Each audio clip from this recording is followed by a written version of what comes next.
What's up? It's the Lord of O.R.D, 14 Digital Shaman. Welcome to the Loosh Farm. Well, we're going to learn a lot about what's been going on in this shit show that we call the world. How certain entities and entity has influenced mankind. Well, a couple good books I suggest that you look into. Big Israel, Grant F. Smith, and then the Israel Lobby and U.S. foreign policy. By way of deception, thou shalt do war. Yeah, that's Mossad's motto. And it seems that that's what's been going on. Let's check out what the latest part of the shit show story is going to be. The imaginary bird flu. Well, the U.S. and the European Union will order bird flu vaccines from the vaccine manufacturer CSL Seqirus, which is incidentally funded and advised by none other than the Bill and Melinda Gates Foundation. That's interesting, right? Especially given a few things that we've been busy establishing for the last several weeks as the hysteria around bird flu continues to reach a crescendo. Number one, we do have therapeutics for bird flu if you catch it. We're going to talk about that in a second. Number two, we don't know the true numbers of bird flu cases because the World Health Organization is relying on PCR tests. We established recently that PCR tests are highly faulty. They were faulty up to a 97% fail rate during the COVID pandemic. Seek out this segment we did recently about a court in Europe that ruled that PCR tests are unfit for purpose because they're so unreliable. So we don't really know case numbers at all, but we're going to be told some case numbers. We'll listen with a grain of salt. Number three, the WHO lied about a fatal case of bird flu last week in Mexico. We established that earlier in the week. And the last one, bird flu is not typically transmissible between humans. So why are we panicking and ordering stockpiles of vaccine? Well, just this week, Dr. Tedros from the World Health Organization said this about the risk of bird flu in North America. To the United States and the outbreak of H5N1 avian influenza among dairy cattle. Since our last update 5 weeks ago, the number of affected dairy herds has almost tripled to 92 in 12 states. The number of human cases has increased from 1 to 3, and the number of people being monitored has more than doubled to 500. Since 2003, there have been 893 reported infections of H5N1 in humans, including 11 so far this year. 5 in Cambodia, 3 in the US, and 1 each in Australia, China, and Vietnam. In that time, the virus has not shown signs of having acquired the ability to spread easily among humans. That remains the case, which is why, at this time, WHO continues to assess the risk to public health as low.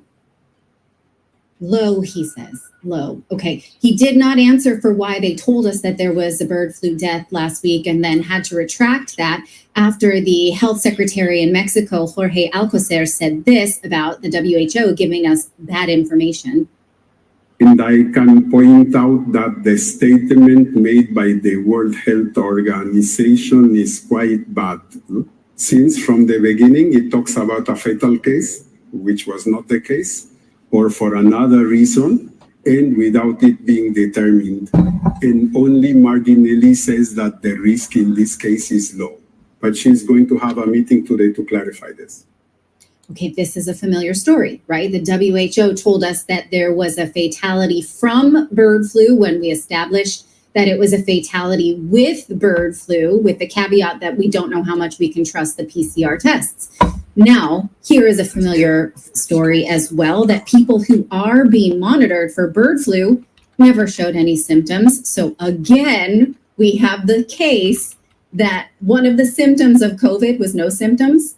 Same story with bird flu. These 70 people in Colorado were quarantined and monitored for bird flu, even though none of them showed symptoms. So you see the headline there is kind of misleading. Monitored for bird flu symptoms, ... which they didn't have. They were only told they were exposed to it, so they were monitored, but they never showed symptoms. Okay. Well, so what are the symptoms? Runny nose, stuffy eyes? Fever and things like that, right? Yeah. Normal flu type things, you mean? Well, with bird flu, you grow feathers and wings. Right. One of my favorite things is of their symptoms is one of the symptoms is no symptoms. Literally, they say that. It's such a fucking shit show. It's like COVID with wings. I think they should be forced to anytime they do the if somebody died with bird flu, they should be forced to add the actual cause of death as a possible symptom of bird flu. So it should be like possible symptoms include getting hit by a car, falling off of your roof. Right. Yeah. Pneumonia. Exactly right. Okay, so then why are US and EU taxpayers being asked to buy vaccines for bird flu when the current strain is not transmissible between humans? And here's the whole where it falls apart. That's because there's lots of money to be made. And one of the biggest winners in this shit show is going to be Israel. That's right. They're going to make a shitload of money. They're saying if it changes and it mutates, then it will be transmissible human to human. But we have a vaccine now for the strain that is currently known that does not go from human to human. So presumably, the currently available vaccines would not pertain to the hypothetical future mutated strain. So that doesn't make any sense. To the lab leaked one is what you're saying. No, the one we have now on the market is not for the lab leak one, right? No, I know. What I'm saying is they're saying we have a vaccine for the current state that doesn't transmit to humans, but we're working on, or we're going to have a vaccine for the one that does, that's going to come out of the lab later this year. That's exactly right. But they're stockpiling the one for the strain that does not transmit through humans. Why do we buy that? Sound like Omicron? Right. Does it sound like it's like Omicron all over again? Yeah. But think about that. In order to create the vaccine, they have to have a version to create it with to know that it's going to fight it, which means it already exists. They don't, because they've been creating COVID vaccines and then saying, well, this was 3 strains ago, but we're pretty sure it pertains to this more future strain. You think so we're stupid? They don't care. Yeah. They don't care what their vaccine matches the strain. They literally don't care. And they assume that we don't either. Now, remember, though, that we do have a way to treat bird flu right now. It absolutely matters how healthy you are. And listen to Dr. Kelly Victory telling us last week here on Redacted that there is good news that we know how to treat it. The good news is, and the reason that people should not be fearful of this, is that we have every reason to believe that we have safe, readily available, effective medications to treat bird flu. We have every indication, for example, that it will be easily treated by hydroxychloroquine and chloroquine, just like COVID was easily treatable with hydroxychloroquine, ivermectin, and steroids. The problem was the powers that be prohibited us from even talking about those things, let alone having ready access to them.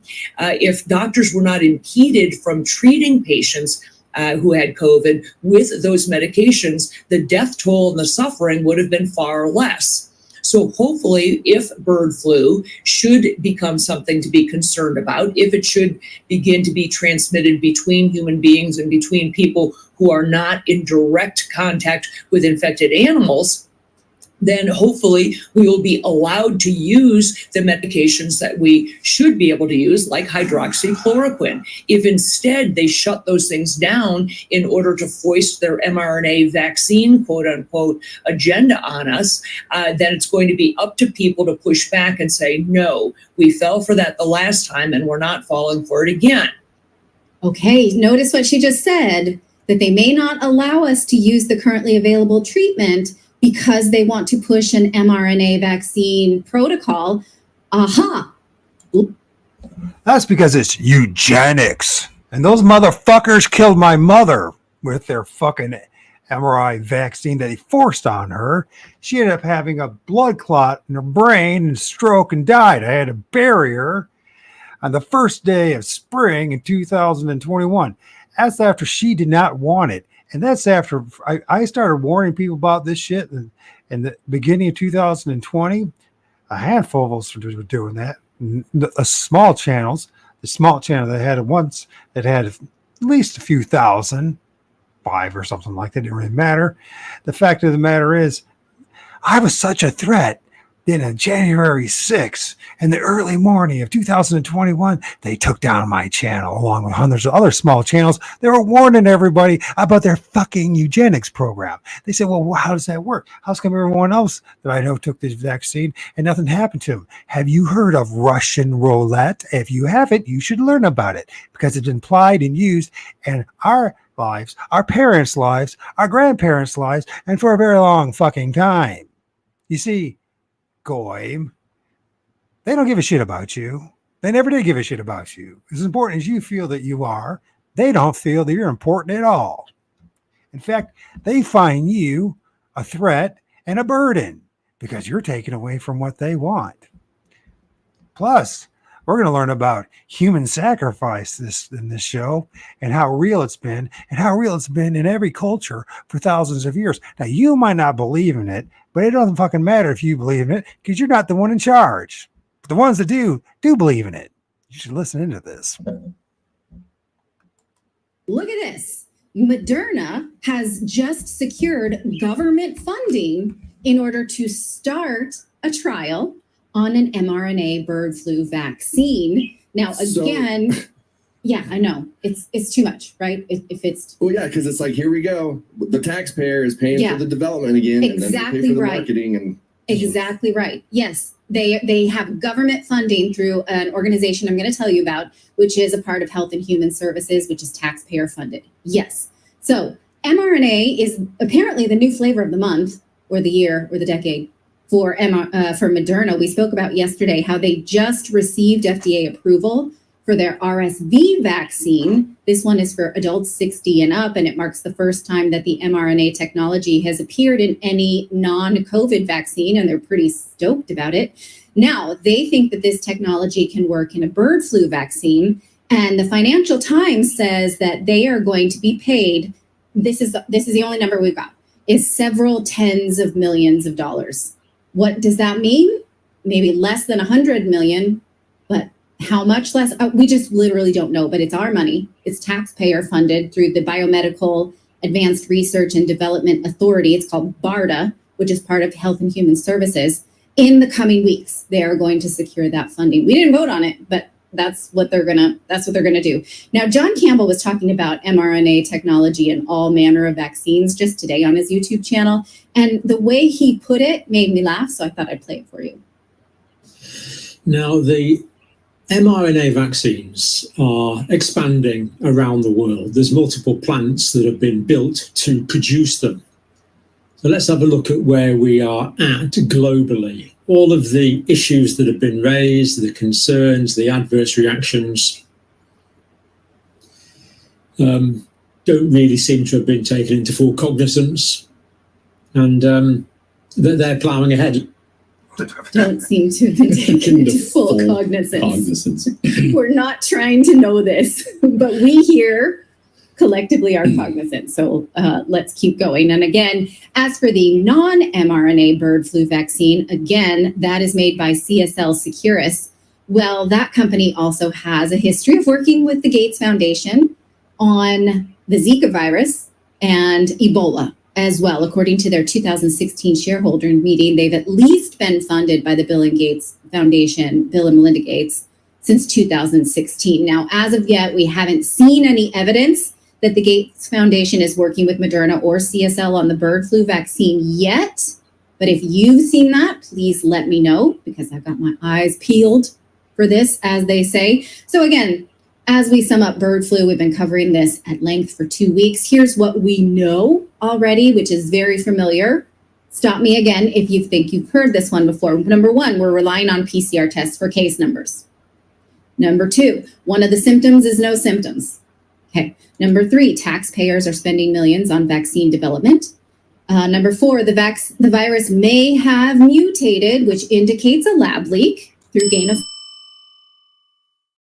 technology is being implemented, again, despite safety risks, and Bill Gates is connected to vaccine makers. So this sequel sucks. It's totally unoriginal and box ticking. Low score on Rotten Tomatoes. Let me know what you think of that. I don't want to see it. I'm not interested in the sequel. I was gonna say, I bet you the audience score is going to be much lower than the critics score. The critic score. Yeah. The critics are going to love it. Yeah. Audiences are going to hate it. 99% critics, 1% audience. Absolutely. Oh, I hate it. And they keep on putting all these democracy now. Every time you freaking play something, the next thing that shows up is something you're not even fucking interested in. I do not care much for Amy Goodwin, and I used to, but she's such a gatekeeper. It sucks. It truly does suck. Let's see, what do we play? What I experienced as a kid growing up in Judaism, nonstop abuse, nonstop lies, nonstop being programmed to think we're better than everyone else and we should kill everyone else and take their stuff. How and why did Israel kill JFK? How and why did Israel do 9/11 and take over our government? It's anti-Semitism does not exist. Actually, there is anti-Satanism, and I am a proud anti-Satanist because Satan is the deity of Torah, okay? And so all 100%, not all of them know this because they've been psyoped. They think they worship God, a lot of them. They're like the good God who told us to kill all the people, the good God who told us to commit genocide, the good guy who told us to chop off baby penises, the good God who told us to take slaves from neighboring nations. No, that's not the good God, that's Satan. Satan is the deity of Torah. So I'm an anti-Satanist, and I say every single copy of Torah needs to be burned and deleted. That would solve the problem. The Zionist Jews are the most powerful ones, right? But that tribe, that cult, that cabal has de facto 100% control of all sources of American power. Okay, so our spy agencies, the CIA, the NSA, the FBI, our military, the White House, Congress, probably most of our judicial system, and our media and lots of other stuff. It's all controlled by that ball. But yeah, we live in, I call it like the usurped states of Zionism and the Central Intelligence Agency, and the CIA is basically run by Israel.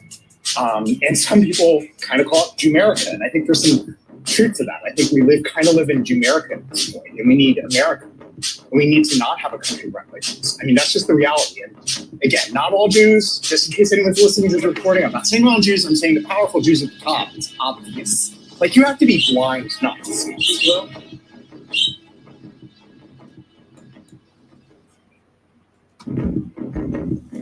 What I experienced as a kid, Matthew Tower. growing up. Matthew Tower, I suppose what it is. And anyways, he's a former Jew. I believe apparently you can become a former Jew. There you go. You can recover. And there is a way to recover. There's recovery. Just have to have some. But you can be recovered from all the other Abrahamic faiths as well, by the way, which would be a good idea. Let's check out what this, I think it's Charles has to say. Satan, this deity. All right, everybody, welcome to this discussion part one. This is going to be in multiple parts on Yahweh is Satan. I've been talking about this in several of my videos, and here it is. As if what we've been discussing already isn't enough to show that this deity is pure evil. There's yet more evidence in that direction to complete the picture, to remove any possible remaining doubts. The Yahweh character literally is the embodiment of evil. If there is such a thing as the devil or Satan, his name has got to be Yahweh. to most people around the world, of course, even among non-Bible believers, the name Yahweh is almost always associated with something, you know, that's supposed to represent goodness and justice and holiness. An entirely different reality emerges when one looks critically at the character of the Bible called Yahweh with objectivity and, you know, with an analytical eye. In fact, you really don't even have to look that analytically. All you have to do is look at the Bible with an open mind, divorced of preconceived notions.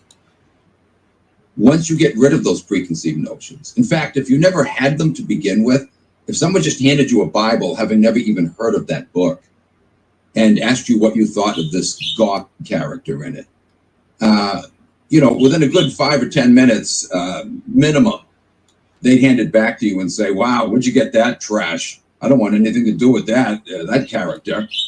Is that what you think created the universe? Well, if he did, the hell with him. I don't care if he exists or not. He's evil. You know, literally, that's what they would say. It wouldn't take any brain power.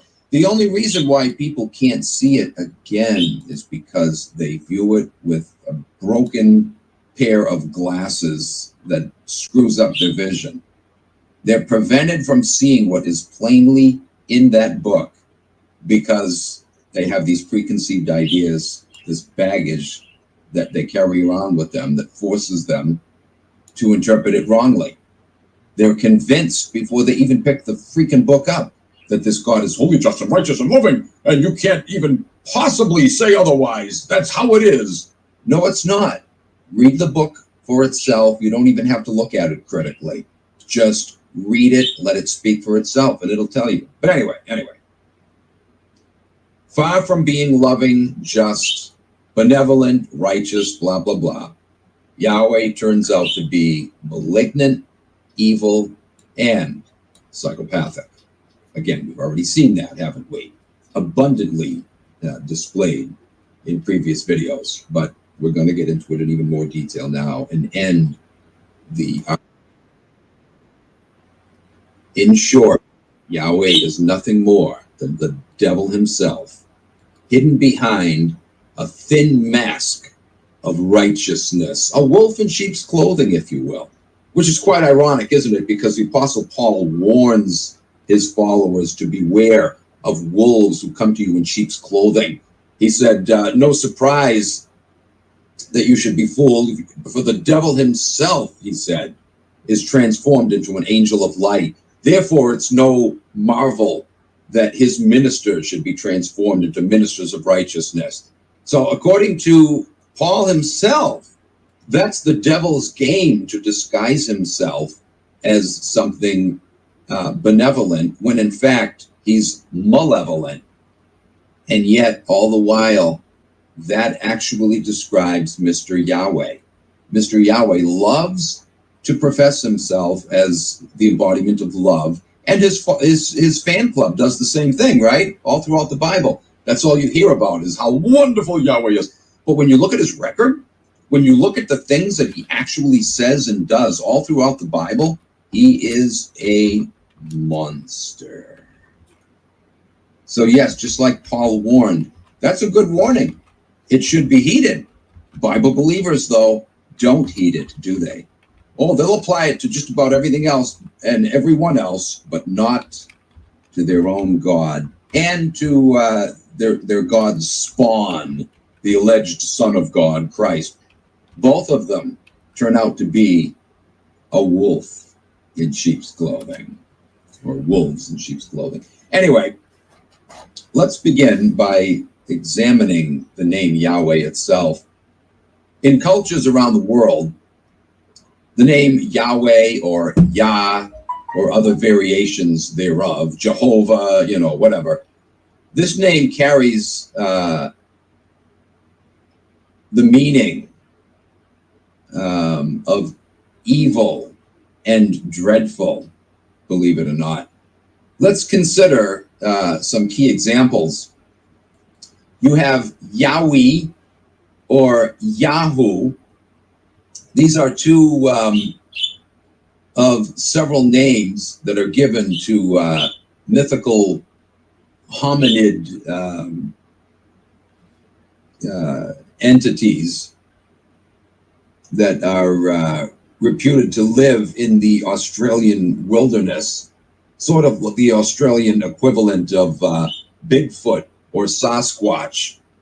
But really, Yahoo and Yahweh are just variations of Yahweh. Isn't it interesting that the Aboriginal people of Australia associate a variation of Yahweh with something dreadful, something evil, something monstrous?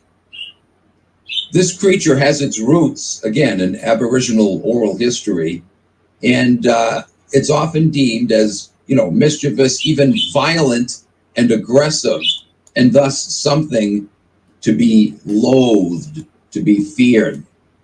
A 19th century European explorer said that the Aborigines described the creature as, quote, a hideous monster of an unearthly character.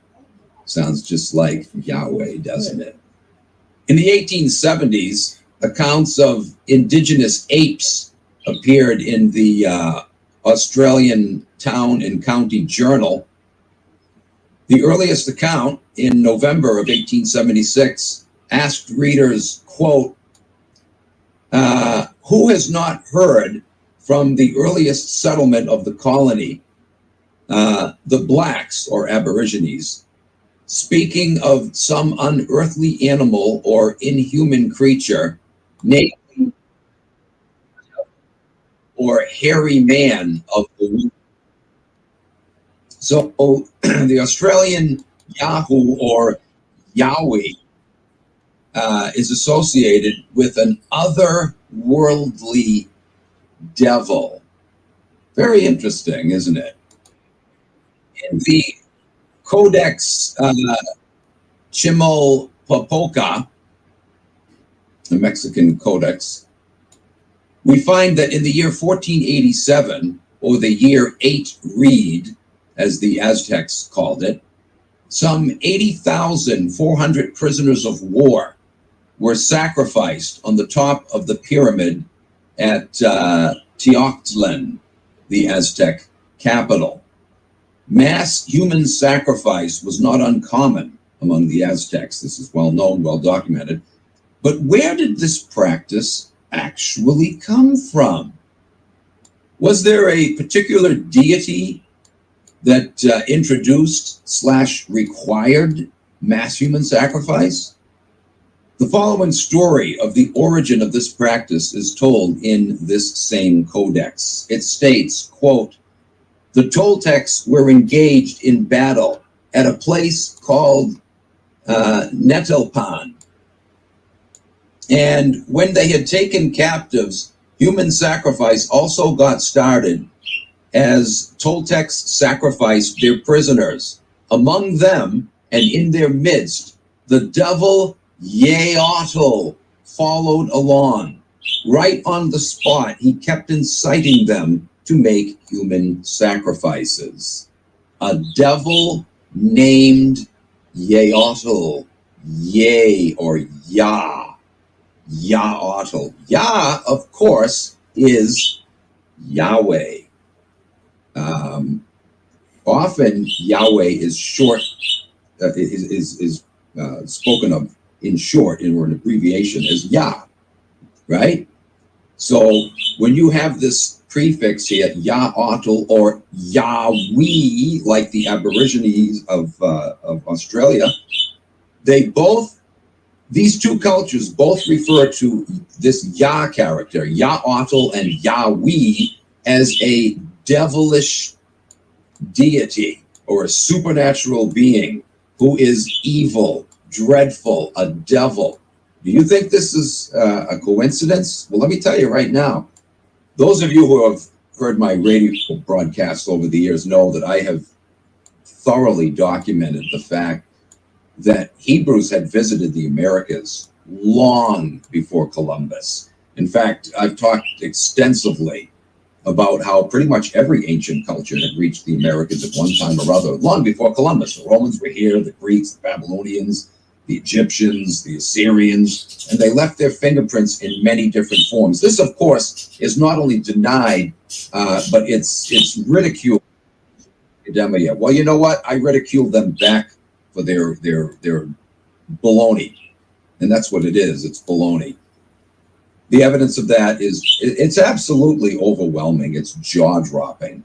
In fact, every once in a while, mainstream academia textbooks will admit in tongue-in-cheek fashion, gee, this looks like Africans might have been to Mexico because look at these giant stone heads that were carved by the Olmecs. Some of you know what I'm talking about, and if you don't, just do a Google image search for giant Africoid stone Olmec heads, and you'll see what I'm talking about.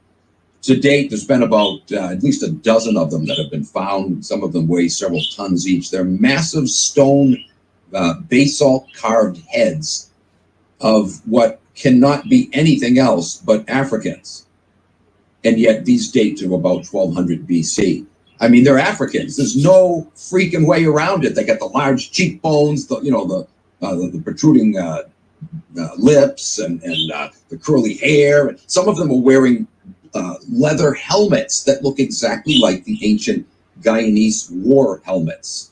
Not only that, but the Olmec also depict people with Oriental, Chinese-looking features. They have the epicanthic fold in their eyes, the slanted eyes endemic to Oriental people. There's no question. They have even found Chinese symbols carved on Mayan and Olmec temples, and there's loan words in the ancient Mayan language from the Hebrew language. I'll do a video on that sometime, going into it in detail. But there's so much more to this. Look up the Los Lumis stone of New Mexico. It's a cliffside wall that has ancient Hebrew block letter writing on it that's been there for centuries on end. In fact, this block writing was only used in the first century, and then it was dumped. And so it wasn't even known how to translate it when this carving was first discovered. Only the past 150 years or so did they finally figure out how to translate block Hebrew. And when they did, they discovered that it's the 10 Commandments written on the side of this cliff wall in ancient block Hebrew. How did that get there? There's writings from the first century. Well, Josephus, for example. Josephus talked about how during one of the rebellions against the Romans, a great many Jews fled across the sea in the direction of the setting sun. In other words, they went across the Atlantic to a land unknown. Where did they go? They came to the Americas, and they left their fingerprints here in many forms, all over the place. There's been Hebrew inscriptions found in Connecticut, in Tennessee, in Ohio, as well as in New Mexico. Just on and on it goes. Look up, there's a famous Mayan jade plaque called the Phylactery Stone. It's a Mayan priest who has, these ropes, well, not ropes, they're like, it looks like leather, tied around his wrist and around his hand and around his palm in such a way that it looks exactly like phylacteries, the priests, that or the rabbis, that wear the. It also has one tied around its forehead with a little ball hanging in the front, a leather ball. That's phylacteries. The leather ball contains a rolled up scroll with prayers or scripture verses on it, that they recite during their prayers. That's why they call it the phylactery stone. It looks exactly like phylacteries. And yet there it is on this ancient Mayan priest's forehead and on his hand. I mean, you just go on and on and on. There have been Star of David carvings found at Mayan sites, also in South America, too, in Peru and Bolivia. Of course, the Star of David symbol is not endemically Jewish. The ancient people of India used that symbol long before them. But nevertheless, it still shows contact from the old world, whether it was Hebrews that brought that symbol here, or the Indians, or both. The swastika symbol has been found. That's an ancient Indian symbol. Anyway, I can go on and on. You get the point. Hebrews were here in ancient times. There's even several passages in the Bible, in the Dead Sea Scrolls, in some of the apocryphal books that talk about great voyages across the sea to unknown lands, blah, blah, blah, blah. They were here. And so when we see reference to Yahweh as a devilish deity over in the Americas amongst the Aztecs, and that this god required human sacrifice, think back to a recent video series I did on human sacrifice in the Bible, right? And how Yahweh not only accepted human sacrifice, he commanded it on numerous occasions. He said, go into this city and kill everything that breathes, blah, blah, blah. Burn the city and all of its inhabitants, and it will be a burnt offering unto the Lord. And now we see that this Yahweh commanded human sacrifice to the Aztecs. The Aztecs are often viewed as hideous, right? Because they practice mass human sacrifice, and it is hideous. But where did they get it from? Their own texts tell us that it was taught to them by a god called Yahweh. Yah is the name for Yahweh. Otel is the word for God. So Yahweh means the Yah God. Just like Yahweh with the Aborigines, another devilish deity, right? Are you kidding me? When I first started looking into this, I just couldn't believe the stuff I was finding out. I started digging more, and I uncovered even more evidence. Maybe I'll do a series on that sometime, of the influence of this cursed book called the Bible on the Native American tribes, both North and South America, and Central America too, for that matter. Did you know that, for example, in the Mayan Popol Vuh, that's the holy book of the Quiché Maya of Guatemala, it's pre-Columbian. It dates before the time of Columbus. And in that book, amongst other things, it talks about a great rebellion against the gods that had taken place in ancient times, a time where all men spoke one language. But when they angered the gods by building a tower, the gods scattered them and confounded their language by creating multiple languages. Where did that come from? Do you see how ridiculous it is that mainstream academia denies what is called diffusionism? The idea that ancient cultures had reached the America and left their traces here. The evidence of their traces here is freaking whelming. If you're impatient and can't wait till I get to that series, drop me an email, truthhurtsradio@aol.com, spell Hertz, Hertz, and ask for my book on alternative ancient history. I delve into that in great detail.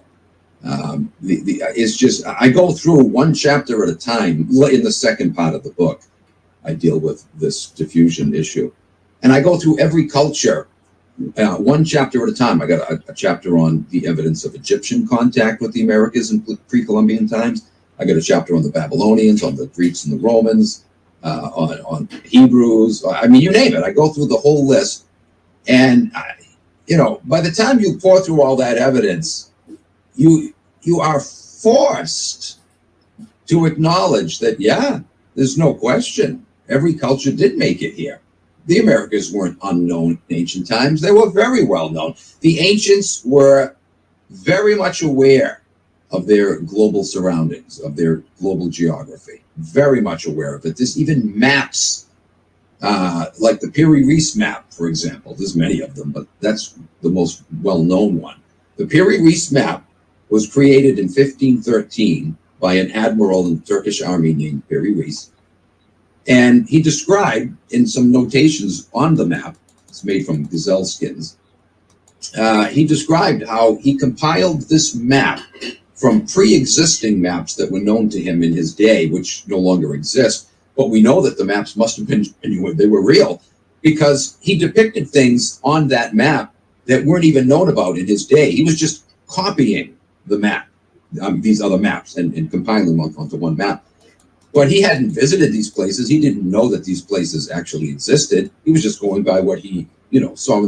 But we know that he did an accurate job because he depicted, for example, the outline of Antarctica, the continent of Antarctica. It wasn't even known in his day. But what's even more interesting, it depicts this continent without any ice cover, and it shows mountains and rivers that we now know exist because we can pierce through the ice with, radar.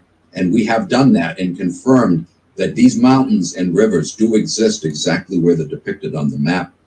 So, I mean, not only did the ancients know their global geography, but they knew it well. They drew up maps in great detail. And, these original maps were so old, or probably copies of maps that was, but whatever. These maps originally were based on maps that were originally so old that they were made up at a time when there was no ice cover on Antarctica. We're going back thousands and thousands of years ago. Folks, there's a whole world out there to be explored, a whole world of information that has not been shared with us, that has been kept from us by our so-called educators. And if you don't look under the rug, if you don't do your own research, you're never going to know this stuff. It's really sad. They're not going to teach it. It's politically incorrect. We have established that Columbus was the first. That's still the prevailing dogma, even though mainstream academia admits that, the Vikings, for example, were here in Newfoundland, up in Canada, at least 500 years before Columbus. That's thoroughly documented. They can't deny it. They don't even try. They do admit it. Yet, they still tout the idea that, quote, Columbus discovered America. It's disgusting. It's disgusting. So, like I said, if you want to remain in ignorance, well, keep listening to mainstream academia and go back to sleep. But if you want to know how the world really works, send them on a friggin' flying flight on the Franklin Freighter, as I say. Send them on their way, ignore them, and start doing your own research and finding out how much you've been lied to. Anyway, enough of that. But that is a fascinating. Actually, I'm going to cover that maybe somewhat on this channel, but I'm going to do a real in-depth coverage of it on my other channel, on Odyssey, at some point. But anyway. So let's look at what this codex says of Mr. Yaotl, or Yaotl. It says, and then too, he started the practice of flaying humans. Who started this practice? Yaotl, the Yah god, introduced this practice of flaying humans. Then he made one of the Toltecs named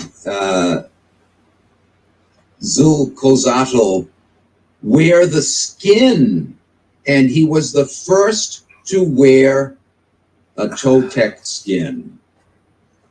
He flayed alive humans that he sacrificed to Yaotl, and then he wore the skins.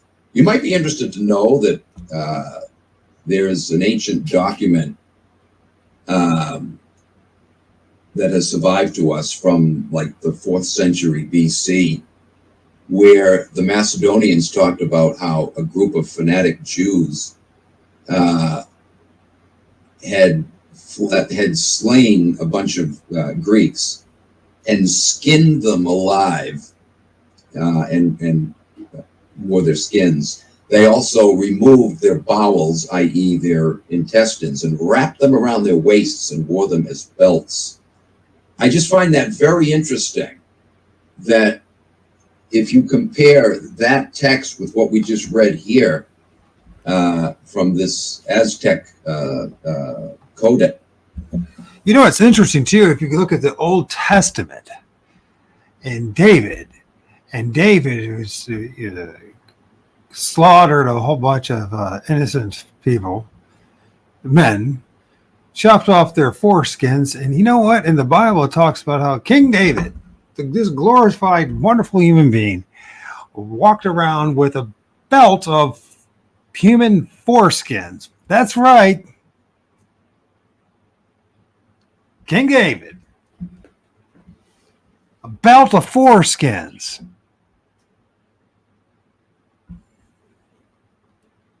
The parallels are striking. This Yahweh character introduced human sacrifice, which we see Yahweh is heavily involved in, right? And then it says, then he made one of the Toltecs wear the skin, human skin, as a costume. Isn't that interesting? Anyway, this quote goes on to say, indeed, every kind of human sacrifice that there used to be got started then. Every type of human sacrifice got started when? Back when this Yahweh character was introduced to them. For it is told and related that during his time, Yahweh's time, and under his authority, the first Quetzalcoatl, whose name was Acatl, absolutely refused to perform human sacrifice. Did you catch that?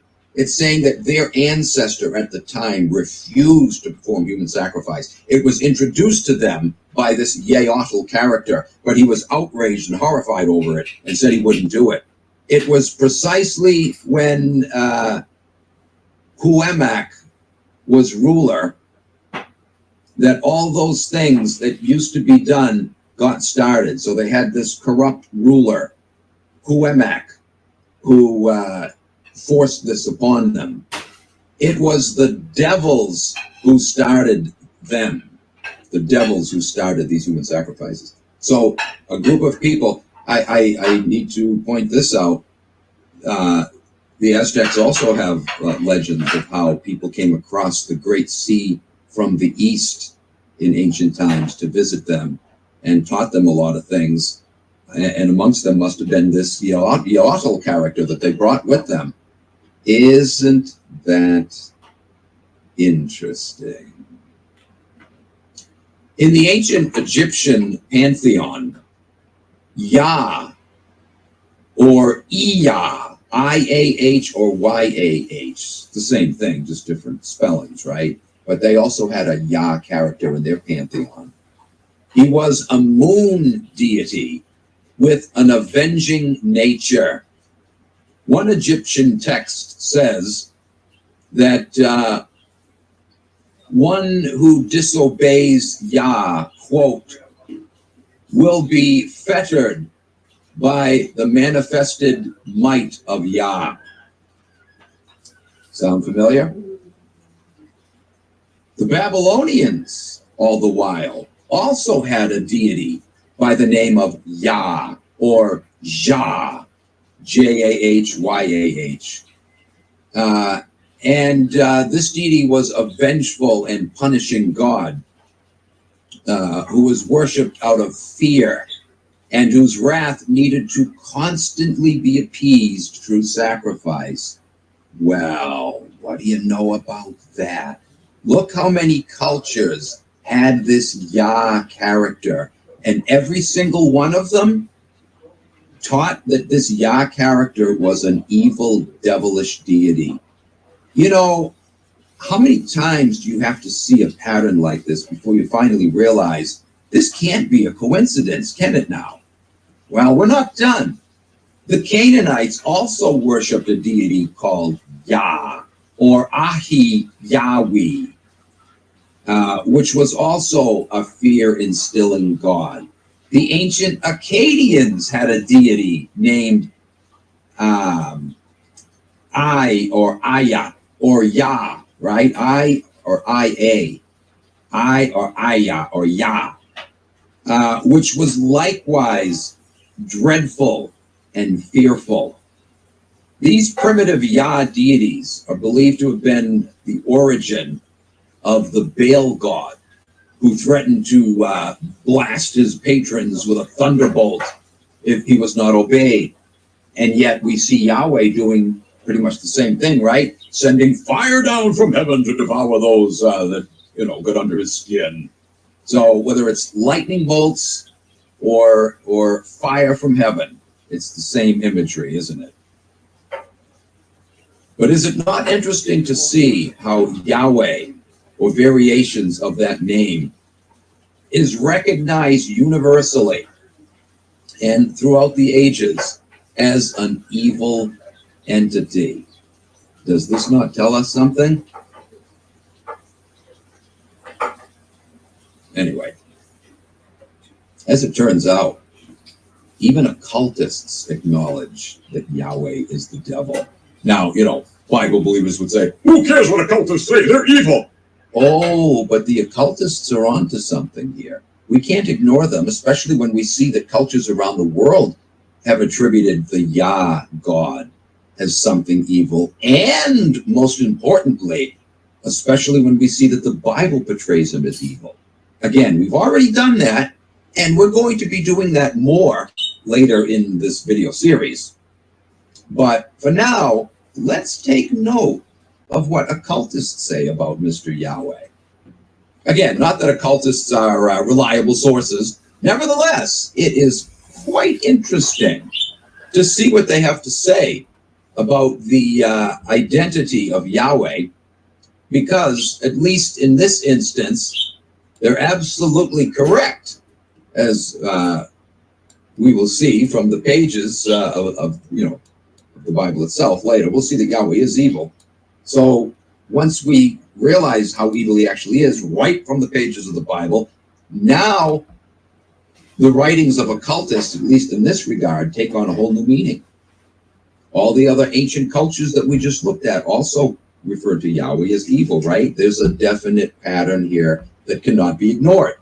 Albert Pike, we will begin with, in his Morals and Dogma. He was a famous 33rd degree, not only a 33rd degree Mason, he's the one who created the 33rd degree system. Higher degrees until you reach the 33rd, the highest degree. He came up with all of that back in the mid to late 19th century. Anyway, here's what he wrote in his book, Morals and Dogma. The true name of Satan, the Kabbalists say, is Yahweh, reversed. The true name of Satan is Yahweh reversed, or Hu-He. If you reverse the letters, Yahweh becomes Hu-He. But notice the connection. Satan is Yahweh, right? In this same book, Pike also wrote, the deity of the Old Testament is everywhere represented as the direct author of evil. Is he right? He is right. Don't forget, in the book of Isaiah, Yahweh says, I, the Lord, create good and evil. I do all these things. So is Albert Pike right? According to the Bible, he's absolutely correct. The deity of the Old Testament is everywhere represented as the direct author of evil, commissioning evil and lying spirits to men. Does Yahweh commission evil and lying spirits to men? Yes, he does. Absolutely. There are numerous passages that talk about Yahweh sending forth evil spirits, sending forth unclean spirits, sending forth lying spirits. Absolutely. Hardening the heart of Pharaoh, he says. Of course, yes, he does that. And visiting the iniquity of the individual sinner on the whole people. Oh, yes, yes. Again and again, Yahweh says, I visit the sins of the fathers upon the son unto the third and fourth generation. We see him punishing one group of people after another because of the sins of their fathers and forefathers going back generations earlier. Sins that these particular people who are now being punished have nothing to do with, but simply because their great-great-great-great-great-great-great-great-great-great-great-grandfather did something naughty. Yahweh decides generations and generations and generations later to punish them. That is a devilish act, is it not? So is Albert Pike correct here? He is. He went on to say, the rude conception of sternness predominating over mercy in this deity and alone account for the human sacrifices proposed, if not executed, by Abraham and Jephthah. So yeah, he's talking about how not only is Yahweh an evil deity in the Old Testament, right? Accepting and even commanding human sacrifices, but also his followers do the same. Yes, Abraham was perfectly willing and was just about to sacrifice his son. Yahweh appeared at the last minute. Hey, I'm just joking. What a sick joke that is. But Abraham understood that Yahweh was psychopathic enough to command a human sacrifice, or else he wouldn't even done it in the first place, right?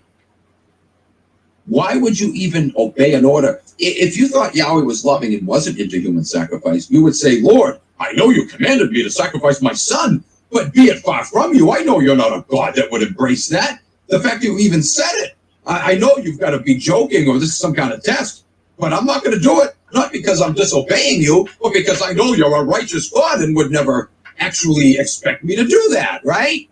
But the fact that Abraham was willing to carry it out shows that he knew that God was a wretch and a psycho. Look at Jephthah, on the other hand.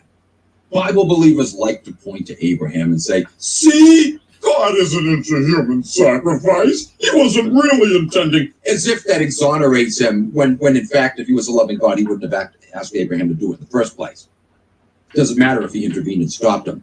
But nevertheless, look at the story of Jephthah. Bible believers ignore that. They just want you to focus on Abraham. See, God didn't allow it. Oh, but he did allow it with Jephthah, baby. Oh, yes, he did. And we're told that Yahweh inspired Jephthah. The Spirit of the Lord came upon him and inspired him to strike up that deal. God, if you give me victory in battle and allow me to slaughter thousands of people successfully, I will sacrifice the first thing that walks through my door when I return. Yahweh gave him victory in battle. And so later, when he returned home, guess who walked through his door later? His own daughter. And what did he do? He sacrificed her to Yahweh, and Yahweh approved. Yahweh did not stop Jephthah from slashing his daughter up. So don't give me the baloney. He didn't let Abraham kill his son. He let Jephthah kill his daughter. Game over. Your God is all for human sacrifice. And that's not the only example. Oh, no. Go back just a dozen or so videos on this channel, and you'll see where I talk about numerous examples of Yahweh both accepting and even commanding human sacrifice to himself. It's all over the place in that wretched book of yours. How about Jesus, the ultimate human sacrifice? How about that one? You're going to tell me Yahweh wasn't behind that? Yahweh sent Jesus supposedly here to die for our sins as a human sacrifice. Yahweh's not at the human sacrifice? Madame Blavatsky, many of you will be familiar with that name. She was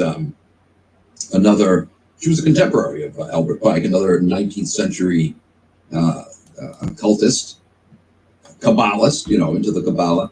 She likewise wrote in her secret doctrine, quote, Jehovah or Yahweh, esoterically as Elohim, is also the serpent or dragon that tempted Eve. Again, Bible believers would say, she doesn't know what she's talking about. She's just an occultist, nut job. She's correct. Yahweh is the devil. Elsewhere in this same book, she also stated, once the key of Genesis is in our hands, it is the scientific and symbolical Kabbalah which unveils the secret, the great serpent of the Garden of Eden and the Lord God are identical, meaning Yahweh. Yep. She's right. You can call him a nut job, and I'd agree with you. But for other reasons than you would claim, Bible believers. But it doesn't matter. It doesn't matter, nut job or not. What she said here is correct, and it can be proven, and I will be proving it right from the pages of the Bible. Yahweh is the devil. They're one and the same. Blavatsky further stated in this same work, the appellation Satan, an adversary or enemy, belongs by right to the first and cruelest adversary of all the other gods, Jehovah, or Yahweh. Yahweh is the great adversary on every page of that detestable book called the Bible. He is the great adversary. It belongs by right, she says, to the first and cruelest adversary of all. Yeah, Jehovah, Yahweh. Again, from this same work, she wrote, Jehovah was called by the Gnostics the serpent, Satan, or evil. Absolutely. Indeed, to the Gnostics, Yahweh was the devil himself, a liar, a tyrant, a murderer, and an enslaver. But again, are these just ravings of a reprobate mind? Or can it actually be demonstrated right from the Bible itself that Yahweh literally is Satan himself, the embodiment of evil? Well, that's what we'll be getting into in the next video. I'm going to stop a little early here before our usual hour time, just because it's a good time to stop. And if I continued on, it would take me well past the hour. So that should wet your whistle. But isn't it fascinating just to look at how cultures around the world, many cultures all over the world from ancient times, have had this evil deity with the name Yah in it, Ya'atl or Yahweh or whatever, that Yah thing figured in there somewhere, and that always this entity was evil, something to be dreaded, despised, something that was a threat to man. And we find the Aztecs saying that this is where human sacrifice originated. And they found it an abomination when it was first introduced. Nevertheless, though, it stuck because of tyrannical enforcement, and it stayed with them for centuries and centuries thereafter. It was still in practice when the conquistadors came, but it was not something that their ancestors had originated. It was introduced once again by the Yah god, Ya'atl. My. Isn't that interesting? And then we see that occultists themselves acknowledge the Yah monster as the author of everything detestable and evil. I'm not into devil worship by any means, or Yahweh worship, same thing. But, I'm not into Satanism. I recognize that as pure evil. But do you understand now why some occultists turn to Satanism? Because they see Satan as the antithesis of Yahweh. They don't realize that Satan is Yahweh. Of course, most Satanists get into Satanism because it is evil and they want to be evil. But little do they know, if they want to be really good Satanists, just go to church this Sunday and worship that thing. That is the devil. And you can put on your little happy hat and look like a decent, upstanding citizen and get respect from everyone, while yet secretly harboring this love for evil. I mean, that's what real Yahwehism is all about, isn't it? The illusion of wholesomeness, and yet you're a devil under that sheepskin cloak. All right, guys. Hope you enjoyed this presentation and found it enlightening. And it's going to get ever more enlightening as we continue. So thanks for joining me. Catch you next time. Take care. Oh, and we're just getting started. Yahweh. Yeah. You ever notice that whatever, it's like interesting. If you look at the map of what happened to Native Americans, the indigenous population, North America, and how it's been shrunk and shrunk and shrunk. And then if you look at a map, let's see if I can find a map of Palestine, Israel, Palestine, Israel. What is it? It's Palestine or Israel? What is it? Well, it was originally Palestine. But, you know, what the hell? It doesn't matter now. All right. Fuck, it doesn't matter, you know. You know, they're not human beings. Not according to the Yahweh. What is a human being at this point? Their books. Well, yeah. Well, look at that damn fucking thing. Yeah. And so this is Gaza. That's pretty much about 35 miles by 5. And it's pretty much going to be wiped out. And did we not see that that's what, you know, Donald Trump's son-in-law wants to, he thinks it's a great idea what's happening to those people. You vote to the vote. You go, well, Trump's better than Biden. Trump's better than Biden. Yeah, they're all Zionists, they're all Zio-fascists. That's right. But he's better than him because, you know, he's better than him because at least he can freaking put a sentence together. Wow. What high standards we have these days, don't we? What are you supposed to do? It's all rigged. How about just fucking stay at home? How about don't play along in their stupid ass fucking games and just give them the middle finger, tell them to fuck off, and say, you know what? Yeah, we know what you're up to. We know you ain't going to respect anything that we do anyways. So why should we concern ourselves with this madness? But you will. You'll play along with the game because it's in you. You're indoctrinated. You're brainwashed. You actually believe in the votes. And you'll run away from this because you can't handle the truth. You can't. You hide behind your bejesus. A Jesus that said if you were following him, if you were following Jesus, that you would do greater things than him. And not a single one of you has done anything greater than him.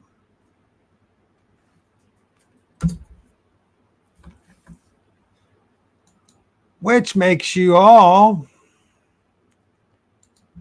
liars. But, oh no, we got more the moral high ground. You believe in bejesus. There's like no hope. There is no hope to talk to those who refuse to hear the truth.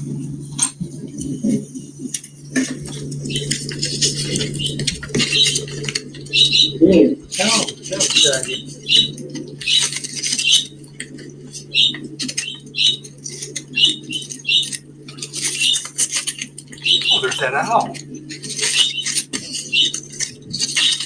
Oh, there's that peacock. Oh, there's the idol.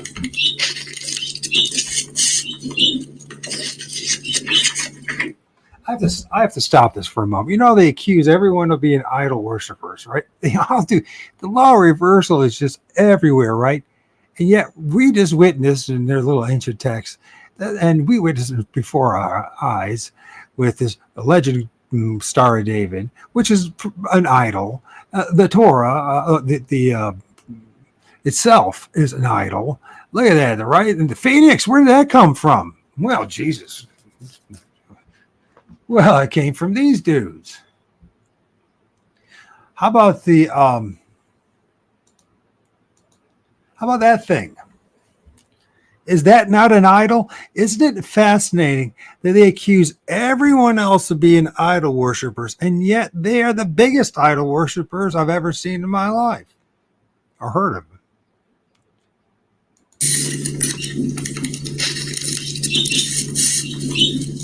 Tell them, Shaggy. Look at the Phoenix. Wait a minute. Where did that come from? The Phoenix, right? It's supposed to be cultists and all that, huh?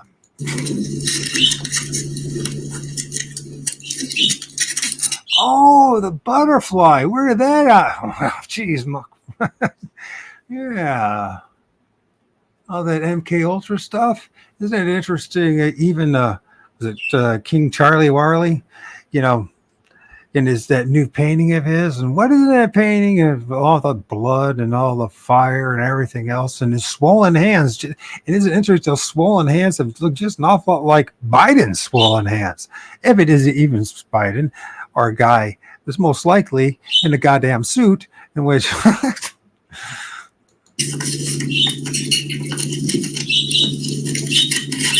Oh, there's the bull. Oh, there's the ram. Oh, there's that unholy thing. It's not an idol, though. That's not an idol. No, everybody else has a fucking idol. They don't have an idol. And they'll go around, in their twisted minds, they have the legal right to go around and genocide and wipe out everybody. In fact, just don't forget about that Georgia Guidestones that they blew up. Remember that happened in 2021? And guess what? They had, 8 languages in there? And there was one language they had to make sure to be in there, and that was Hebrew. The thousands of other languages, of course, Swahili, whatever the hell fucking thing is, that thing and ever. But they had to have Hebrew, and then they blew it up and they have ritual. And lo and behold, and their ancient text has been around forever. Baphomet. No, isn't that amazing? And we're watching everything before our eyes play out again and again and again. And we go, oh my God, America's so evil. And you know what? Horseshit. First of all, Washington, D.C., the District of Columbia, this is actually the United States is a separate country from the rest of us. Did you know that? But you won't hear that. You'll walk away. You'll run away and say, oh, you got it all figured out. You know what I mean? But the fact of the matter is, that city-state that's yoked up with the Vatican and with the inner city of London, and of course, they're all Freemasonry, which of course is Satanism, which of course is Judaism, which of course is Judeo-Christianity, which of course is Abrahamic religions, which of course is the whole damn fucking shit show that we call the world. Isn't it beautiful? Isn't it just beautiful to be lied to over and over and over again? Inflation. You know what inflation is? You're walking away. I know you're walking away. That's robbery. They're stealing your resources, your money, your hard work. That's all it is. They make it all up, and all this magic, money magic, those magical digits on the screen, they're just numbers. And they say, oh, it's time to put the heart on people again. And why is that? And we've been telling you, and people like me have been telling you for over a decade about, the big plan and the Third World War, the final World Wars. Yeah, they're going to do it. And part of their plan is, just pay attention to what happened before World War I and around that time. Go back in history a little bit and find out and see it repeating itself again. Yeah, there's going to be a war, but what is war at this point? Well, yeah, it's all about big money. It's business. What is that money again? Remember, it's a talisman. So what is that? What is war? Well, we just learned about fucking human sacrifice over and over again. If you just spend a little time, something feeds upon that. Maybe it's just the entities of the beings in you. Maybe you're into it.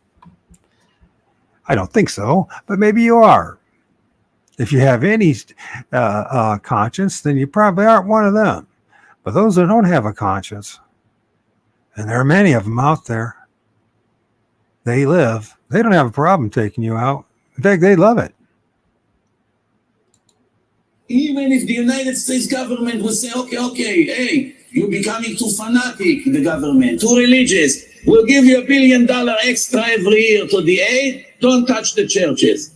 We're not allowed to listen to them. God comes before Obama and his friends. You understand? I'm telling you what the laws are. If we are strong enough to do it one day, I doubt it. All place in the world that we will occupy in a war, Milchemet Mitzvah.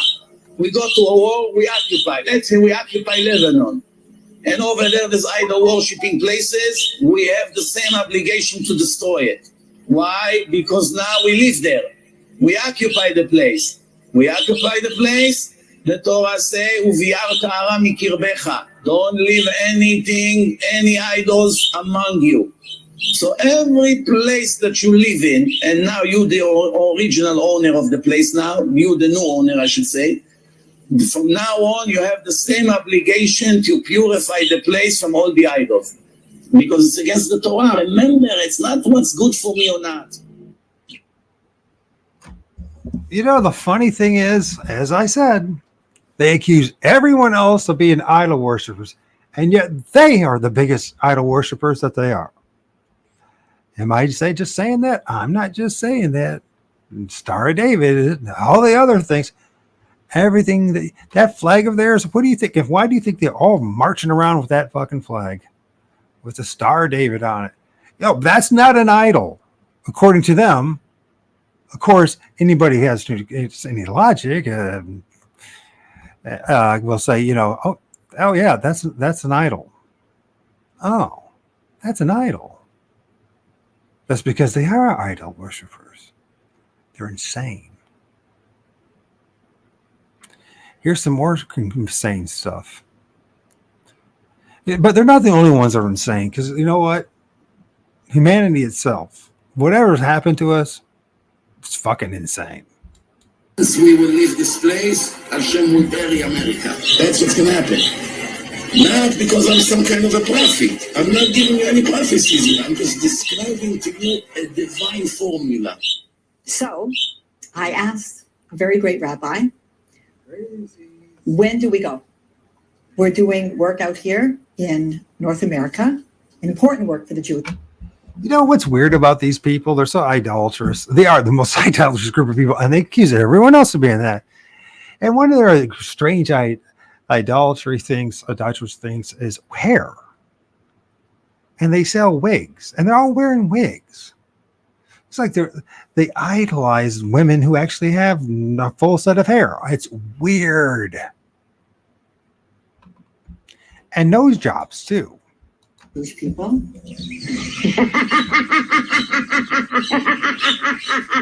After 9/11, I started reading the scary prophets that talked about what happens at the end of days.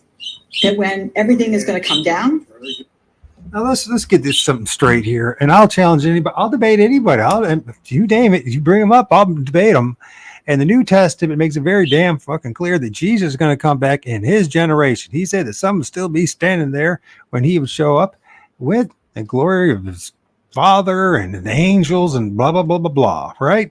Not only he said that, but all his disciples said that. In fact, from Matthew chapter 10, verse 21, I believe it is, all the way to the very last thing that Jesus says allegedly in the book of Revelations, when he says, surely I come quickly. That's what it is. 3 times he says that. And if you look at the immediacy of John's Olivet Discourse, which is the book of Revelations, is shortly to come to pass, even at the door. And who were the people that allegedly the message was to? Was the 7 churches of Asia. They have nothing to do with us today. In fact, they don't even exist today. But back then, allegedly, this character that in the book named John, that's when they existed.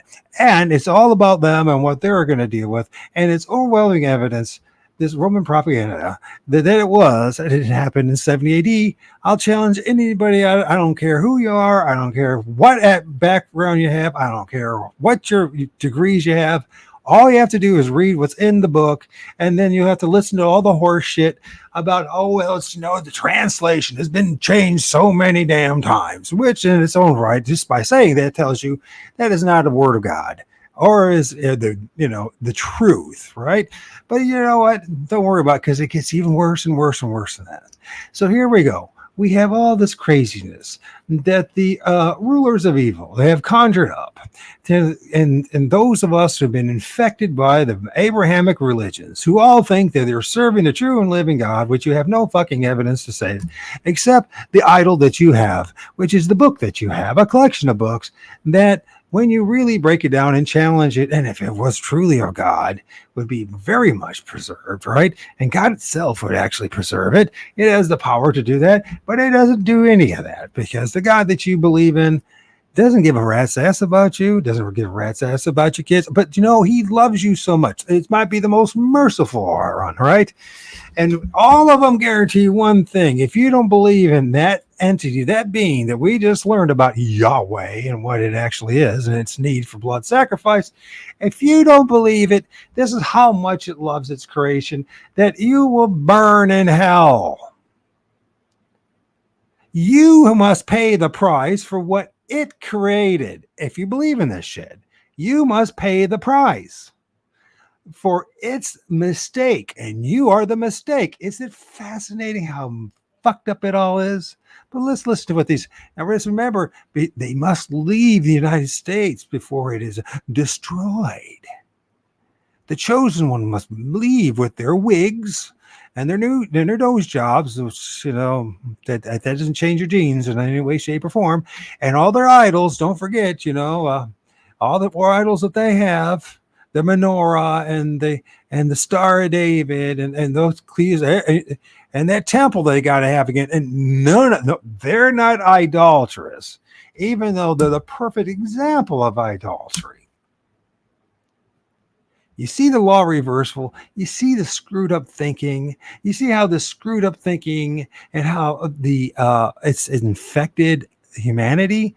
That was just chop off men's willies. That foreskin that keeps a man from actually having full pleasure and having sex with a woman. Well, the woman, she's also pays for that too, and we go on and on and on about how that affects that things. But it's a wonderful sign of slavery. Another wonderful sign of slavery is, and being enslaved, is if you're one of those clowns right now walking around in a suit and tie, and there are many of you, and that tie, yet that looks an awful lot like an obelisk, Osiris's penis, and you notice how it's yoked around the guy's neck and is pointing to one direction. And what is that direction that it's pointing to? His male genital. So when I see a man, or a woman for that matter, walking around in a tie and a suit, you know what I automatically think? Dickhead, because that's exactly what you are. You are a slave to the system. Oh, you should be so proud of yourself. And ultimately, the Jews are all going to move to Israel. And it's not that Jews there are going to be immune to any tragedy, but it's clear, and I checked it with different rabbis, that you'll be safer in Israel than anywhere else in the world. So I asked a very great rabbi, when do we go? We're doing work out here in North America, important work for the Jewish people. But are we supposed to be waiting till the end? And important work for what group of people again? It's such a racist, bigoted cult. It's a death cult, and its tentacles are everywhere. And if you think that you are fighting it, and you're in their infestation, oh my God, the pariahs, the parasites have given you your religions. Do you understand that? You think you're fighting it when actually you're part of it.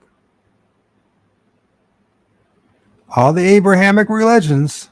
Remember Abraham, he had no problem. He was gun-ho taking out his son, his firstborn. And then something stopped him.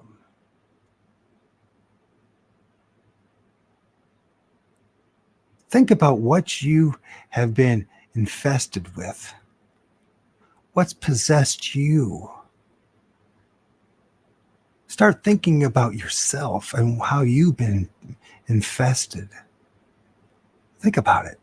Let's think of this madness. We shut off the lights when everybody else is gone. When do we get out? When is the right time to leave? Because you don't want to wait till the end.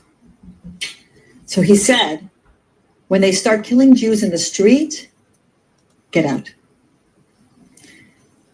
Unfortunately, now let's listen to this madness. When they start killing the Jews in the street. Now, this is how they think, and this is how brainwashed men, they're indoctrinated. They can't think straight. So they'll hear a message, they'll hear a story of some Jew, and man, there's all sorts of other people. It could be anybody else.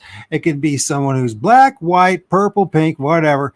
But if it's a Jew and the Jew supposedly gets killed in the street, or at least the rumor of it, all hell breaks loose. This one group of people. But now, if it's all the thousands upon, I mean, you people realize the United States of America and the death toll, how many people have been slaughtered just, with violence on a yearly basis. We're not even talking about the death jab that they gave us as well, and the eugenics program, which is part of the eugenics program, with all these young boys in inner cities to have their guns and all brainwashed with the infested nonsense and music that they gave them. And you just look up who actually gave them that opportunity to do all that shitty music. And you know what? Go to a place like Chicago. I remember when I was on the railroad and I would take freight train from Toledo, Ohio to Chicago, right? And have to go to the east side. And every freaking weekend, it was a guaranteed spare in the summer. We were just like, okay, because, they would come and they would just like pop open the tops of these rail cars and steal all the shit and all that, And we wouldn't come out of the cab. We don't own private security for the yards, right? Not the police. The Chicago police wouldn't do shit about it. So they had to have their own private security. Did you know that? And we'd go in there, and under the viaducts, there'd all be these homeless people in their tents. It's been going on for fucking ever, and it stopped. It happened long before Biden and it showed up. And it'd be, well, how many people were killed this weekend? Well, so far there's been 20, 30, 40. Half, 50? Shit, what the hell? Everyone just shooting the fuck out of each other. And yet these people, this is the best fucking thing that ever happened. Like, you know what? Keep it going. But if one of these even gets punched, even has a fingernail that's broken, and Lord behold, then the whole damn world ends. You understand, these people are actually running the show right now. They've been running the show actually for a very long time. Here's another interesting thing. I hear all this crap, about America and all that. And I'll tell you something, and about, the revolution. And the revolution, after the revolution, right, there was the Treaty of Paris in 1783. I want to just challenge any of you patriots out there to actually read that damn thing and find out who actually dictated the terms after the Revolutionary War, because it sure wasn't Benjamin Franklin and the other James and Jay and all the other esquires. What does that mean? They were servants of the king. Well, the king, when they showed up in Paris and hanging out and all that to determine what's going on, it was the king that made the decisions. It was he to determine what was going to be, what the treaty would be. That's right. He did that. It's not my personal interpretation. It's not even my personal opinion. It actually says that. You see, you and I, just like the Jews have been all lied to, the Americans have all been lied to, and if you want to, there's Muslim people here too, I know, and I hate to tell you this, but your most merciful God that wants you to fucking burn in hell for all eternity. There's a contradiction right from the beginning of all this stuff. You know what I'm saying? Now, you can hate me on that, or you could be honest about it. It's up to you. You can blame me, but I didn't write the fucking book. I didn't write all the stuff. Your most merciful God is make sure that everyone who doesn't believe in him is going to burn in hell. Run away from it all. Be honest, just run away. Or be honest, I should say, and be honest, because nothing's going to change in this world until we all get honest about ourselves and our own thinking, and how each and every one of us has been deeply infested with these lies. And it's affected us so much that we believe their lies, and that causes us to think that we're superior than the other group, and yet we're not. Here's something that's common. Once you figure this shit out, you realize nobody knows what the fuck they're talking about. That should be a real red flag for you. What kind of a creation do we live in which everyone's walking around like they actually are and believing that they actually know what they're talking about? Walking around with all these beliefs in their heads, these imaginary man-made constructs. And yet, once we break them down and we get honest and take away of those idols that we're not supposed to have, we realize something. There's something wrong with this creation. Something seriously wrong with it. And you can blame the devil, you can blame Yahweh, and maybe it is the case, but at the end of the day, there's something even deeper going on here. And that is, we're all walking around like a bunch of bobbleheads, acting like we freaking have a clue of what's going on. And the truth of the matter is, we're super easily manipulated. Let's go back to this poor manipulated woman that needs to wear a fucking wig. That's what's going on. France, New York, that people are being assaulted and even killed simply because they're Jews. And yes, there are police in France and in California and in New York, but their priority is not to protect the Jewish people.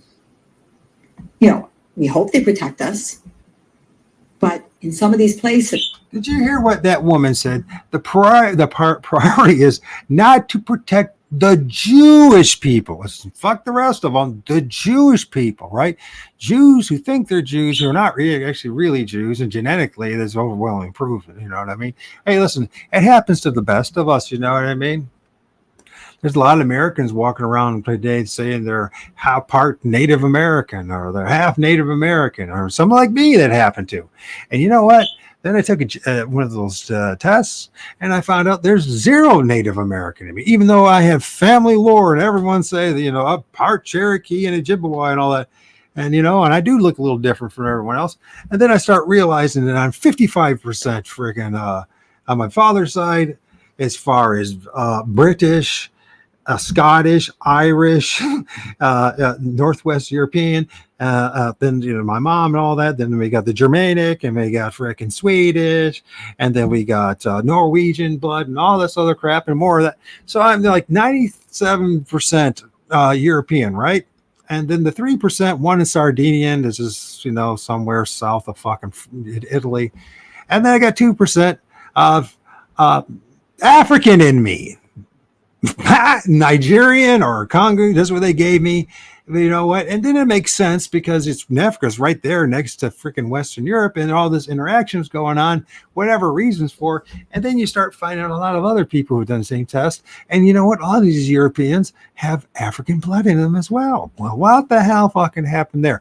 Now, is this genetic test worthless? Good chance it's all worthless, it's all bullshit. There's a good chance that maybe my family lore is right, that maybe there is some Ojibwe and Cherokee in me, because I do look a little different from my fellow Europeans. But at the same token, fuck it, who the hell knows? And that's another example of how it's wrong with the world that we live in, because everyone's walking around thinking they have their shit together, and no one has their shit together. None of us have our shit together. That's a big red flag. There's something wrong with this creation in which everyone's walking around thinking they got their shit together, and that it turns out that they don't. All this belief systems are just that, beliefs. If you don't really know what your ancestry is, you don't know what your ancestry is. If you don't really know what this place is, you don't really know what this place is. If you don't really know this God personally that everybody's worshiping and believing in, you don't know the God. And you can read all day long and you can do all your prayers and do everything that's mandatory. And the only thing you've done is you brainwashed yourself, you've indoctrinated yourself, and you lost yourself in the process. That's the reality of things. But we can't be honest about shit. We can't be honest about how fucked up the political system is, right? From the very foundations on up, right? That from the very beginning of all this thing that's called the United States of America and the influence of, the Brits, and what was part of the Brits and all that, and what's the name of those things? The Rockefellers, not the Rockefellers. Why can't I remember? You guys know what I'm talking about. The Rothschilds, right? They're involved in all this. And don't forget about the Jesuits and the Jews. They're involved in all this foundation. And then who dictated the terms in the Treaty of 1783? And it's not Michael Adams' opinion. It's not the Lord of Ward's opinion. It's not the Loosh Farms' opinion. It's right in the damn treaty that no one ever wants to talk about or address, because if you were a bit honest about what the fuck's going on, United States of America, although in the great psyop of the United States of America, and we pretend that we're not a British colony, we still have been always the British colony. And what is Britain? Nothing more than the extension of what? This version, this world, this past 200, 300 years version of the quote unquote imaginary Roman Empire. But in the end of that fucking matters either, because none of this matters, because in the end of the day, it's all about gang warfare. It always has been about gang warfare. There's these sophisticated gangs with their gadgetry and their censorship and the internet and all their fancy weapons, but they're still just fucking gangs. Doesn't take it, we can't be honest about it. We can't bring it down to simple. We have to make it very complicated, full, because you know what? A lot of it is about our own egos, isn't it? It's about something to make, look how important I am. Until one can get to the point and realize, you know what? You're trapped. You're a slave, regardless, no matter how much you fucking think you know. Very few of us have the privilege to go any direction we want to. Very few of us have the capacity to make a decision. You know what? I want to go north today and just keep on going north. And guess what? Very shortly, sometimes with a matter of feet, matter of yards, something's in your way. And before you know it, you realize you don't have any direction. You have no direction, no freedom of direction. And so we go and we'll project on these other people again, right? Instead of dealing with our issue, right? Because we're all in this fucking giant reduction camp. We all are 100%. You know what? In America, it's fascinating. And it's that way in Europe too, in most places, in developed places. I go up my neighborhood, right? I'm the only one that has any wildflowers. And the reason why I have wildflowers is because I give a shit about this place and I want to have wildflowers. Now, all my neighbors, and it's a nice place, and normally it's a nice place. Actually, one of the weird things is, in this nice conservative place in Midwestern America, you got a couple bull dykes that are freaking decided to move in because the neighbor died and started renting the place. And they're supposed to mow the lawn, and the lawn's like a fucking foot high with a bunch of foot and a half high of weeds and all this kind of shit. And, they're from the South Side, and they're just white trash. And there really is white trash, by the way. And there's all sorts, there's trashy freaking black people, and there's decent black people. There's trashy white people, and there's decent white people. There's trashy, all sorts of, there's trashy freaking Jews, and there's decent Jews. There's actually a couple of Jews out there that are halfway decent. It's amazing as that sounds. But I go and I look at my neighborhood, and it's perfectly mowed lawn. Some of them waste all their money and put the herbicides and pesticides on. One thing I've noticed since when I was a kid, when it rained, there'd be worms and everything on the sidewalk and all that. I haven't seen fucking worms in goddamn years because of some things going on. Is it the lines in the sky? Is it all the pesticide, herbicides? Who knows? I mean, this is something that's going on across the United States, right? And here's another amazing thing. So we got this worthless lawns, right? It's pretty much dead except for that grass that needs to be fertilized and all this other horse shit to make it look like a golf course. All the plants around the house, all the plants, either poisonous yews, they're freaking thorns, bushes, some have flowers and all that, but it's not a goddamn thing you could eat if they decided to shut down the groceries stores. And it's been that way for decades in this place. And you always hear the same thing. You better get your food storage. You better get everything. You better get prepared for the big one. It's coming out. And it's always the end of the fucking world. And if it wasn't for people like, Alex Jones, people actually believe this shit. Oh my God. Oh, Jesus Christ. Like fucking goddamn. It's the globalist. It is. It's the Chi-Coms. And it's not just them. It's the problem. It's us. We're so fucked up. We have so disconnected from reality from get-go, from the moment we come out of the womb, that we are so disconnected that we live in an insane situation and we embrace and accept it because we don't know any better. So watch it around. I got neighbors that are doctors and lawyers, and teachers and all these really highly educated and intelligent people, and they're doing this. They're all doing the same thing. The herd's all doing the same thing. They're all doing. We'll get together and argue about this, that, and the other, but we're all doing the same thing. What happened to us in this meat suit that we live in? What happened to us that people like this and this woman needs to think that she needs to wear somebody else's fucking hair? But they're not the only ones that do that. They convinced African Americans to do that. You ever notice that about women? African American women, they're all fucking wearing wigs. And they all got those incredibly outrageous long eyelashes and all those. I mean, we're walking around in a giant clown show, and it's across the board. It doesn't matter what race you are. It'll piss you off. I'll piss you off. I'll point out. See, people don't like a guy like me because I ask questions and I point out the bullshit, and it's across the fucking board.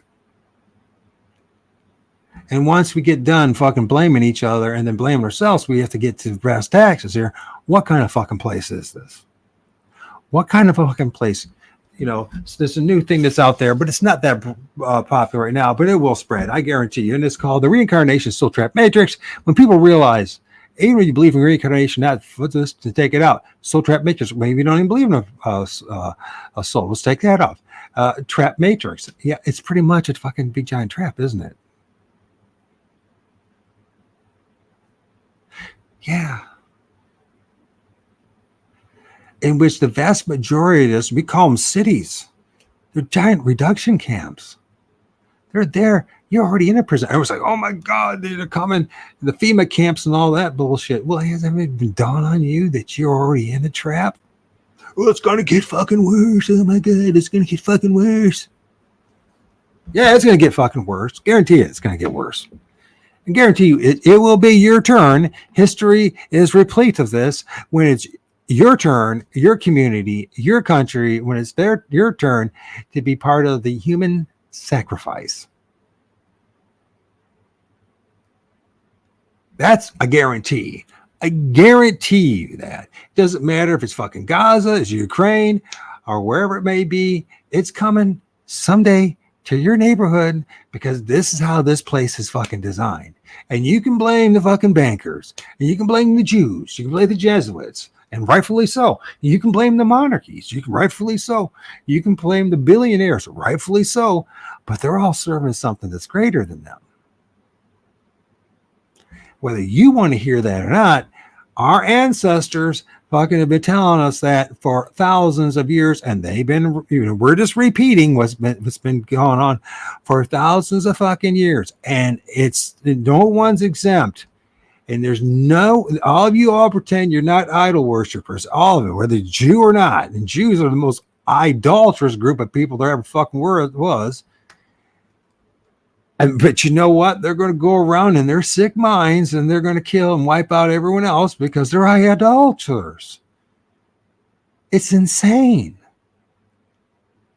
It's pure madness.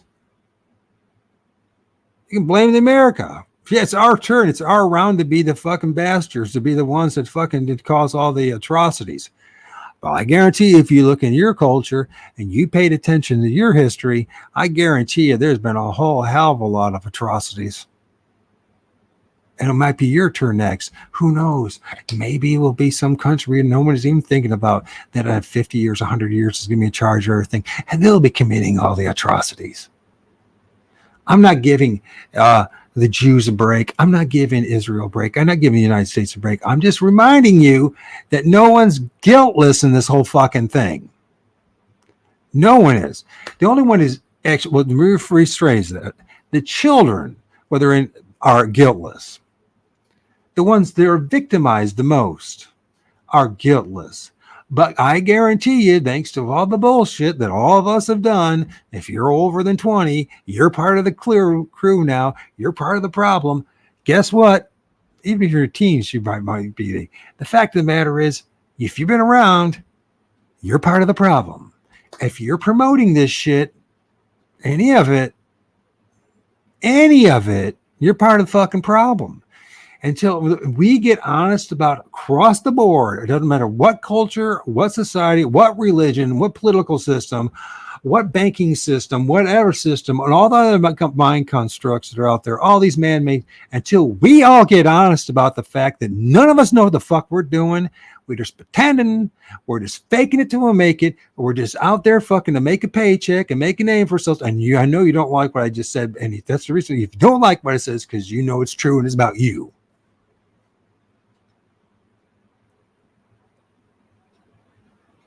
Because none of us want to deal with what's real. None of us wants to deal with a foot in front of us, an inch in front of us.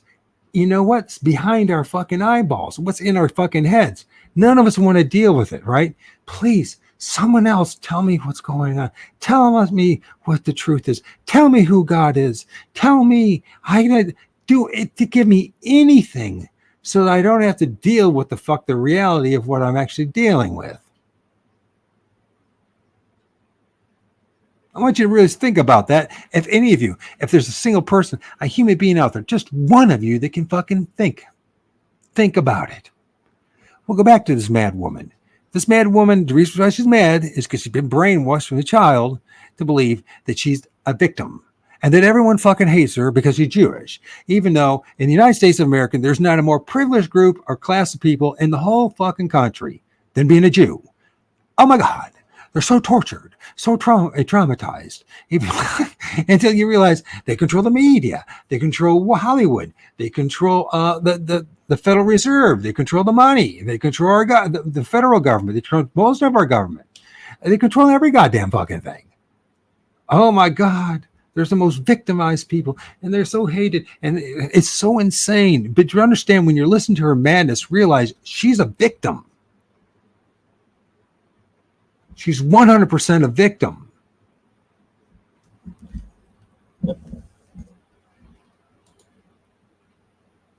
In some of these countries, there was an incident in Italy where a Jew was killed. It's not the number one priority, protect the Jews. In Israel, yes, there is danger. But the government's number one priority is protect the Jewish people. It's a whole different ballgame there. So every time I hear of an incident, every time I hear of another tragedy, and every time I hear they're killing Jews in the street, my rabbi is... It's insane what she just said there. Where are they killing the Jews in the street? The only place that's actually happening is Israel. That's the only place that it's actually happening. But in her, she's so sick, so twisted. I feel for the poor gal. I mean, she needs to wear a fucking wig. She doesn't believe, she really thinks she's, I mean, it's sick. By the way, how's it going? Short note, Carrie, thank you for, and thanks for everyone else who's making some comments and bringing up some stuff. I hope you guys realize what I'm saying here. This poor gal, she's so twisted in her head. She thinks she's got to wear a wig. She's really been brainwashed that she thinks that they're killing Jews in the street. In America, no, there's a whole bunch of African Americans, there's white dudes, there's freaking Puerto Ricans, there's all these, everyone's being killed in the street. I mean, there might be one Jew in freaking every year that it happens, but that one, they will feast upon that. They will fucking exploit that to the bitter end, and they'll bring it up over and over again. And I feel they're so sick in the head, and their sickness in their head is sickening everybody else, and they don't even realize it. And I'm not making this shit up when I say the most privileged class of people in the United States of America are Jews.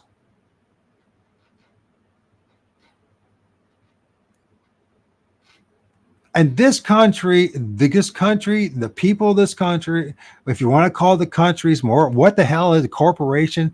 A conglomerate of corporations. It's just a mind construct. It's just an excuse for others to exploit your energy and take advantage of you. That's all it is. But there is not a more privileged group of people across the board. They represent a very small percentage, at best 6% of the United States of America. And they are the most privileged. And if you bring this up, you're an anti-Semite, even though they're not Semites. You see how this works? The law reversal is if you can't get to the point, you have to get to the point. I strongly recommend you get to the point that every damn fucking thing that you hear on television, 99% is on the internet. The things are in your books, and what's in Barnes Noble, what you learned at school, all the way up to when my son has a nana that she's got two PhDs in women's studies. She's spent all this time, and she's the most craziest woman I've fucking ever seen in my life. And then one of the best things that's ever happened to me is she doesn't want anything to do with me, because I'm going to tell her, and I'm going to say, I don't give a fuck about your PhDs. I don't give a fuck about your fucking studies. You're insane. You're out of your mind. And she's just as bad as this woman. These women, there's a little thing that's going on out there, right? Out there in TikTok land and on Rumble and all that, it's this test. This asks this question to these women: would you rather be stuck alone in the woods with a bear or with a man? And they all say, most of them say a bear. Just think about that. Really think it through. Any of you that have any common sense. A bear. And they ask a man. Now, if you ask me, would I rather be stuck in the woods with a woman or a bear? I'll take the bear, and I'll tell you why. Because that bear, I can freaking eat. I can turn into clothes. I can turn that into a weapon and into tools that help me survive. But a yapping woman that freaking doesn't know a clue what the fuck's going on, that's the last thing a man needs in the fucking woods. Is that being sexist? I don't think that's being sexist. That's just being realistic. Now, a woman, if she had any common sense and she'd realize, regardless who that man is, that she's going to be better off stuck in the woods with a man, even if he tries to make passes on her or try to hit on her, which, you know what, most men wouldn't fucking ever do in a million years, unless they were absolutely fucking desperate. So just put it right there that 90% of you women aren't fucking worth fucking hitting on in the woods in the first place, right? So there. And so now you got the few women in quotes, girls that are around there showing off their tatas and their fake faces and their fake hair and everything else, and say, and trying to make themselves to be, make money out of being sex objects, and say, oh my God, I'd rather be stuck in the woods with a bear. You know what? This is how stupid we've become. It's symbolic. It's emblematic of how stupid we've become. That bear is going to eat that dumb woman. She's stuck in the woods. It's not going to love that fucking woman.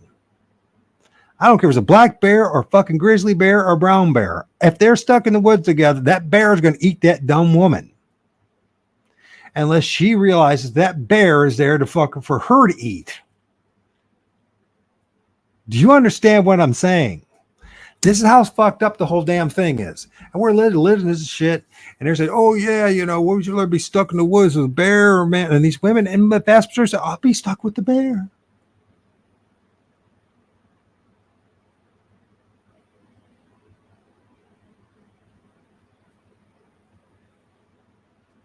How important is that what I just brought up is symbolic of how fucked up everyone's thinking is.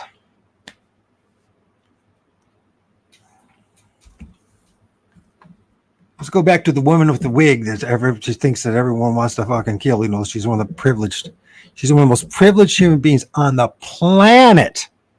Not just the United States of America. She's one of the most privileged human beings on the planet. And in her sick mind, she's going to be safer in Israel, where you have a greater chance of being freaking raped, murdered, and killed. And that's statistically the facts. But in their minds, it's crazy.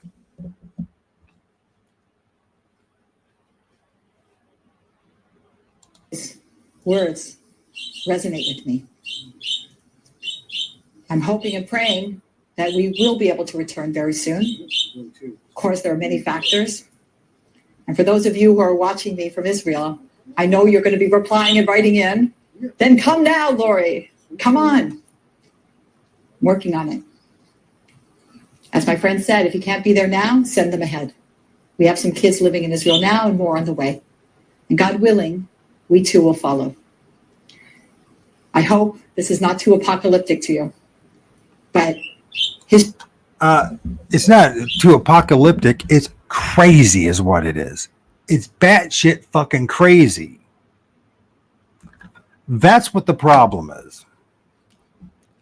So we need to be more sympathetic. You're being anti-Semitic. Oh, fuck. You got Walt. Did you pay attention earlier that Trump passed laws back in 2019? If you talk about Jews, you're freaking anti-Semitic, and they're doing it again. And you know what? It's insane because they're the most privileged group of people in the whole damn world. If you can't talk about them, as the old saying says, whoever you can't talk about, that's probably the people, the group that's fucking causing you the problems. Let's see. They're the ones behind all the madness. But they're not just the only ones behind it. And see, and that's how this whole twisted fucking thing is. There's something wrong with this place.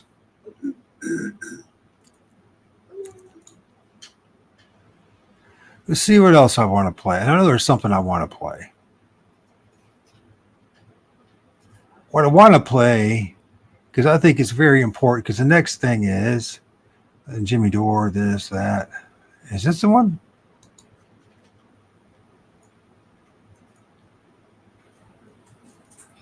Okay, Ryan Dawson. Everyone seen it? You haven't seen it? Go check out his channel on freaking Rumble. He's a guy who's been censored as well, just like me, but a lot worse because he's been really going at the Israel and the Zionist agenda, whereas I was being censored for freaking going after the Vatican and the Jesuits and their involvement in all of this.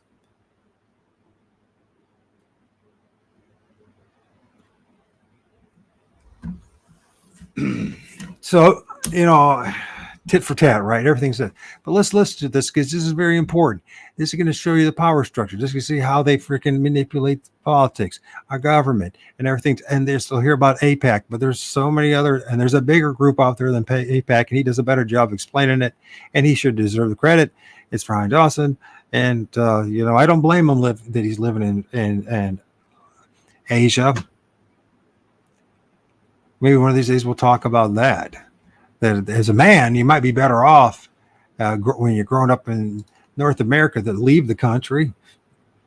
I'm encouraging my son that he gets a job and get in the Air Force or something, do something, leave this country for a few years before you even decide what the hell you're going to do with yourself. Go somewhere.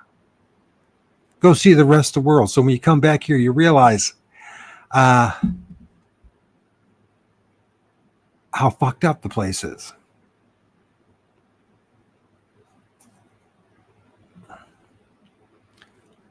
I'm not just talking about the United States. I'm talking about the whole fucking place.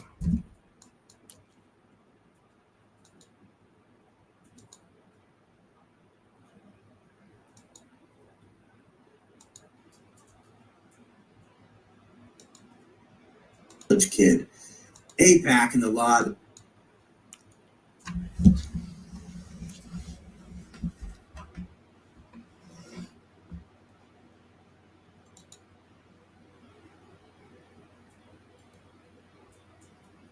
It is essentially early, but let's let people get in here before I start dropping bombs.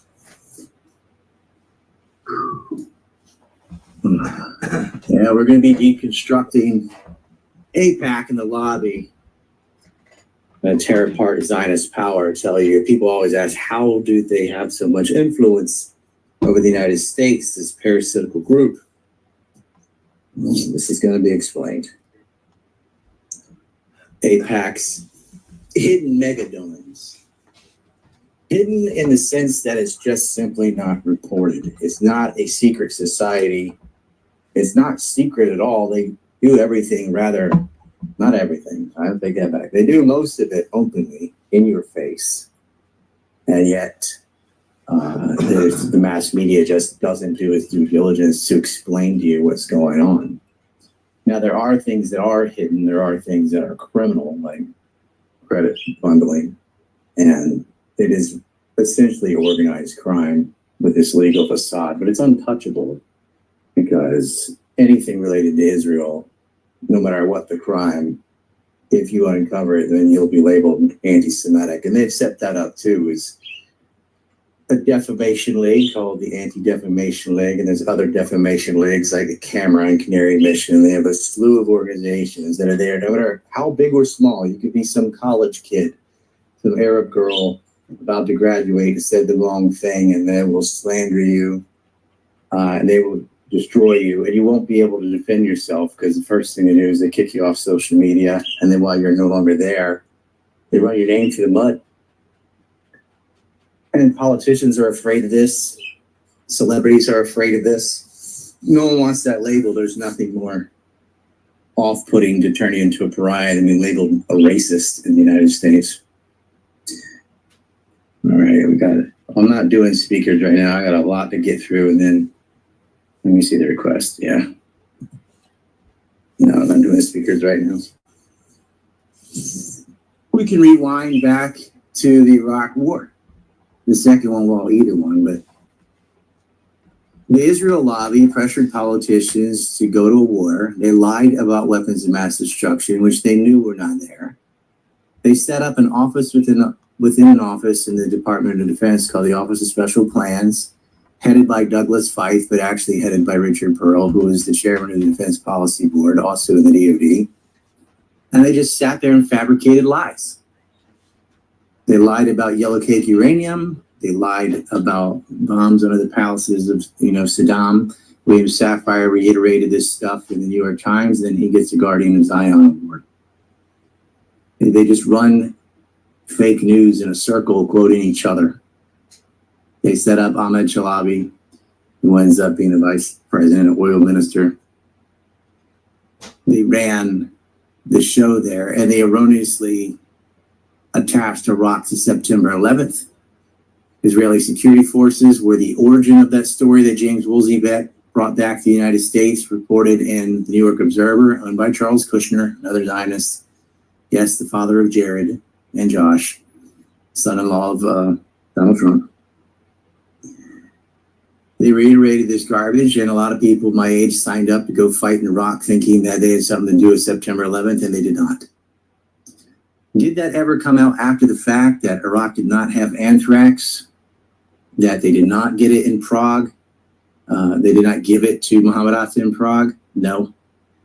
They just let it be. But the origin of that lie was from the Israelis, because that war was in their interest. And all this, it's big oil, it's petrodollar, Saddam was about to do this or that. And Saddam had scuds that could reach Israel. That's why they attacked him the first time in the first Gulf War, with Tom Lantos and co. lying about babies on incubators. And then they lied about WMDs that they knew were not there, and they lied about anthrax, and they tried to tie Saddam Hussein to Osama bin Laden. This all came from Zionist media. Every single one of these turkeys reiterating these points in PNAC, as well as in the Times and in the Post, were paid shills for Israel. And that DOD was just crawling with worms that do things not in American interest. They do things in select commercial interests from the, what I'll call the hedge fund cabal, for pro-Israeli policies, which included murdering hundreds of thousands of people in Iraq over nothing. We move on to Gaza genocide. And I don't care if you call it genocide, mass murder, whatever. They're murdering innocent people. The whole world can see it. They're bombing residential homes. But while people are asleep in their bed, boom, they just hit the whole apartment. They're bombing hospitals, they bomb mosques, they bomb churches, they bomb refugee camps, they bombed the food trucks. They shot people trying to gather food from the food trucks. And they're torturing people. We have this O.R.D draft. Here's testimony from a nurse. Hamlawahi, a senior nurse, said a female officer had ordered 2 soldiers to lift him up and press his rectum against a metal stick that was fixed to the ground. The stick penetrated his rectum for roughly 5 seconds, causing it to bleed, leaving him with unbearable pain. The leaked draft of the O.R.D report detailed an interview that gave a similar account. 41-year-old detainee, the interrogators made sit on something like a hot metal stick that felt like fire. Another detainee died after they put an electric stick up his anus. You have these kind of reports, and you also have the worm people, where they are zip tying people's legs and amputating them, putting these guys in diapers. They call them the worm people. They have no legs, and they have to crap in a diaper an inch around like a worm. Just torturing people. They're murdering babies. They cut off the food. They cut off electricity. Babies really did die in incubators. They froze to death. Unlike the lies about that in Kuwait that started the first Iraq War. Everything they accuse others of doing, they're guilty of doing themselves. As I asked Judge Napolitano, rather than defending each case, why don't you go on the offense and ask these Zionists, okay, what would count as a war crime? Exactly what would they have to do for you to say that's a war crime? Is there anything they could do that would be considered a war crime? Is there anything they could do that would be considered offense? Because they have the right to defend themselves. Bombing an apartment full of people at night is not defense. And if it is, then what the heck is offense? Apparently there's nothing. And they're just human shields. We just kill them all. We got 4 hostages, murdered hundreds of people, but hey, that's how it is. They murdered 237 people. I'm going to get the APAC. I'm just giving some background on Gaza first. They killed 237 people in 2023 before October 7th. That's how many Palestinians were killed. So when they say, well, it was peace, and then Hamas attacked unprovoked, no reason, da, da, da. Never mind the ongoing occupation. They murdered hundreds, not dozens, hundreds of people. And they flooded Al-Aqsa Mosque and desecrated it. Then Hamas broke through the cage. That is what happened before October 7th, which they had foreknowledge of. Would pro-genocide billionaires collude with each other to further Israeli interests by bribing politicians, creating fake media, fake social media, and more propaganda? Yes, they did, and they've been caught. There was actually a report in the New York Times called "Israel Secretly Threatens U.S. Lawmakers with Influence Campaign on Gaza." What they did is they went around and they used ChatGPT and other AI to create a bunch of fake accounts that would go on Twitter and post pro-Israeli comments, and then all start replying to each other and stuff and boost the algorithm up. Complete fake news. They couldn't even find enough Zionist diaspora to do this for them. They had computers go through, and this was also on Facebook and Discord and all the social media apps, including Twitter or X, making fake news. Which It was paid for by the state. This wasn't like some individual kook did this. The Israeli government decided to do this. The crux of their power is AIPAC. A lot of people wrongly call that a political action committee. That's not what PAC stands for, although there is an AIPAC PAC. It's the American Israel Public Affairs Committee. But when you trace AIPAC PAC, you're only getting about 1% of the donations. That's it. There's an app on here called Track AIPAC or AIPAC Tracker, and it's just pulling information from opensecrets.org is what it looks like.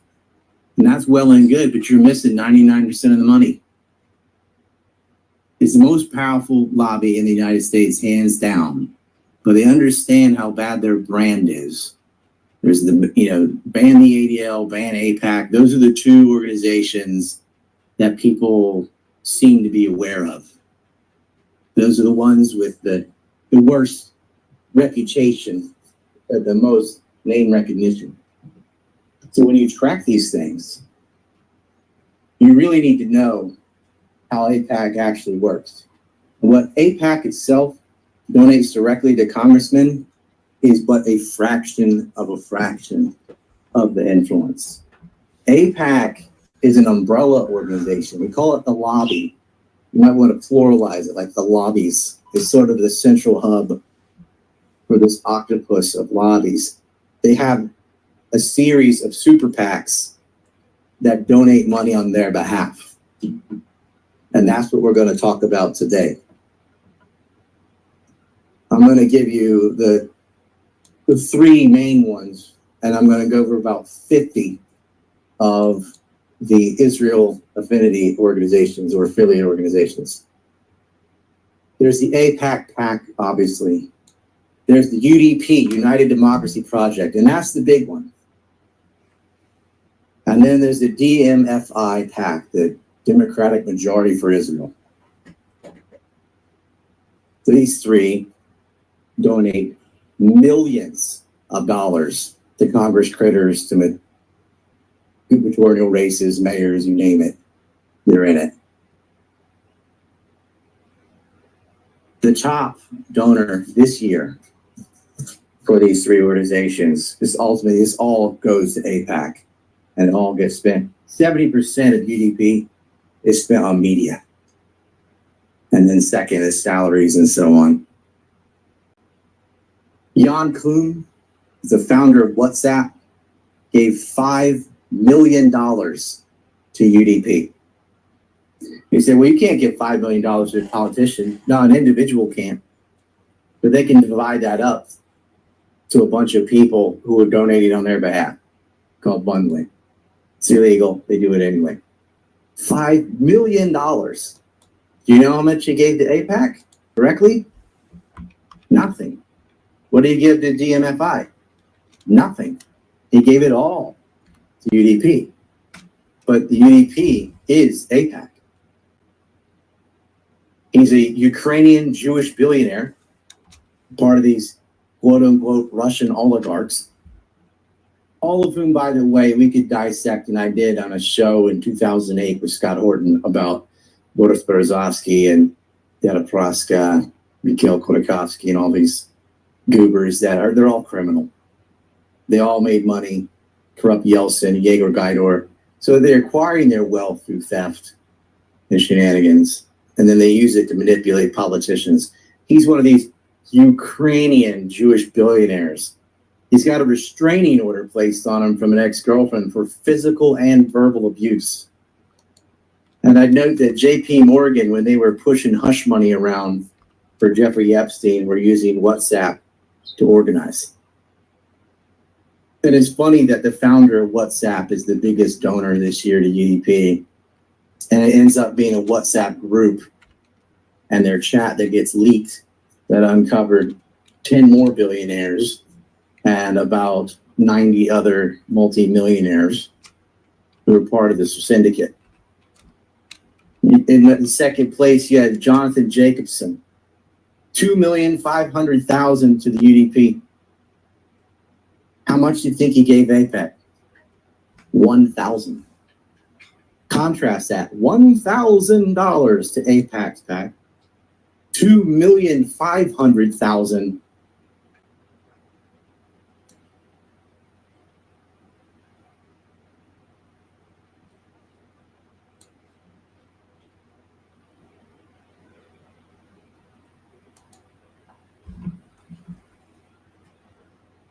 $2,500,000 to the UDP.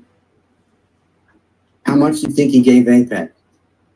1,000. Contrast that, $1,000 to AIPAC's PAC, $2,500,000.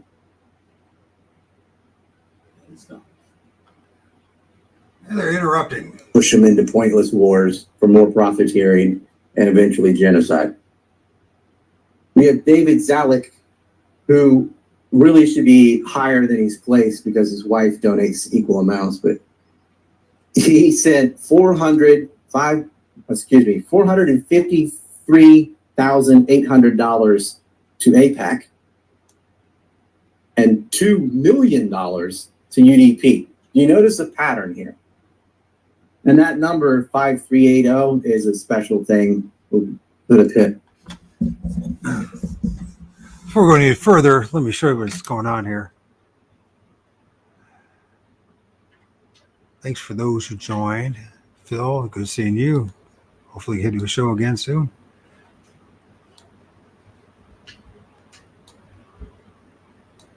But this is priority number one for those of us in the United States to talk about this stuff. So the UDP, the United Democracy Project, is super PAC recently launched by the pro-Israeli lobby group AIPAC, claimed decisive wins in 2 races for the open house seats in North Carolina on Tuesday. And this is from the Jewish Insider. Oh, I'll get out of there. So I just wanted to share that. Yeah, it's just, and it's just, here's the thing. So my research, when I was doing it with Truther, I was focusing on basically the Italian mob. He's basically researched the Jewish mob. And they've been bouncing back and forth in the controlling this place called the United States of America forever. This is my whole lifetime. So it's easy to just, it's easy to focus on one group, but until you're willing to look at the other groups and their involvement, then you realize this is a lot more complicated. But we're going to talk about this now because this is the biggest issue right now. The biggest issue right now, as far as the United States and what we're dealing with, is, and once again, it's not all Jews. Everyone keeps saying that, and there's a lot of people who, like Mike Towers, he came out. All these people come out of the cult. They're, they can't help what they were born into. They can't help where their genes are. They can't help that, right? You can't demonize a person because of that. But what you can demonize a person for or challenge them on is if they're totally brainwashed, indoctrinated, that they're spewing bullshit, lies, and are actually causing problems for everyone else. They're not the only ones. Like I had my rant earlier, they're not the only ones. We all are under total mindfuckery. It's important to realize that. But we also should understand the power structure in the United States of America, what's going on, its influence, and what's going on in Ukraine, what's going on in Israel, and other places in the Middle East, and et cetera, and the international financing, and et cetera. Because there's a certain group of people who are supremacists. They're racial bigots. Not all Jews are this, but the ones at the top, the ones who have the money and the power, they're the ones who are doing it. And we need to know about this. And there's a connection to all these things, the spiritual connection, if you will. And as long as we're stuck in these Abrahamic religions, as long as we're stuck in all this nonsense, we're going to keep on going along with the program that was offered up to us by other people who are exploiting us, whether they're our contemporaries or people before us. We're all victimized by this. We just watched that one poor gal who literally, thinks it's safer to go to Israel if you're a Jew, which it is profoundly the worst thing you can do if you're a Jew, outside of getting some property for free and going to school for free. Your chances, if you're worried about being killed in the streets, you have how many thousands times percentage to be killed in Israel than you do in New York City or anywhere else in the United States. So they've been brainwashed completely in this. And it's clear to me that it's not just the Jews are involved. This is going to piss off some people. But you know what? When you really look into it, the power structure, the oligarchs, whether Jewish or not, they love the idea of sending a whole bunch of Jews over there. And why? What is the whole plan? What's the big plan here? What's the big plan? It's not just greater Israel. The big plan has always been the big plan when it comes to Western oligarchs, is to do something about their immediate threat of Islam and in the Middle East. Even though the average Muslim doesn't give a rat's ass what's going on in France or the United States or whatever, they just want to live their lives. The fact of the matter is, if they're going to expand the empire, they have to do something about the Arabs. They got to do something about the Middle East. And so this was something that was conjured up a long time ago. And, they tried to do it before with their crusades and it didn't fucking work. This is the new form of crusade. It's been going on for 80 years. And what it is, you send all these brainwashed Jewish people to think that everyone's hating them and everyone wants to kill them and that they need a chosen land. And they sent, they got their land that's supposed to be chosen from them. That, if you read the Bible, clearly is not what's going on. But they're manipulated because that's what they do. As long as you don't read the book of black magic called the Old New Testament, as long as you don't actually study it, then you'll listen to somebody that piecemeals a verse here and there, and you go, well, that's what it says, instead of not reading its context. And once you start actually reading it and studying, you realize that the fuckery that's going on across the board, Jew, Christian, Muslim, it doesn't matter. And this has something to do about imperialism. You see, a great example. I'll give you an excellent example. I'm sorry about interrupting this. We'll get back to this for sure. The United States of America, in order with the Western expansion, right? 150 years ago, actually it'd be more than that. It'd be 200 years ago. And they were trying to motivate settlers from Europe to expand west of the Mississippi. And they were having a difficult time doing that. Why? Well, first of all, there was a bunch of indigenous people there, and they didn't want to freaking, be scalped, as they were told. It's always demonized another group, right? It's just like what the Israel and Jews are doing right now, demonizing the Palestinians, dehumanize them so they can kill them and genocide them. That's what we did in North America, right? With all these indigenous populations. So they needed some way to motivate people to go to godforsaken places like Utah and parts of Colorado and Nevada and the West, and go through the plains and all that. And so they conjured up in the burnt over district and northern part of New York, the state of New York, and they conjured up this thing called Mormonism. And they created this new cult.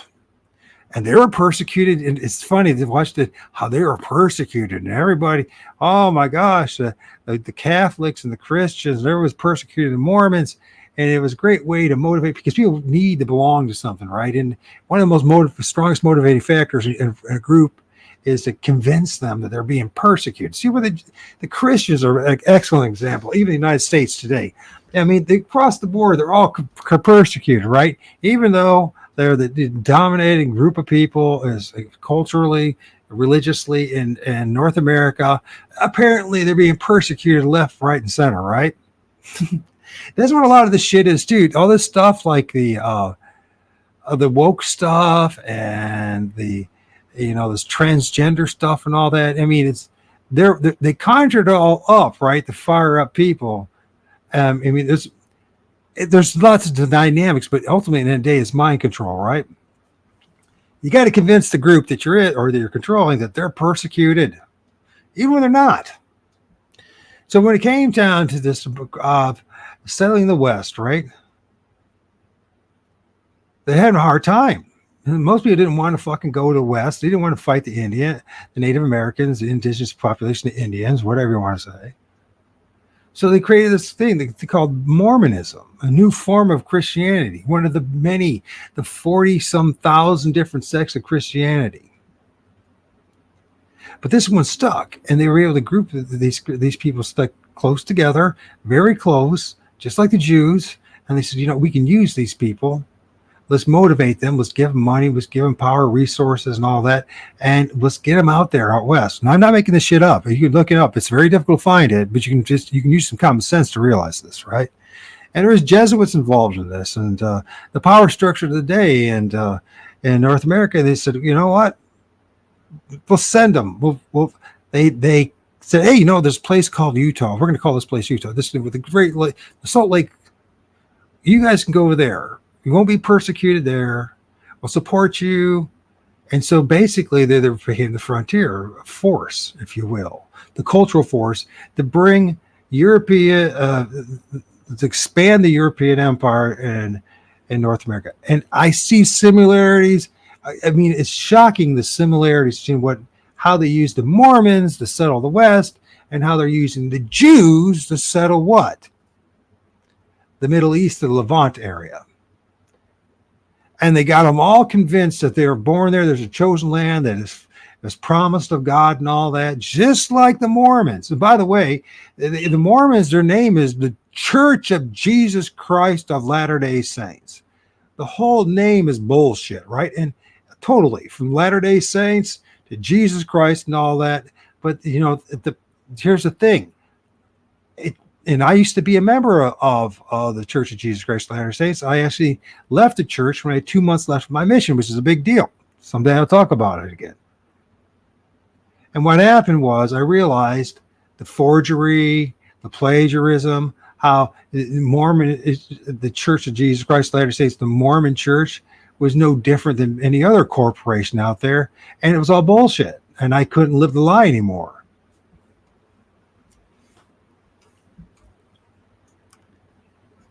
And it was a very painful process to break away from the cult for me. You'll see this a lot of Jews who are part of the cult of Jewry who break away from the painful process it is. The rejection, the realization that you're a part of some fucked up death cult. This whole bunch of lies. And, most of the time what happens is you end up in another dumb, stupid cult. It takes a lot of effort and energy to break away from the lies, the mind constructs out there, right? But you see clear, that's the reason all this money is there. This is the reason why they're allowing these to be in such control, and that's the reason why they abdicated a lot of control and gave it to the Jews, the Zionists. Remember, Zionism is huge. There's more Christian Zionists or Jewish Zionists. And there's a ton of Muslim Zionists too, but God knows what the number of that is. But clearly it's pretty big because who's going along with the atrocities? Saudi Arabia is going along with it. Which is all the other countries around there. None of them are fucking, the only reason that Palestine and Syria even doing anything is because they're being fucking invaded too. Nobody gave a shit about the Palestinians. They pretended they did. They did a couple of wars, but they didn't fucking end it. They didn't want to go all the way. We're talking about the leadership now. We're talking about the people, the power structure of the Middle East, right? It's all going to happen. The greater Israel is going to happen against all reason and rationale, and millions of people are going to be slaughtered, just like there were 110. That's the bare minimum. That's the number. You understand, whenever they say, like, in the West, in North and Central and South America, they say, oh, 100. The generic number that was thrown out there was 110 million that were slaughtered, displaced. I'm not making this up. Just look at a map of what it was 300 years ago in North America, the United States and Canada, and all these indigenous populations, and now how much land they actually have. This is what's going to happen. There's going to be little reservations here and there for the Palestinians, and for the people from Lebanon and from Syria. There'll be little reservations, and this is what they're going to do. As terrible as this sounds and as insulting as this is, and no one's going to like it or accept it. I don't like it. I don't want it. But this is what's going to happen because this is what's happened 1,000 times before. I'm just telling you the way it is in this shit show. These people, they're going to have little reservations like we have here, right? Little reduction camps. So it gets smaller and smaller and smaller. And so that, the Zionists, the Jews, and the Americans, and the Europeans, and everyone, and the Russians, and everyone else can come and can visit and go, oh, you know what? It's like a tourist trap. Like, if you go to a reservation, say you go to the Cherokee Reservation, and which is an absolute disaster if you go there.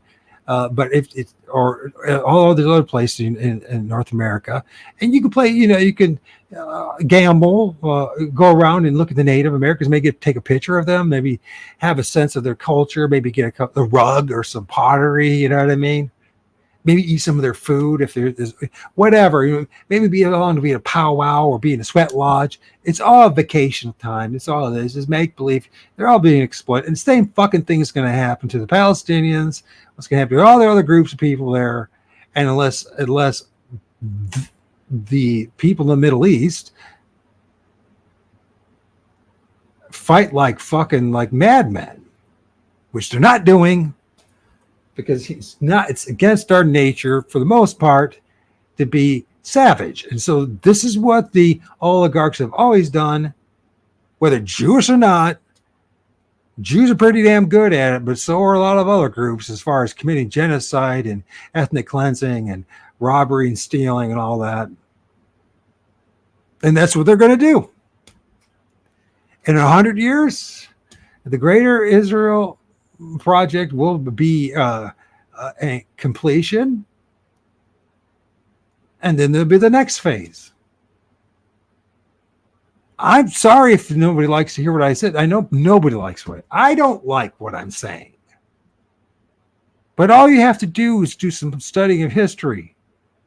See the history of your own culture. See what's going on, especially for the West. But the East is just as bad. China's just bad. I mean, if you look at their expansion and all that and what they did and how they absorbed all these other cultures and wiped out everything, and Russia did the fucking same thing, and they all do the fucking same thing. If you're an empire, you're part of an empire, guess what's going to happen? There's going to be a whole lot of losers and a few winners, and the winners are always going to be the oligarchs. And their useful plutocracy and their slaves. And that's how these plantations and this shit show are run.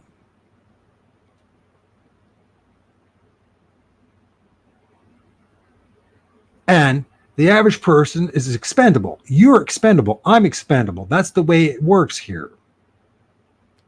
No one likes to hear it. No one wants to believe it. No one wants to believe that their government, which you don't have one, but you believe that, but just make believe and say you had the government of yours and it gives a shit about you. And no, it's not. Man, to govern, what does that mean? It's the mind control, governing of your fucking mind and what you believe.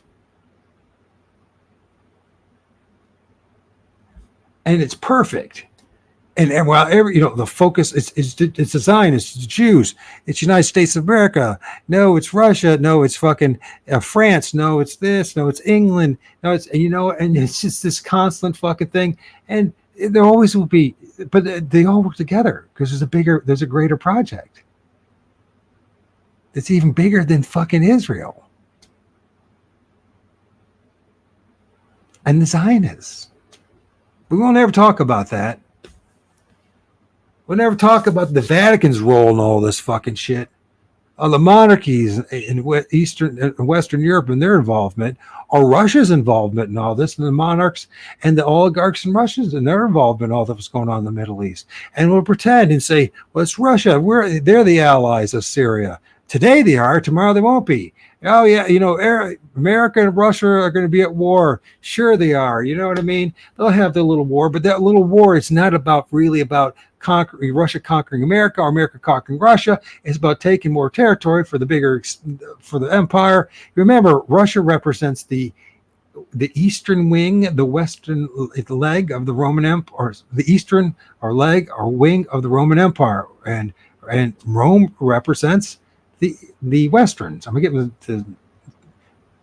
Okay, Moscow is the new Constantinople. That's what this nickname is.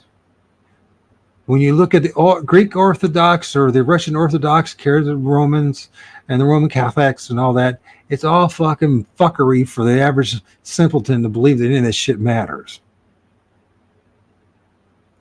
The fact of the matter is, this is about expanding the empire. America and Russia have had the longest fucking treaty of any country that the United States of America has ever had. Did you know that? During the Civil War, what's the one country that showed up that guarded both the East Coast and the West Coast during the quote-unquote Civil War? It was Russia. That's right. Russia sent their fleets to guard San Francisco Bay and the West Coast, and also in New York, in New York City, and that's exactly what fucking happened. And they've been playing this fucking game, okay? So the Russian oligarchs have been playing a fucking game with other people, and then we have the United States, or which is Western, because there's an imaginary separation between Western Europe and North America or the Americas, right? It's an imaginary separation. Every fucking war that the United States of America has ever been involved in never was for the benefit of the United States of America. Since the Civil War, did you realize that? Did you know that? It's more than just fucking banker wars. If you look at all these fucking wars that we've been in just in my lifetime, whether it's fucking Libya, whether it's fucking our involvement in all this stuff, right? Or Syria, Palestine, Lebanon, Iraq, and it will be Iran. And Iran, the oligarchs know about this too. And Iran, they all know what's fucking. There's no mystery to what the fuck's going on. It's mind fuckery on us. Oh, it's the end of the fucking world. The world's going to end. Well, the Bible makes it very clear that there's a world without ends, and the world will not end. It was promised in Genesis 9 after the flood, according to Yahweh. If you believe in any of this bullshit, that the world's not going to end. So even the people that understand and know the scriptures know it's not going to end. There's no need for the end. It's the end, the second coming and all that happened in the 1st century AD, as the scriptures say clearly, and the propaganda, remember, and it's all about destruction of Jerusalem 7 AD. And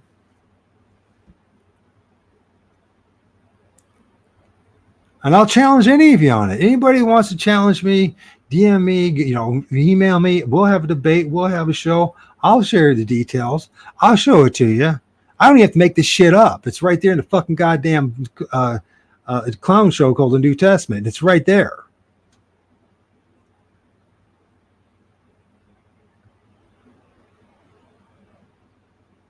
You want some unity in this world that really matters? How about honesty? How about we have a new movement just called the honest people? The people are fucking honest about shit and aren't fucking playing games, aren't faking it till they make it. Honesty. Let's have a new movement called honesty. You want fucking things to change? See, we as a people are never ever going to unite or ever fix this shit until we're fucking honest about what we believe in, what we've been told, and what we've been conditioned to believe in. I'm getting redundant there, but you know what I'm saying. There will be no fucking change. None. There's nothing that's going to happen. So all these people they're sending over from Palestine and from the Middle East and all that, and Western Europe and the United States and all that, And he's, how about us? We're going to lose our culture and our identity. And absolutely fucking yeah, that's exactly what the plan is. And that's exactly what's going to fucking happen to us and to those people that have come from all these other parts of the world as that we blend and melt and breed together and change and all that. And guess what's going to happen? In 2 generations, all these people that come from Palestine, it'd just be a fucking distant memory. Something just fucking happened. It was part of our history. Just like what happened to all the indigenous population in North America, just like what happened to my ancestors, the Cathars and Western Europe. It's just a fucking memory. It's just a blip in history. That's exactly what's going to fucking happen again and again and again. And I know you don't like me for saying that, but you maybe ought to be a little more mature about the whole fucking thing instead of thinking that you're going to change any of this shit. Yeah, they're tracking us. You know, I'm talking about this stuff. I want everybody to know about this stuff. I want everybody to know about the Zionist movement and how Israel's controlling our government. And why? Because you should know. You should know. How you deal with it is up to you. Most of you ain't going to do fuck all about it. You're going to go vote for whatever Zionist they throw in front of your face anyways. Donald Trump's going to... Donald Trump. His real fucking name. You know, Mr. Trump, he is a very privileged man who comes from very privileged class, and they pretend he's an outsider and he's being victimized, he's being challenged, and he's going to go to jail. He had this fake trial and all this shit and all that. Meanwhile, for his discomfort and his abuse and all that, that son of a bitch is going to be a billionaire from it. Do you know how much money that guy's gotten from all the people that are in charge of this place just in the past few months since the trial? And you think he's going to use all that for advertising? He don't fucking need to. People are so goddamn gullible for whoever it may be wants to interview him. It's all free advertisement. He's going to be a fucking billionaire. His kid's going to be a fucking billionaire. Multi-billionaire. He's just part of and it's always was part of the oligarch. He made it very clear that he grew up across the street from where the Al Smith dinner is. He made it very clear, unless he's fucking lying, which wouldn't be surprising, but he said as a child he used to go there to Al Smith dinner. Do you understand how privileged you have to be to even go to the Al Smith dinner? Oh, and that's where the of all people, the Archbishop of New York gives nods who actually is going to be. See, that's where the selecting happens, and that's where who the president's going to be. Wait a minute, it was all the fucking Jews that are in charge. What the hell is the Archbishop of New York the one that's making the decision? No, I'm not giving the Jews or Zionists a break. I'm just telling you, you got to be fucking honest about what's fucking going on and stop taking goddamn sides in this fucking thing. Unless you want to be on the side of honesty. Because nothing positive is going to change until we across the board, and when I say honest, I'm not saying being honest about what you fucking believe in. I'm telling you, I'm saying being honest about what's fucking going on. Because no one gives a shit in the end of the day what you believe in, especially if you're someone who's actually in charge. If you don't start thinking the way the people, the oligarchs, the people in charge think, you ain't going to change fuck. Do you understand that? And I know, as repulsive as that sounds, no way I don't want to think like these are monsters. They absolutely are monsters. But if you don't understand how they fucking think, you won't change a fucking thing. You'll just be played and you'll be steered this way and there. I see I watch it happening right now. By the way, this let's go another tangent. Let's talk about Alex fucking Jones. Poor Alex Jones is going to end the court's after him. It was billions of dollars, blah, blah, blah, blah. That guy's going to walk away richer than he ever fucking has been. His time is done. He's been doing it for fucking 3.5 decades. Probably been doing it for 33 fucking years. It's time for him to fucking go. He's been doing it a long time. He served his purpose. It's time for him he's 50 years old. He's going to fucking retire. He's still going to have run his mouth and go, all day long. But he didn't say fuck all. He ain't gonna help you. It's always the globalists. And there'll be a new one. There'll be a new one that they raise up. Who knows who it'll be? Maybe the Owen guy or whoever. There'll be some character that'll raise up, and he'll be the next Alex Jones, and he'll give you this false sense that anything's being fucking done because you see he's kept you trapped. He's kept you trapped, and he can tell you 99% of what's the truth is. He can tell you the whole fucking truth is, but if he doesn't give you a solution to any of this shit, and none of it fucking matters. None of it he did. Nothing he's ever done fucking mattered. That's the brutal truth of it all. Well, he educated me, taught me all things. I would have known about 9/11, all this whole shit. Actually, Alex Jones is a perfect example of a goddamn pariah. He shows up after the fact, after someone like me and all the smaller channels, all the smaller researchers say, hey, listen, this is how things really happen. You know what I mean? It was guys like me who were warning people about the eugenics program and what was going on with the Def Jab long before Alex Jones was talking about it. You know, this is what they do. They'll have a little snippet. They'll say something about fucking 10, 30 seconds. Say, oh, look, you see, we reported on it. They didn't report on shit. They gleamed on it. What's the word? They gleamed on it. They're like parasites, he's just a parasite, just like the rest of them.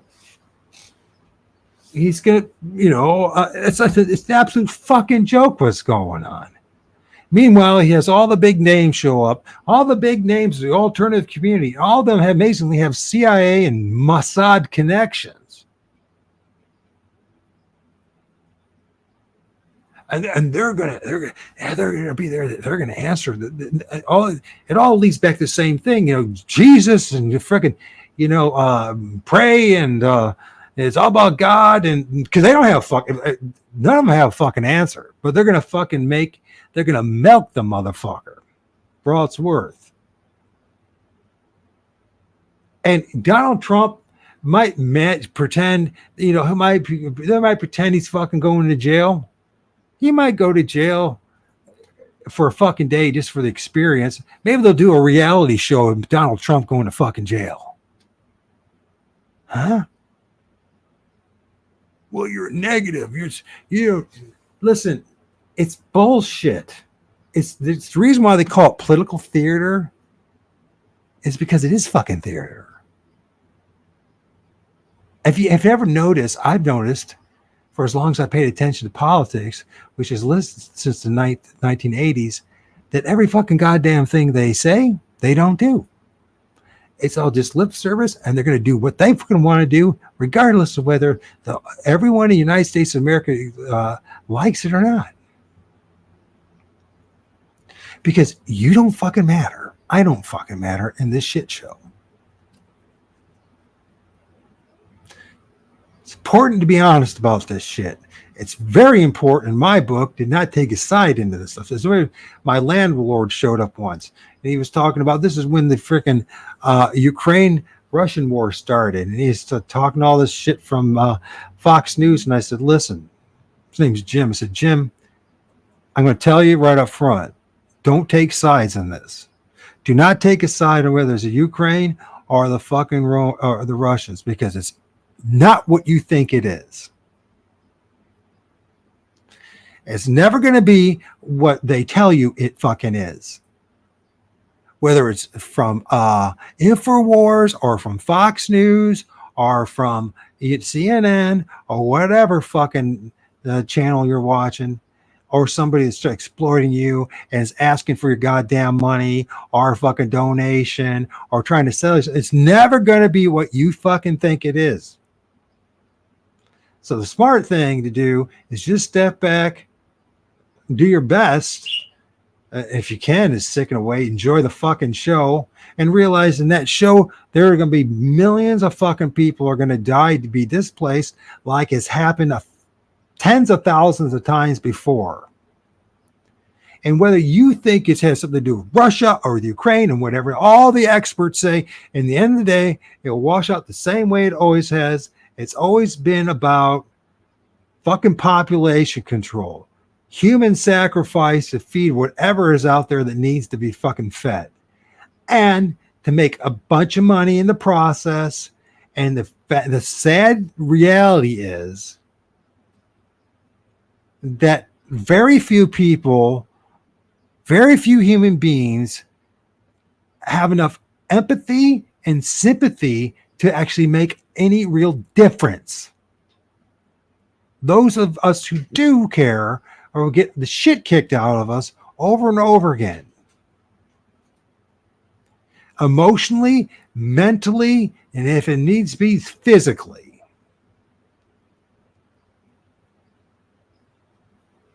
Whatever you think World War III is going to be about, me ain't got it. And you're not going to get it from the Alex Jones of the world.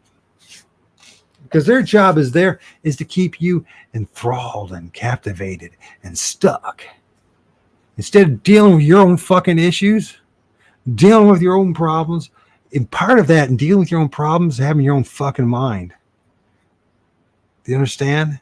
So when you spend precious 4 or 5 hours a day listening to that clown as he begs for fucking money and tells you it's all about the globalists, which, by the way, it is. I mean, you ain't gonna do shit about it. You're just gonna bitch about it. You're gonna say, oh, thanks, Alex Jones, for what you fucking did for me. I wouldn't have known all this shit.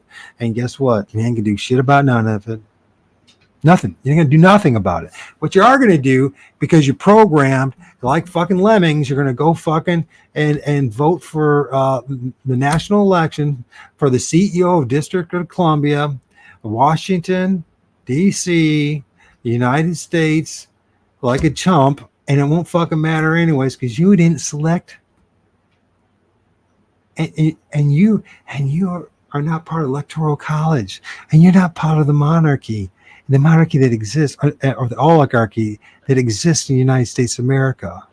So you taking fucking sides in any of this? It's just you being a fucking sucker. I step back and watch this shit and study and research it. But I don't believe any of it, nor should you. Let's go back to some of the power structure. That. The top 5 donors all give more to UDP PAC than they do to APAC, and by many multitudes. Together, Jan Kuhn, Jonathan Jacobson, and David Zellick gave roughly $10 million to UDP. That is equivalent to how much the U.S. gives Israel every day. So think about the ROI on that. They give 10 million. Israel's receiving about 3.9 to 4 billion. They gave 9.9 million, almost 10 million. So for less than 1 day of foreign aid, they can finance these organizations and manipulate all these politicians. And this year, of course, they gave far more than that because of the Gaza genocide. They've given, the extra 27 billion to Israel, and that's from the government. And then you have the Zionist Christian churches that have investments worth many billions of dollars on top of that. Zellick is the son of an Israeli Jew and the co-founder of Green Sky, another hedge fund. Wow. His wife, Helen, is on the board of governors for the Jewish Agency. So he's married to a woman on the board of governors for the Jewish Agency of a foreign state, Israel, while he donates millions of dollars, and she donates hundreds of thousands of dollars to AIPAC and UDP. She also gave $453,800 to AIPAC. He was the 19th biggest donor. So really, you can combine them. That's one family. But the fact that she's a sitting member of the JA, you know who else is on the board of governors? In fact, he was the chairman, the richest man in Israel, that Eitan Wertheimer, who sent the dancing Israelis, according to Paul Kersberg, who is one of the dancing Israelis, to New York for the operation. We all know what that was. That's who got caught working for Dominic Suter in Ornette Livingston, celebrating September 11th, and that whole thing's unraveled. I've explained that so many times. I don't feel like going into 9/11, but suffice to say, it was an Israeli spy operation. They had foreknowledge minimal of the attack and gave logistical support to 9/11 hijack, according to our Miami and Newark FBI field offices. And again, this is not hidden. It's just not reported. That is in our own Senate investigation into September 11th, as well as the primary raw documents of field office reports from our own FBI admit all this information. You have the police records of these guys, Virgin County. You have the FOIA requests that I did of their interrogations. A lot of it's redacted, but you can Rosetta Stone it. All that information is publicly available. They just don't let anyone who knows can put that together talk. Now, finally, I'm on X, but I'm banned on everything else. And that's how it was for decades. Paul Singer. This is a name first one you might recognize. Another Jewish hedge fund manager gave $1 million to the UDP. Nothing to AIPAC, nothing to DMFI. You can really see that the UDP is the main source of income, and probably it's the first time many of you have ever heard of this organization. And there's going to be a lot more, don't worry. Paul paid for a vacation for Justice Alito, which included private jets, so essentially bribing Supreme Court. And he set up tech research institutes in Israel. Bernard Marcus, Jewish billionaire of Home Depot, $2 million to the UDP. Nothing directly to AIPAC. And this guy is also, he's on the board of advisory, a board for AIPAC. He has liaisons to the ADL and a bunch of other organizations, including United Jewish Appeal. Which, if you have my Epstein map, or if you study the Nexium pedophile cult, you'll know how central they were in that.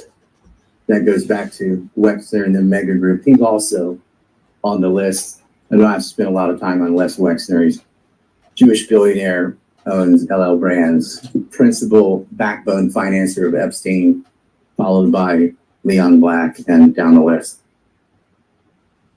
Bernard Marcus is something else. Then you have Deborah Simone, she's the daughter of Melvin Simone.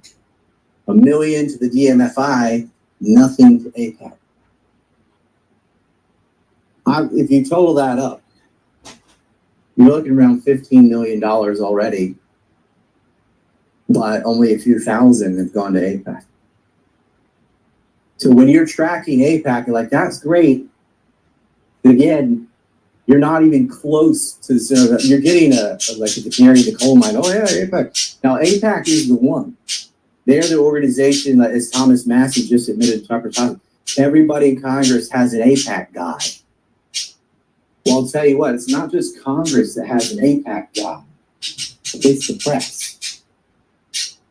When, I don't remember if it was like watching Scott Ritter on Fresh and Fit or if it was an interview he did with me, but I remember him saying when he was the weapons inspector and they all loved him at the time because he was defanging Iraq, he'd go on a show and then people like the cameraman, the crew, the executive producers and stuff, they'd be like, here's my card. Here's my other card, AIPAC. They were everywhere. All over these news organizations. It's not just who owns the media. It's not just the ownership, which is also the same. It's all the way down. They are embedded in there. And they have an AIPAC guy. Now, they are the ones who tell Congress how to vote. They'll finance their campaigns. But again, a lot of this is coming from these donors. And a lot of it's from UDP, some of it's from DMFI. And then we're going to get into the octopus in a second. You have Haim Saban from the Mighty Morphin Power Rangers, which was totally plagiarized from Japan, has a Kamen Rider and a whole bunch of shows like that. Just copied it. Another Jewish billionaire, this one in entertainment. This guy is big on Democrats too. It's not a particularly partisan thing. You can go either way. Some of them donate to both. And he is also affiliated with the IAOs. Paul Levy gives $1 million to UDP, nothing to AIPAC directly. Elaine Lerner, $1 million to UDP. Haim Saban also $1 million. Each of them gave $1 million. All UDP, not AIPAC. Then you have Harriet Schleifer. And this woman is important. She only gives $27,000 to UDP, and she gave $550,500 to AIPAC PAC. She's the only one that gave more to AIPAC than to UDP until you get to Helen Zellick, but that's because her husband already donated millions to it. Harriet is the chair of the Conference of Presidents of Major American Jewish Organizations. And you can cut and paste this for Canada and other places. It's the same kind of thing. What a weird thing. The Conference of the Head Presidents of Jewish Organizations. They take the leaders of all these Israeli affinity groups and they have conferences where they get together and set policy. There's the Alpha Epsilon Chi. There's the American Friends of Likud. There is and of course, there's AIPAC. The AJC is the American Jewish Committee, the American Jewish Congress, and that again would have Ronfmans and Wexners and Epstein people. The American Jewish Joint Distribution Committee, the JDC. You have the American Sephardic Federation, the American Zionist Movement, the Americans for Peace Now. Doesn't that sound like an innocuous, Americans for Peace? Nope, it's a Zionist organization. There's AMIT, I'm sure you've heard of that. ADL, I'm sure you've heard of that. Talk about them later. ARZA, the Association of Reformed Zionists of America. Of course, B'nai B'rith International, famous or infamous, I guess, for their chairman, Leo Frank, who raped and murdered little girls in his pencil factory, murdered I'm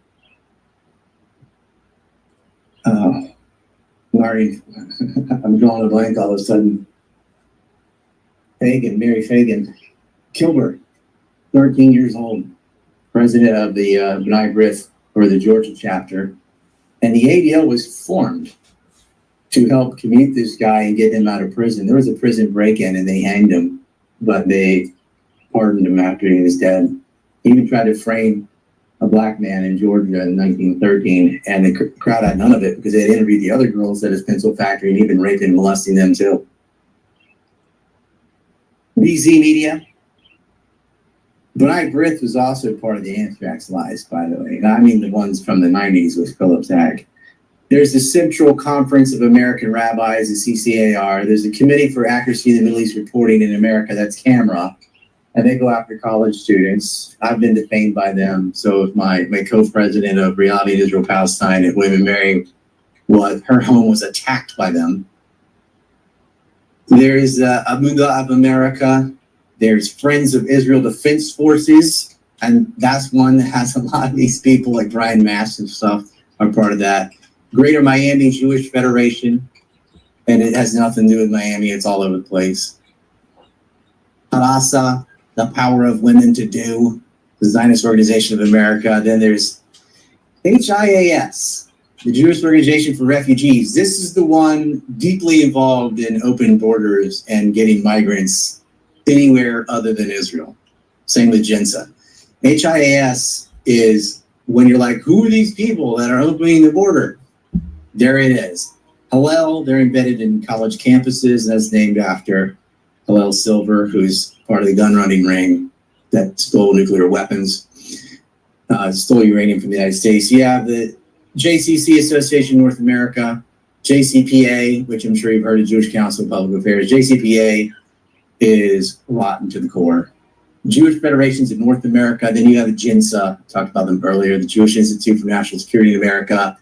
They just run around and slander people. It's like a miniature ADL. Same with the SPLC. Jewish Labor Committee, Jewish National Fund, Jewish United Fund, Jewish Federation of name a city, Chicago, whatever, Newark. Jewish Women International, the JWI. The Merkaz USA, Zionist Organization, Conservative Movement. That's a lot of your evangelical weirdos. Not USA, NCJW, National Council for Jewish Women. See all the identitarian nonsense in here. The Legal Community Family. That sounds neutral. So National Council of Young Israel. NCSEJ, National Coalition Supporting Eurasian Jewry. That's their name. I didn't give it the name. O.R.D. America, Impact Through Education. They go around and censor and manipulate textbooks that go into school. Virginia's at war with them. There's the Rabbinical Assembly, Rabbinical Council of America, Religious Zionists of America, UJA Federation of New York, Union of Reformed Judaism, Union of Orthodox Jewish Congregations of America, United Synagogue of Conservative Judaism. There's the Women of Reformed Judaism, Women's League for Conservative Judaism. There's the World Zionist Organization, and there's the Zionist Organization of America, the ZOA. Now, the ZOA is the former name of AIPAC. AIPAC used to be called, first was the Zionist Council of America, and then it was the Zionist Organization of America. And they were ordered to register under FARA, Foreign Registration Act, 7 times by Kennedy, Robert Kennedy. And someone shot him, and it was blamed on a Palestinian Christian. I'm sorry, that's not a good thing. Caesar shot him, but I digress. Michael Lefbell, 500,000 to UDP, 39,900 to AIPAC. Joseph Karen, 500,000 to UDP, 6,600 to AIPAC. You see, this is not 10 times, almost 100 times more that they're giving to UDP. What are you talking about? Gary Mark Lauder, 500,000 to the DMF IPAC and 2,000 to AIPAC. The Kraft family, 500,000. The Kraft group, excuse me, that they put in 500,000 to UDP. And that's run by Robert Kraft, who is the #2 guy at Global Apollo under Leon Black, the second highest donor to Jeffrey Epstein, gave him hundreds of millions of dollars. And Robert Kraft got caught in a little rub and tug operation down in Florida where he raped some Chinese women. He had enough money to make it go away.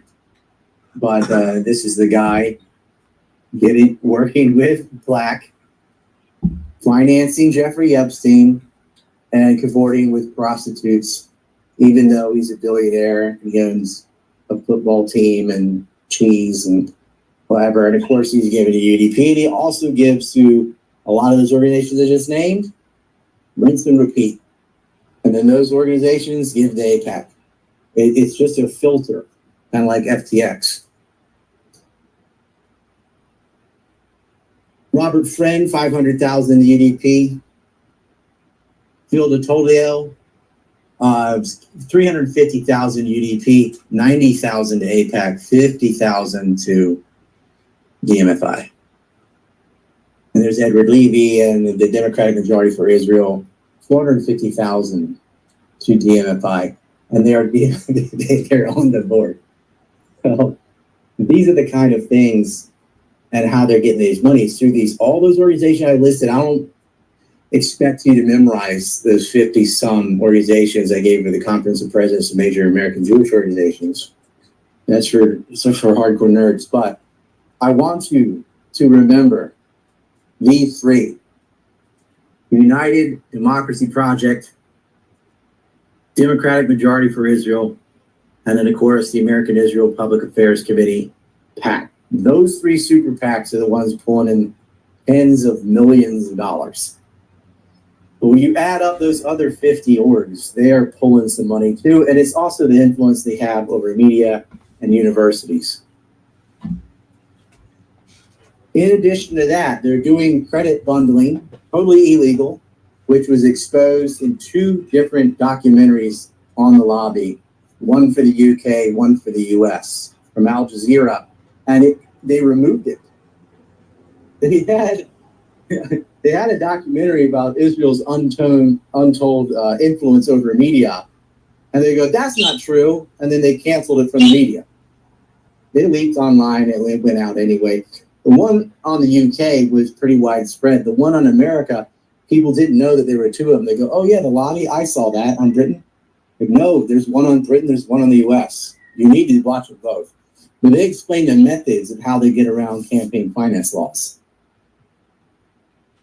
One of them, I mean, we can take the case. Well, I'll come to Charles Kushner later. I actually have a film called Trump's Zionist Ball and Chain that goes mostly on the Kushner family more than it is on the Trumps, where I explain what they did with the Greevy scandal and whatnot.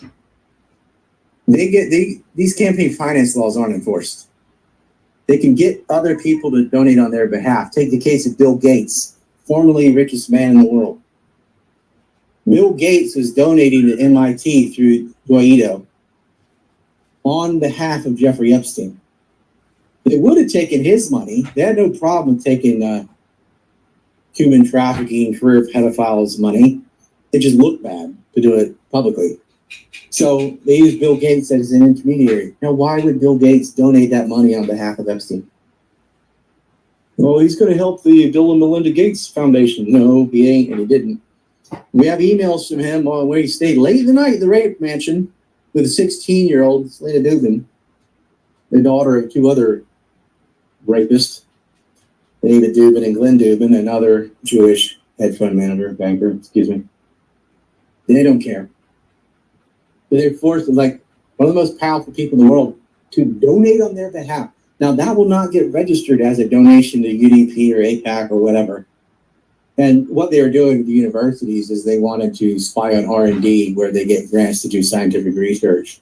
But they also have access to trade secrets, and those are being sold to Israel. I interviewed a lawyer, John Inacio, about the microwire case. It's on the ANC report in the archives. Twice. We went and met him in a hotel in D.C., went over the whole thing. They straight up stealing from private companies that did joint research with universities, because you almost have to. And they gave it to the Israelis. So the Americans developed it, the Israel ends up with it, and they make profits and they drive them out. Now, in addition to all that I just said, one of the biggest, most important stories came out last month in the Washington Post, which was shocking, about the collusion of Zionist billionaires to manipulate politicians, in particular Mayor Adams of New York, to go after these student protests who were protesting the genocide of civilians in Gaza. Of course, they spent it as pro-Hamas, and that Israel's just defending itself, and it's just an innocent little kitten that didn't do nothing, didn't annex that land through the Nakba, and doesn't continually bulldoze down homes and steal homes, or just move into one that already exists and take over someone's living room. The calorie diet, the blockade, no seaport, no fishing, no airport. It's an Indian reservation full of Arabs. They don't care. But these people colluded together to go after these students. And they want them to never have a job, never have a future. They wanted them arrested. They wanted their skulls cracked. Now, you'll see students, it's not like the national sport like France, protesting is their pastime. Students will protest stuff periodically because they're given manufactured things to be outraged about. You know, they're still fighting 17th century slavery, or, you know, BML, or the non-existent wage gap. Stuff that gets them all upset about identitarian politics because none of it's real and none of it matters. But it's just to get them wasting their time and energy chasing ghosts barking up the wrong tree. But what happened is they finally barked up the right tree. They started going after Israel because Israel is slaughtering the people of Gaza. They're also attacking people in Lebanon. They periodically have even murdered some people in Egypt. And then, of course, they bombed the consulate in Syria of Iran, and they've been attacking Syria, Damascus airport in particular. 4 different countries they've been assaulting, and of course, there's the West Bank and Gaza on top of that. It's so much more than just Palestinians. They dragged us into wars that cost the United States $6 trillion. So that Israel could get 77% of its oil imports from Iraq, and that Iraq would be defanged and no longer a threat to Israeli hegemony in the region. And they are gunning for Iran and Lebanon. They're getting them at the same time as I speak. They want them dead. And the mass media is a joke. But it finally came out in the Washington Post about a secretive WhatsApp group with 150 people, all influential Jewish Zionists. These are all pro-genocide. And let me make this super clear. None of these people actually think Israel's defending itself and that Hamas are a bunch of terrorists. And they all know that that's crap. They know they're occupying Palestine. They know they're annexing land. They know that they're the provocateurs. They know they murder them all year long and steal land. They are fully aware of this and don't care. They just lie to you. If you think they're stupid, they're not stupid. They're evil. It's not like educating them is not going to matter because they already know. They know what you're going to say. They know you're right. They pretend like, oh, no. They don't care. You can't fix evil with more information. There's not a shred of empathy in these people. They think God's a real estate agent and he granted their ethnic group that land. It's in the Bible, it's in the Torah, and that's that. You're not a person. You're not a human being. You might as well be worshiping demons. Well, this group came out, and you got Gamma, you Lutski, you got Daniel Loeb, you got Lynn Blavatsnik, Joseph Sitt, Howard Schultz, Michael Dell, Bill Ackman, Kushner, Joshua Kushner, Barry Sternlich, well, his staffer at least, Yarkrin Gabe is another billionaire. And these people physically met with Michael Herzog, president of Israel, Naftali Bennett, and Benny Gantz. Number 2, 3, 4. Well, arguably Gantz, you could say number 2 also, as far as like threatening Netanyahu's position in the Israeli government. They're meeting with this cabal, this compadre of people who are even more hardline than Netanyahu in some cases. This isn't just some simple WhatsApp group. This is a WhatsApp group with access to the president of Israel and other Knesset members. Like, do you get to do that? You know, are you a billionaire that gets to meet with Xi Jinping or something? Can you imagine this? If China did this, then they met with the vice president of China or Bo Xilai or Xi Jinping himself or whatever, and they got to a bunch of Chinese billionaires and they're manipulating stuff for pro-China policies. Like, they would be shut down in seconds. Or if it was Iran or anyone else, North Korea, no way. Oh, Bill Ackman's the wife with the Wikipedia. Sorry, Paul Singer's with the heroin, whatever. Yeah, but Bill Ackman's hedge fund is called Perishing Square. They're not even good at business.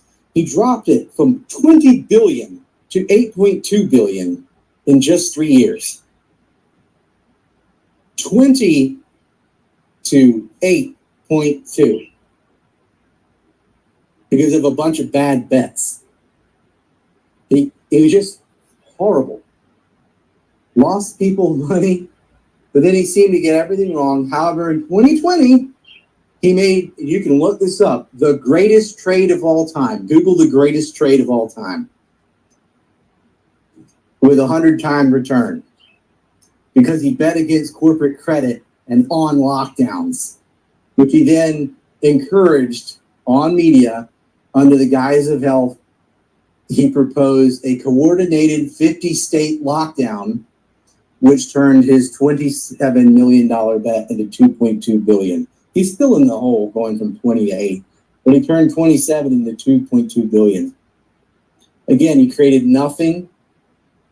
He added no value to society, just benefited off destruction. And his wife plagiarized Wikipedia. This guy is going after the college presidents, trying to get them fired, combing through all their work selectively, only the pro-Palestine people. What a coincidence. Ackman bets big on corporate credit tanking, and then lo and behold, a super virus is released and the whole world almost shuts down for years, and he makes billions of dollars after losing over $10 billion. You've got Lynn Lavanit, a Ukrainian, again, one of these Russian oligarchs, Ukrainian Jewish billionaire. He gave $12 million to the Council on Foreign Relations, CFR, same place Joe Biden met to boast about getting the prosecutor in Burisma fired for where his son worked, by the way. The Ukrainian oligarch, he was fined by the Federal Trade Commission in 2016 for violating antitrust laws. He's repeatedly failed to report stock purchases. He abused the federal bankruptcy laws. He ought to be in prison, but he's too rich to fail. He purchased controlling shares of Channel 10 after being approached by Benjamin Netanyahu and his aide Ari Hardo because it benefited Arnan Milchan. Now, Arnan Milchan has recently stabbed Bibi in the back, but this is the guy who was the largest arms dealer to Israel, openly bragged about it. He just so happened to be the executive producer for the film JFK, which kept Israel out of the movie. He smuggled Python triggers, something you need in the process of a nuclear bomb, through Eli Trading Company from America to Israel. And do you know who was on the receiving side of that arms smuggling? Little Bibi Netanyahu, future multi-time prime minister of Israel. And so he's working with a Ukrainian Jewish oligarch who essentially bribes the CFR, violates all these laws on bankruptcy and stock purchases and antitrust laws and things to purchase media because it would benefit Arnan Milchan. He's also the king of the aluminum deal. You see, back in, I think it was 2006,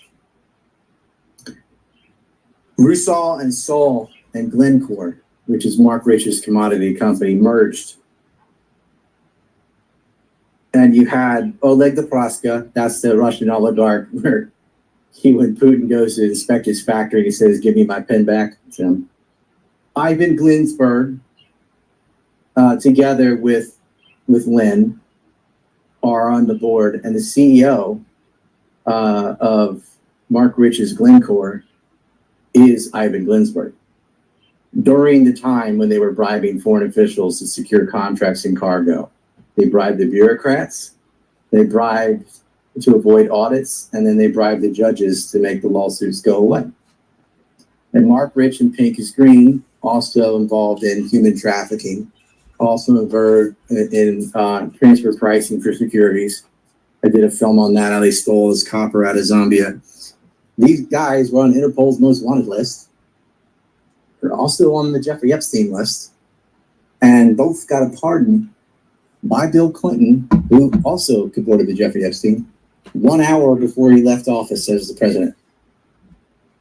Interpol's most wanted list, and then media says for tax evasion. That was the most minor of his list of crimes. Moving kids around, but of course, Slick Willie riding on the planes of Jeffrey Epstein too.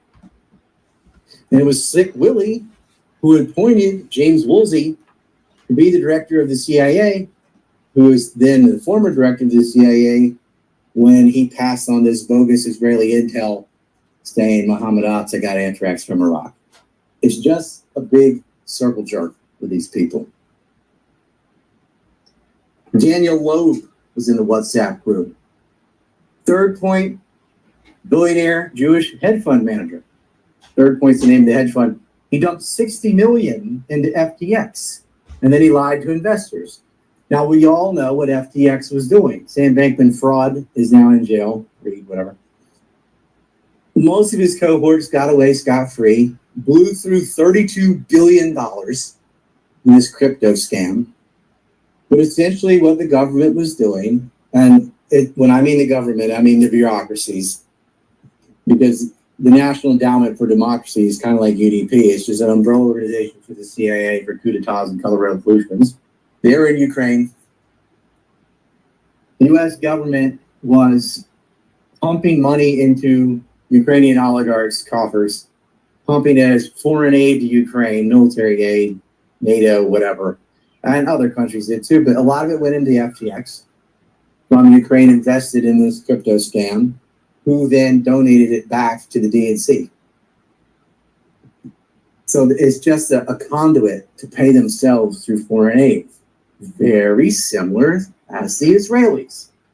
And then, of course, many of these Ukrainian Jewish oligarchs are working with the Israelis, with UDP and AIPAC and DMFI anyway, and they're in the WhatsApp group concerned with what college students in America think about Palestine, but they're from Ukraine.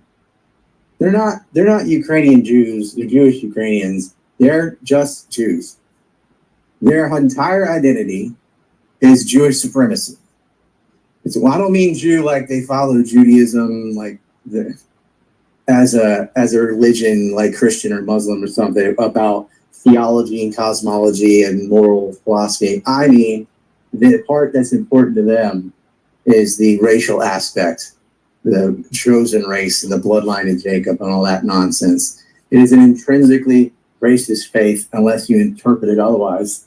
Religion is as religion does, I understand. But it's not about the supernatural stuff. It's made a cult where they worship themselves. And they see themselves in that interest, not in their national interest of wherever they were born. They all bend the knee for Israel. And that land acceptation is part of prophecy for these people. It's not just the cow murderers and stuff. Like, aren't they atheists? No. These people are Jewish. An atheist would reject that term, Jewish and Gentile, because it's just some arbitrary division made up by a faith from a supernatural entity that they don't believe in. So it doesn't even make sense. You can't have a holy land or a holy anything if you're an atheist. They might be less religious or a twisted version like ISIS. Like ISIS technically is Muslim. They're not very good Muslims. And they're not like the other billion, thank goodness. But they definitely believe. They're not atheists. ISIS is not atheist. They're not proper Muslims. And you can say these people aren't proper Jews. They're still Jewish, though. They're just really, the really worse version of it. But Loeb financing money through FTX, he has an office. Where do you think his office is? It's in Tel Aviv, the capital of Israel. And he invested in at least 6 Israeli startups that I found. Do you do that? Do you imagine somebody had an office in Beijing and started Chinese startups and gave all this money to China? No way. Then you've got Michael Dell, who's probably the richest person on this list. He's worth $104 billion, the 12th richest person in the world. Dell computers, they suck, by the way.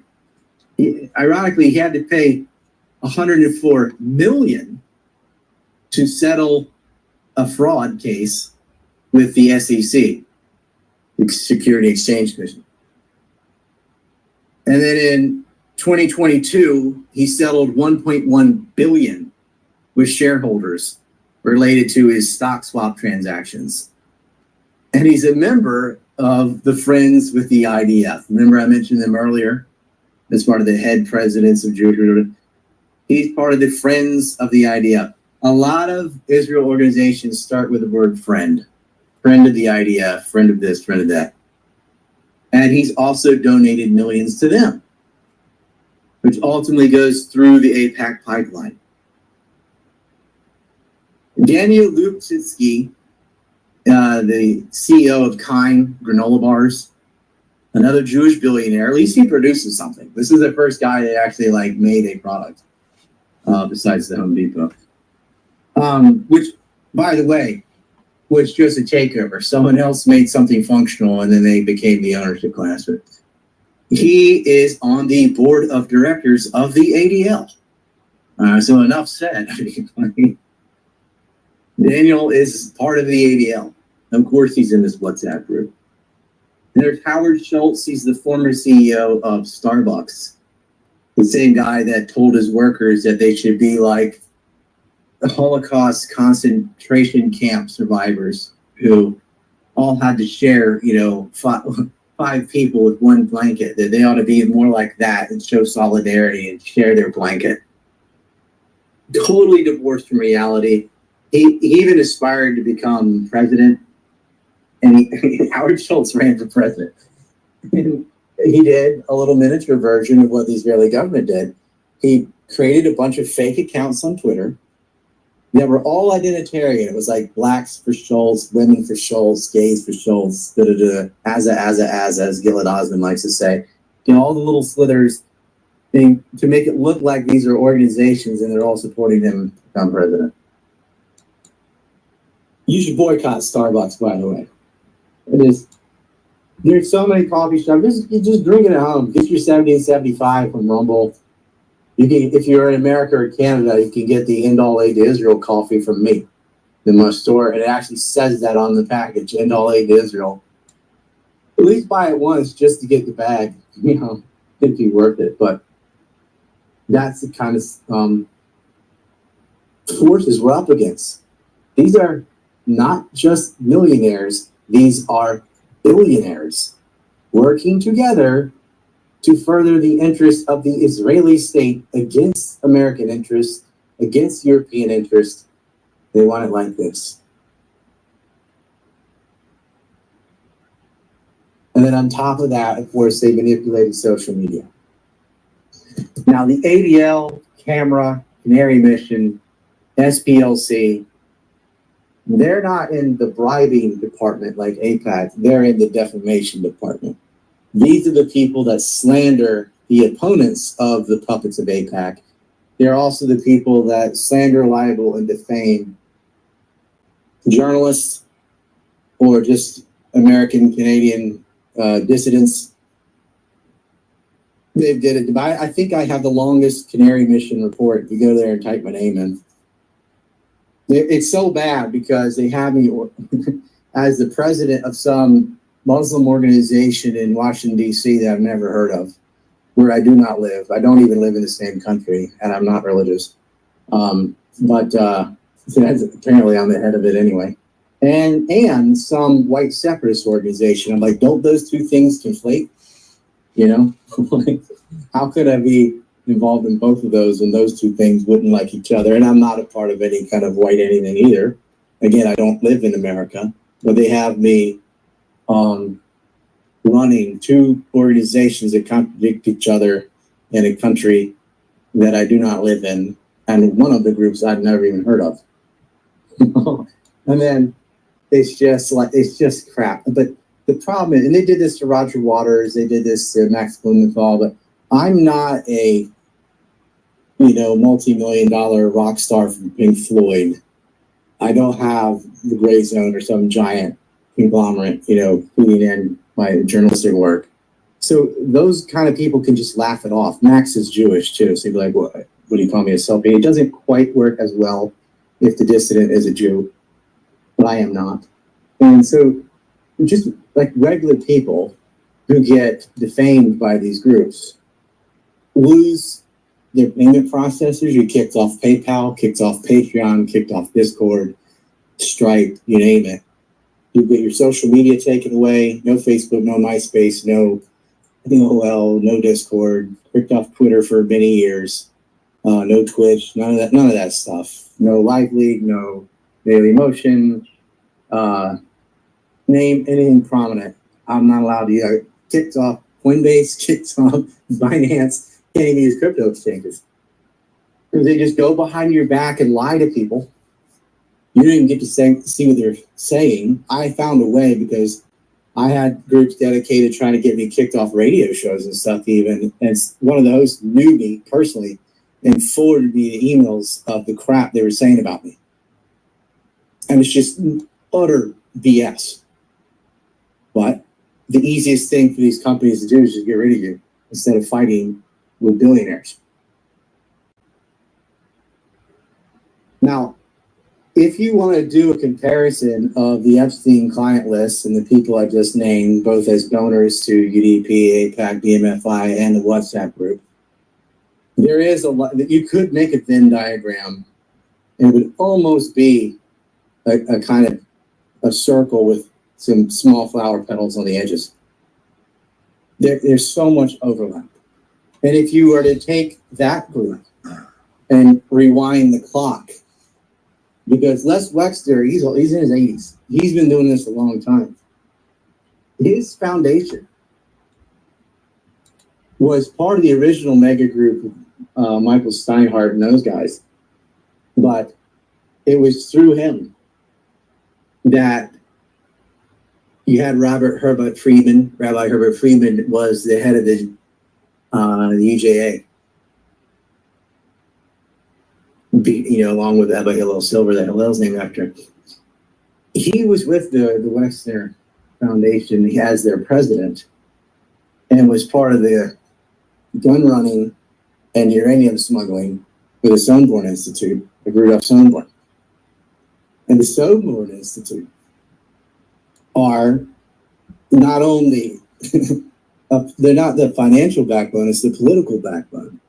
We had David Ben-Gurion, who becomes the first prime minister of Israel, Henry Montour, Nathan Bernstein, gun runner, Theodore Kullix, Reuben Daphne, who worked with Sam Salone, Yehuda Arazi, who had like 50 different aliases, worked with the mob, worked with Siegel, worked with Costello, Lansky, Willerman, Dalitz, Anastasia, Bernstein, Cohen, Mickey Cohen, that is. All these goobers. By the way, Cohen donated millions, and this is 1950s, to Irgun, Jewish terrorist organization. Until the Krim and Arthur were part of that. She was sleeping with LBJ. And it's Lyndon Johnson that sent the Liberty out to get sunk. And then put a gag order on the survivors so they couldn't tell their story how these Israelis had attacked their ship and murdered the American sailors. And his family, his aunt, ZOA member, founder actually, Lyndon Johnson's family is all involved with these same kind of filth. The filth the Kennedys were trying to clean up, because what were they doing? They were trying to register the ZOA under FARA and inspect Israel in Dimona of its illegal weapons program. Well, it's a good place to stop. We'll come back to it. Let's take a little break. Let's have some fun with Biden. The wannabe Jesuit priest who was told that he was too stupid to be a Jesuit priest and recommended to go into politics. So, I don't know if you heard about this. President Biden goes for an intimate forehead-to-forehead with the Pope at the G7 summit in Italy. That's right. Just as the other power brokers, there's the Jewish lobby, And this is the other power brokers. Pope Francis appeared to look uncomfortable with the gesture. According to the insiders at G7, Biden's performance is the worst it has ever been, noting that he is losing focus. Probably because he's on so many drugs. Biden was also seen wandering off the summit and saluting an Italian prime minister as he shuffled around.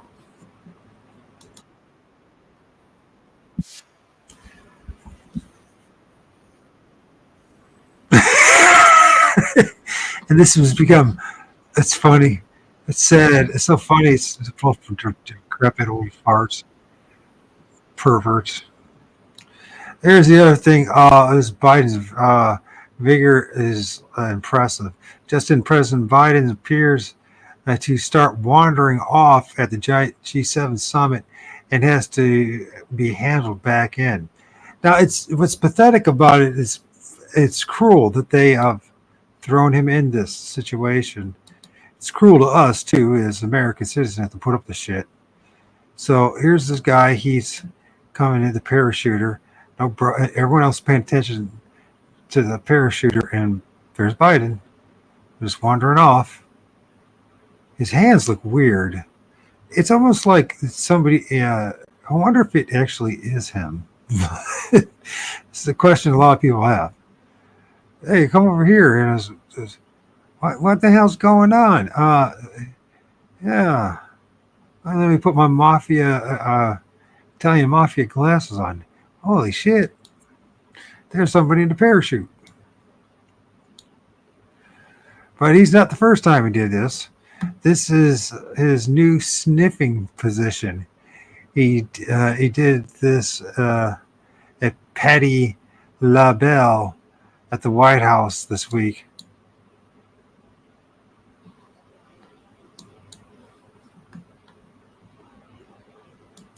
It's quite sad. Joe Biden doesn't sniff black people. It's funny. That's a funny. Oh, shit. The transfers of power. I pooped my pants at the Pope's. Let's go, Brandon.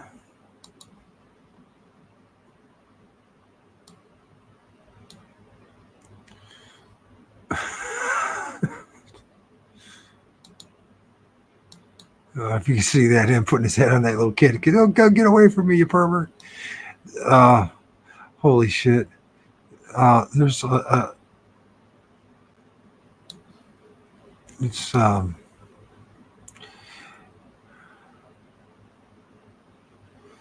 it's you know what, it's really quite insulting to the rest of us, isn't it? This is what they're presenting to us. I think it's just trying to agitate people. This is funny. I like this one. I don't know if I can blow that up or not. You remember this one? I remember this one when he came, when Trump came to visit the Pope and he starts playing with his hand and the Pope swats his hand. I think he's just like, hey, look at the Jewish mob is taking over. Of course, then we got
it's so sad. It's pathetic, isn't it? What they've done to us. Oh my God! But you know, the Jews are behind it all as usual. If you still hate Trump after this Biden shit show, you're committed to the stupidity. Your commitment to stupidity is impressive. The only problem with that is that yeah, it's so deliberately staged and deliberately conjured up to make it, you know, why are you trying to keep the seat? Whoa!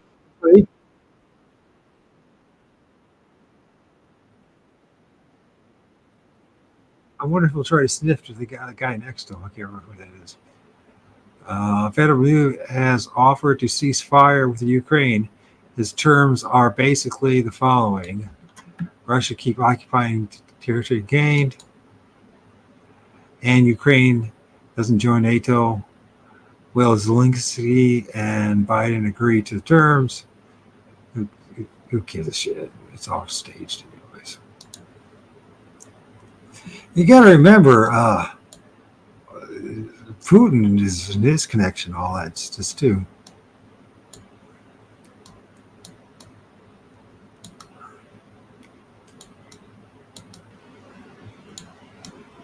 Is there anything else worth looking at? No, it's sad. It's pathetic. It truly is pathetic. But, you know, it's all staged to be that way. They didn't have to, you know, they gave us a pathetic of a creature.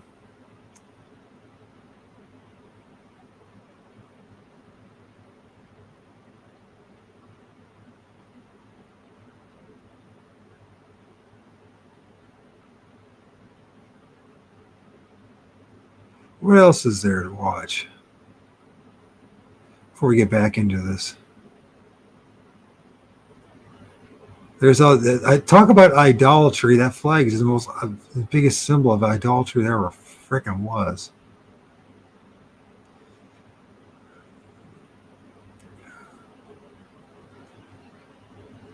The IOF just can't stop, won't stop promoting the psychopaths that they are.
Abu Ghraib, and remember that's neocons, and the neocons are basically what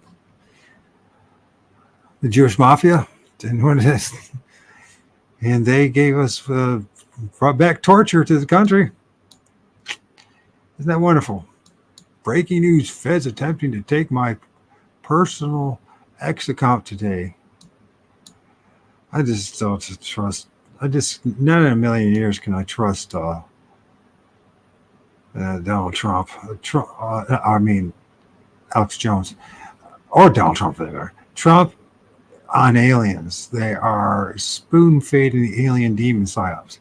Well, the thing about Adam, he's right about a lot of things, but I don't think he hasn't done his research in that area. So and he's a young man.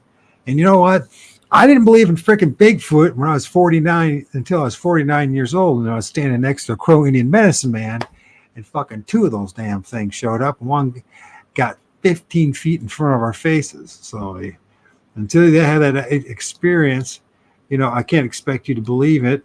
It's not a belief system, though. It's not some religious thing. And there are, as far as aliens, maybe UFOs, interdimensional beings. Seems like there's some strong, high probability in that. That we do live in this freaking Loosh farm.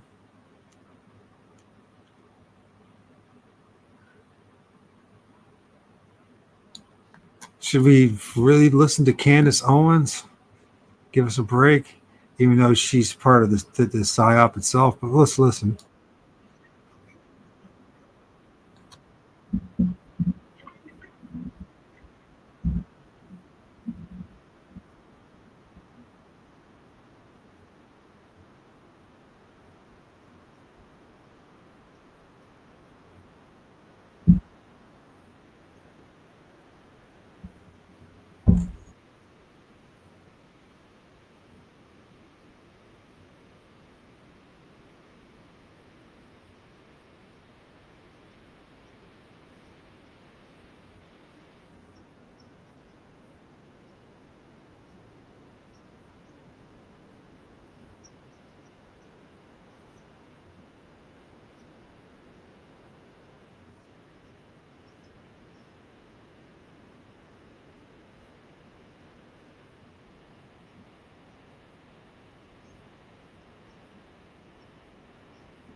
But you just can't say it's genocide.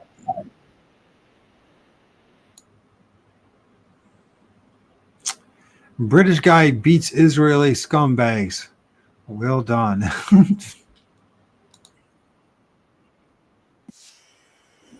that looks like fun. What the heck is this all about?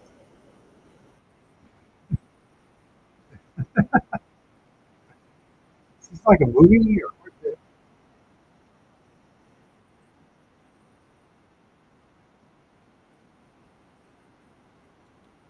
I don't know about that one.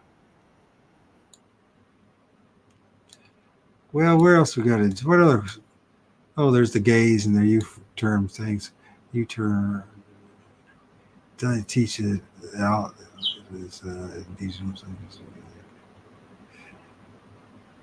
They just don't like to be reminded of their genocide and.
Of course.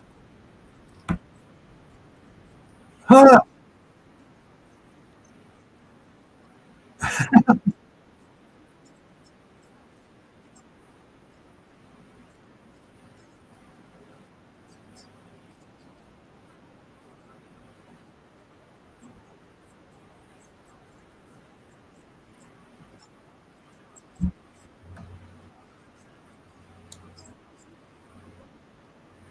No, Jewish can't happen. Not allowed.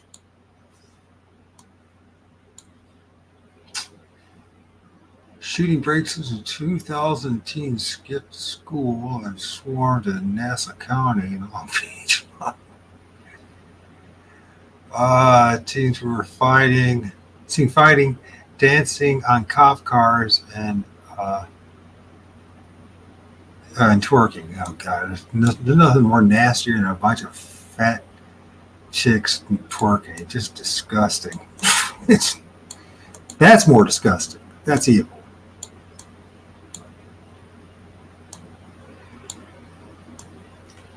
Hey, we'll get back to the stuff. I think let's see. What should I do here? We'll get back to playing this, but Israel affinity organizations, how they've usurped the government. If that had happened, all of this would have unraveled. That whole cabal from the Sunborn Institute would have fallen apart. And there wouldn't have been a Wexner, and there wouldn't have been a Maxwell, and there wouldn't have been an Epstein, there wouldn't have been a Jean-Luc Brunel. It wouldn't have been little Glenn Maxwell either. And then there wouldn't have been a Raphael Yadenton. There wouldn't have been a Jonathan Pollard. You wouldn't have an Abraham Dindor. None of that would have happened. But out of the JA and Haganah, you end up with Ben Gurion. You end up with Shimon Peres. You got guys like David Lowenthal, Menachem Begin, another prime minister, and Netanyahu. Go through Heli, he's second generation. Epstein's second generation. Sonborn is the first generation. And then, in addition to this, part of the WhatsApp group, you've got Joshua Kushner, the brother of Jared Kushner, who's married to Trump's daughter.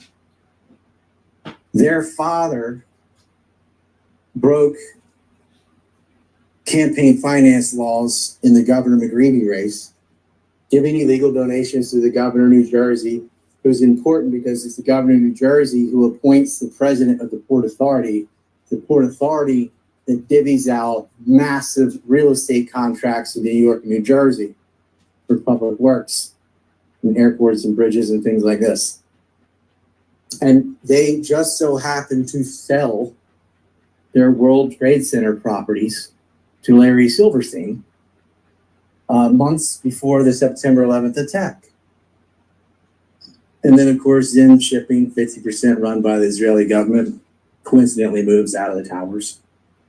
And Charles Kushner bought up all this property on the other side of the Hudson River, which, gosh dang, surely would benefit if something happened, like those buildings were physically annihilated, that all those offices would have to go somewhere. American Express, first one to move out, buy property for Kushner. Fill them up. What a lucky break. But anyway, in his shenanigans of bending campaign finance laws to donate to McGreevey, who he blackmailed, Governor McGreevey was a closet homosexual. While his wife was sick and in the hospital, he was cheating on her in her bed with a man named Golan Sapel, who he met in Israel on a trip arranged by Charles Kushner. He was the go-between. McGreevey awards this guy a 6-figure job in a nuclear power plant, totally not a spy. But in some of the subsidiaries that were donating on Kushner's behalf, he put them in the names of his brother and his sister. His sister Miriam went after him for it. So he blackmailed her husband, his own brother-in-law. He approached the New Jersey police, the O'Toole brothers, to procure some hooker. And he paid him $35,000. This must be a high-end whore. Pretty sure that's not the going rate. But they just like, thanks, and took it. So he did it himself. He hired this girl. I actually interviewed her. Miriam's husband took the hooker to the Red Bull Inn, 2-star motel. So she manipulated him into that. Like, no, let's go here. Because the whole thing was rigged to video the entire encounter. So he used sexual blackmail on his own brother-in-law and sister. But she didn't back down. She's like, go ahead, release it. I don't care. And Charles Kushner ended up in jail. While he's in jail, he hired 2 other white-collar criminals when they all get out together. And did they come down on the Trump administration for this? Did they tell you this story? Hell no. They can't, because they're all co-compromised. If they go after them, then Trump can go after back with the same kind of stuff. It's a gentleman's agreement. You don't do this. And they cross the line trying to jail him. And buddy, if he gets back in power, revenge will be had. At this point, it doesn't really matter which Zionist is in charge, because they're all Zionists. But it would be fun to watch him clean up the FBI. And the thing is, even if you remove those criminals, he's just going to replace them with different criminals. But anytime the cartels fight with each other, that's a win for the public. I explained it. I ripped this off from a guy named Richard Black, state senator from Virginia. We did a nice interview on Syria. It's also on the website in the archives. He explained it. He was talking about ISIS and Aral al-Sham, HTS on the Ultra Front, these organizations inside Syria with the FSA, excuse me. He said it's like drug cartels. It's not all one thing. They do compete with each other, but they all sell drugs. And that's how these cliques are, Republican, Democrat, whatever. They do compete with each other over power, but they all screw you over. It doesn't like they're all selling cocaine. They're just fighting over who gets what territory or whatever, who gets the profit from the big pharma, who gets the profit from this, from energy, da da da. They're all fighting for mercantilistic state protectionism, no big contracts, using the government as the ATM machine to enrich themselves while you pay the bill, driving the country trillions of dollars in debt. It's unpayable at this point. They don't care. It's just like who gets their turn to steal from the public. And it's no wonder that this is driven by a hedge fund cabal that does the same thing. It's rigged. And I said earlier, put a pin in that. So if you look at these Wall Street tycoons, this idea that, oh, we're just good at buying the right stocks and those companies do well, the stock price goes up. Wrong. Very little to none of the price of a stock is based on the performance of the company doing goods and services. It's mostly driven by speculation, kind of like Bitcoins. The hype itself makes the value, kind of a self-licking ice cream cone. And so they're able to use market manipulations to destroy companies and then bet against them. Or they can bet, like Pelosi style insider trading, on, say, Raytheon, and then Raytheon gets a massive contract through the Ukraine aid for building artillery, missiles, whatever. And of course the stock goes up. But what the stock goes up is only going to go up a little bit from the money it's producing from doing well in the market. But if it's going to go up a little bit, then everyone's going to invest to get that bump. But by investing, they make it go up a lot more. They all benefit from it. It's manipulated. If you have enough money, you can move stock prices around. They halt trading. They do all manner of tricks. They won't let people sell. During the GameStop shenanigans a couple of years ago, one of the apps people use to buy stock, Robinhood, just removed the button that allowed you to buy, so that others could, get rid of their short positions before it went down too far. It's rigged, completely rigged. These people are not smarter than you. They're not geniuses in the market. Oh, the head for a hedge fund. I mean, these people lose billions of dollars on stupid bets. And it doesn't matter. The government, look at the mortgage-backed security fraud. Trillions in the bailout, the GOA showed. They were getting tens of billions per company in bailouts where they made these stupid bets. Because they lied. The rating agencies were lying about their CDOs. I don't know why you have collateralized debt obligation when you weren't obligated and you didn't have collateral. All you had was debt. They didn't get proper insurance. They spread that out. We had multiple insurance claims on the same property. And they got away with it by saying, oh, we didn't lie. We're just really bad at our job. Even though there's emails with them joking about it to each other, going, look at this piece of shit I just sold so-and-so.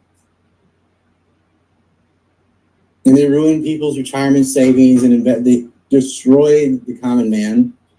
And here comes the government with a bailout. Here you go, Goldman Sachs. You lost other people's money, but we're going to give you more of other people's money to bail you out. Here you go, Citigroup. In fact, the government will take 18% share itself in you. Here you go. These guys If they win, they win. If they lose, they still win. Pretty easy way to make money. The other method is they just buy already existing functional countries and become the owner. You have a sports team, it's making money, I'll buy that. We'll keep everybody where it is. Y'all just keep making money. I'm just now the owner and I'm going to collect off of your labor. And how do you get the initial capital to do that? Well, you just pull it out of the foreign aid. We are subsidizing our own subversion. You want to get rid of AIPAC and you want to get rid of those 50 different groups I named? Good luck. You can't. It just needs to be stigmatized that if you're in Congress or you're a governor or mayor, if you're in political power and you are bending the knee to Israel, you should be voted out of office. Because these people are slaughtering Palestinians. They're attacking Lebanon and Syria and Iran, sometimes Egypt and Iraq. They dragged us into 2 different wars in Iraq and wasted trillions of dollars. They dragged us into supporting Islamic jihadi takfiri lunatics in Syria and destroyed that country. They're trying to get a war with Iran. That's your future, World War III, if you keep supporting Zionists. So AIPAC, UDP, they can donate all they want. If they lose their monopoly on media, they lose. That's why the majority of the money that UDP gathers is spent on media manipulation. And people are moving away from legacy media. They're turning increasingly to online media to get their news. There are people who'd rather get their news from TikTok, as bad of a news source as that is, than TV, because that's even worse. The only reason to watch televised news is to see what kind of propaganda they want me to think. Well, what's happened with Elon Musk, which is the smallest of the giant social media, by the way, nowhere close to YouTube or Facebook or something. He has allowed, not all, but some of us back on the platform, the thought leaders, to tell you all this information. And I propose making a group, an anti-AIPAC group, we'll call it, to vet politicians so you don't have to sit there and go, did he get money from AIPAC? How much? Did he get money from UDP? How much? Did he get it from this? Did he get it from that? You don't have to do that. We'll do it. And we will give our red triangle stamp of approval, or like our green check, whatever. It's a Thomas Massey, that's a good one. Tom Cotton, out. Lindsey Graham, out. Any Zionists, we'll have a ranking system. And we don't need to spend billions or millions of dollars, because the voting bloc of the so-called Goyim is so much larger. It outranks Jewish and Christian Zionists combined. They're only about 33% of the United States. The rest of us have to make it a death knell. Like, if you are pro-Israel, you're gone. It doesn't matter what you are on any other issue, because that is what's contributing to the national debt, these stupid wars, slaughtering of children, burning babies like they bombed a refugee camp in Raqqa recently. That has to end. It's unsustainable.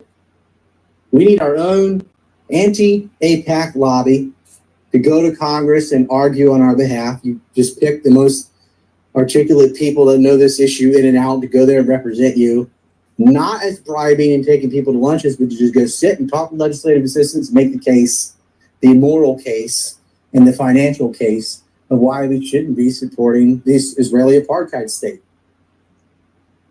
And it seems like, from our own canary, that this is very possible. Thomas Massey was attacked by all of these groups trying to primary him in Kentucky. And the people in his district didn't listen. And they spent all this money about commercial after commercial, slandering him, making crap up, fear-mongering. And it didn't work. Not only did he win, he won resoundingly. Over 75% voted for him. Now, incumbents usually win their primaries. But this is a small W, because AIPAC usually, 95% of the time, if they want you out, you're out. If they want to keep you, they keep you.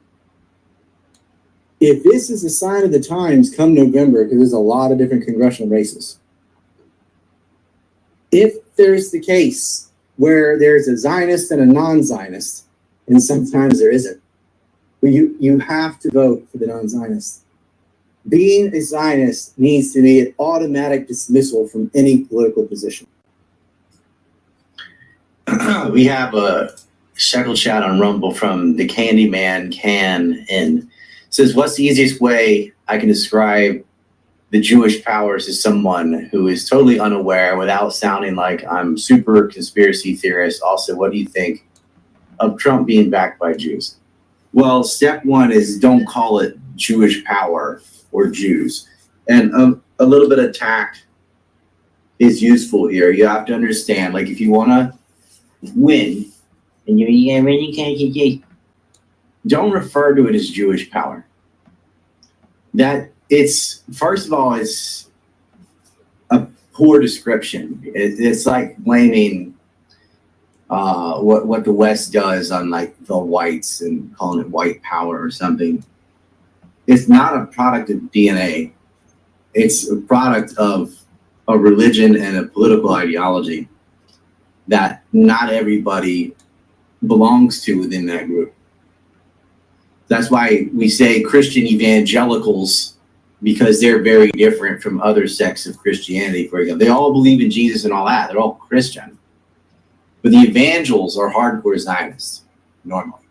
And then you've got other types, like Ron Paul, Dan McAdams, like, well, I can say like normal or whatever, but like the polar opposite ideologically, the love thy neighbor type Christians. And so within Jewish community, you get Zionists. That is the majority of Jews.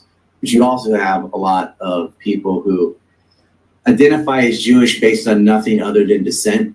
It's just an ethnic group. Oh, their parents were Jews, their grandparents, so they are, even though they don't even practice religion or believe in any of it. They might be apolitical. And then you have Orthodox Jews and stuff who are opposed to Zionism. You also have Orthodox that support it. You get all in there. So I don't like calling it Jewish power. I like calling it Zionism because that's accurate. Zionism also, you don't have to be Jewish to be a Zionist. The majority of Zionists aren't Jews, they're Christians. But the majority of Christians are not Zionists. And yeah, what is Zionism? It's Jewish supremacy. And that delineation matters. It's just like you're talking about Nazis, you're talking about Nazis. You're not talking about Germans, you're not talking about whites. You know, these are subsets of a larger category. You're talking about white supremacy, not white people. And we're talking about Jewish supremacy, not the Jewish ethnic group automatically. So your terms are important. So when explaining Zionism to people, is that these people have an ideology of racial supremacy and believe based on religious dogma that God granted that land in the Middle East to their bloodline. And so they have a right to just murder all the people there or steal their homes, bulldoze them down, burn their farms. It doesn't matter whether it's based on a religion or pseudoscience or whatever, social Darwinism. They're racist. And their behavior consists of murdering people, burning, vandalizing, destroying, and taking over property. They're like, oh, but there's Arabs that live in Israel. Like, yeah, there were black senators in the 1870s. It didn't mean there were equal rights. There's a pecking order. There are laws in Israel, 57 different laws, that separate Jews and Gentiles. They can't marry each other, for example. But they have one set of laws for themselves, another set of laws for everyone else. And in the settlements in the West Bank, you have to be Jewish to be in a Jewish settlement. They are racially segregated. Race in their own mind, anyway. They think of the Jewish race. Jews are from all manner of races. It's an identitarian position. So what I would refer to is Zionist power. Talk about the lobby. Give an example of the Second Iraq War. And they'll say oil, whatever. Point out, have it ready, 77% of Iraq's oil exports after that war went to Israel, not the United States. Each pre-war lie was cooked up by Israeli partisans, not big oil. It wasn't the petrodollar or any of that stuff. Have examples ready. But, you know, you can go back to the Liberty, you can go back in time, but the more recent examples, like the war in Iraq and the war in Syria, I think are more hard-hitting. It's people, even younger people, are alive when they happen. Everybody knows there were no WMDs. It never really got corrected. Now, if you're going to start picking at stuff like 9/11 or Kennedy, that is not an opening salvo. That is not your initial. That's after they've had a few red pills and they're ready for it. Because if you start with like, my Madonna had glass windows, you lost them. I think starting with the Iraq War or the Syrian War and then start explaining the Zionist influence there is the way to go. And, you know, recently we got more ammo. That Thomas Massey interview, we say everybody's got an AIPAC guy. That's not just Congress. That's the media too. Scott Ritter talked about that on Fresh and Fit. Top Chewy in with the Benjamin Franklin. It says, what's good, my man? On the day, one day, we should podcast with my guys from Getting Salty for the fire department in New York, retirees. They want to know who was involved in 9/11. These guys were there. How about Thomas Massey and Tucker? Solid. Yeah, I was just saying that before I read that. The Massey interview was solid. I'd like to talk to the New York Fire Department. I think that'd be awesome. You can arrange it. I mean, it would cost a lot for me to go down to New York and do that, but they could just see the Fresh and Fit interviews that I did. I'm going to repost those on the 14th, 15th, and 16th of this month. Those are coming on Rumble. They can watch that. If they want like a presentation and all that, Adam Fitzgerald lives in New York too. He's a 9/11 guy. He's one of my guys. Maybe we should do a 9/11 symposium in New York with the, you know, the white, like the slideshow or whatever, the movie screen. I forgot what it's called. The drop down thing. We'll do a whole presentation. I kind of like that idea. Okay, so anyways, that's Ryan Dawson. You can learn more about his. Well, you learn a lot from him about his about Zionism. So, to say the least, you know,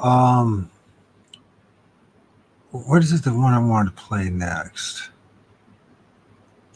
I'm going to do this real fast.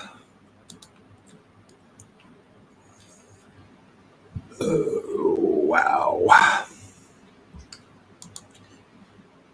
And that is somebody rediscovered the video that I love.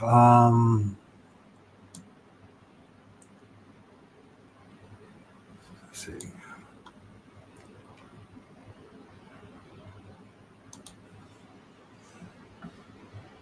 And this is an example of what I believe a Bigfoot is, which will offend an awful lot of people who believe in Bigfoot and others who don't believe in Bigfoot.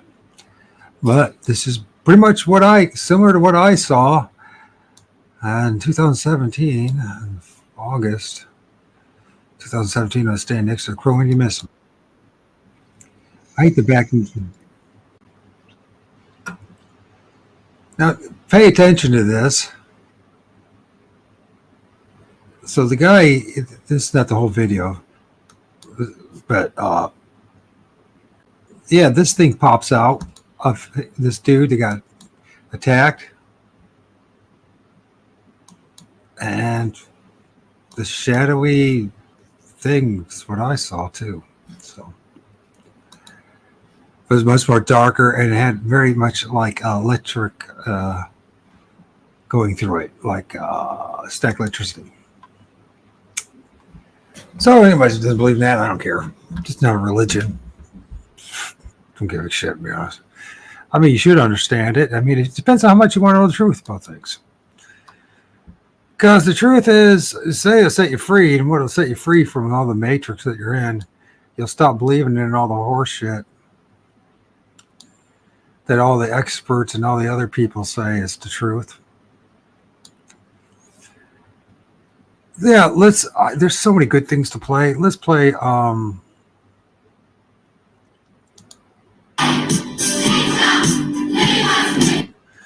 So there's been a lot of people lately that have been like Ben Swan and Stu Peterson have been and others talking about that October 7th mistake, either inside job or that Israel knew about it. And let's see if I can find the guy.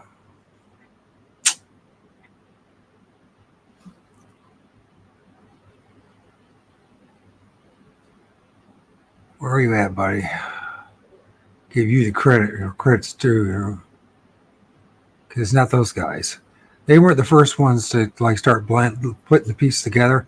People already started to talk about it right away. If you knew what they were doing or talking about.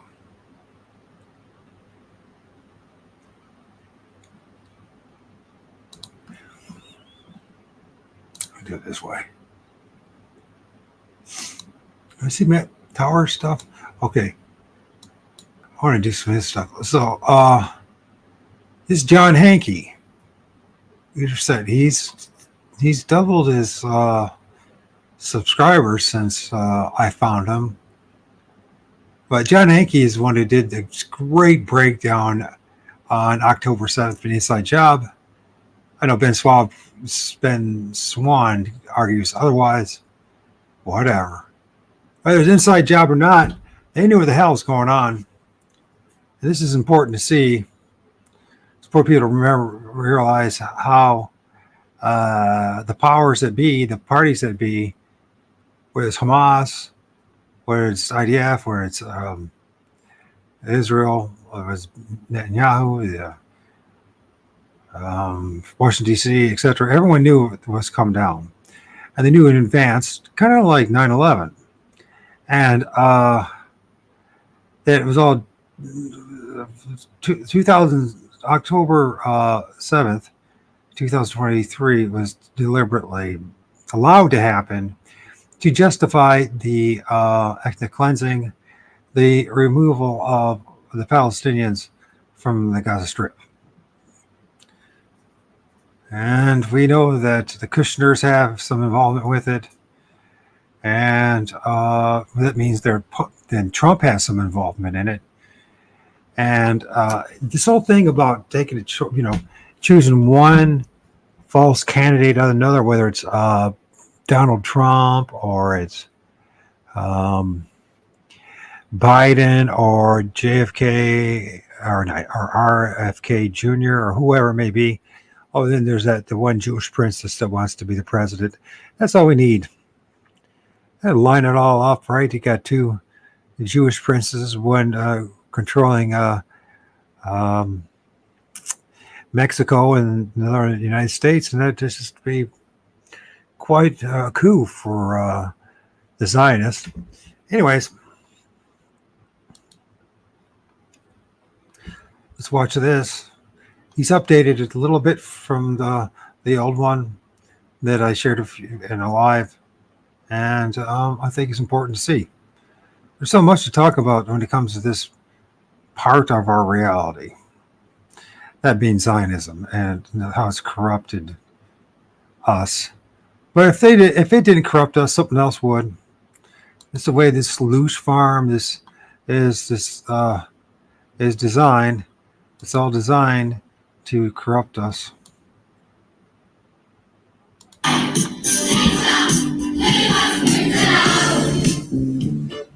Israel was completely behind the October 7th attacks, organized, funded, and enabled by Israel. Watching just a few of these images tells you that the nation of Israel has become a fascist, genocidal monstrosity.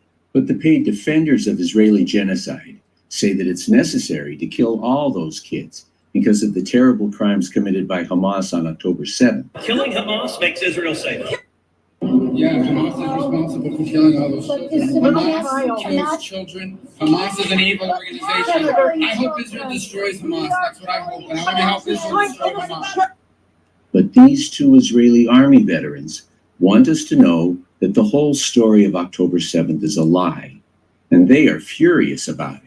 Israel is probably the most advanced surveillance state in the world, and the Gaza border is probably the most heavily surveilled. I know all these things firsthand because I served on the Gaza border. Do you know how long it takes an attack helicopter to get activated and blow up any one of those tractors or pickup trucks? Less than 5 minutes. It could have been a matter of 5 minutes before the whole thing was upended. I'm sorry, that's an inside job. I am an Israeli. I live in Jerusalem. I was serving in the army. I was in the intelligence unit. The fence is guarded 24/7, not only by patrolling cars, not only by cameras, not only by a fence that is an electric fence, also by a laser that is activating an alarms. Nobody can cross that fence. You cannot enter unless you have help from inside. There was help from inside. This operation was not made by Hamas. The plan is to flatten Gaza. Let's talk the truth. These two Israeli army veterans are mad, and they say Israel's defenses should have stopped the invaders. Let's look at these supposedly impenetrable border defenses that they are talking about, shall we?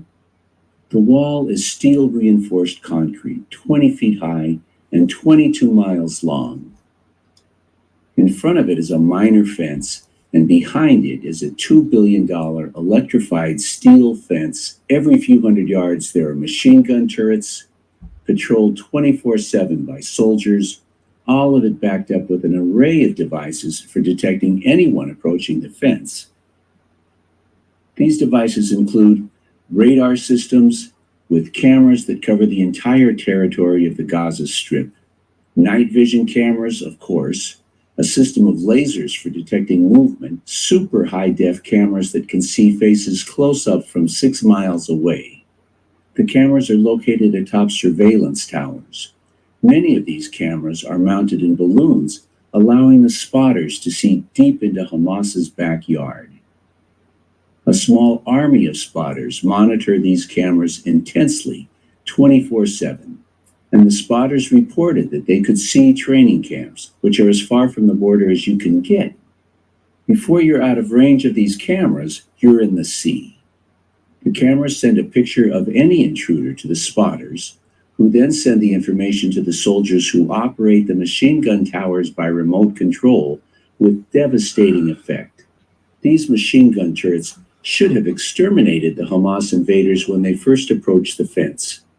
But the soldiers manning them had been evacuated before the attack on the morning of October 7th, all except the soldiers manning this one. Accidents happen, I guess. The whole perimeter is patrolled 24 hours a day on the ground, including tanks, and from the air, of course. And backing this whole system is a battery of 28 Apache helicopters, capable of flying 200 miles an hour, firing 600 explosive 30-millimeter machine gun rounds per minute, plus Hellfire missiles, and less than 5 minutes away from Gaza. Paratroopers on call and ready to be flown in anywhere in minutes. The military base near the Gaza border is capable of responding within minutes with 200 soldiers armed to the teeth. And of course, the bombers, currently murdering children in Gaza, would arrive in seconds after takeoff. If one of these multiple standard defense measures had been in operation, active on the morning of October 7th, the attacks would have had zero chance of breaching the wall alive, much less hurting anyone on the other side of the wall. As we are about to see, Hamas had been on the warpath for 40 minutes before the sun came up. The helicopters should have been in the air 35 minutes before this video was taken. Given that the attack was already underway at this point, these guys should have been obliterated as they first left town and started down the dirt roads to the fence. But we're just getting started. They're called in Hebrew Tatzpitanot, which is basically the command and control center. These are the people, mostly females, who observe, who's tasked with observing the Gaza border fence, because there's actual video footage of those same command control center operators reporting on the breach of the fence. They did, and it's documented. From the very start of the attack, the balloons allowed these spotters to see the pickups the minute these Hamas fighters started off from deep inside Gaza. And these women called it in. We saw people running to the border from every direction, running with guns. We saw motorbikes and pickup trucks driving straight at the fence. We watched them blow up the fence and destroy it. And we might have been crying, but we continued to do our jobs at the same time. We were taught that we would report on the incident, we would direct helicopters to the scene, and someone would come and save us. But the helicopters never came. The spotters' tiny base was overrun. 15 were killed and 7 were taken hostages. These spotters are, of course, furious. The IDF left us like sitting ducks on a range. The spotters who had been abandoned by the army were simply slaughtered. This Washington Post PBS documentary has something to tell us about the cameras on the balloons. Video from the attack shows one of the balloons. We were told it had been cut loose by the militants. So one of the bazillion lies Israel has told about the attack is that the spotters couldn't see the attackers because their cameras had been cut. That is a lie. The balloons were not detached. The spotters saw Hamas coming, and they continued reporting even as Hamas attacked their unguarded facility. But these army spotters were not the only ones calling in red alerts. Israelis living near the wall heard the explosions at the wall. They saw the rockets and called in 30 red alerts. 6 בבוקר, קפה, יושב בשולחן, 6:30, מטח רקטות וצבע אדום, מטורף, מטורף. אנחנו לא זוכרים משהו בכזו אינטות לכיוון צפון, רקטות שנופלות פה, פצמרים, הכל, כל השמיים בוערים, ממש בוערים. In fact, at 6 a.m., people as far away as Jerusalem saw this massive, unprecedented firing of rockets and were terrified, as our lady veteran friend recalls for us. I live in Jerusalem, specifically in the center, and I saw those things from already at 6 in the morning. And I knew about it at 6 in the morning. Me, right now as a citizen. How, explain to me how the army didn't know it and they didn't come to help these people? Hamas began launching rockets before sunrise, at least half an hour before any of the explosions at the wall, or trucks or motorcycles heading for the fence. And early as it was, there were earlier alarms from Israeli intelligence in the middle of the night that Hamas was on the move.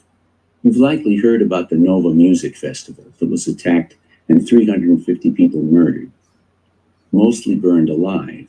Lawyers for the victims have brought a lawsuit. There's much more to this story that we'll get to later, but for now, let's just focus on the fact that the lawsuit blames the army for failing to notify concert goers when signs of a possible Hamas attack emerged late the night before on Friday, October 6. The military concedes that there was unusual activity by Hamas that was detected and discussed, and decisions were made, though obviously those decisions were not to beef up defenses, but to remove them. I'm on the side of the lawyers that this is incomprehensible, how the defendants did not order the party to be dispersed immediately. In fact, I find incomprehensible to be the only word to describe all this stuff. You will too, I think. For example, the women soldiers, the spotters, also heard this story about how the security services were warning about a terrorist infiltration and increased the presence of special forces and placed these various units on alert. The few surviving spotters are furious that they were not alerted or evacuated, but were left like sitting ducks, completely unarmed and defenseless for the Hamas invaders to slaughter. You may not be surprised at this point to learn that this warning Friday night was also not the first alarm. The Washington Post and PBS sent 2 reporters on a mission to Israel to investigate how Hamas was able to penetrate Israel's impenetrable defenses. One of the first things they learned, however, was the fact that detailed plans and all sorts of training videos had been posted online in the weeks before the attacks. A plan that, as we discovered, had been brewing in plain sight. When I first saw this video, I was like, oh, this is video from the day of. Like, how did they get this produced out so quickly? And then once you look closer, go. It's obviously a training video. Our investigation found multiple videos recorded by Hamas detailing their planning measures. It's posted on social media before the attack, visible to all. We found videos of militants training for attacks on mock-ups of Israeli compounds. Videos posted soon after the attack showed they had also been practicing the use of paragliders. These same women soldiers, the spotters, told the leading newspapers in Israel that for a month and a half before the October 7 attack, they saw Hamas training camps where they had built an exact replica of machine gun towers just like the ones in the fence. The incidents they saw were not isolated, and they were not tiny, they were massive. They'd never seen anything like it. They didn't just report, they yelled at their commanders that the reports had to be taken seriously, that Hamas was training for an attack. Congressional leaders were told by U.S. intelligence that Israel had been warned by the Egyptians, their closest ally in the region, 3 days before the attack. The Egyptians confirmed this story. They'd warned Israel of a coming explosion and that it would be big. The New York Times reported that Israeli officials obtained Hamas's battle plan more than a year before the attack. This planning document was 40 pages long and detailed point by point exactly the kind of devastating attack that was coming. Holy crap. Israel's own analysts also noted the day-long training exercises that the spotters had seen, which fully matched the Hamas battle plan. This evidence was largely ignored or dismissed by Israeli intelligence and the military, our investigation found. Largely ignored. Largely is not the right word. Hell, completely is not the right word. They didn't ignore all this information that we just spent the last 15 minutes reviewing. As we are about to see, they very much responded to it by withdrawing 99% of the defenses, leaving those individuals that the Israeli Secret Intelligence Services, the Mossad, had chosen to die, completely unprotected, lambs chosen to be slaughtered.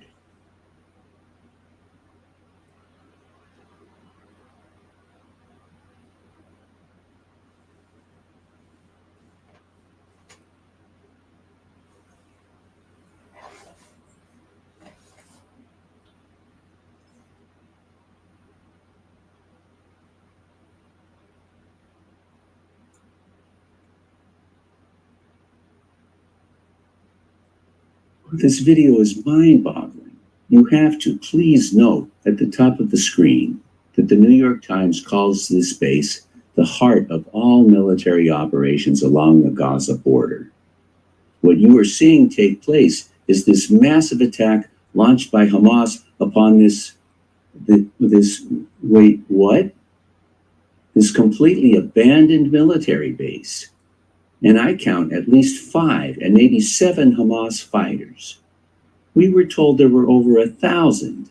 WTF is up with that? And look at the length of this guy's shadow. This is not dawn. The sun is well up. It's at least an hour past dawn, maybe 2, nearly 3 hours after the rockets, and well over an hour after the first attack on the fences. In response to the news of an impending attack, the Israeli Defense Force, the IDF, withdrew the military completely from Gaza. I'm sorry, that's an inside job. Again, these women were purposefully murdered by the IDF on orders from the Mossad, the Israeli Secret Intelligence Service. You need to reorient your thinking, I believe, to recognize that everyone who died on October 7th was murdered as part of this plan by the Mossad to justify genocide in Gaza. So you might expect these women weren't the only soldiers set up like lambs for the slaughter. The New York Times also reports that although the defenses at the base were removed, many soldiers were not only left behind, but they were allowed to keep sleeping. Several were killed in their bunks. The death of these soldiers was not an accident. Where was the IDF? Asked the New York Times. It was part of a plan that was so insanely obvious that the New York Times couldn't resist asking. In all these videos of Hamas, where's the goddamned Israeli army? This body cam video was taken by Hamas operatives. It shows them driving miles to the border fence, kicking up dust the whole way in full view of the Israeli spotters who saw it and reported it. In order to have any credibility, official Israeli television has had to admit what everyone in Israel already knew, that the military disappeared as this tiny invasion took place. A stopwatch counting from the first explosion until the moment terrorist squad number 1 crosses into Israel shows 7.5 minutes. In that time, they meet no Israeli resistance. Let's revisit this crucial point. At this point in the video, where we see this explosion in the distance, terrorist squad number 1 had already been on their way for some time, and the spotters would have seen all of their movements. So, the spotters said that they gave warning to the IDF immediately, and this would have been well over 7.5 minutes before Hamas arrived at the wall. And yet, in that time, they meet no Israeli resistance. And what about the machine gun towers placed every few hundred yards? One of which we see in action here. These guns would have evaporated those guys in the trucks when they were still hundreds of yards away. You remember we were told that special teams mobilized at 4 a.m.? My guess is that these special teams were Mossad operatives, mobilized to remove all the soldiers who would have otherwise operated these guns. It seems these special teams forgot to remove one of the tower operators, but no other Hamas fighters were killed by these guns. How long did this stand down last? The New York Times again tells us that after 7 hours, one reservist paratrooper major mobilized on his own, and to his surprise, the roads were empty. 7 hours into the fighting, there was no visible military response. Good gravy. An incredible story, corroborated by this CNN footage, showing that the Israeli forces arrived at this bus stop shelter right in the middle of the major Hamas activity 7 hours after the attack began. 7 hours. That must be an exaggeration, no? Incomprehensible. Yasmin Porat is a key witness to events at Kibbutz Be'eri, where 112 Israeli civilians were killed.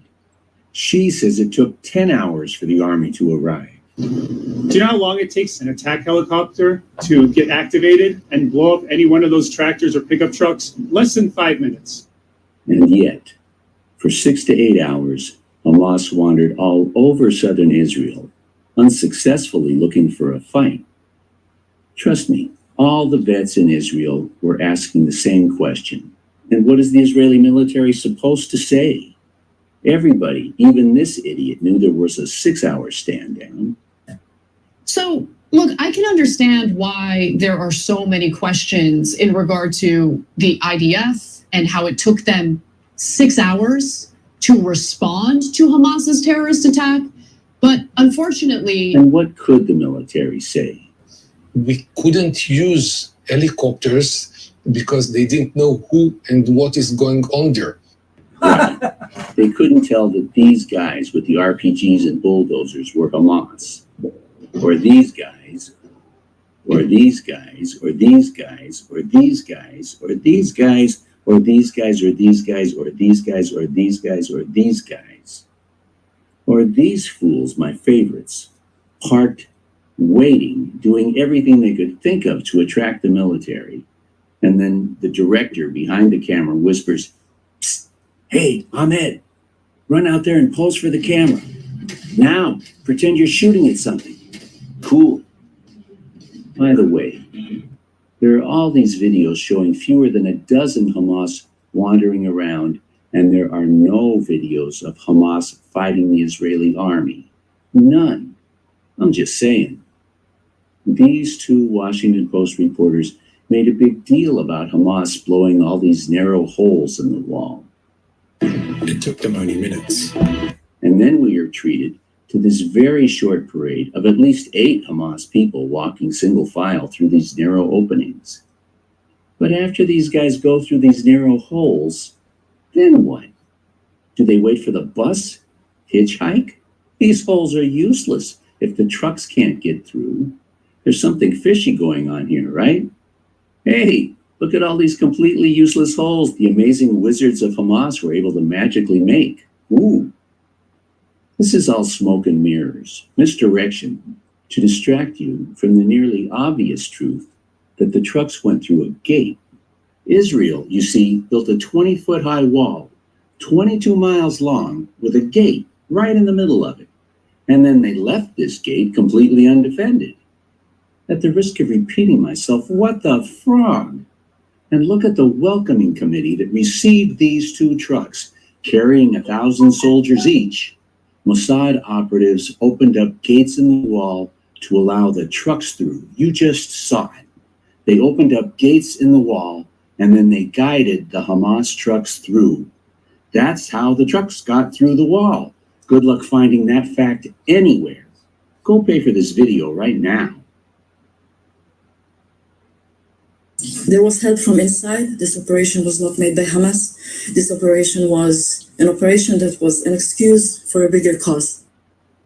Jeffrey Sachs is a world-class economist, a UN official promoting sustainable development, a Columbia professor, and an important truth-teller. What is one of the dark truths that is known to experts and should be known to the public is Netanyahu played with Hamas. He built Hamas. He supported Hamas. He gave Hamas the base in Gaza because he wanted to weaken the Palestinians in general, because he's been playing a game all along to avoid a Palestinian state. And you can read about this everywhere now. This is even told by his own political associates. Let's start with this one point. And you can read about this everywhere now. This is even told by his own political associates. Sachs is a very well-respected, established policy advisor. John Oliver is surely less serious, but he's much more mainstream. He wins the Emmy for his category every year. And listen as he makes all the same points as Professor Sachs. But Hamas branded itself as the party of resistance to Israel and undermined the peace process with a long series of attacks and suicide bombings. Netanyahu's political career seemed dead. And it wasn't until a series of bus bombings by Hamas in Israel as part of their own efforts to derail the peace accords that Netanyahu was first elected prime minister. His cabinet is stocked with extremists. His current finance minister, Bezalel Smotrich, explaining that strategy out loud in 2015. The Palestinian Authority is a burden, and Hamas is a terrorist organization that no one will recognize, and no one will give it status in the ICC. No one will let them lead a decision in the Security Council. The main pitch we are playing now is international delegitimization. Hamas, at this point, in my opinion, will be an asset. Hamas is an asset. And for years, Netanyahu's government was actually allowing suitcases of cash to be delivered to Hamas. When that scandal broke, Netanyahu insisted that that money was for humanitarian aid, which still doesn't explain why it had to be delivered in luggage in the back of a fucking car. I give him a lot of credit for even doing this really dangerous piece, though he neglects to mention that there's only one reason for making deliveries of cash, because black market arms dealers don't accept credit cards. This picture is from the Times of Israel, in a story about Israel giving Hamas billions of dollars in cash. And this is from a Haaretz article about Israel giving Hamas billions of dollars in cash. And this is a New York Times article about Israel giving Hamas billions of dollars in cash. But this article is killer because it quotes Netanyahu saying that he wanted Hamas to be strong and that he encouraged giving Hamas money for weapons. Billions in $100 bills was delivered in suitcases. Netanyahu, of course, denies it, but all of these news organizations ignored his denials and just printed the evidence. But the U.S. has spies too. And when the U.S. spies reported that Qatar was giving Hamas money to buy weapons, the Congress threatened to impose sanctions on Qatar. But Netanyahu sent his Mossad boys to meet with the congressman, and the Mossad spooks gave the congressman a nod and a wink and told them to back off, which they did. These billions in cash payments were approved at the highest levels of the Mossad. David Barnea, the Mossad chief, welcomed the money. The Qatari bagman was escorted into Gaza by Mossad agents, and the chief of Mossad approved these payouts right up until a few weeks before the October 7th false flag attack. Of course the money went to buy weapons, and the Mossad knew it. Every Israeli with any intelligence knew the money was for weapons. Of course it was, and of course they knew. These pictures were all over the internet. That's what some of us call an inside job. Didn't the Israeli army in those 10 or 11 camps hear the bangs when they blew up whatever they had to blow up to get across the border? Mm-hmm. There's something very fishy about that. Speaking of fishy, in early December, two courageous and prestigious law professors published a shocking story that someone was shorting the stocks of Israeli companies just before the October 7th attacks.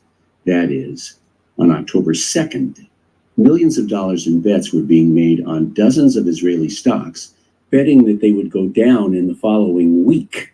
On dozens of stocks, the bets on just one of these dozens of companies made the criminals $10 million. And the professor said in so many words that these criminal stock traders obviously knew about the coming attacks and profited from these murders by making these bets. The story made news, sort of. You never heard it. These two heroes told CNN that what they found was the tip of the iceberg. CNN looked for someone to criticize them, but all they could find was this Yale law professor who called the article shocking and called the evidence in the article strong. Reuters interviewed the head of the Israeli Stock Exchange, who told them that there was nothing unusual in the number of bets being placed against the market. Nothing to see here. And the same doofus also told Reuters that these short bets were made by an Israeli bank known to him and to the Tel Aviv Stock Exchange. Got that? He knows who did it. And the criminals who placed these bets can't be terrorists if they're friends of his. They're probably members of the Israeli government, so they can't be terrorists, right? They're calling it their 9/11. What the hell happened on the American 9/11? Nobody knows. Clearly, the official narrative has huge holes in it. It shouldn't be a surprise that the exact same thing happened on 9/11. Mainstream qualified scholars found insider trading then as well. There's a footnote at the end all about it. The implications in both stories are earth-shaking. I'm sorry, that's an inside job. They are, as we speak, committing genocide in Gaza. It's so insane what they're doing. It's beyond our capacity to imagine such evil. We've seen that so much of what we have been told was a lie, that it throws doubt on all the stories we've been told. Like that Hamas killed all these civilians. Obviously, we can't believe it just because the Israeli government said it. So let's have a closer look. I hope you'll notice that Hamas had no motive to kill civilians, or soldiers for that matter. They wanted hostages to trade for the estimated 10,000 Palestinians held captive by Israel. For Hamas to kill civilians would only help the Mossad and the Zionists to justify their genocide. The Mossad brags about their operatives inside Hamas. And these Mossad operatives are the only ones who would have had a reasonable motive to wantonly kill civilians in the name of Hamas, as we see here, throwing a grenade into a bus station shelter full of peace-loving fans from the music festival. But this leader of Hamas says they had no intention of killing civilians. His saying so is worthless, of course, except that it is corroborated by so much real evidence, most powerfully the surviving witnesses, former hostages, who say that their captors treated them humanely. This old lady was taken hostage, and we see her here being released to the Red Cross. And she turns back to her captor, takes his hand, and says, Shalom. מדוע לחץ את היד לאותו מחבל חמאס ברגע שהוא עבר הם התייחסו אלינו בעדינות וכל הצרכים שלנו סופקו. These women were taken hostage and eventually released. They were tickled, it seems, with how well they were treated. הם נתנו לה שם מאוד יפה. שם ערבי מאוד יפה. סלסביל. זה מים, זה כתוב להם בקוראן, מים מתוקים כזה. עכשיו אמרתי לו שזה קטע, כי השם שלי בישראל זה אגם. Yasmin Porat shocked Israeli radio with her description of how she was treated by her captors while being held captive inside the kibbutz Be'eri. אנחנו בערך כ-12 בני ערובה. הם מתעללים בכם או שהם... הם לא מתעללים בנו, הם מתנהגים עלינו בצורה מאוד אנושית, זה אומר שהם שומרים עלינו. כן, מה זה אומר אנושית? שומרים עלינו, הם נותנים לנו לשתות פה ושם, שהם רואים שאנחנו בלחץ, הם מרגיעים אותנו. The body cam video taken by Hamas also undercuts the allegation that Hamas wantonly killed civilians. And the videos recovered later show the rampage through the kibbutz. Rampage? But look for yourself how carefully and gingerly these men are creeping around. And look at this poor fool with a cigarette lighter, setting fire to some decoration.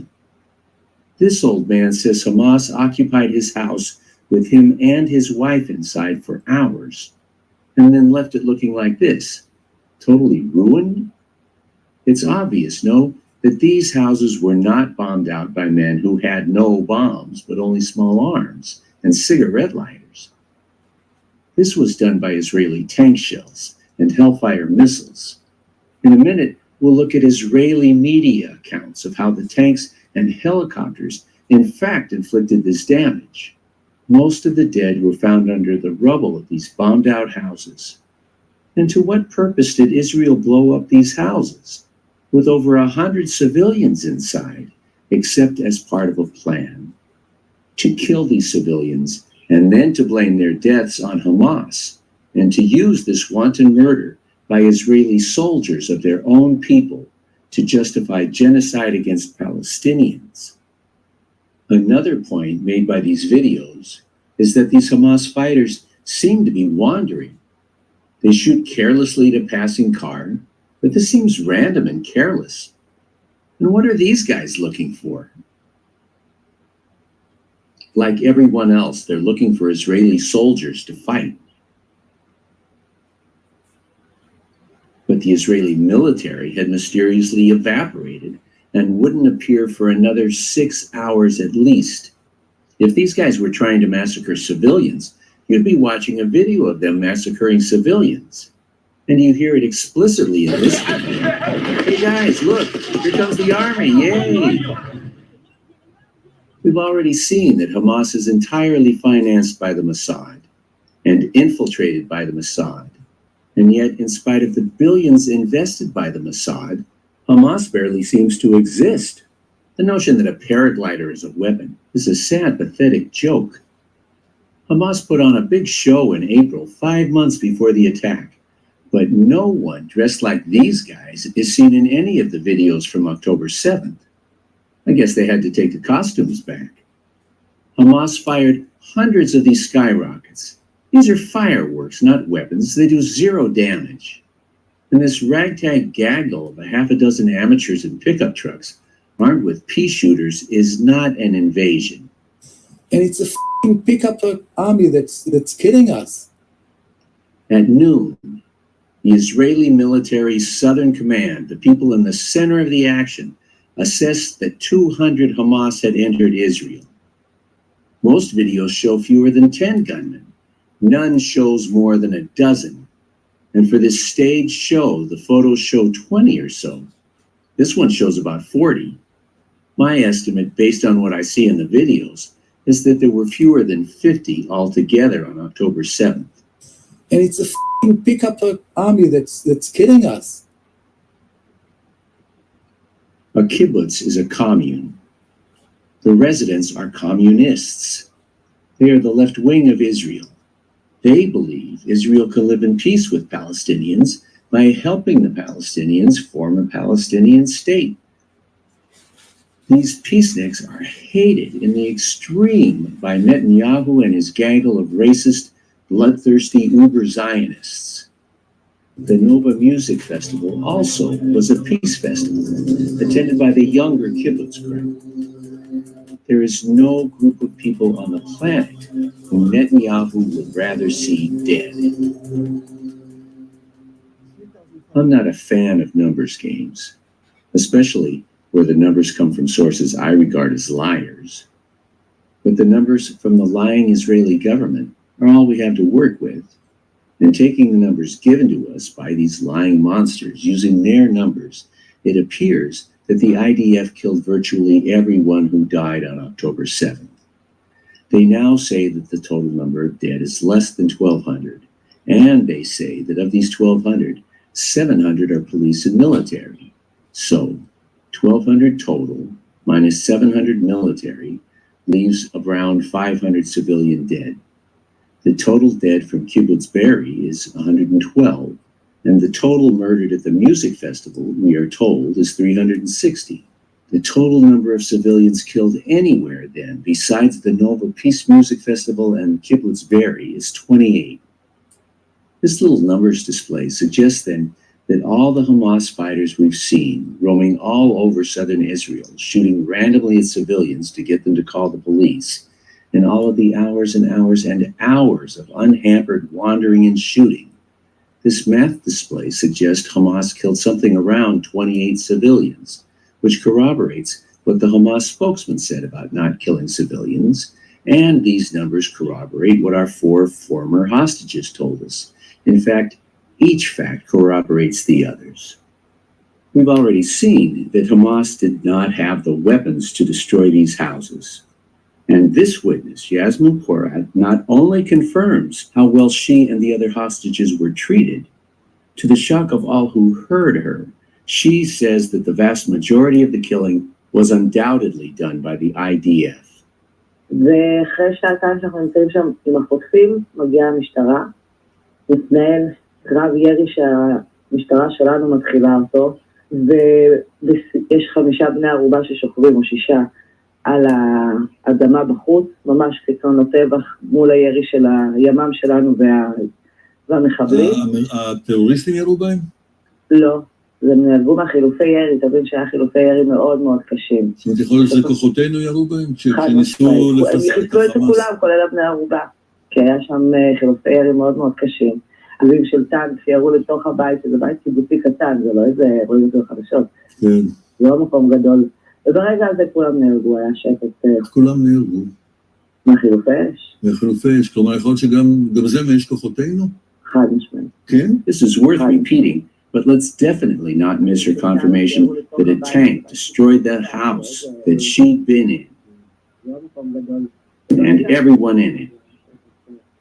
And finally, Haaretz, the most respected news source in Israel, interviewed a witness from the same kibbutz, and according to the newspaper and their witness, 2 days after the attack started, the tank commanders decided to shell the house and kill all their occupants. The price for this decision was terrible, at least 112 people. Right here at this one kibbutz. They couldn't wait them out because, murdering their own people and blaming Hamas to justify genocide in Gaza, that's how they do it. It's kind of their thing. It's beyond our capacity to imagine such evil. Now let's remind ourselves that lawyers representing 42 survivors of the music festival are suing the military for failing to notify the concert organizers that the night before there were signs of a possible Hamas attack. The lawyers learned that the top security officials held 2 emergency meetings at 3 a.m. on Saturday, 3 hours before the rockets announced the beginning of the Hamas attack, the Mossad operation. The lawyers wrote that this failure was incomprehensible. Well, they hadn't seen this video, which I think makes this failure completely comprehensible. It's beyond our capacity to imagine such evil. Not anymore, it's not. Sadly, there are still more opportunities for us to learn to comprehend such evil. You see, with all these reports of an insane increase in Hamas activity near the border, only 2 days before the festival was planned to start, the location was moved right up to the border. And, it seems, all the local military people in the Gaza division opposed holding so large a festival so close to the Gaza border. It was just unnecessarily dangerous, and they were overruled by the higher-ups, who were the guys receiving the reports from the spotters of all the increased Hamas activities. We've seen all this evidence showing that Hamas doesn't kill civilians, and that the IDF does kill its own, firing tank shells into houses full of hostages, deliberately leaving their women spotters like lambs to the slaughter. And as the weeks passed, insanely incriminating stories continued to come out, especially in the Hebrew language press, about the slaughter of festival goers by the Israeli helicopters. The command to attack and slaughter civilians came from the military's high command. In an interview with Israel's Mako news outlet, one Apache pilot reflected that he knew that many of these vehicles may have contained Israeli captives, but he chose to open fire anyway. The Apache pilots testified that they fired a huge amount of munitions, emptied the belly of the helicopters in minutes, flew to rearm and returned to the air again and again. The Apache helicopters appear to have focused on vehicles from the Nova Electronic Music Festival and attacked cars with apparent knowledge that Israeli captives could be inside. They also fired on unarmed people exiting cars or walking on foot through the fields. You read it, now see it. Perhaps inspired by the facts coming out in the press, someone leaked a few seconds of camera footage from one of the helicopters showing exactly what we just read. These are civilians trying to escape in their cars and being fired on by a helicopter with Hellfire missiles. The people you see on the right were lucky enough to get out before the helicopters arrived, but you can recognize that they're the same concert goers as the people on the left. This inconceivable video gives important context to this inconceivable quote from an Admiral Daniel Hagani. There were hundreds of deaths, including many terrorists, or maybe some terrorists. There weren't very many in the first place. And look at all the cars the helicopters incinerated. Hamas could not have done this. Hamas couldn't even have sat in these cars. There weren't enough of them. This was a massive slaughter of Israeli liberals, peaceniks, music lovers by the extreme right-wing Nazi government. But let's go back to this photo. It is, I find, the most commonly used picture from the music festival. And it may be the only one showing unburned cars. But now, with all this background that we've been developing over the last 40 minutes, and with a little close examination, we can reliably infer that these cars were assembled here for this photo by the Mossad. I mean, look at these burnt patches on the ground. Indisputably, there were cars here which were burned by explosive helicopter fire, which made these burned patches. But where are the burned cars that made these burned patches? They're gone. And these unburned cars are now here. There's something fishy going on. Obviously, the burned cars that scorched these burn patches have been removed, and these unburned cars have been positioned, staged in this photo, which, as I say, has been widely promoted. It would be stupid and irresponsible not to conclude at this point that the staging, the removing of the burned cars and the repositioning of unburned cars was done to hide what really happened. Of course it was. The IDF helicopters arrived and slaughtered the last 360 people trying to leave. An unstaged photo taken right after the helicopter attack would show these burned out cars lining the road, with burned out festival goers inside them. So the Mossad had to completely deconstruct and then rebuild the scene and then photograph it. which is what they obviously did here. To me, this analysis feels like an indisputable fact. And now we can piece together why they did it, now that we know the incredible crime they are covering up. For the plan to succeed, hundreds of Israeli civilians had to die, and hundreds hadn't yet died anywhere else in Israel before the helicopters arrived at the music festival. For the plan to flatten Gaza to succeed, the people in these cars had to die. War crimes are happening, and our governments, it feels like they are siding, with Israel. What has Israel got over the UK and the US that is allowing this to happen? Because it's horrendous. Great question. In fact, she's asking how one tiny tail manages to wag two dogs, one of them a superpower. I want to try to answer that question, but to do that, I need to present some history, the short version for now. Really, it needs a whole nother video, but let's see what we can squeeze into a few minutes. In 1917, Arthur Balfour, the British Foreign Secretary, acting on behalf of the British government, wrote this semi-well-known Balfour Declaration, promising Lord Rothschild, the most powerful banker in Britain or anywhere, the use of Palestine as a national home for Jewish people. This promise was not made to the Jews. It was not addressed to the Jews. It was addressed and made to the Rothschilds. But as JFK wrote to his father in 1939, Palestine did not belong to the British. It wasn't theirs to give. So how do we explain then that the British felt compelled to commit this monumental act of thievery, stealing an entire country from its people, the Palestinians, and giving it away, again, not to the Jews, but to the Rothschilds? Well, a little background.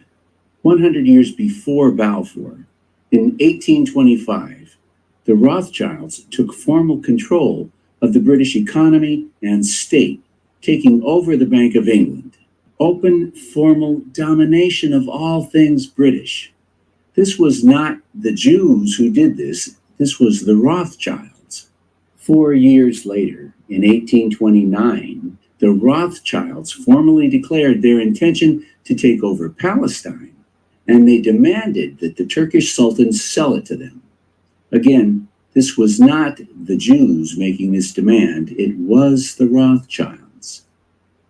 But the Sultan refused. What was he thinking? How dare he refuse to sell his Palestinian children when commanded to do so? He had to go.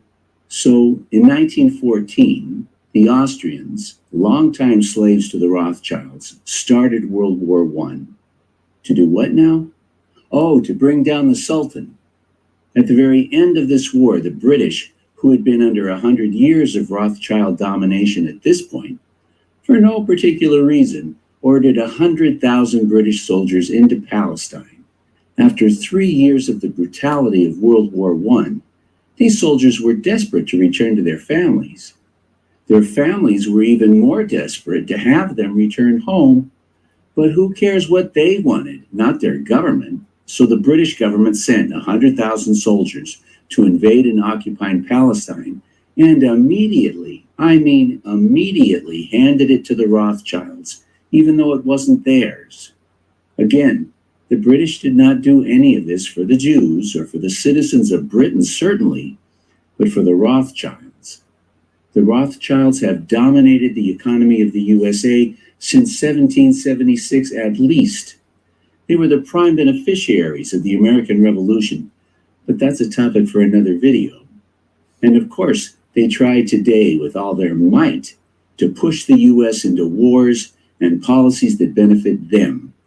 AIPAC is just one of their tentacles.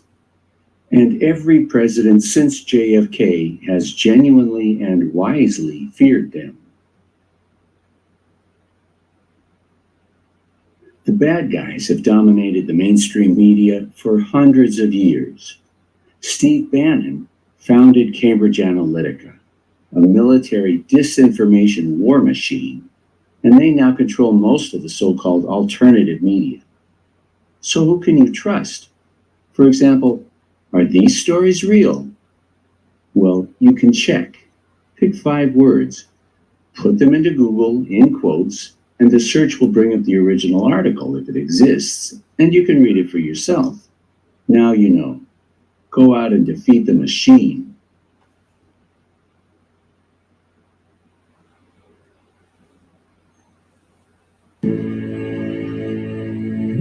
On 9/11, we obviously have a few things which, for historians, are now bizarre. We need to investigate them in more detail. One thing, is the World Trade Center 7, which collapsed. That is well known.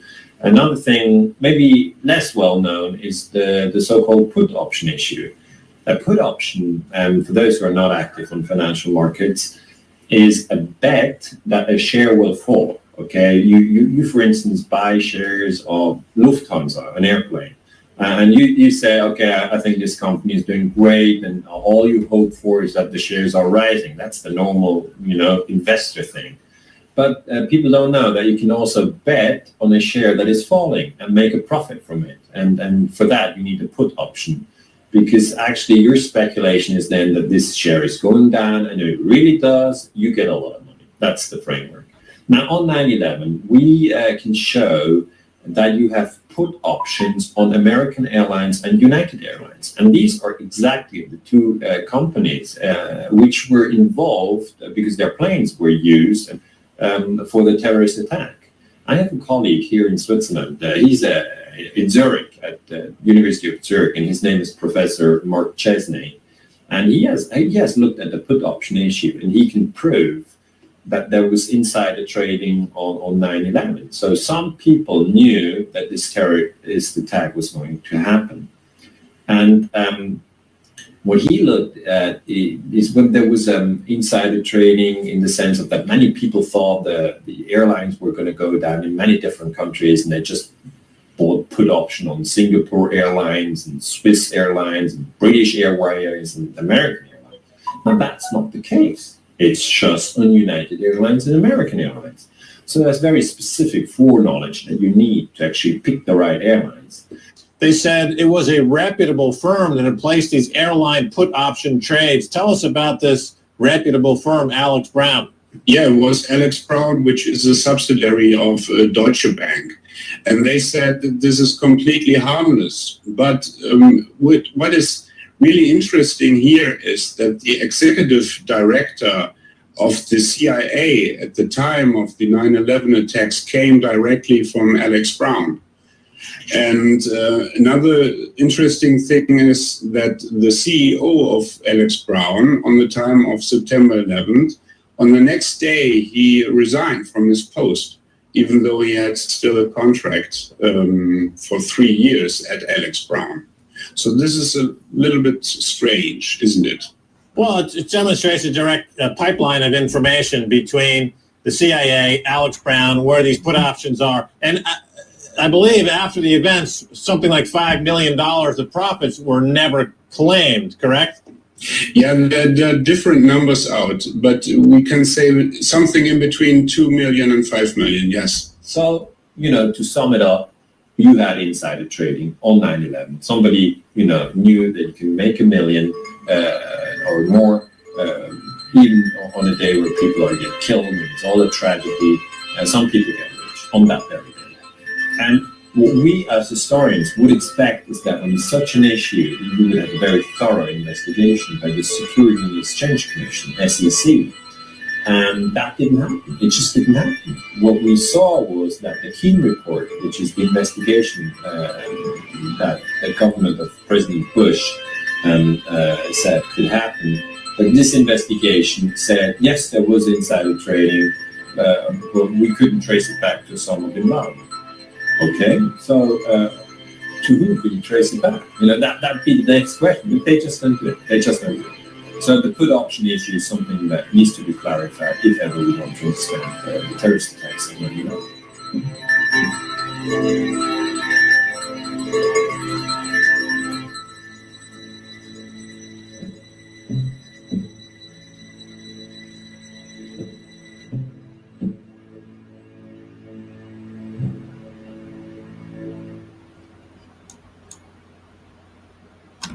Okay. John Hankey. John Hankey. Check out his YouTube channel. I think I might reach out to him and see if I can interview him. It's not that big of a channel, of course. All the true intel that you want as far as what's really going on in this world. It's going to be found on small channels. The big channels, the big names. Once again, and all the other people that have been around the block, they're not going to get. I'm not seeing them give this guy credit. He's the one. I mean, he had a video out. Let's see. What month did it come out?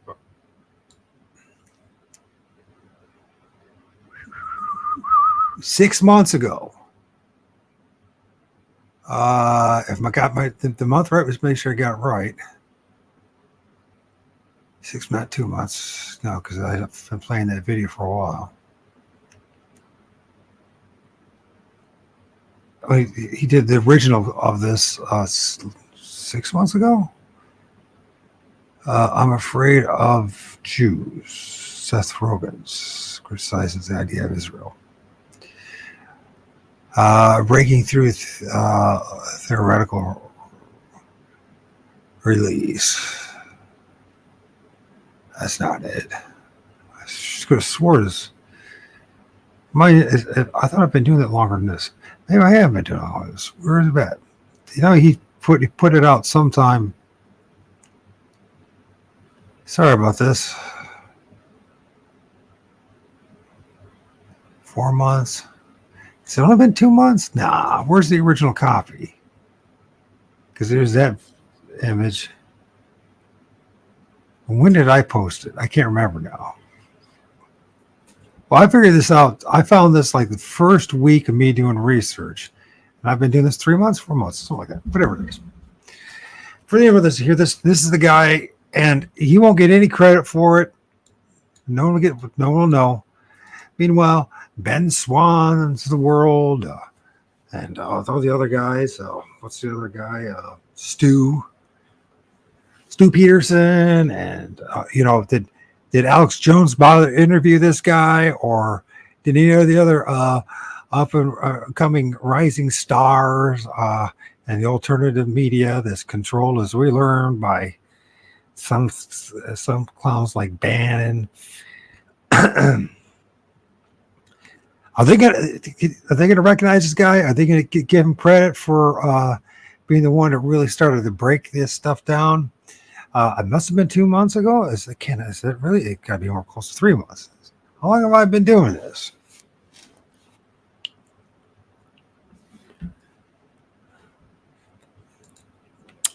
So I don't know. Let's see. I'll go like this. That's not what I'm supposed to do. That's what I'm supposed to do.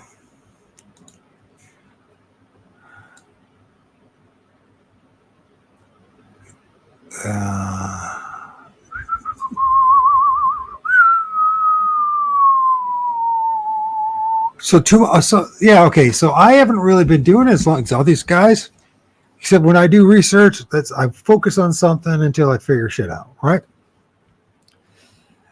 So we posted this like over 2 months ago. It's easily 2-3 months ago. He did a really thorough analysis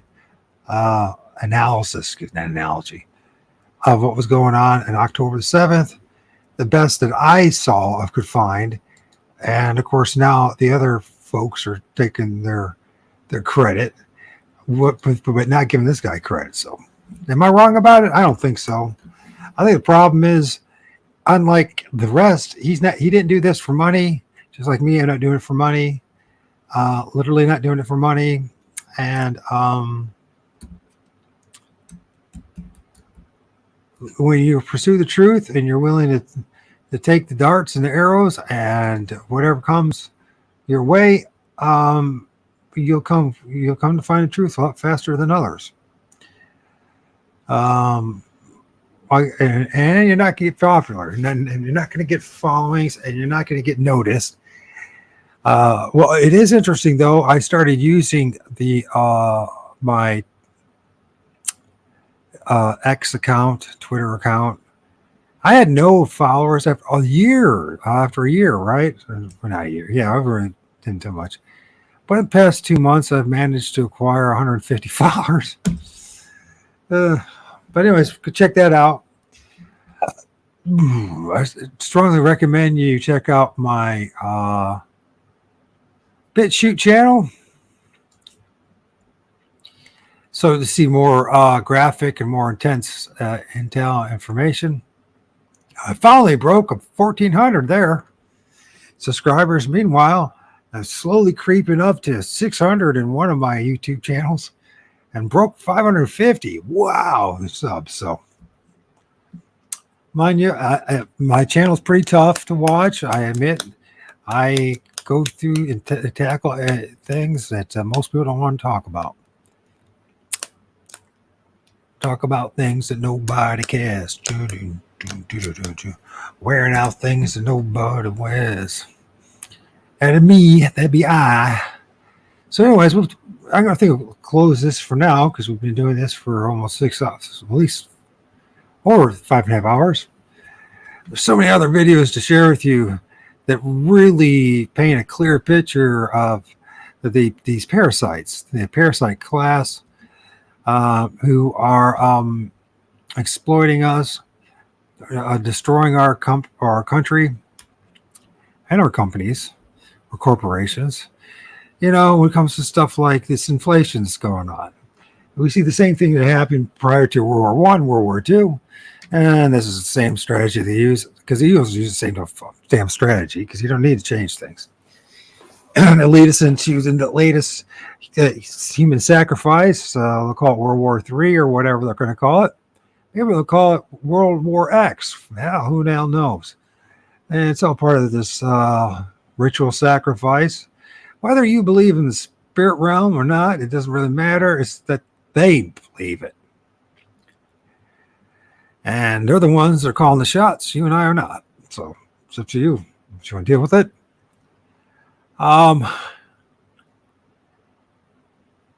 And we already listened to part of this in this video. I've listened to with the APAC hidden the mega donors by Ryan Dawson. So, anyways, he does some great research. He's probably the type of guy that if I, talked about the spiritual side of things, he'd probably laugh at me. But you know what? I would have done the same thing at his age. I didn't, not until I was 49 years old, and I stand next to the Crow Indian medicine man. I started seeing things, and it had nothing to do with drugs, and nothing to do with religion. It had nothing to do with any books. It had to do with me just seriously inquiring on whether such things as Bigfoot was real.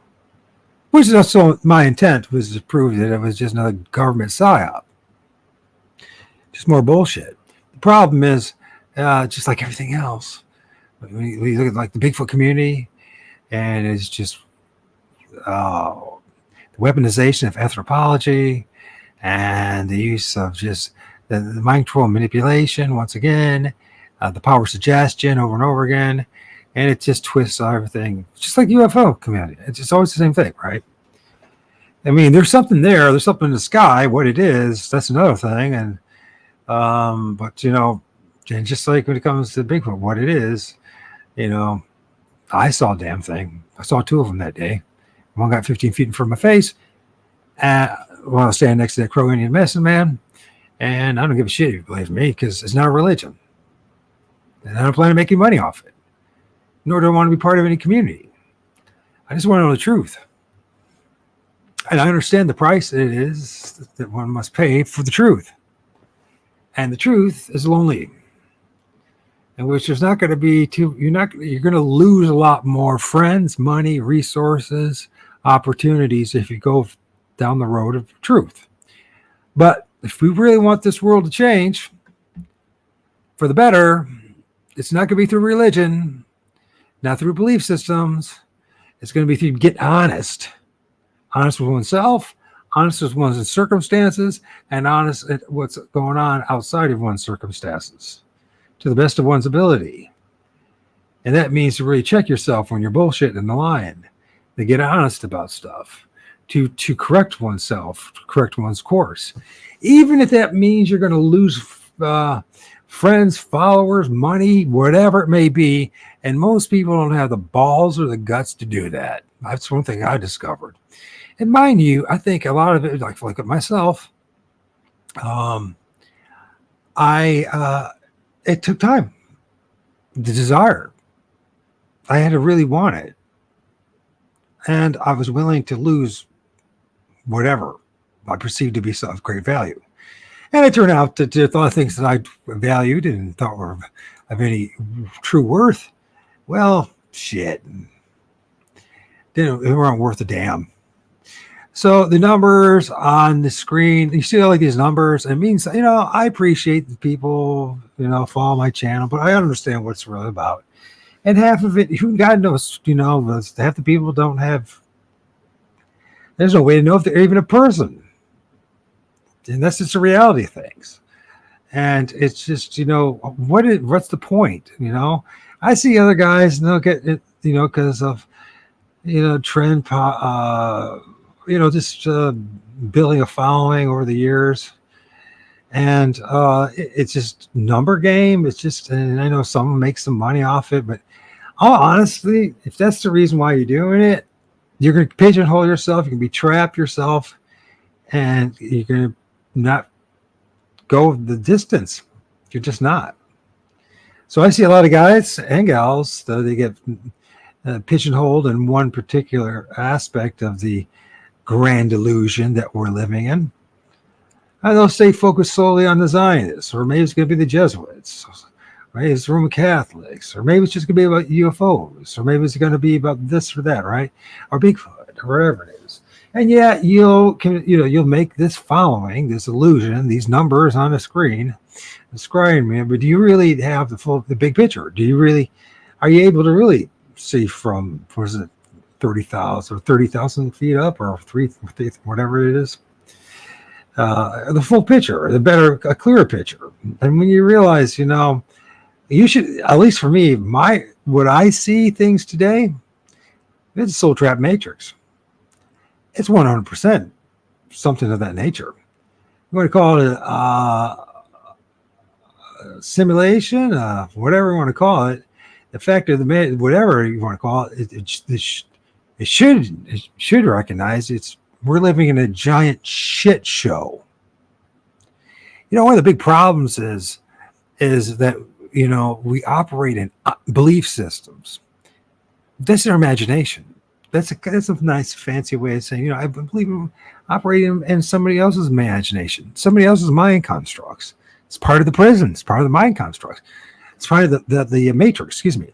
And so, once you realize that television is bullshit, and then you realize that 99% is on the internet is bullshit, and that religion is bullshit, and that politics is bullshit, and on it goes. In corporate world, in your workplace is bullshit, and the people around you are full of bullshit, and you learn to develop some empathy and compassion for people, because you realize everyone's fucked, totally fucked from the mind control, the manipulation, and you're just like, okay, that's what you believe, and people get violent about it. They want to kill you over a belief. It's insane. But that's part of this whole place. Now, is it solely mankind's fault? That's the big question, and a lot of people are bringing this up, late as usual, and of course they want to steer you into religion, and of course they'll say otherwise. I mean, Christians and Jews are fantastic at this one. I mean, oh no, it's not a religion, and they got the million different. It's just like there's 45,000 plus, more than that, different Christian denominations alone. It's different ideas. Basically, these are different gangs of men, pastor, priests, and elders, and to create their own fucking religion to make money. and power and influence, and gives some kind of purpose in this, in the giant reduction camp that we live in, the giant concentration camp, which eventually, if people don't wake up, is all going to be like Gaza. Gaza is just a very small. I mean, it's 35 miles by 5 miles, and it's open air concentration camp, and there have been many of these. In North America, Central South America, replete with these sort of things, even before the Europeans showed up. Mind you, that's also what's going on in Eurasia and Africa and blah, blah, blah. And so the thing is, I really think it comes down to, do you really want to know the truth? Because they say they'll set you free in the scriptures, right? But what does that actually mean? You know, the reference has something completely that most people think about. But if you really want that, what is that freedom? That freedom is the shackles, some of the shackles that you're loosened from mentally and psychologically and maybe even spiritually, right?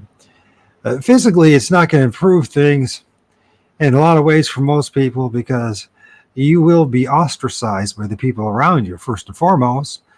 And you'll then experience that in the internet. And if you're not going along with it, it's always the same. It could be in a club or in a workplace or religion or your family, in your immediate life. But even on the internet, it's just a reflection of that. I see that these cliques, these limited hangouts, constantly forming, and then it's like, well, do I lose these people too? At least we have something in common. But the moment you question things and challenge things, and you don't have to be a jerk about it, but people are going to be offended by it anyways, just by the fact you asking questions. And a rational person, a person who cares about logic, and really wants to know the truth, you should be grateful, at least in my attitude, that if someone comes in your life and wants to ask you questions and challenge what you believe. I mean, seriously, not just throw out ad hominem attacks or just one-liners, but actually has a conversation. Because, as religious people talk about, sharpening iron, right? Iron against iron.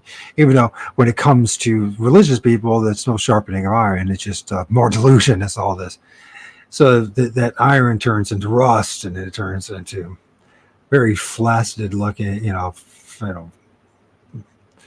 Anyways, so the fact of the matter is truth is a lonely warrior, and it's if you're gonna get sucked up in the group, if you care about what other people think about you, you're gonna get lost in the matrix. And that's just clear as day to me. I have yet to see anyone else, because I do a lot of listening and observing, believe it or not. If I was a big time talker, I'd be doing videos 2-3 times a day, like a lot of other guys, right? Being Alex Jones and just rabble on. And there was poor Alex Jones. I'm going to tell you something. He's supposedly going off the air and all that, and and they're saying, "Oh, you're going to take $1 billion from him." He's being fined and all that crap. I guarantee you, when it's all said and done, he's going to walk away with money, and it's all good, because he's part of the problem. You see, if you're really pursuing the truth and you really want to share the truth with people in your journey, there ain't going to be a big following. There is no money in it, because the moment you find the truth about something else and you bring it up, it pisses people off. Next thing you know, another bunch of groups leave you, then there's a new group to show up, and then they'll leave you the next discovery that you make, and you start sharing it. Because listen, the truth is frustrating. It is brutal. It is unfair. It is maddening. It is absurd. It is a giant shit show. And so, when you live in this world that we live in, it's a giant shit show. It really is. And, when you end up, you're spending your life thinking you believe, or you know something, right? But it's just a belief, just someone else's idea, another man or person's construct that you operate in with the illusion that you know the truth about anything. And when you finally really come to truth and you realize the circumstances that you're truly in, that's, I can't blame people who end up being drug addicts and drunks. I really can't blame them. And a lot of you, and myself, I became one, years ago, right? I became drunk. And I understand a lot of you guys who end up using this stuff. So, a lot of us recognize there's something fucking wrong with this place in our teens. And because of an inability to really recognize the big picture, we usually end up blaming the parents for it, right?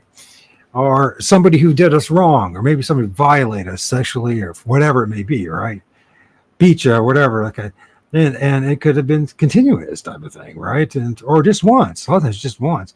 There's a lot of excuses that we make, you know what I mean? And I'm not saying that they're not things that don't affect the psyche and don't traumatize you. The problem is that what happens for most of us, we're not offered useful coping skills, skills to adapt and to overcome. And so, but we are offered a whole lot of fucking porn and drugs and, and absurdity and lies and make believe. And whether it's from the religion to Disney World, Disneyland, you name it, you know what I mean? And this is truly profound abuse. And when you step back and you realize the only way to do that is you have to literally let go of this shit. You have to spend time literally reflecting, let go of stuff, observe your personal environment. Like, I brought up earlier, the neighborhood. I live in a nice neighborhood, although it's some white trash just moved in and next door. And this is like the first time in the whole neighborhood, in the whole freaking town, that someone didn't bother to mow their lawn for a month. Got two bull dykes that moved in, and they're a little out of shape. And, they're from the south side. They're from another part of town where no one mows the lawn. You know what I mean? So I don't think they realize they need to mow the lawn every week, especially at this time of year.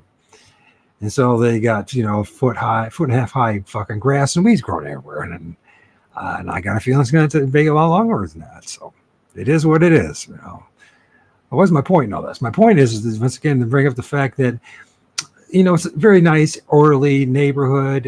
You go further west and around, you have the more fancier, as you go further out, it be more fancier homes. And it's nothing like other places, but it's still a nice place. It's a nice place to raise a family is what it is.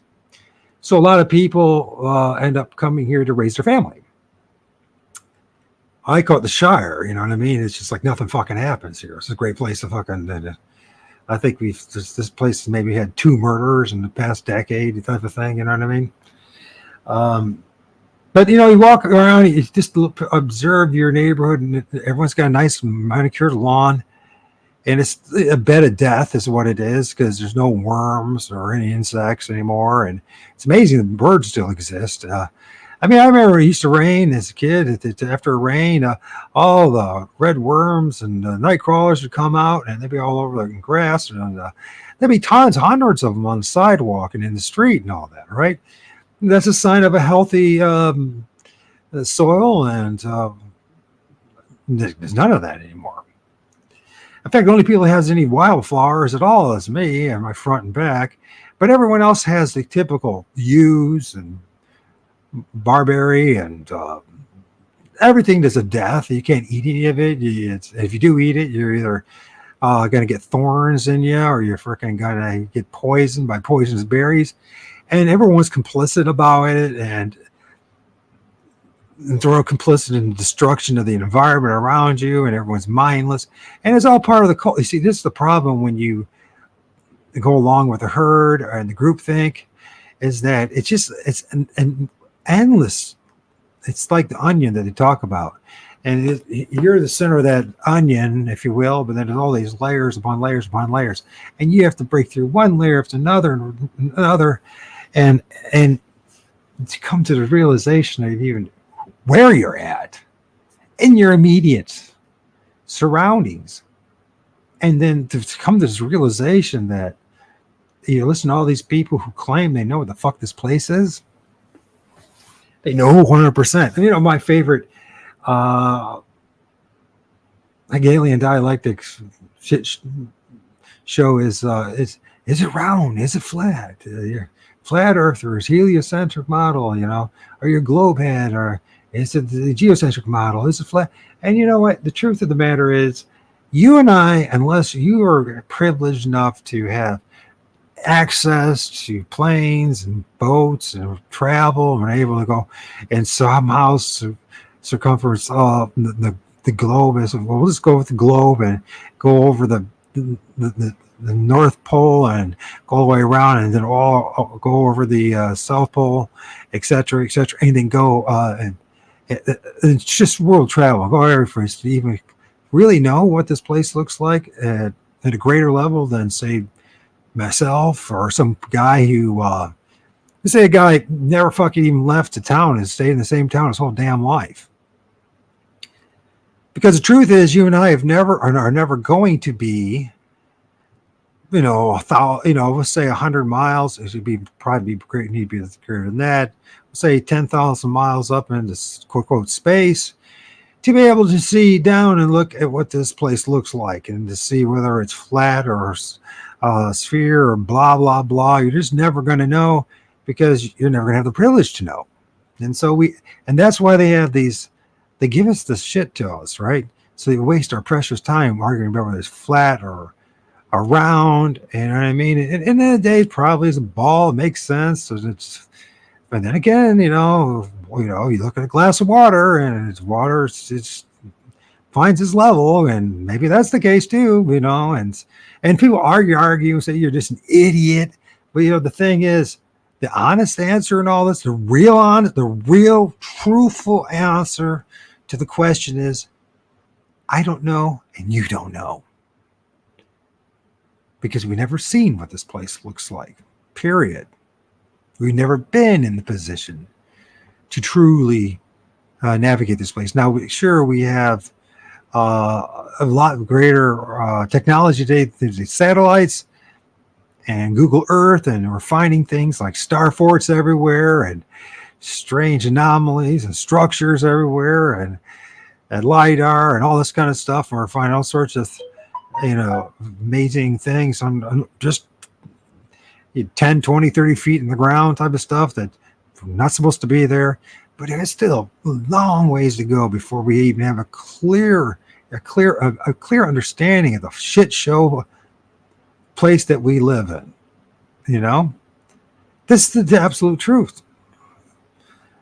And so I think we all should be a lot more empathetic and compassionate to each other and realize that we're all of us are different degrees and levels of deception, and we're all operating at a great degree in deception.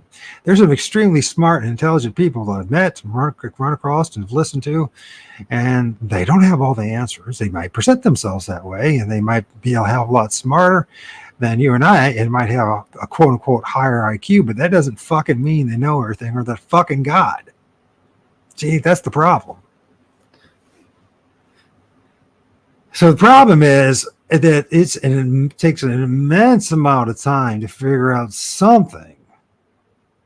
It really does. And at some point we have to let go, say, even like, so YouTube and all the different videos and wherever it may be, and there's lots of videos and a lot of things you might learn and might see and hear from somebody else, but until you crack open those books and you do your own journey and you as the old saying goes, boots on the ground, you actually do the shit that, and a lot of us are limited for whatever reasons, but you do the best you can, right? Unless you do your own work, as you hear over and over again, don't trust what I say, go find out for yourself. And that's the truth. I mean, and then you realize, well, that guy or that gal that I used to listen to sure seemed like they had their shit together, didn't it? But now that I know more, I realize that person doesn't really know what they're talking about. But it should start to turn on yourself, and you start saying, you go inward and say, well, how about myself? Do I really know what the fuck I'm talking about?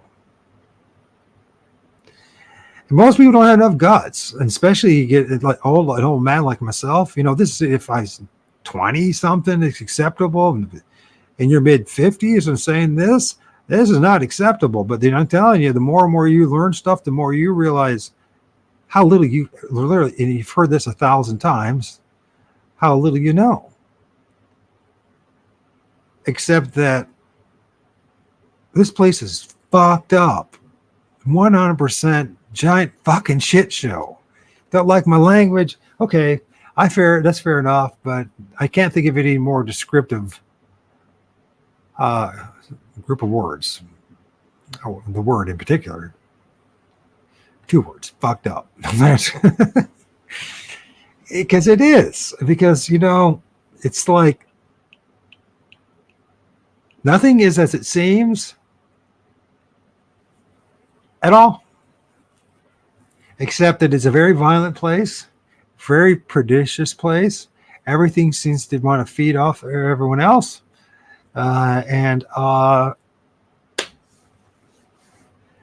From the smallest of organisms to the largest of organisms, something's trying to eat something else.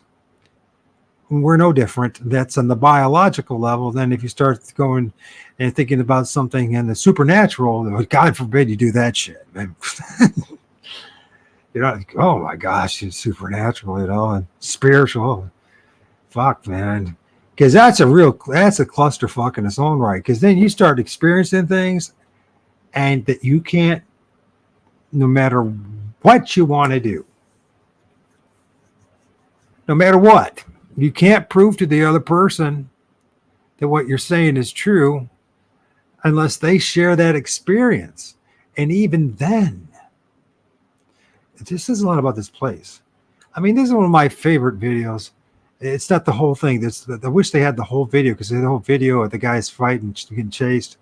But and I hate that little TikTok, music. But there's something to pay attention to here, and it's fascinating. Look at that. That reminds me an awful fucking lot. Like, you know what? Bigfoot. In fact, when I saw the Sasquatch or Bigfoot, and the first time was standing next to Cronius Management, I saw 2 of them. The one was crawling up that ravine, had an awful lot of similar body features. He said it was more darker and much black, and it shimmered like it had static electricity running through it. Which, when you look at what's was it the Last Judgment, the painting in the Vatican, and it has those things that kind of look that guarding the cave there, the bottom center of that painting. And I wonder how much of these things that we believe is Bigfoot or Sasquatch are actually spirits. We call them spirits. And I know people are like, oh my God, he's talking about this shit. Damn, he's crazy. It's like, hey man, go out and find out for your fucking self. Get off your asses. Go out in the woods by yourself. Go out in your woods. Go start paying attention to trees. I guarantee you that very few people have ever spent even a minute of their lives staring at a tree. That sounds so strange, doesn't it? But very few people have done it. If they're honest. But the problem is getting people to be honest about anything. It's just, but if you pay attention to a tree and you really then to get maybe halfway decent camera, you're gonna film shit. And then you're gonna have to go, what the fuck's going on? What the fuck's going on? By the way, this is not the only video. I've seen several other videos just like this, in which something like this entity, a larger than life entity, pops out of someone else. And then, so then all these people start laughing at and mocking you and saying, oh, he believes in spirits and demons. And I'm like, well, why does it have to be a spirit, a demon, or an angel? Why do we have to have placeholders for it? Why can't we say there is something like this going on, and that I seen something like that, and instead of giving you, because it's like giving people an out, right? Especially the judgmental people. The people think they got everything figured out, like I was when I was in my 20s and my 30s and my 40s, and I had it all fucking figured out. And and then I saw what I saw more than once because I started looking. And the funny thing about these things, whatever you want to call them, archons, spirits, demons, ghosts, whatever the fuck you want to call it. Once they realize that you know, the game is on. This is important reality. This is the truth. Now, I can't tell you, if I'm honest, I can regurgitate and pair it with somebody else is saying it is. Fuck off. What if it's us? What if it's actually us? The power, the energy, the thing that's inside the meat suit that we walk around in. That we're, there's the avatar, the meat suit that we have, the flesh and blood thing. Maybe there's something else inside us. It seems that way, right? There's, it's a lot of circumstantial, corroborative, quote unquote, evidence. It's not satisfactory for most people, reasonably so. But that's how this place is designed. For those of us who have seen stuff like this, it brings up some real questions. And the questions, and the first thing that one should think about is, what is this place really? I know, that professor and all that money I paid for that professor to tell me what this place is, or what all that time I spent listening to that pastor or that priest, and realize they don't know what they're talking about. I've wasted all my precious time listening to these ass wipes, and that's the nice thing. That's the fairest thing you can say, because they know that they don't know deep down inside, but they can't admit it. Because the moment you say and get honest and say, I don't know, well, there goes all your quote unquote credibility. Right? And so people, because people want that credibility, want people to, admire them. They want people to like them. They want people to recognize them in a positive light. But the more and more you pursue the truth and you're honest about it, the more you realize, I can't do anything about it. I can't make the other person happy I can't give them or him or her the things that they want, because I can't give them to myself.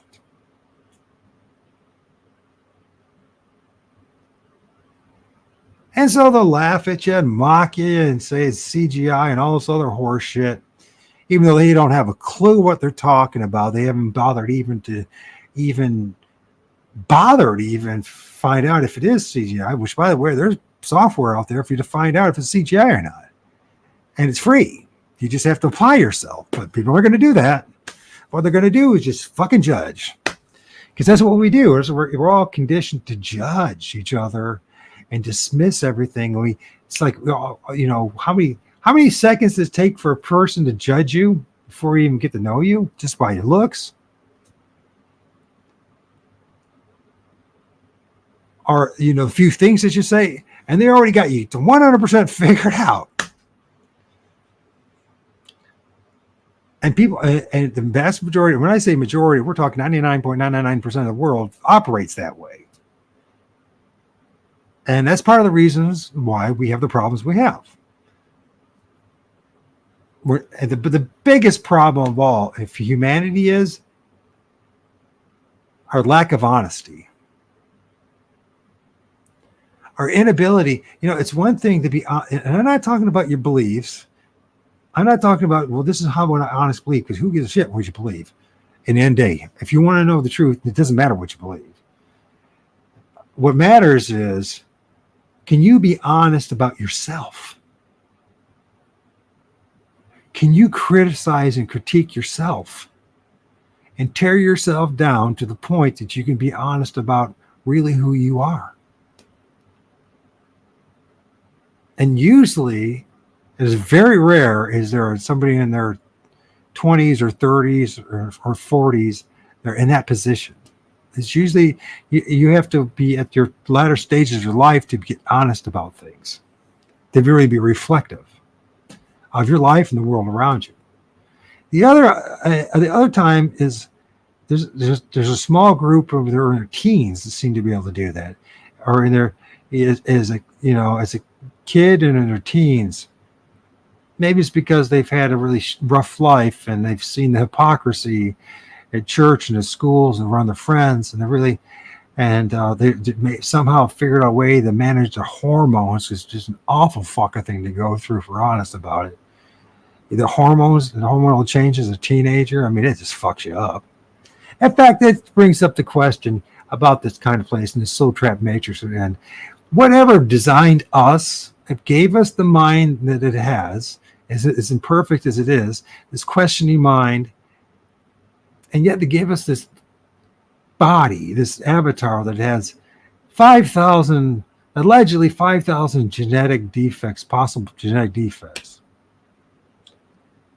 How poorly designed the fucking spine is, the hips are. How poorly designed we are. We need, shelter and clothing, and unlike there are the other mammals, lower species, as they say, they're all equipped to live in the environment, but we're not. And I'm going to bring this up over and over and over again, because that's the brutal truth. And you say that it's not the case, I would challenge any of you to spend 24 hours in the elements, butt fucking naked, in the woods or on the beach or whatever it is. That's 24 hours. That's going through night and day and all the things. And whether it's raining or snowing or whatever it may be, and see how fucking comfortable you are. You'll be finding shelter. You'll be finding, something to cover yourself with. You'll find something. That's because whatever designed this meat suit that we live in fucked up, or deliberately designed us this way so that we could generate as much loosh as possible, as much of this negative or these different energies, these emotions, the suffering, right? What all the logic is there? Maybe there's something more logical about it. Maybe they just literally fucked up whatever designed us, and they were so bad at it, and they just left us here to rot because it's kind of like one of those things. It's like if you're an artist, maybe your sculpture, and one of your first sculptures, your beginning sculptures you do, you're on the right path, the right direction, but it's still shit, and it's not something you're going to waste your time holding on to, or just throw it in the garbage or whatever. Just throw it to the side. So maybe this great creator, the sculptor that made us, we designed us and fucked up, and then said, "Oh man, I really fucked up, and I better, what am I to do about these things?" And so it tried, in the imaginary story, the flood and all that, which sure there was something that cataclysmic that happened more than once. And let's just say, let me just go along with the story. It says, what I'm going to do? I'm going to try to wipe them out with flood, but being the imperfect thing that it is, the creator, it decided, I would just leave it here. Fuck it. It's just these things are like cockroaches. These are like bacteria. They're just what do I do? Unless I completely just zap the fucking place, they're just going to keep showing up. At least something out there wants us to believe that, right? But I know, and I think most of us know that there's something inside us. It's not the same thing as the meat suits that we're in. When the meat suit is not completely dominating us, it usually seems to be in times of when we're out of body experiences, or astral projecting, as they say, or just in a dream. And even the dreams are all fucked up too. You ever notice that? But there's lucid moments in our lives, right? When the body, the meat suit, is not interfering. When hunger's not interfering, when having a bowel movement is not interfering, piss, or to just the pain and the suffering, is subsided enough that you can almost think clearly. You know what I'm saying? And we spend a lot of time trying to avoid this. We entertain ourselves, or research, or study, and do all those other things, right? We try to avoid the meat suit and what it's going through, right? If we're lucky, we'll be halfway decent looking, and we'll find a halfway decent looking partner, and we'll relieve each other with some, the power of sex, right? And procreation, or until they actually procreate, and then you start having a kid. Then there's another layer of that stuff, right? I mean, it's so hard to be cued in,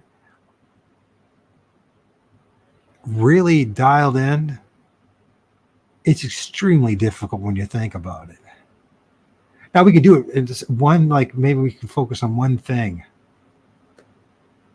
one aspect. Maybe as a boxer, extreme fighter, maybe you could focus on that, defeating his opponent and all the moves and thinking about that. But in order to do that, he can't focus on the crowd. He can't focus on the lighting. He can't focus on much of anything except that.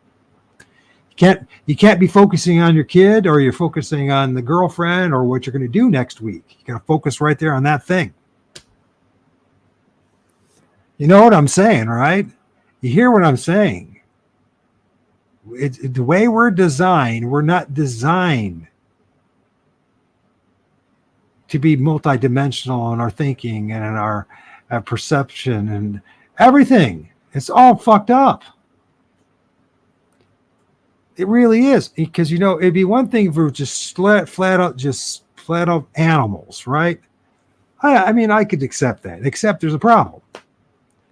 Of all the other animals around us, we're the only ones doing what we're doing, thinking what we're thinking, creating what we're creating, warring the way we're warring, genociding just for the killing, just for the sake of killing.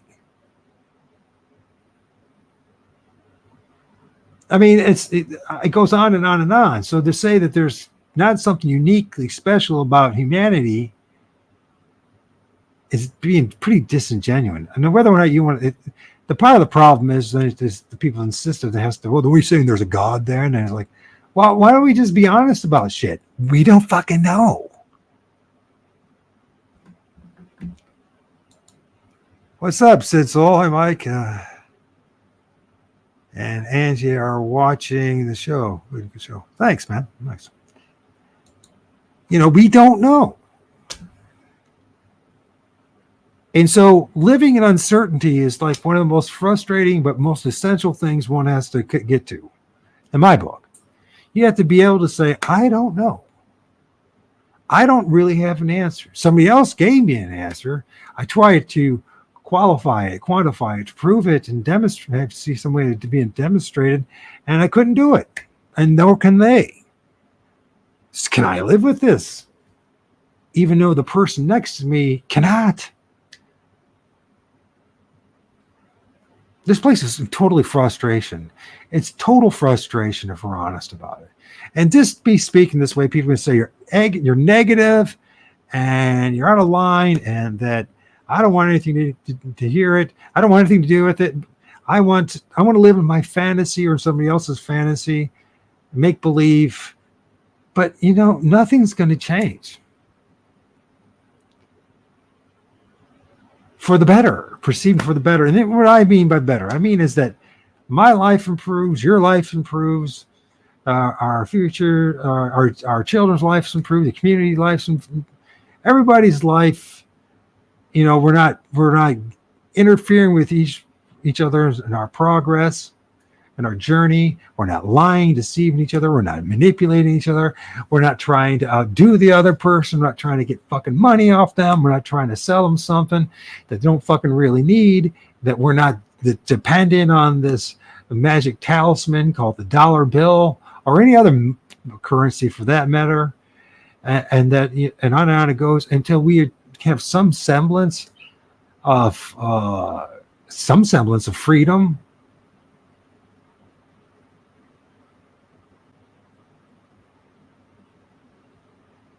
I mean, how are we to move to the next level if we're still living in the prison state that we're in, flesh-wise, psychologically, spiritually, physically, at all levels, all aspects?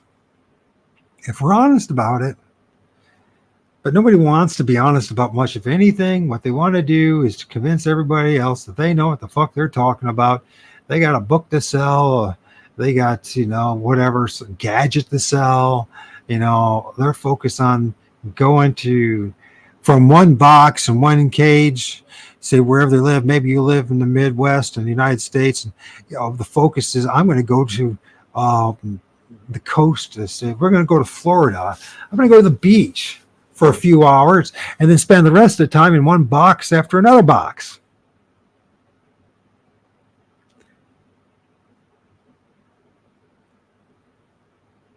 I mean, I don't know. You know, I don't know why anybody can't see the fact that we're living in a giant concentration camp already.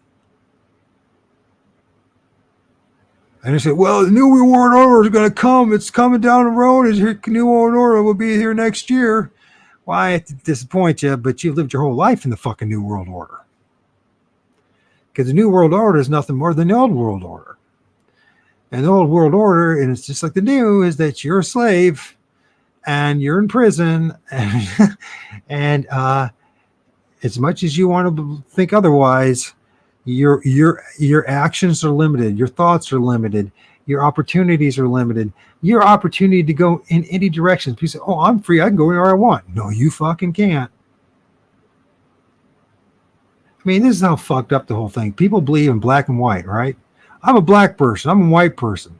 You know what? I think it should be mandatory that people should walk around with 2 pieces of paper or something, whatever, cloth, a hat, one's, you know, like black and white checker, 2 pieces of paper, one's black and one's white, and walk around and then literally look at somebody else and straight in the face and say, you're fucking black. Or you're fucking white for that matter. It seems to me that people are colorblind. Now, how did that color blindness happen? Well, it's all part of the soul trap matrix. You see, we can't even recognize the tone of our skin, the pigment of our fucking skin.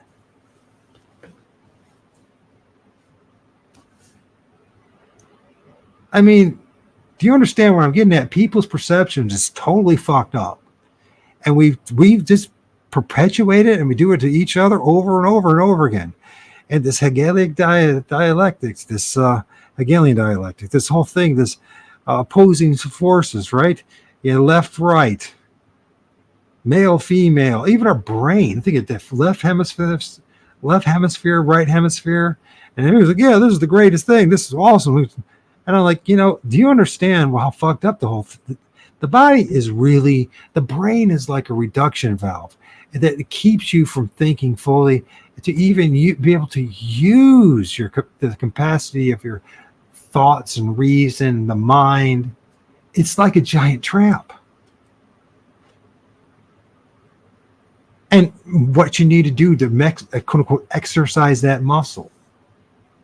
Just think what happens to you through dehydration. What's going to happen to that fucking thing called the brain, let alone the heart and everything else, or too much water, not enough sleep, too much sleep, too much work and activity, not enough work and activity, not enough starvation, or you know, have you fed yourself to the point that there's I mean, you ever think about that eating? You ever notice how many times you eat something and the whole body and the brain shuts down? The whole fucking thing, even if you're doing it perfect and you're doing everything right, you have the most perfect paleo diet, perfect whatever carnivore, whatever the diet is, just right for you, and you look like $1 million. Still, that freaking meat suit, still that avatar is fucking up everything. You know what I mean? I mean, when I was a young man and I was in great shape and really healthy, you know what was happening to me all the time? The sex drive was happening to me. Think what I'm saying. And so now you're like, shit, I get my girlfriend's pants every freaking night. I mean, this is, you know what I mean? Thought just left. And I think it's important to talk about these things honestly, because when we start really being objective about the shit show that we're in, the poorly designed meat suit that we're in, what might be possibly be in our meat suit, we might start getting to a closer to maybe some reality, maybe have some answers. Because I'll tell you right now, organized religion, no matter what these religious people say, and I was one as well, don't have the fucking answers. They just believe they have the answers because they haven't challenged their belief system. They acquire these belief systems, these mind constructs, but they never bother to challenge it. And I don't care what religion it is, and it will fall apart before your eyes if you do. And then you have to ask yourself, what's the next thing I do? Am I willing to pay the price? Because either once you realize that you're living in an illusion and a lie, then you have to make this decision. Do I go along with it just to get along? Or do I insist that I deserve something better, even if it means everyone around me is going to now become my psychological, emotional, possibly physical enemy? Not because I want it. I don't think they even have a choice in the matter. From my observation, most people don't. I don't think they're even. I think free will is very limited. I think people are very limited in their ability to even use their mind or their body.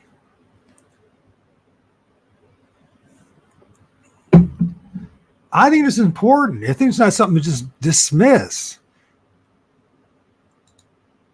And I think that's another reason why the oligarchs and the plutocracy and the manipulators and all those parasitic people, they realize this, right? And they want to tap into that. It's like a gold mine of power, influence, fuckery. And a lot of people get off it. They get off messing with you. In fact, they love messing with you. Because whatever's inside them is possessing them to do so. And, religion itself has hijacked this. We're going to take responsibility. We'll tell you what it's all about, right? It's demons, it's angels. And then again, there we go, operating out of someone else's mind construct, someone else's construct. And instead of saying, wait a minute, there's something seriously wrong here. Whether these are demons, angels, whatever, God itself, there's something. God itself has got serious issues. And I know you bring that up and, oh my gosh, he's an unbeliever. He's an atheist. He's a pagan. He's a reprobate. He's a blah, blah, blah, blah, blah. Instead of just being fucking honest about things. We can't afford doing that. You can't be honest about anything, Mike. Don't you understand? That's not what this show is all about. It's not being honest about stuff because this mundane, boring, and really, it's touching and annoying, isn't it? You think about what we have to go through.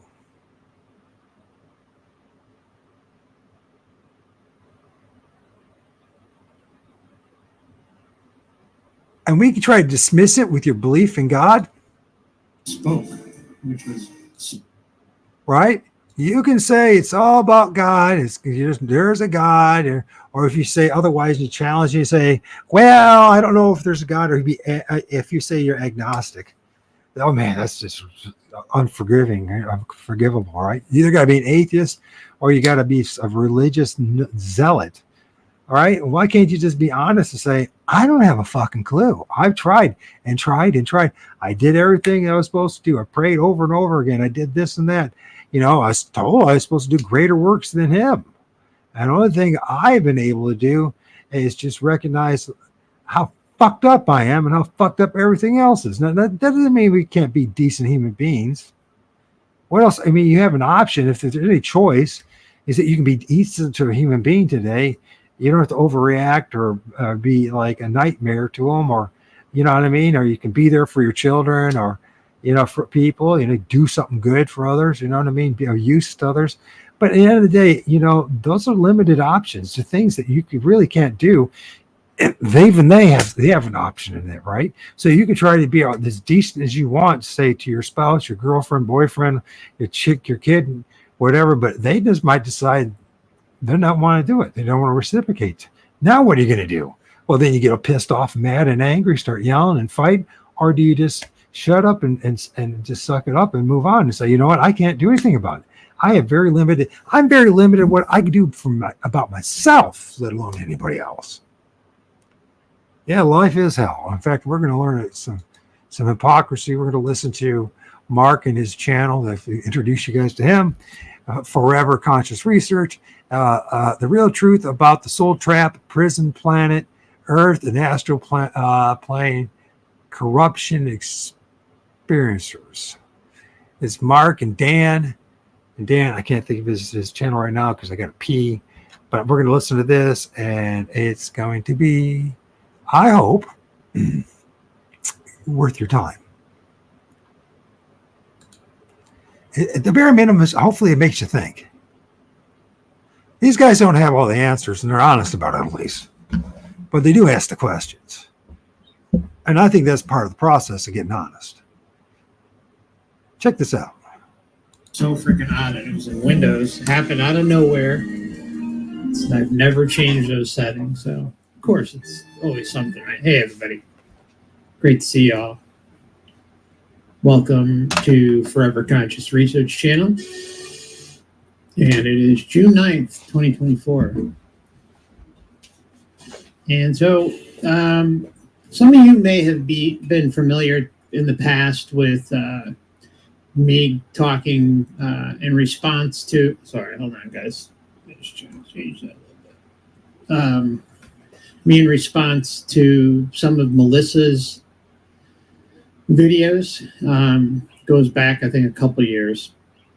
I just to kind of give an encapsulation, and before I even start this, I want to preface this by saying to everyone here, don't send shade her way. She's doing her thing and making her own conclusions that, in my opinion, just, well, it's a fact that they just fall in line with the matrix-driven narrative. And, that it's her journey, right? And I'm referring to Melissa at Love Covered Life podcast. Again, don't harass her or anything like that. But Melissa, if you're listening, I'm sure you eventually will, or probably the next few days.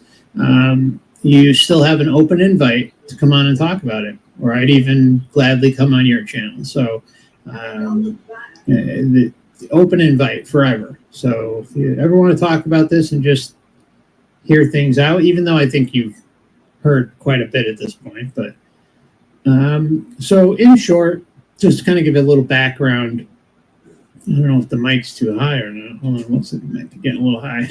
Anyways, if it gets distorted or something, let me know. Anyways, so the history we have is, I think there was like some pre-birth memories, like a guest that she had on, and I responded to it. Needless to say, within less than 24 hours, she requested that I take the video down, and that, for her, it wasn't, for her, it was for her guest, but, I said, no, I wouldn't take it down. Everything falls down under fair use. And then ever since that day, she has been on a mission to insert herself with the Soul Trap. And, it's her channel. She can do whatever she wants, but she also kind of puts words in my mouth and says a lot of things that I don't say. Like, everyone's forced and this, that. And, maybe it's just other people that she's seeing commenting to. It might not have everything to do with me, but the whole ball started getting rolling after I covered one of her interviews. And so it, it's just, she's put out a lot of videos on the topic, or at least they seem to pop up regularly enough. And there's some other ones that I'll be responding to in the future, but this one that we're going to talk about with Dan when he gets here, and I'm going to start it in advance, but she has a life between lives, past life regression, hypnotherapist on, and she's talking about her findings. Now, I don't know if she republished this video, because I remember seeing certain portions of it last year, maybe, or maybe earlier this year. So I don't know if she republished it or what's going on. But anyway, some of it may be even familiar to some of you. Some of you may have even seen it. So I know I got a bunch of messages about it. And I want to shout out to everyone who left the message. I saw it the day she posted, but I always appreciate any heads up too.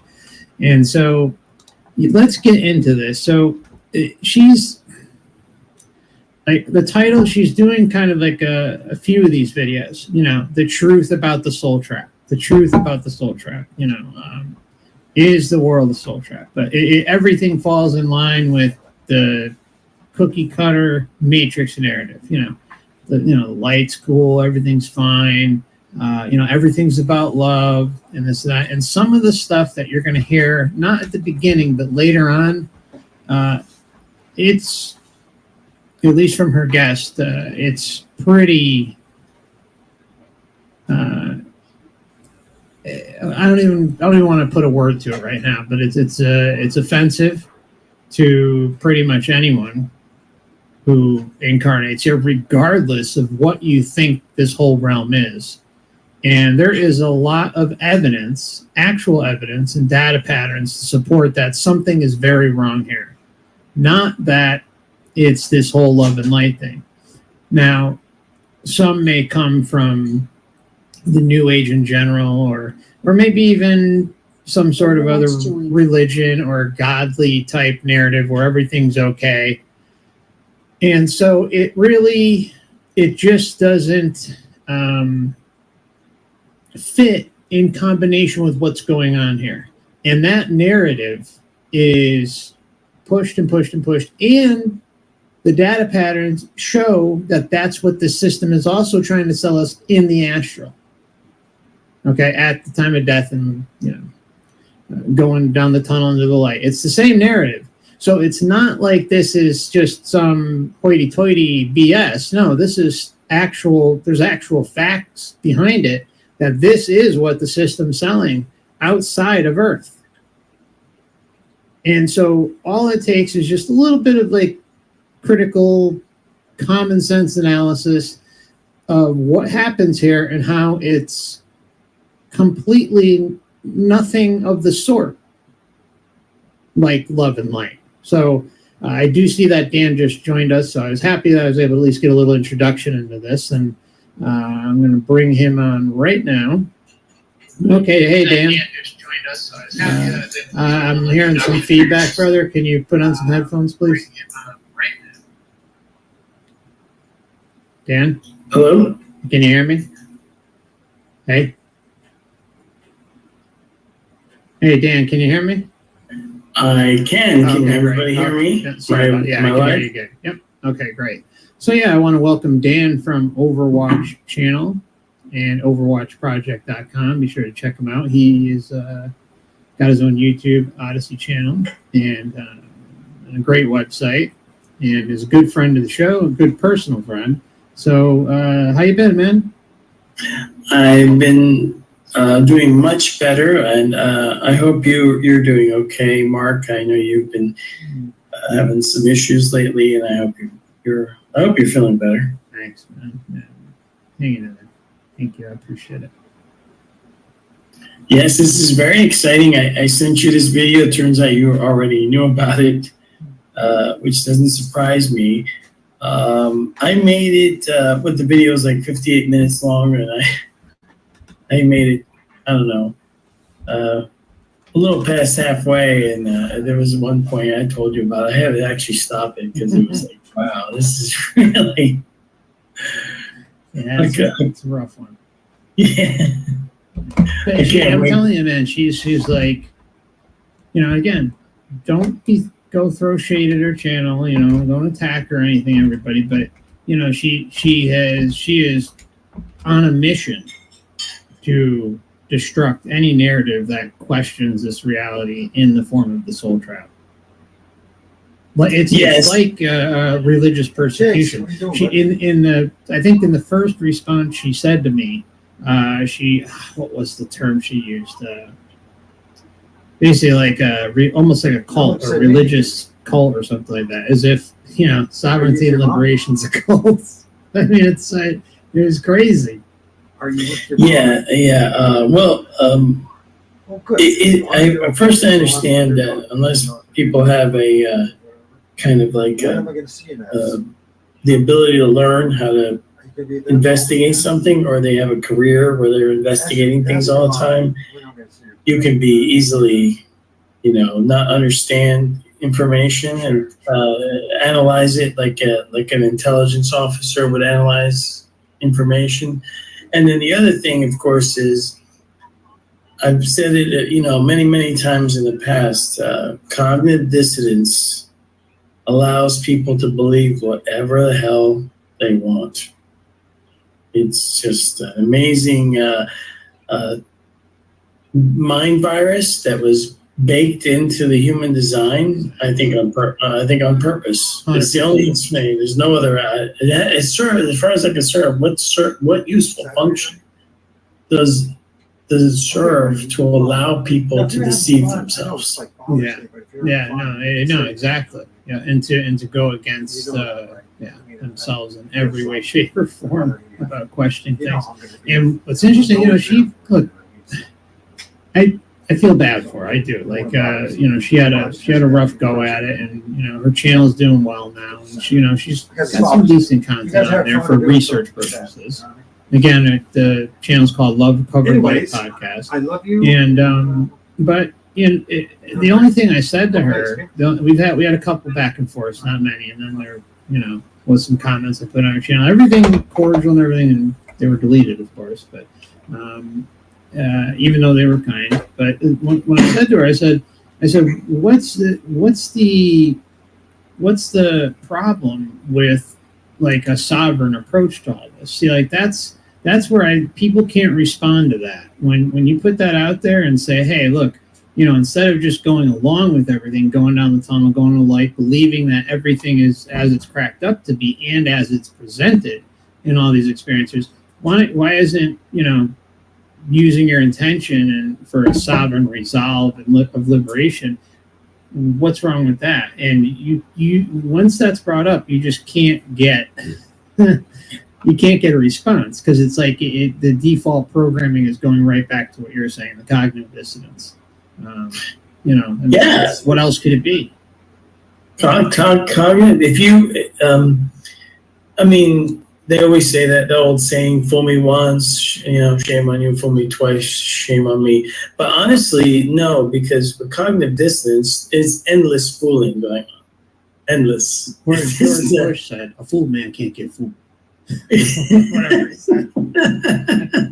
But the thing is, if humans, if when we incarnate as human beings, if you didn't have that ability, or you had the ability to control it, and believe me or not, I always thought that I, wasn't subject to such thing. But then as I was going through the research that led me to make the Overwatch project, I found that I was running a cognitive dissonance program because of religious brainwashing and indoctrination, and it was shocking, because once I caught myself doing it, it's kind of like you're aware of what you're thinking, and then you're like, wow, I'm blocking information out without even realizing. It's crazy, isn't it? Yeah, I wasn't aware I was doing it. I wasn't consciously aware. Once I became consciously aware that I was doing it, then I had to, deal with the fact that I was doing it, which, it's humbling. It's a humbling experience when you realize absolutely. that you're just, because the ability to fool yourself is astonishing. It is. Yeah, I mean, as you go through this awakening process, you really see how deep the programming is, and the things that you need to kind of check yourself on. Got to humble yourself too. Yeah, and be okay with being wrong, and be okay with confronting the crazy beliefs or maybe the things that you fell for in the past. Yeah, I believe this is what it's called. Like, isn't it encompassed in shadow work or dark night of the soul, 100%. That kind of stuff? Yeah, 100%. And even when I was going through that dark night of the soul, and I've gone through it a few times. It wasn't just like a one-time thing for me. But like when I first was going through it, I was still, even though I was like having these incredible experiences in this awakening process, I was still very, very behind in realizing what was going on. Oh yeah, it's easy to get sidetracked. It's a miracle you don't end up in another, which most people end up doing. They simply swap one official story for another one. Most common phenomena is, there'll be an atheist who becomes a religious fundamentalist, or a religious person that becomes an atheist. They swap these positions without ever stopping for a moment to go, hey, maybe both these sides are wrong. Maybe I should look for, maybe I should actually investigate something, come up with a model that fits the totality of the information. Yeah, and the Matrix has a bevy of options available for us to choose from. it's crazy. For anybody that doesn't know, and if you live in the Northeast in America, we have a lot of diners. And if you've ever seen a diner menu, it is massive. Massive menu, right? The amount of things you can choose from, you could spend an hour just reading the menu, trying to figure out what you want to eat. That's what the belief system menu is like. It's like a diner menu. It's like full, and the problem is that everything on the menu is actually bad for you in this case. So true, man. So true. And you will not find reincarnation soul trap in the menu item anyway. that one isn't on the menu. It'll be everything else. Everything else is on the menu, but not that one. All right, so let's get into this, because I have a lot to say, and I'm sure you have a lot to say. I mean, I think this could end up going a while. So let's try to dive right into this. Okay. All right, so here we go. And welcome, everybody. Very excited to be here again with Stephanie Kraft. Thank you so much for joining me, Stephanie. Melissa, thank you so much for having me. I really appreciate you coming back to continue this conversation, because the last hour that we talked went by so quickly, and I realized you had so much more to talk about. So I'm really grateful that you were willing to come back and do this. Yeah, I'm so happy to do this with you. Wonderful. So I know we got into this just a little bit in our last interview, but for those who are maybe watching this one first, could you just share how you got into, how did you get interested in life between lives therapy? So it was actually a client of mine, or she was a friend too, but who brought it to my attention. So I had become a hypnotherapist in 2004, and I was just doing, everything you can think of with hypnotherapy, including past life regressions. And I didn't know anything about the life between lives. But I had been obsessively pondering, what happens when we die? I really want to know what it's like on the other side. What do we do? What happens? I was just obsessed with those questions in my mind. Nobody knew that. I didn't, talk about it. I was just constantly wondering about it. So, but anyway, one day my friend sent me an email, and the subject line said, I want to do this. And so I opened it up, and it was an article about someone who had had a life between lives hypnotherapy session. And I read it, and I was just astonished that it existed. And I thought to myself, okay, this is why I became a hypnotherapist. I never really understood why, what's the reason, but that day I was like, this is the reason. And this might be the answer to all of my questions. And so I wrote back to her. Well, I looked up the training. So I was like, well, of course I'm going to get trained in this. And it was going to be in several months, later that year. And I told my friend, I'm going to go get trained in it. So I can do this with you. And she said, no, Stephanie, I'm not waiting. You have to do it with me now. And so Michael Newton, who developed Life Between Lives hypnotherapy, had written 2 books, Destiny of Souls and and Journey of Souls. Well, Journey of Souls was the first one, then Destiny of Souls. But he also wrote a third book called Life Between Lives, Hypnotherapy, and that's for hypnotherapists to kind of learn how to do sessions. I mean, you have to get trained in it, but at least there's a book he wrote about it. So I got that book. She said, I'm not waiting for you to get trained. Do it now. Get the book. Figure it out. So I ordered the book. I read the book. And then I did a session with her that was phenomenal, perfect in every way. And then several months later, I went to get trained in LBL hypnotherapy. And I was so lucky. That was in 2007.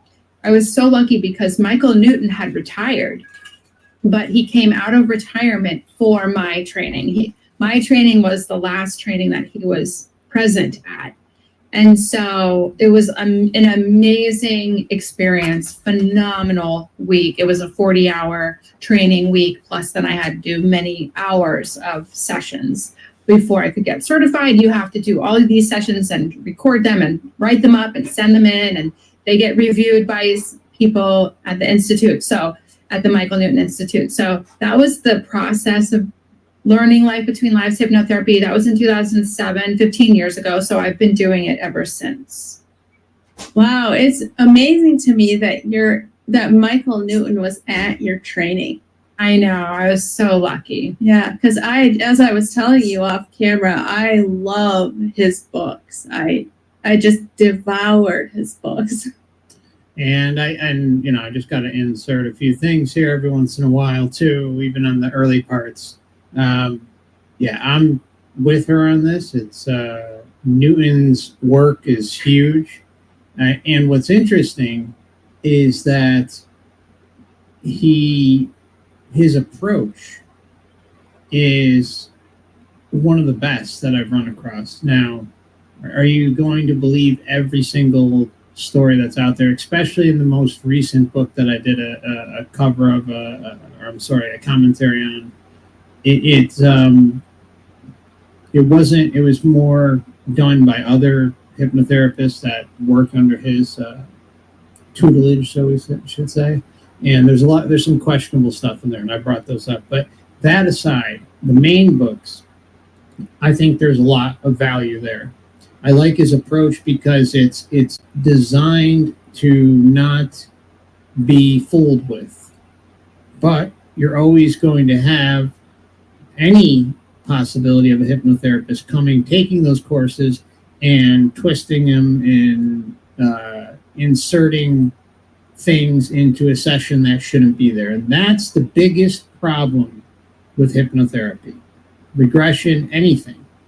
Suggestion, while someone's in a hypnotic state, can be extremely detrimental to getting, in this case, valuable information, like from something like a past life regression, a life between lives, those types of things. But overall, Newton's work is a tremendous value and helps with the data points. It really helps just kind of drive more things home. And then, of course, there's other modalities too. But any thoughts on that, Dan?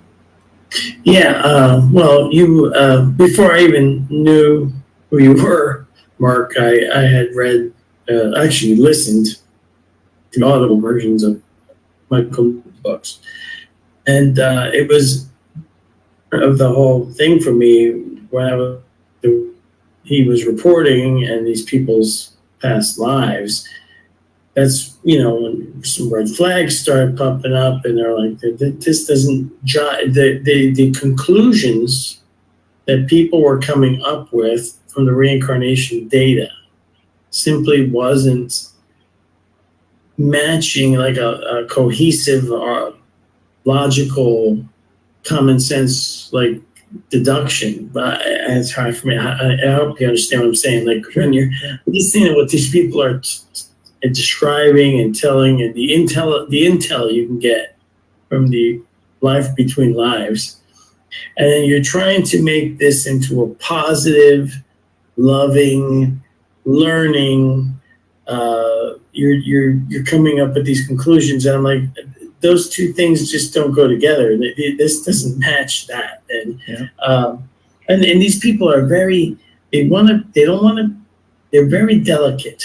Like this woman here you have on the screen right now.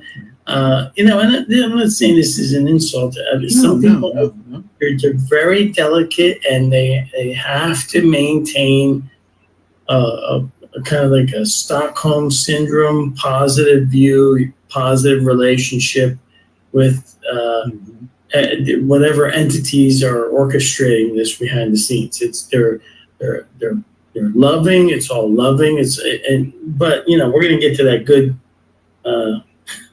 scene. Everybody stick around. Because when we get to that one, your mind's gonna be blown. It's gonna be blown. Yeah. Actually, I just never heard it said so giddy with such.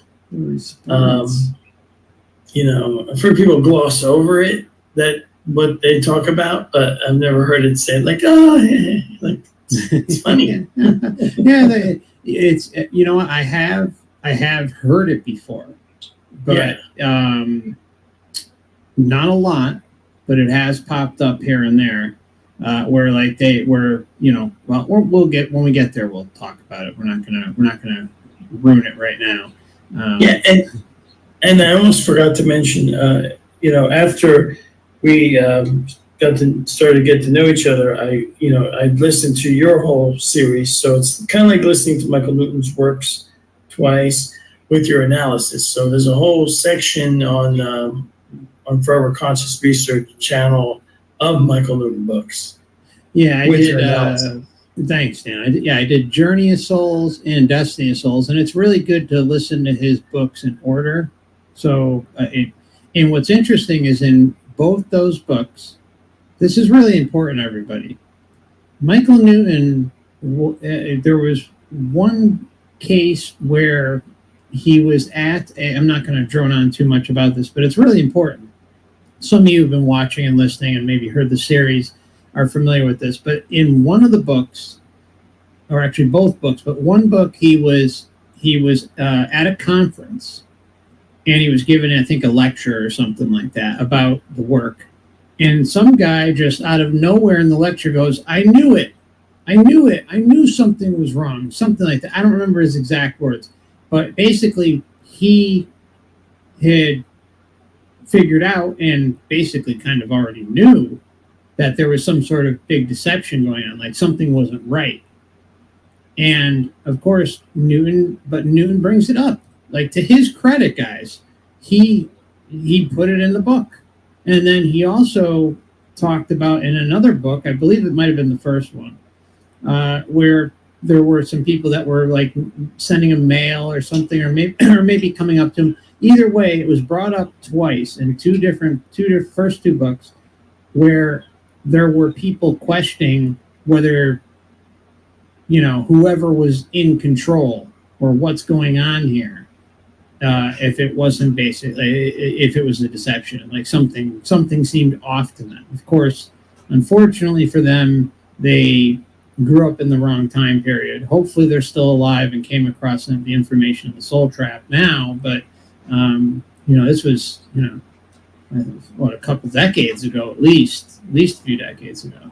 So anyways, it's really important to point that out. And of course, Newton just, goes right along with the show. And it's really, really important to preface all of this with saying, with Newton's work, he openly admits to working with entities, or quote unquote guides, okay, in his work and with all the information that he put out, in conjunction with his past life regression. So that can't be said enough. So he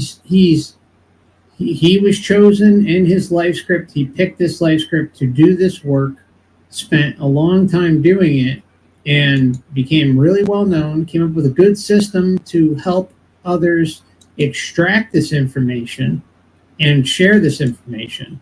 But at the same time, all this is being interfered with too.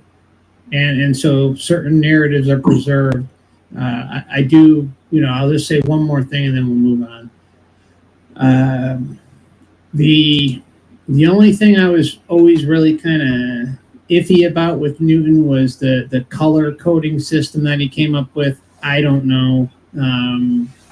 Although I have run across some other information in the past that kind of confirmed a little bit of it, but I'm talking about a very small subset of information. Nothing that could say, oh, definitively, like, oh, Michael Newton's right when, someone has a certain color to their, astral presence or orb-like presence in the afterlife or their life between lives, that they are, quote unquote, like a higher or lower kind of soul, which when you really think about it, it also kind of makes sense that something like that would exist in some way, because then it's like it also makes people kind of fall into class lines, like what happens here, So I mean, I don't know, but that was the only thing that was kind of like,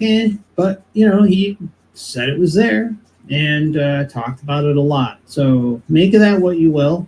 But and there's a lot of other regression therapists that worked under his modalities and talked about it too. So I don't know, but I just want to put that out there. Anything else you want to say, Dan, before we move on? No, I think you covered everything. Let's keep going. Yeah. But, yeah, I agree. So could you share with us, and I'm going to ask you questions based off of your professional experience with regressing people and what you have learned from these different people's experience. Could you share with us what happens to a soul after they pass on? So, yes. So the way, maybe if people are curious, should I explain what the session is like? And Sure. Yeah, that's a great people idea. probably don't even know. Right? Yeah. I mean, some people do, but basically we do a long induction that's to get the person into hypnosis. And then we go into the womb, which is fascinating because when you take a person into the womb, they're not yet crossed over to this side. They're still on the other side. And that's when we can even start asking the life between lives questions. So when someone is in the womb, a soul is in the womb, we ask so many questions about, when did you, the soul, merge with the body of the baby? And the answer to that is fascinating because it's so varied. Some souls merge with the fetus, maybe in the 4th or 5th month, or some in the 8th or 9th month. And I always ask, do you come and go, or do you just stay there? And most of them say I come and go and I leave because it's really boring. And so the soul is not always present in the body of the baby. It's visiting on the other side still. And because otherwise they're just literally present in the body. And we always ask, can you feel your mother's emotions? And they always, there's always responses to that. What about your father? What's the family situation? Why did you choose his parents? Or did you choose your parents' family members? All these questions, right, in the womb. And sometimes, or I will always ask, why did you choose this life? Why did you choose this body? Why did you choose this family? What are you coming here to learn? What's your purpose? Why did you come into this life? How do you feel about the life you're about to live? Things like that. So we do the whole womb experience. And sometimes people don't have a lot of answers. And some souls do, some souls don't really know that much. It's varied from person to person. And then in this session, we take the person back to childhood just to do some memory warm-ups of her earliest memory, happy memory as a child, just to keep going with the deepening and regressing. And then finally, we take the person we guide. It's all guiding. It's not, a hypnotherapist doesn't lead. I mean, we guide, but it's more of an allowing. So we guide them and then to another lifetime. So a past life. Sometimes I don't like to say past life because they're all happening at the same time, but that's the terminology we all use, right? So another lifetime. And so then they arrive. What do you think about that? Everything's happening at the same time. I mean, this is, look, you're experiencing it when you're experiencing it. That's how I look at this stuff. I think it's like, I don't know. I mean, I get it. It's like, oh, the time doesn't exist type thing. My mic levels are changing as I talk to you. It's driving me out of my mind. I'm sorry, everybody, if there's an issue. You didn't get that fixed, unfortunately. I did, and now it's happening again. So, Windows. Explain that. I mean, I don't know. Microsoft seems determined to make everybody who still hasn't hated their operating system hate it. The whole thing with what were you saying there, Mark? You were asking me. I kind of forgot.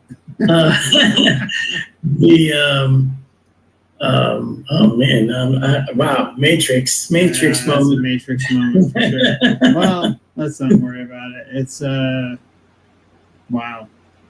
Okay, I was on track and now I got off track. That's all right. Sorry, the number you've dialed is not in service. It's unfortunate. Dive into that lifetime, and we go through a long exploration of that entire life. And we ask, do you recognize any of these souls as people that you know in your life now? And always, yes. And always the past life is so incredibly relevant to this lifetime. It's like a continuation of a theme and story Mark, can you stop that it? just has sort of twists. Okay, yeah. Oh yeah, it was about time. So time. Yeah. Okay, so as somebody who's had the OB, NDE, whatever you want to call it, when I was in my heart surgery, and I was in that place with the orange grove, I did notice that there is time, and yet it's just different. It's not like it doesn't exist. It's just different.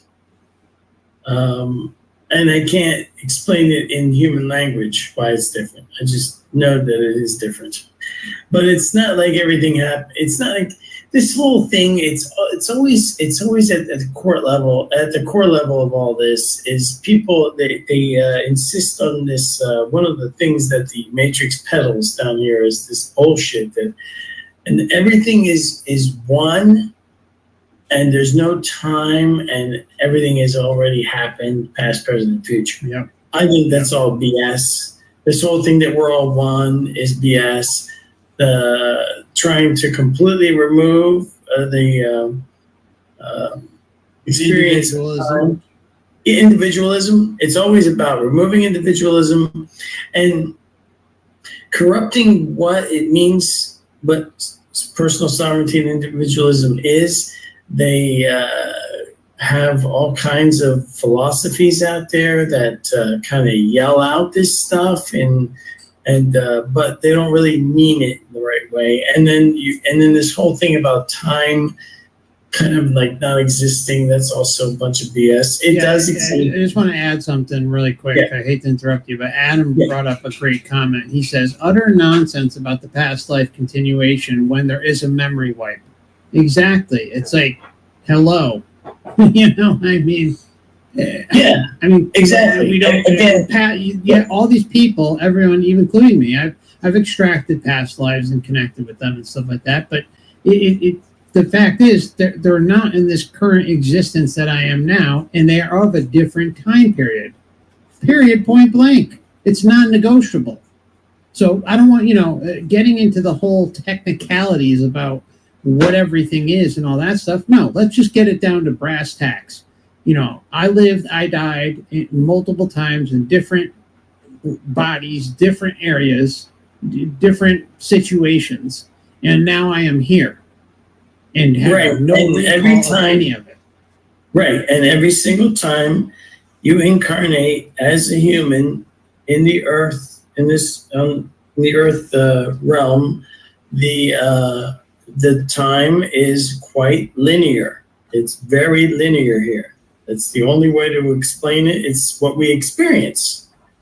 A lot of this stuff has to deal with not only cognitive dissonance, but the ability to disregard information because it doesn't fit whatever crazy model you happen to have latched onto.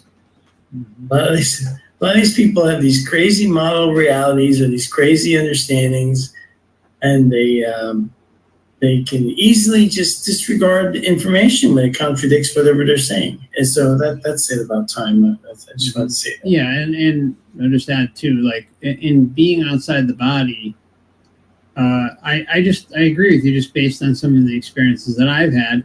It's not that it doesn't exist, it's that it's different. That's my opinion. That's just my opinion, but you'll hear experiencers swear up, down, left, and right that time doesn't exist, yet they came back to a realm that has time. Just because someone's experiencing having an experience and it's, they're able to condense and have many different types of things occur in a very condensed amount of quote unquote time, doesn't mean that it doesn't exist outside the body, at least in the context of the Matrix overall system, not just Earth. So I hang a big question mark over all of that. And, I don't know, but I don't believe that it doesn't exist. Oh, it definitely existed when I was in that place. It just didn't exist in the same way. Steve says, outside the void, I can see no time. See, I've been in highly, highly meditative states, like in void-like states, and it does feel like time doesn't exist. Going outside the body, time feels like it doesn't exist. But again, you're coming back here. And it's just a different experience of time. That's kind of my opinion. I don't know. It's just, I don't know. Yeah. Anyways, anything? Sorry, I didn't mean to cut you off. But no, let's keep going.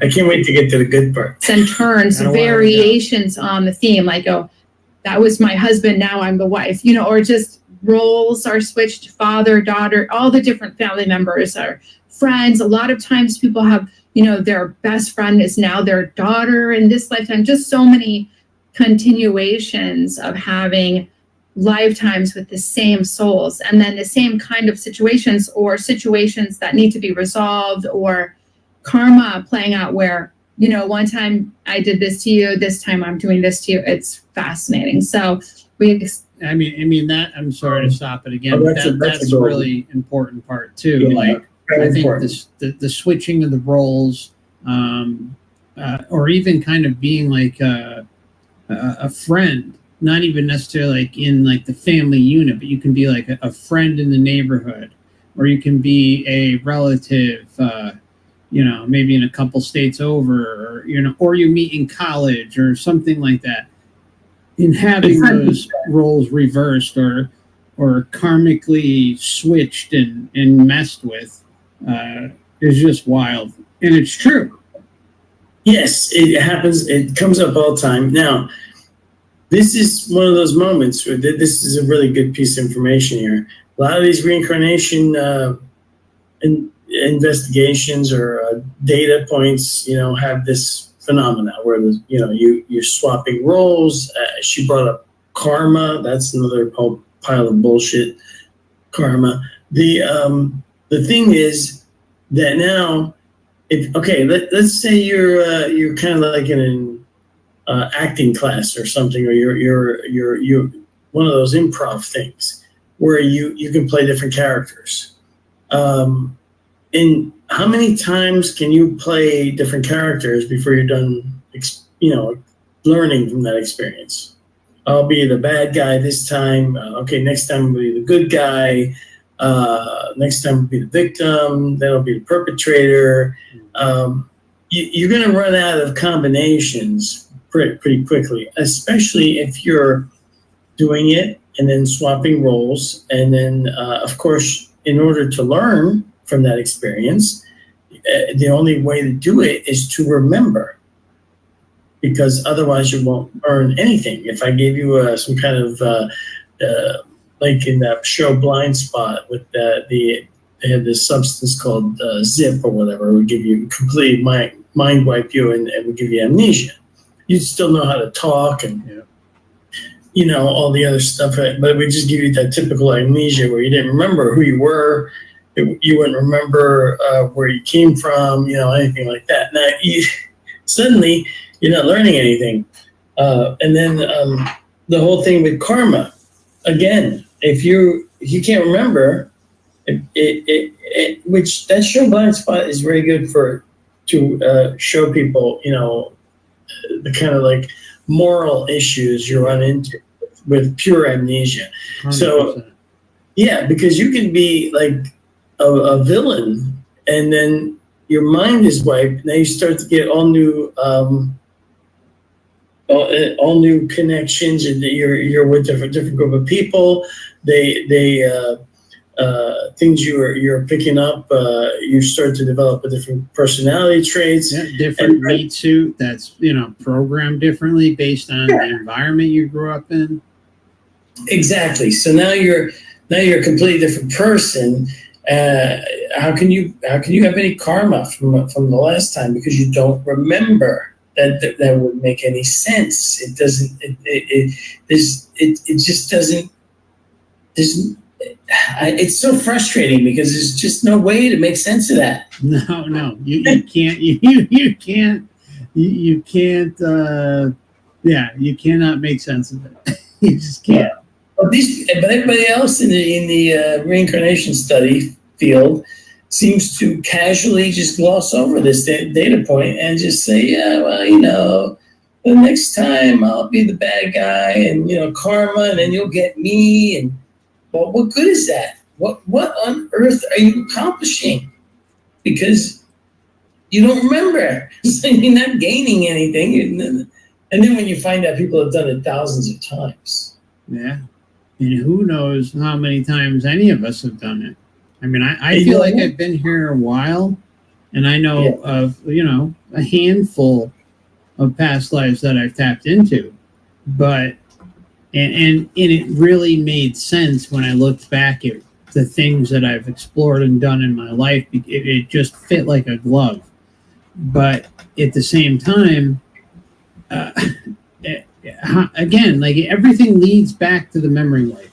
How can you learn, grow, resolve karma if you are coming here lifetime after lifetime with no recollection of what you need to learn and grow and work on while you're here, or what you need to make amends for? It is the most asinine bullshit narrative that's out there. It defies logic on every front possible. Every level. Think of it from a gamer perspective. You obviously game. I'm sure a lot of our audience out there games. I love gaming. If you are playing a game, the only way you're going to improve is to be able to remember and develop your skill set, and you keep getting better, and you get to higher levels in the game. And it's sort of like this whole thing that people are kind of told about, like, oh, our consciousness is ascending to this whole ascension thing that keeps getting promoted around, like actually there's like an awakening or this, that, the other. How, when nobody can remember anything? Imagine if you wiped your memory every time you're in the middle of a game, and you've got, say the game has 10 levels, you're level 5, you're getting really good at a certain point, and then now your memory's wiped, and what happens? You'd have to start at level 1. You wouldn't know anything. You wouldn't even remember you played the game. Yeah. You start at level 1 every time. Yeah, you start level 1 every time, and you never accomplish anything. And then when you die, they send out the welcome wagon at death. Good old Granny and Grandpa. I mean, you should have seen the thumbnail things I was trying to put in there, but it looked ridiculous. I had Granny and Grandpa in there, like, oh, hey, come here. But, like having like that, that hand out there, just trying to suck you into the light, get you. Remember, everybody, near-death experiences, those who are kind of new or otherwise on the fence about the soul trap thing, you listen to enough of them, you hear over and over and over again how it was the most bliss, the most loving, the most amazing thing. I was talking to God, I was talking to grandma, grandpa, mom, dad, the dog, whoever, the cat. They are overwhelmed with euphoria. One of the most common things you hear is that it is the most loving experience that they've ever had in existence, okay? Nothing that can compare it to Earth. And the reason why I bring this up all the time is that this shows how deep the deception is.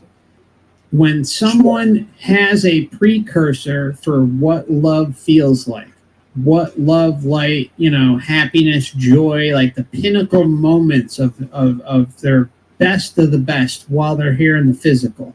And then when they cross over and those barriers are not just exceeded, but exploded beyond the point of comprehension. And what you're seeing there is someone who is basically being drugged up. Okay. There are energy fields. There's something going on there. Frequency fields being blasted at them. But that's because they have just gone along for the ride. They haven't stuck up for themselves. They haven't questioned this reality enough because they have precursors back here on Earth that they've dragged with them forward and decided to say, oh, well, everything's going to be fine. God loves me. God loves us, blah, blah, blah, all this stuff. And, everything's going to be fine. And when you hit someone with that kind of overwhelming experience, a love that cannot be compared. The one I like to bring up a lot, and I'm going to shut up in a minute, I promise. The one I bring up constantly is what you hear from mothers. A mother's pinnacle moment is when they are giving a pinnacle moment of love for a female is when they're giving birth to their child. I've heard it over and over and over again. And then you have mothers who have near-death experiences, or just females who have had near-death experiences, not necessarily during birth, but there are plenty of near NDEs out there of mothers who have had those experiences while giving birth, and they're incredible, the most loving explosion of love possible, but yet they kind of go over to the next level. And it's not, you can't even put it in words. What's up with that? What's up with that? And it literally is like a drug dealer. It's like the drug dealer at the corner of the street saying, hey, here's some free samples. Let me get you hooked. You're going to, have a grand old time that first time. And then we're going to be, poaching your wallet, and, you're going to be doing all sorts of, horrible shit to try and get, your next fix. I mean, that's what we're dealing with. If you think about it, if you loved somebody, would you let them go through this confusing mess and suffering, and then douse them with unconditional love when you get them out of here, and then just want to put them right back into this mess? Mm-hmm. It doesn't make any sense. I believe, as you know, I was completely left alone during my time period in the astral realm, or wherever I was. It was a beautiful orange grove, and I was the only being there. Absolutely nothing interacted with me. We've talked about this before, and I absolutely knew for a fact the reason is they didn't want to waste their time. Yeah. Yeah, and everyone can check out that that interview we did that after you came back, and it's incredible, and it definitely is because of your intentions, like what you put out into the field. You weren't meant to die then. That's the bottom line. You were not meant to go then, and so you were kind of like in a holding pattern. And left alone because of your intention that you put out there. as a creator being, like we all can. Yeah, I absolutely, because when people bring up things, and I'm having in-person discussions with somebody, and they bring up one of these stupid arguments, I quickly give them like as if like if I had heard that in the afterlife, this is my reaction, and my reaction always like stops them from talking any further. Yeah. Because the logical smackdown that I come back with, and then they have to like pause and think and like, yeah, that doesn't make any sense anymore. They don't want to mess with you. We're done with you, Dan. They're like, all right, we're okay. This guy's figured out the whole scam. It's time to move on. We'll leave it alone. Yeah. I just want to point out a comment that stuck out from T. Coy M. Now. He says, or she says, was convinced by Tom Campbell's theory in 2010 and stayed that way for 10 years until I found your video 3 months ago. And remember, we did that series, 2-part series together, Dan. Yeah, Tom Campbell was a big part of my journey too, my friend. So I'm glad you were able to see through his bullshit, and that Dan and I were able to kind of point out his insanity. Yeah, it was necessary for me to read his gigantic voluminous books, but it's time I'll never get back. I know. My big toe is still crying after having to deal with it for so long. All right, Yeah. let's go. Explore that lifetime all the way through, and this is when we get to the life between lives part, right? When we bring them to the last day of their life. So when we say, okay, be at the last day of your life, and then we ask, how are you dying? Who's there? What's happening? Describe the situation.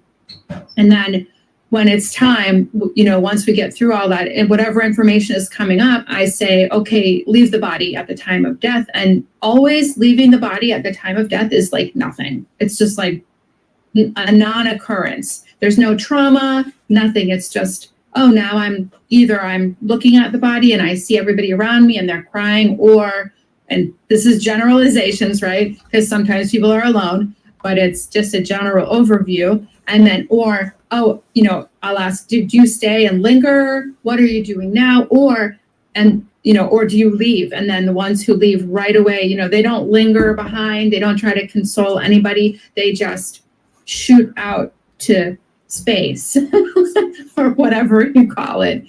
And I ask, like, are you moving? Are you being pulled? What is it like? What does it feel like?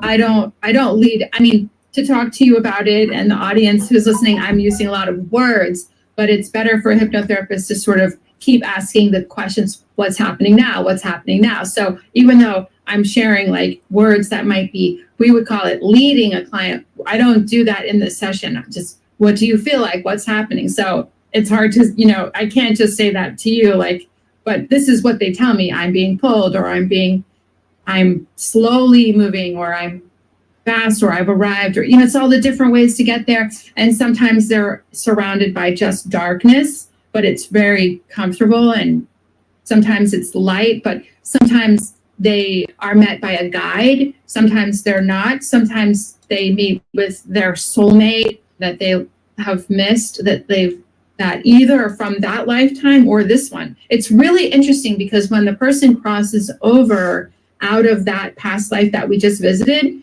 the themes are usually relevant to that lifetime. So it's, I'm meeting with my husband, and then we go through like themes related to that life, and then I ask, question. They always bring questions, right? So then we kind of shift it to this lifetime. So we have both going on. And sometimes even while we're there on the other side, I will say, because once they're there on the other side, their soul is channeling through them now. It's not the person anymore so much. There's both happening because of our consciousness, but the soul is now able to speak through the person. And I will ask questions directly to the soul. Do you want to take Melissa did you want to show Melissa any other lifetimes? Even though we've crossed over already, they can say yes or no, and then they'll send the person right back to another lifetime to explore. I keep that open. I don't know if other LBL hypnotherapists do it. I mean, all the sessions are so different, but I like to ask just in case there are more lifetimes to explore. So we'll do. See, like I personally, like, you know, again, this is just from an amateur researcher perspective. I think when you are opening the door in a session for a specific lifetime, that kind of blending in a lifetime in the middle of a past life, other past life recall, that can be a bit, you know, not right. You know, I mean, again, I'm not a professional in this stuff. I haven't spent any time in hypnotherapy classes, something like that. But I feel like, I don't know. What do you think, Dan? Well, I did do some studies in psychology, and I dabbled in self-hypnosis, and I did try to have a hypnotherapist work on me, but I really just couldn't be hypnotized by them. I did have some success with self-hypnosis, but as far as like memory of past lifetimes, I just had like an accidental flashback kind of thing that I put on my website during the Revolutionary War. You know about? Mm-hmm. Hello? Yeah. Oh. Can you hear me? Yeah, it's like your microphone went crazy there. It's giving me problems. Anyway, it's very important as far as I know, not to lead anybody on during a hypno-regression session. You want to just kind of like pull the information, or let them give out the information without you distorting it in any way. So if you're mixing lifetime with another lifetime, I don't know what the heck that's going to do. That's probably not a good idea.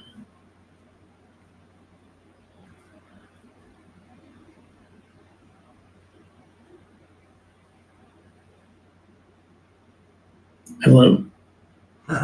It's muted. I'm sorry. Knack sent a super chat, says, why do we keep repeating school for the soul, or why do we not have memory? I get it. We are here to suffer, for fuck's sake. This owner is the Harvard for the soul. Thank you, Knack. I appreciate the very kind super chat. And I want to welcome Kev F to the Last Timers Club. Thank you so much. Appreciate you. And just so everybody knows, the Last Timers Club monthly members live stream will be on Sunday, June 30th. That's the next meeting. Do that. We'll come back. But that was a long answer. I'm sure you have a lot of questions to ask.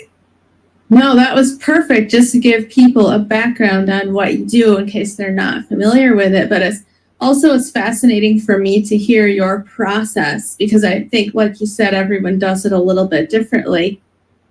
So one thing that caught my attention is you said you ask the individuals first of all, what their purpose is in coming to this life. Do you find that there's one overriding similar purpose, or is it all over the board?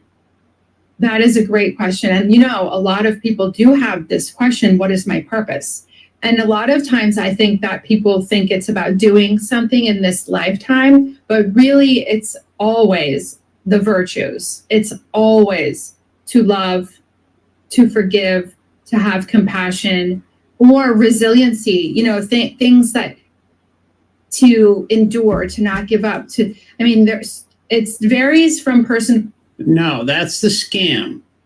Let's get it right. That's part of the scam.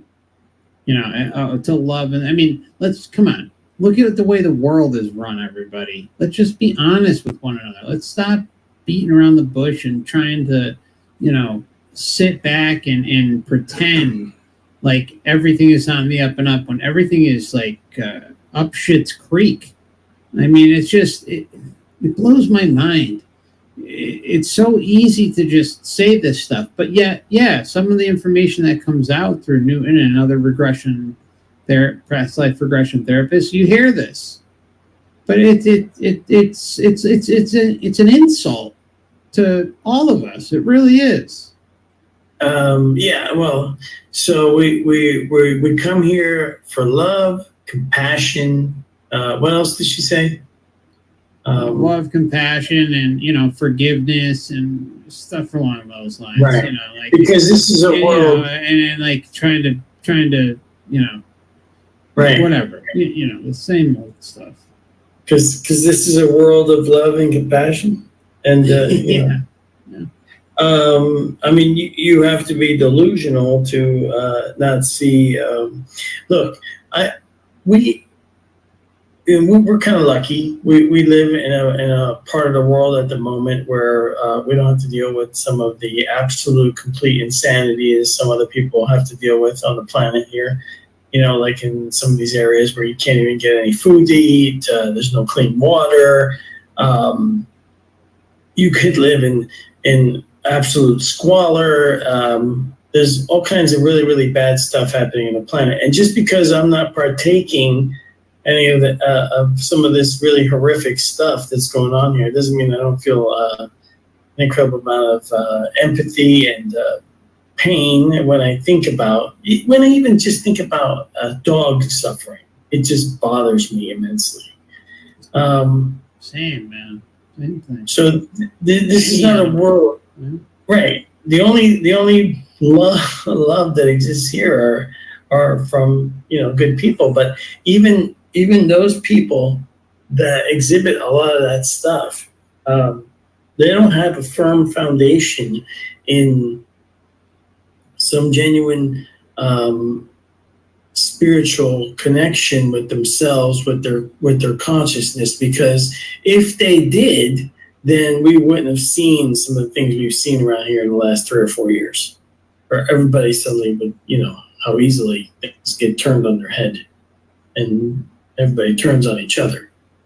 Yeah, Drones Another Tone says, she said endurance, meaning enduring pain and suffering. That's a virtue, folks. Sure, if you had to do it like one lifetime to learn from it, but if you have to do it 1,000 times and you have amnesia each time and you're not learning anything, that's the difference. Yeah, that's where everything falls apart. Where you can't justify the memory wipe. You just can't.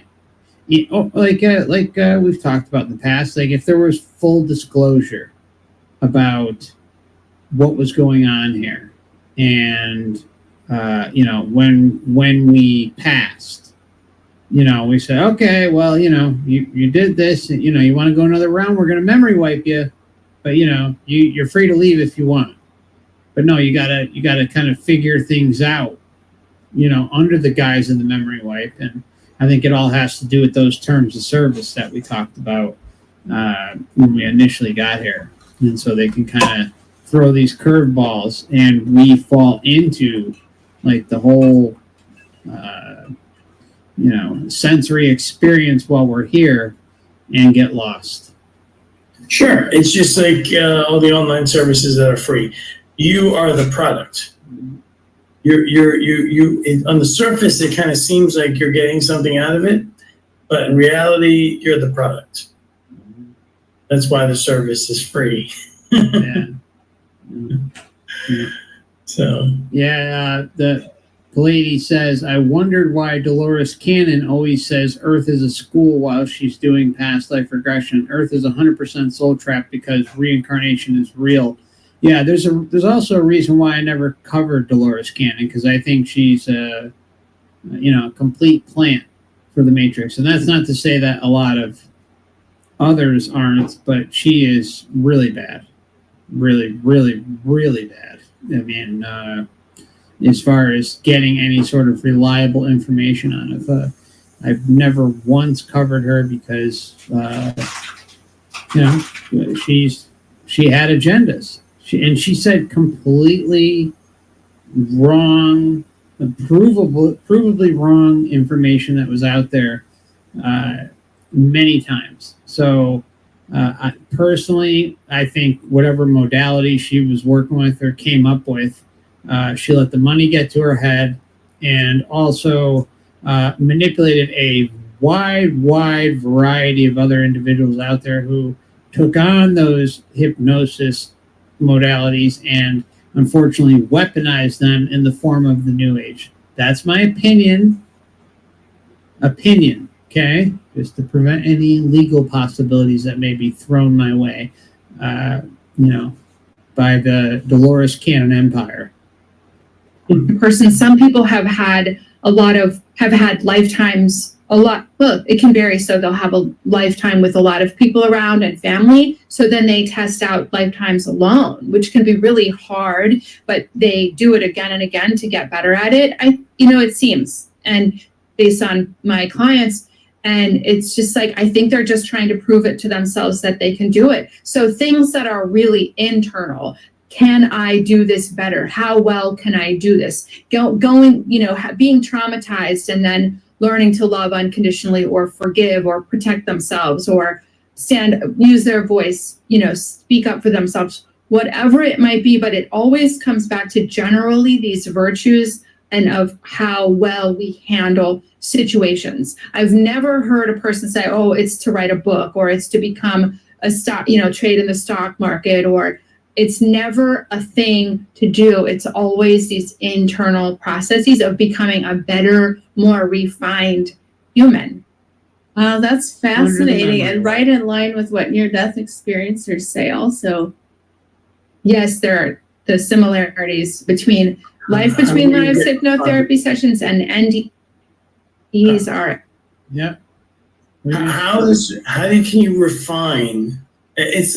How do you get better at something with amnesiac? No one has ever been able to answer that question. How do you become better with amnesia?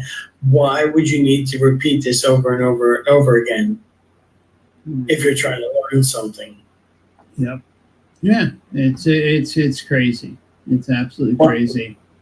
Why do reincarnation therapists have to give people basically therapy for the trauma? It candidly says, I knew Dolores was a plant when she said Earth couldn't wait to shake us off like fleas. Yeah, real love. The other thing is like the whole, just to kind of put this out there, the whole New Earth thing, which she was a part of, and many before her, it is many, many decades old. That new Earth is coming. Everything's going to change. Everything's going to be great. Just hang on a bit. Kind of like the Kali Yuga, right? That whole plot that's out there, right? Oh, the Earth goes through shifts and changes and everything's going to be all right if you just hang on. Well, when you start to look into this stuff, it's like, okay, let me keep looking at my watch. How long am I waiting? How long am I waiting for all this to improve? Things are not improving. They're getting more insane by the day. And that's not to be a fearmonger. That's just common sense by looking at what's going on out there. So the whole New Earth, the New Age, do you guys know that the New Age goes as far back as the late 1800s? That's how long this whole thing has been going on. It's not new. It's old. I actually think it's another one of those core things, like the removal of individuality. Yes. The whole, you have to be saved, and the earth is going to end and be renewed. You can actually trace that all the way back to Zoroastrian religion. Well said. Yeah, very true.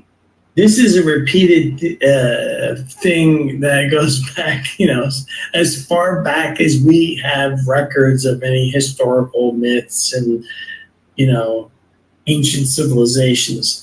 This is just a recurring thing. I'm sure it's gone on longer than that, too. It probably predates Atlantis and, everything else.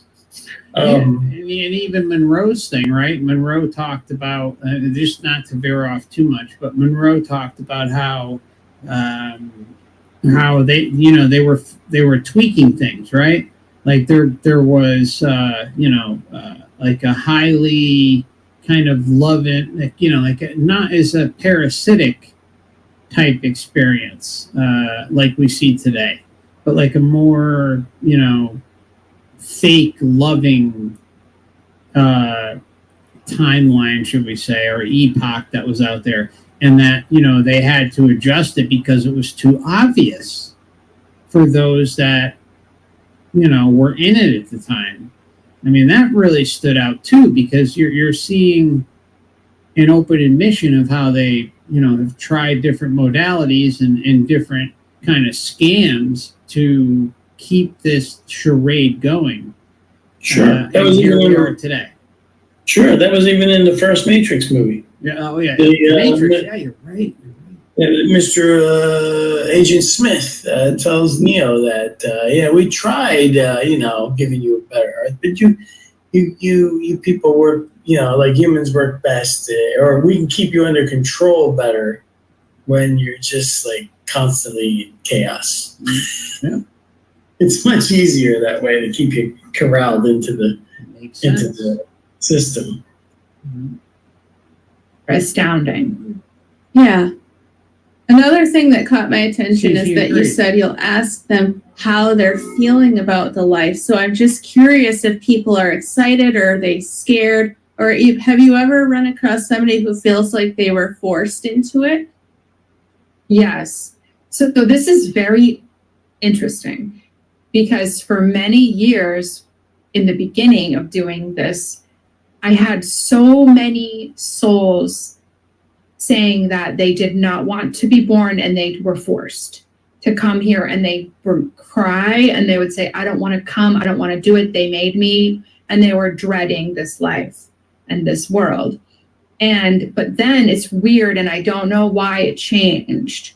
So after the first several years of experiencing souls like that, and honestly, I just want to say that I think she's making all this up, because, okay, so just before we continue, where she's going, there's a number of videos that I've had tucked away for a long time from the New Age, right?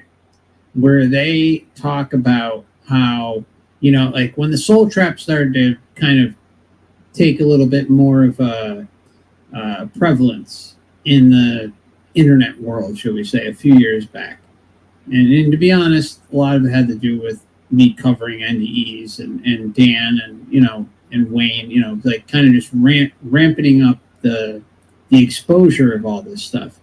And so she and a number of other New Agers, I'm not going to name the channels, but there's a number of them out there.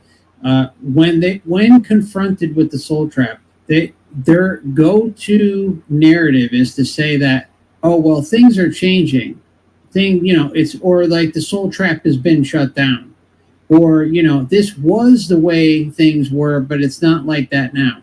This is a common narrative that's out there, especially among like the New Age, actually exclusively among the New Age crowd. So I think it's really, really important that is said, because it's damage control. And I see no difference in what we're going to listen to here. Yeah, it's a very common thing. It's, I don't know what else to call it. It's pulling something out of thin air and then pretending like it was always there. Yeah. And it's real. So, I mean, you can point out like what Zechariah Sitchin did with the Sumerian tablets. I mean, when I first read his material, I wanted to try to verify it. Then I found that you can access these tablets online, and you can go through the actual official, archives and translations, and then you will find that 50% of everything he talks about in his book is absolute complete bullshit. They're just made up. Yeah. And he's the leading translator of Sumerian tablets. Not really. You can learn how to do it yourself, and you can look up all kinds of tablets, including completely mundane ones, like I gave you 3 chickens and they gave me a donkey. I mean, they kept a lot of records in the Sumerian Empire. Anyway, it's like that. It's just like, oh, the Matrix has been shut down. I'm just gonna say it, and that's it. I'm an expert. I'm just going to pull this information out of the ether, and, nobody ever says where they really get that information from. Nobody ever explains, like, why, something so drastic would be changed. It doesn't make any sense. It sounds a lot like That reminds me of the old show Get Smart, when he would get caught and then he would come up with, would you believe, would you believe the Matrix has been shut down? Except in this case, the bad guys do believe it, or we're supposed to believe it. Man. Yeah. I love Get Smart. Yeah. Would you believe, you're surrounded and there's no way out? Max But, was great. Yeah. So it's kind of like that, it's kind of like suddenly, the Matrix said, would you believe, we're not doing that anymore. And then you go off and you're like, see, they said, but they're not doing it anymore. A lot of those were trying to get back. When I would be doing the womb part of the session, some of them would be crying and so afraid to be born that they would be saying, I'm trying to get back. I'm trying to go back home and they won't let me. And they're making me go through with this lifetime. And I would ask who, and I don't know who they are, but they would never really be able to explain. And I don't know why it changed, but then after many years of that, all of the souls now that and it's the same age, still just a few years later, it's the same age as like, our lifetime, right, of people saying, I would ask, these questions and I would say, how are you feeling about this life that you're about to be born into? And almost everybody now says, I'm excited. So I don't know if I changed timelines or what happened, but there have been shifts in Life Between Lives hypnotherapy sessions from 2007 until now, not just mine, but across the board that's another thing that has changed. I don't know if it's the consciousness that has changed on the planet or what has happened, but before, and especially in Michael Newton's work, and then subsequent, the trainings of LBL therapists after that, the way that he described the sessions would be the way that they would happen in a way, like you would be met by a guide, you would meet with your soul group, you would go to these different places. At some point in the beginning of when I started doing this 15 years ago, my sessions became automatically somewhat different, where they would just be in their soul state and channeling their soul information and not needing a guide to meet with them and not needing to go to these different places. It became very much pure dialogue of the soul sharing information. So that's a change that has happened since he wrote the books. And it's not just me, it's the LBL hypnotherapists are experiencing the same thing, similar things. And I can't speak for everybody, but we've said that this has been happening. Wow, that's fascinating. Yeah. Do you have an opinion, like a personal opinion on what that shift might be? That to me immediately just says that we're becoming more aware and that we may not need as much hand holding, because when the guides, sometimes before people would say, I don't know where to go or I don't know what to do. And I would say, well, look around, do you see anything? And or a guide would come right away. Sometimes there's a light in the distance and we just help them let the light come closer or go closer to the light. And it always usually turns out to be a being to help or something. So I want to interject here. She said 2007. What happened in 2007? I bet you most of you don't know this, but I'll remind you. Once I remind you, you'll remember this. 2007 is when what book came out? The Secret. Did it not come out? At the same time, what else was going on? The 2008, the banking crisis, right? The housing bubble crash, right? That was deliberately created, right? By the Zionist banksters, in which they gobbled up a lot of more land and your money and made everything else cost more, blah, blah, blah. But what they offered you in return was the secret. Now, the secret is fascinating because you can manifest stuff, but what they don't tell you and they don't remind you is they don't talk about the fact that this manifestation there's a trade-off. There's a dark side to it. So you get what you want, but there's a payoff. There's always a payoff in this place. Nothing's for free. Not a damn thing. Except for pain and suffering and loose production. But I think it must be the expansion and evolution of the human consciousness that must be translating into when we cross over, we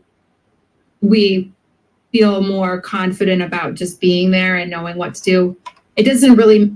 You hear again, like it's just always with the false hope. It's like, just hang on a little bit longer, Dan. Everything's going to be okay. Just hang on.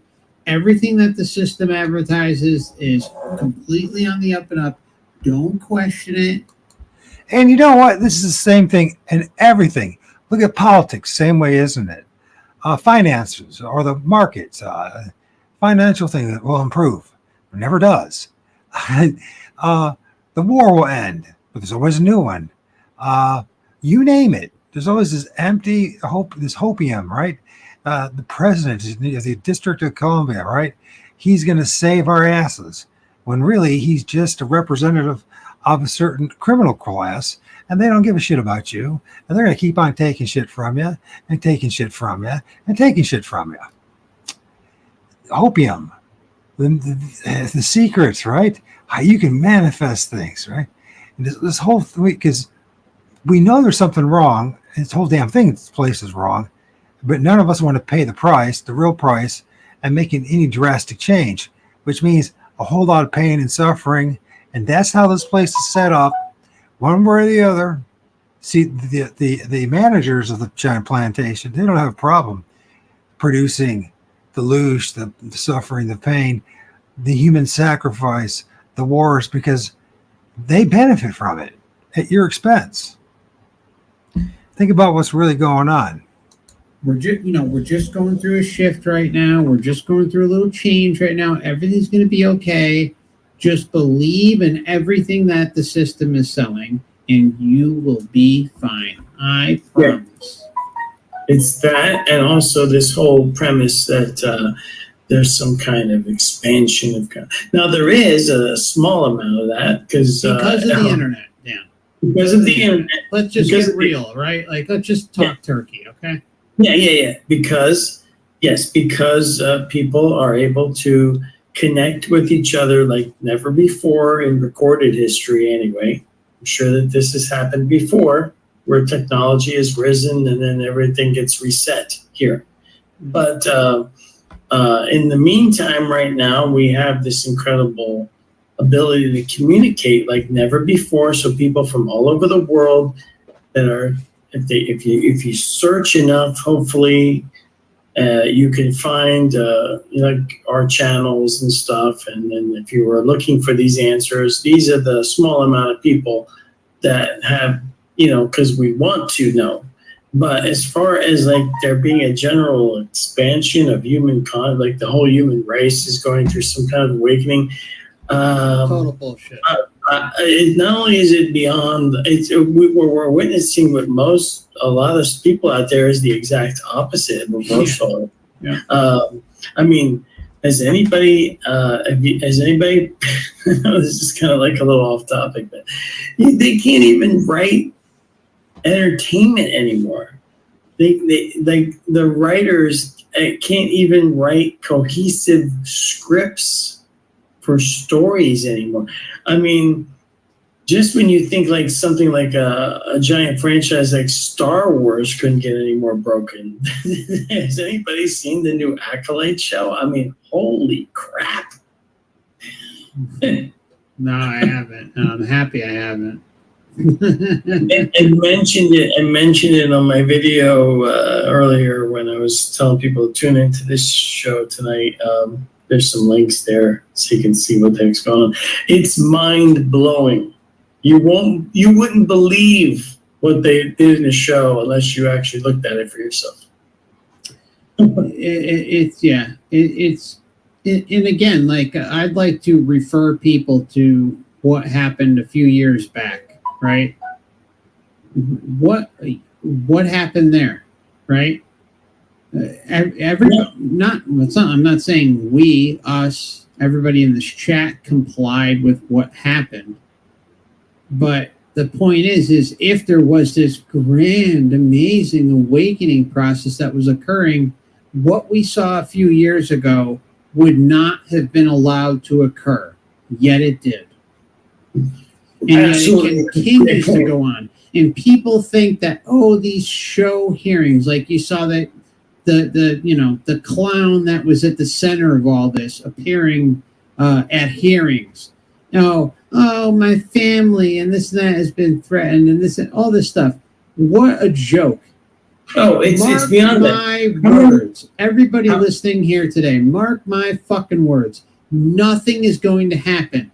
All of these things that you see when the system is put like Bezos popping up there at these hearings, or Mark Zuckerberg, or any of these people that they put up there for public consumption, they are there as a show trial, and it's not a trial. It's to please people like us, to get you sucked in and think that things are going to change. But one thing that we've seen over and over and over again is that nothing changes. And there's a reason for that. Everything is by design. I can't tell you, and I'm going to do a video on this. I don't give a fuck what YouTube thinks about it. I'm going to do a video on this. The amount of clowns that are being pushed on us, that are wearing masks, all right? These are individuals across the board that are wearing masks and pretending to be whoever the celebrity is or the authority figure is. It's unbelievable how deep that conspiracy goes. It's massive. So look out for that video, because it's coming. I am so sick and tired of seeing it. You know how ridiculous it is to see on the internet every day everybody fighting about Biden? It's not even him. It's not even him. I haven't really paid any attention to any of this. I don't get involved because the way as you know on my channel, I've started covering magic and the occult. And one of the things that I'm really convinced that is that if you're focusing your attention and getting all emotionally upset in when a lot of these people that participate in all the political banter and everything like that, you're actually participating in kind of a controlled magical session where you're feeding this system, which is very similar to the way you're just helping parasites feed themselves. Yeah. And just forget about the show trials. Just look at how many times does somebody have to see the same when they always have in America here, if you're watching American television with any kind of any of the news services, congressional hearings, and they always swear somebody in and then they go through this whole questioning process, and they're all really tough. Oh my, you did this, or you tortured beagles to death. You know what I'm talking about. Yeah, of course. You did this, you did that. They will list out a gigantic.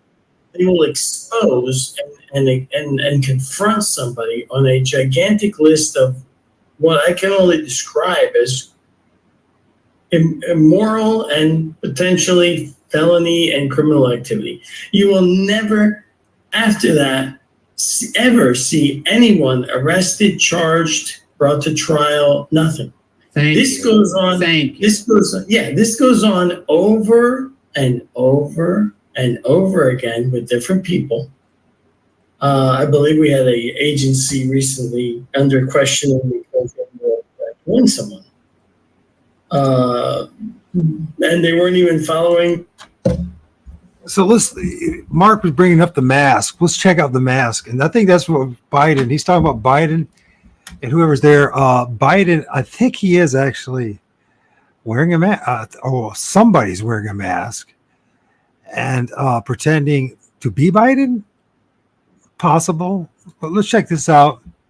This is one of many videos out there. I've shown this stuff before, and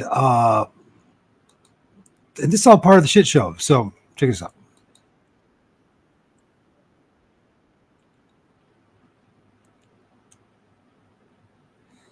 So I've shown this one before. I mean, stop. Watch this. Watch her facial expressions. Watch her mouth moving. I noticed the plastic face. Just watch this. They're so good now. Look at that. Look how good they are now. How would you know? But there it is. And further things you just see by the.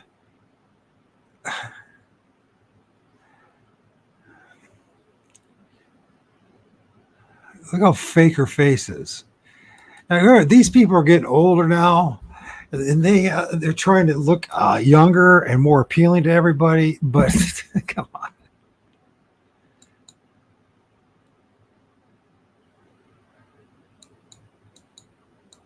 Look at that. Look at that right there. Look at that. Look how fake the neck is and everything.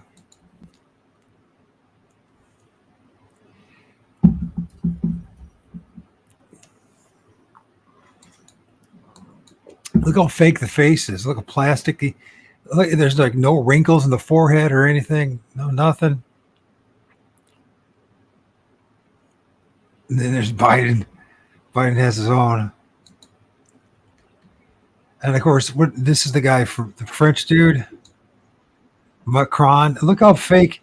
Look how fake his face is. Look how it's not moving like normal. There's the wrinkle.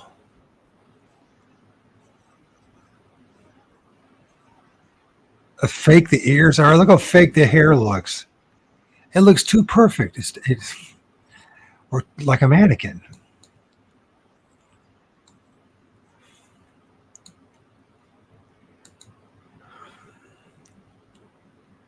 You just see that somebody's wearing a mask. That's what it's getting at.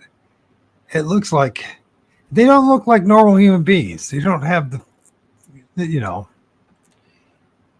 more than they're not normal to begin with, but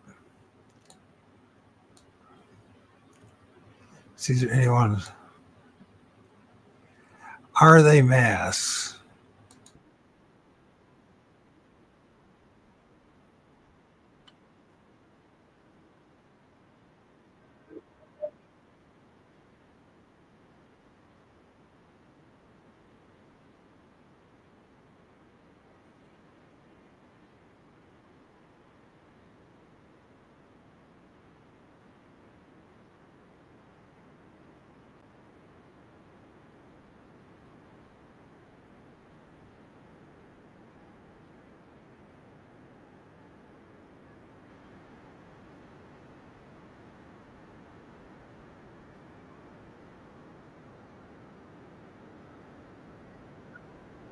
Persuasive that one is. They certainly are fake people to begin with.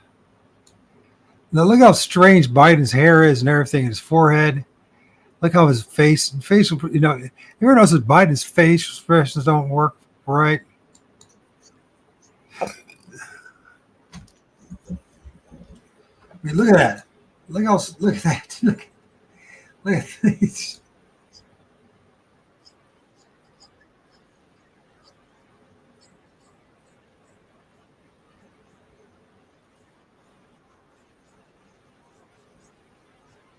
Look how fake his hair is. Look how his hair's sticking out. It looks so fake.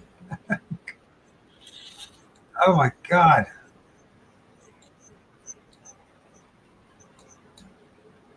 Oh, you remember this guy? You remember this one?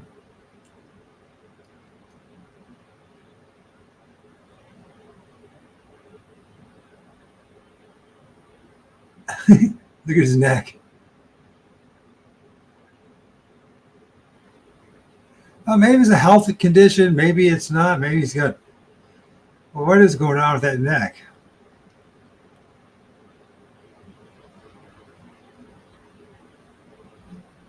Hey, the question to be asked is why? Why do they bother to do such things? Well, if everything's deception to begin with,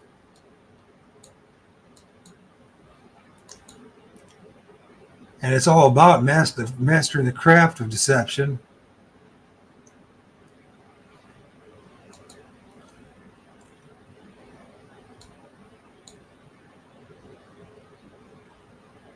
look at that.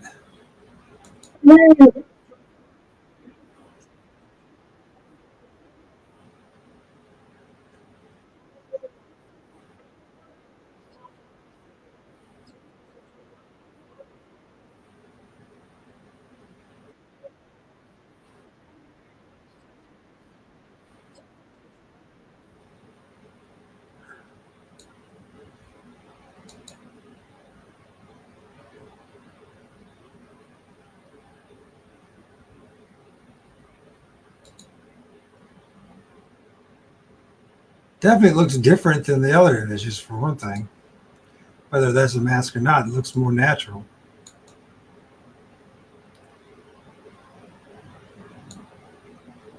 So anyways, let's go back up here again and watch that video. It's one of my favorite videos. The old mask. These masks are so fucking good.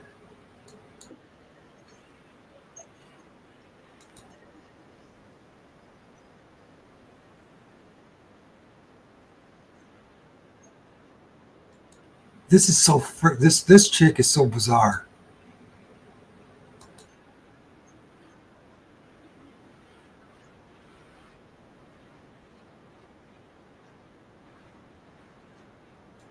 Now it could be a trick of the camera. This could be deception because they're just bouncing around.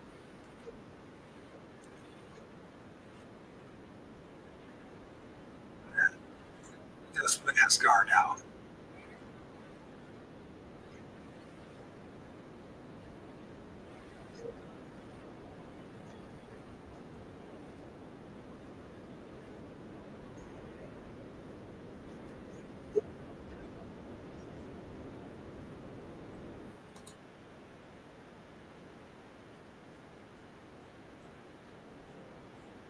Very strange.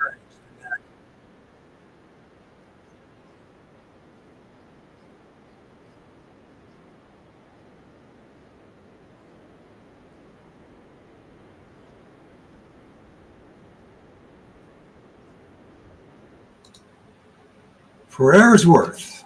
May's not worth a damn. But what the hell?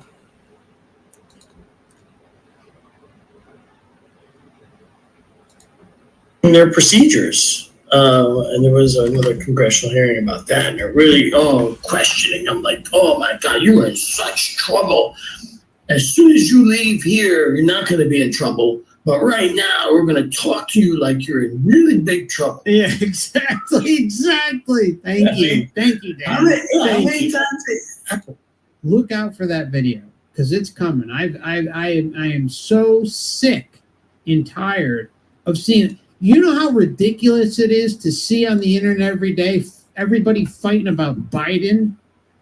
It's not even him. It's not even him.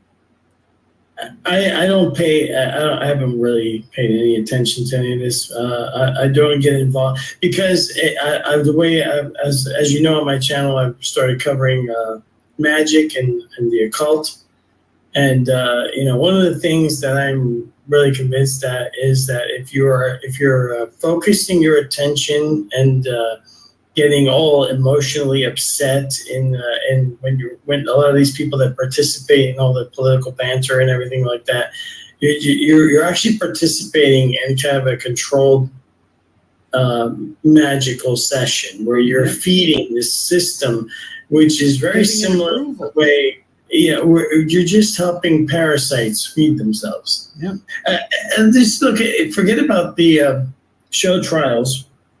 Just look at how many times does somebody have to see the same when they always have in America here, if you're watching American television with any kind of any news services, they'll always have these congressional hearings. and they always swear somebody in under oath, and then they go through this whole questioning process, and they're all really tough. Oh my, you did this, or you tortured beagles to death. You know what I'm talking about? Yeah, of course. You did this, you did that, and they will list out a gigantic. They will expose and confront somebody on a gigantic list of what I can only describe as immoral and potentially felony and criminal activity. You will never, after that, ever see anyone arrested, charged, brought to trial, nothing. This goes on over and over and over again with different people. I believe we had an agency recently under questioning because they ended up killing someone. And they weren't even following their procedures. And there was another congressional hearing about that. And they're really, questioning. I'm like, oh my God, you're in such trouble. As soon as you leave here, you're not going to be in trouble. But right now, we're going to talk to you like you're in really big trouble. Yeah, exactly. Thank you, Dan. How many times can America? Now, see, this is where cognitive dissonance comes in, because they're sitting up there with fucking masks, right? And with masks, right? And as you're listening to all this kind of circus going on over and over and over again, you would think that eventually the general American television watching audience would catch on to this and go, wait a minute, I've heard this thing like 100 times now with 100 different people, but I've never seen anybody actually get into trouble after they've been yelling at it. Yeah, nothing ever happens. I've never seen anything happen. It just goes on and on and on again. Yeah. It's unbelievable. It's just on. And this has been going on for decades, folks. This isn't new. Decades. This has been going on. All right. That's right. You go back to the 1970s. They had a guy on there from the CIA questioning about their heart attack gun. Yeah. Did anything ever happen? No. Okay, everything's fine. Oh, it exists. Okay. All right. Well, everyone should be appalled. Oh my God, the heart attack gun exists. Oh, okay. What happened the next day? All right, business as usual. Yeah. Yeah. Those hearings are out there. Everyone can go through them and look at them. Everyone can go through the Mockingbird and the MK Ultra hearings and all that stuff. All that stuff's out there.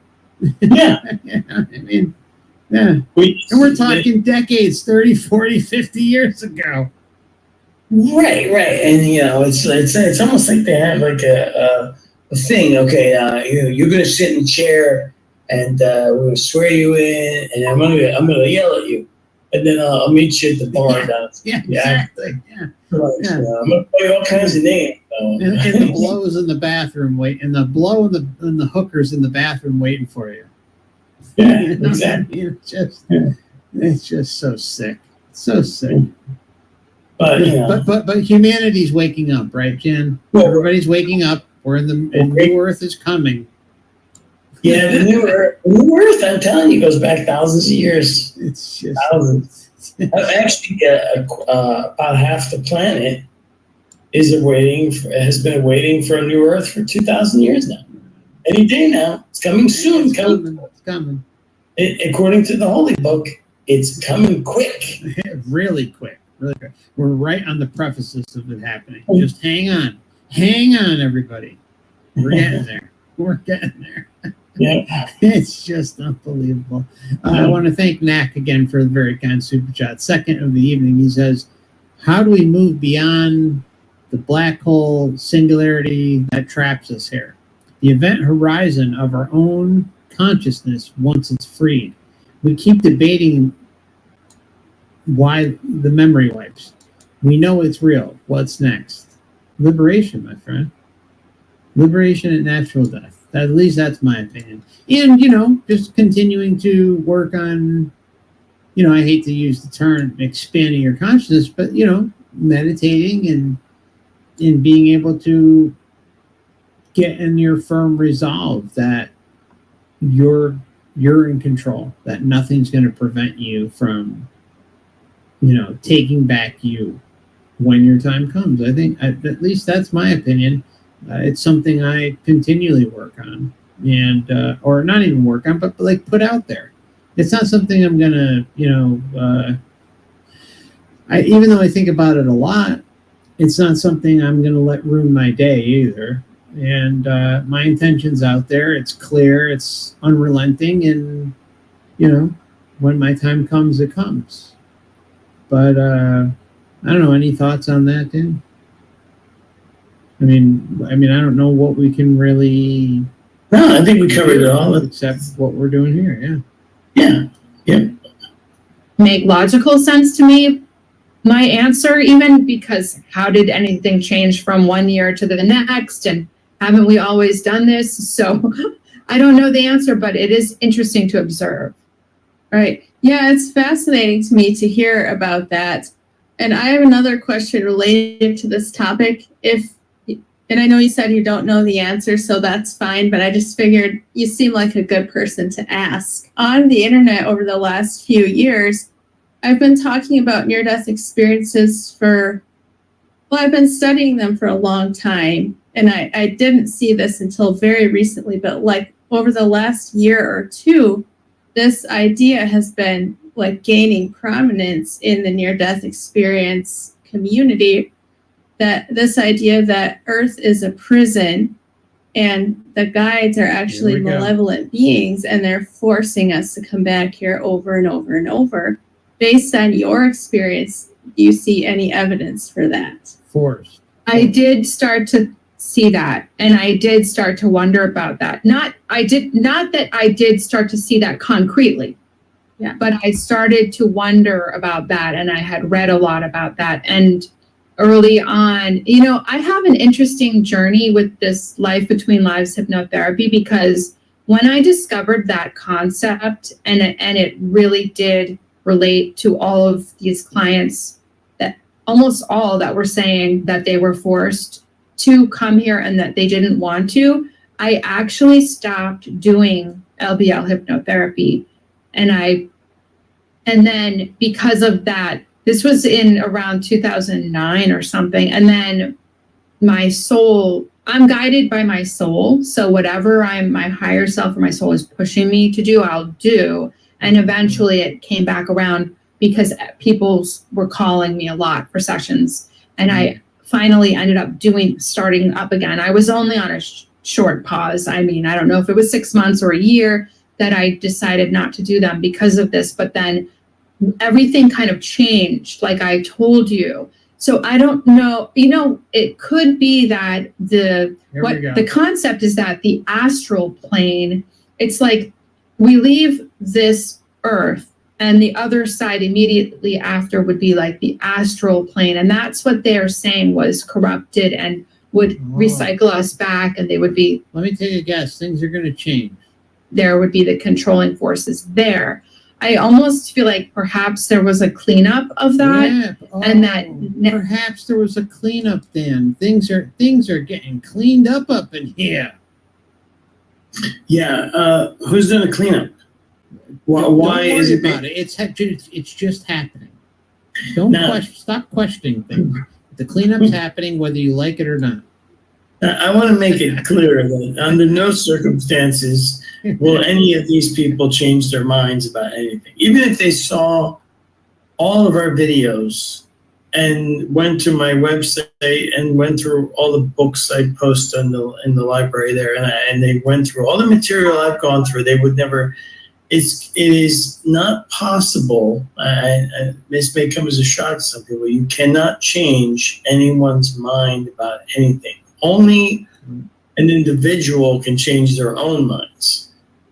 Yeah. And if somebody's committed to a way of looking at something, there is nothing you can do about it. So there's no, and this is even heightened in when comment sections. Like sometimes somebody will post some completely Looney Tune comment, or maybe they have a religious perspective and they post something, and then I watch everybody else in the comment section and they get into this giant argument back and forth.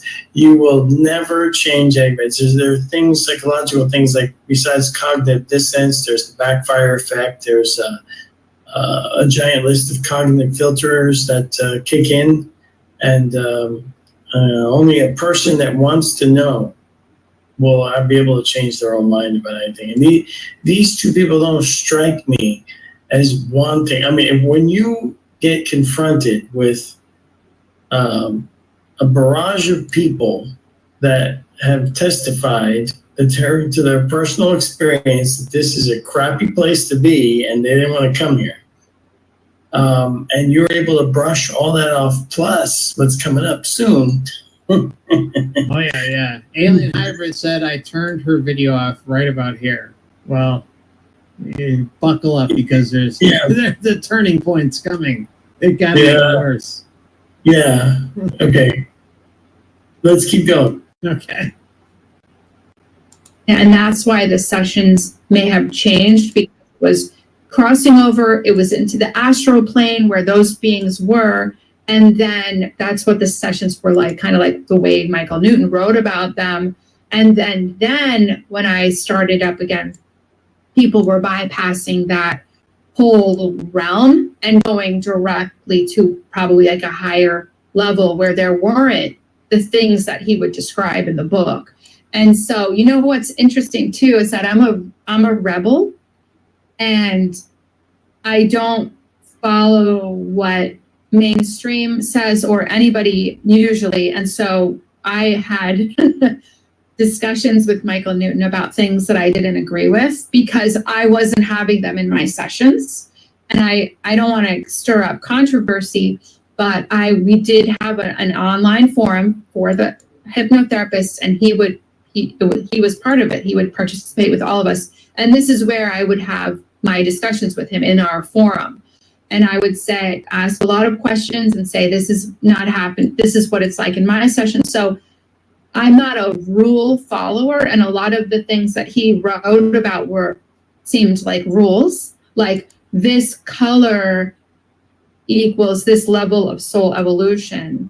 And in my sessions, it was completely different. So I had a very interesting session one time where the soul this was a level of a guide.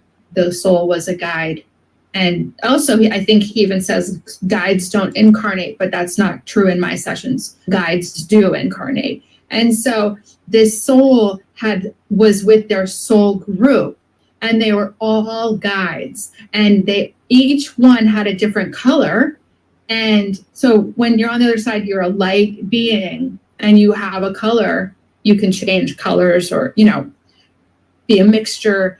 But this client, it described the meaning of each color, and the purpose. Each color had a different frequency or purpose. And it was to guide people. This one is compassion. I don't remember the colors, but this guide helps, with the theme of compassion. This one is for inspiration and creativity. And they each and they're all, and I would ask, are they equal like levels or yes, you can't compare or put it in a hierarchy, what color is higher than another or what theme or quality is more important than another or higher than another. So I have found, and a lot of other hypnotherapists, LBL therapists have said this too, that the colors that he wrote about are not like the way that he says in terms of an evolution of a soul. They're all equal and just have different purposes or meanings. They're healing. There are colors for a healer soul, and they can even vary. So soul groups are so varied and different with their specialties. But so going back to your question, I went on a tangent there, but I feel like perhaps there has been a cleanup of some of that, and that we are going directly to a higher realm beyond the astral plane in our sessions. And I think that's all right. There's so many points in this video where I could have stopped and just ranted and ranted and ranted. In so many of my new sessions, people they're just going beyond the astral now. I feel like they're going beyond the astral. How? I mean, do you know there's a very, very small segment of the quote-unquote soul trap population out there that make these claims to kind of put this narrative out there that I've been beyond and I know what's going on and you don't. So this is how things are. Even William Buellman, a long time OBEer, right? I've read all of his books, consumed all of his lectures, and I know Dan has probably gone through all of it, if not more. Okay?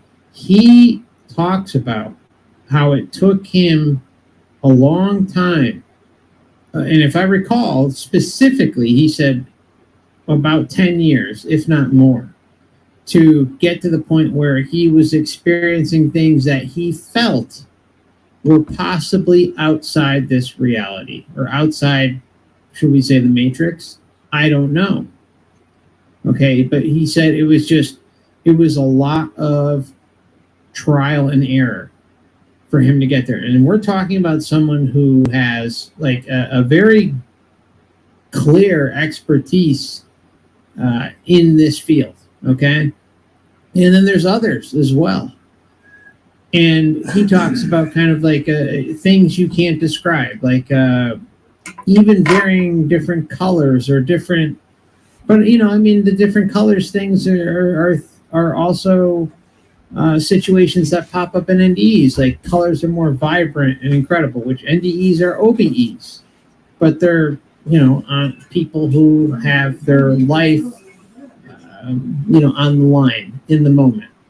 They're not meant to die at that time, but they have something where the Matrix kind of defaults to a certain program and provides them an experience that can be verified with data, or at least line up with data. Let's not say verified, but at least lines up with the data patterns. I do not believe for a minute that what Stephanie is saying here is true. I think she's trying to cope and present a narrative of love and light and say that, hey, everything's, okay, everything's all right. We're just going through this shift. It's okay. I'm seeing a change in my clients right now. And, and they're going beyond the astral. I hate to say it, Dan, but, I think between Melissa and Stephanie, they've consumed a lot of what I've talked about, probably a lot of what you talked about, a lot of what Wayne's talked about, and they're crafting certain narratives that protect their individual empires. That's just my opinion. I'm not going to say anything else. Opinion for legal purposes. Yeah, sure, absolutely. Everything we do here is our opinion because we're just presenting deductions that we've made based on the totality of the information we've looked at. That's all. That's right. Everyone should do their own research and come up with their own conclusions. Yeah, sure. As long as I recommend that you first learn about things like cognitive dissonance, and then you be willing to confront and control that when you're doing the research. Because I guarantee you, it can be very deep in there. But also, she said, it's nice to hear anybody, because I'm like that. I don't like to go along with the status quo. I want to question things all the time. Even as a young child, I drove my teachers crazy. The problem is that for somebody who wants to be a rebel, she ended up basically lining up her conclusions with the status quo. So I don't know how that is rebelling. You know what I'm saying? I don't understand that. Oh, 100%. Yeah, when I heard her say, I'm a rebel at heart, again, it just seems like, again, opinion, everybody. it seems like things are conveniently crafted against the soul trap. And then when you have titles, video after video saying, the truth about the soul trap, the truth about the soul trap, the truth about the soul trap. And everything is about like just making you convinced or trying to get you convinced to fall in line with the systematic narratives that are out there. Well, something seems off. Yep. Regardless of what anyone believes. I need to go out of the room for a minute. Yeah, I do too. Let's just take a 5-minute break, all right? Okay, I'm good. And we'll be right back. Thanks, everybody. Appreciate it. We'll be right back.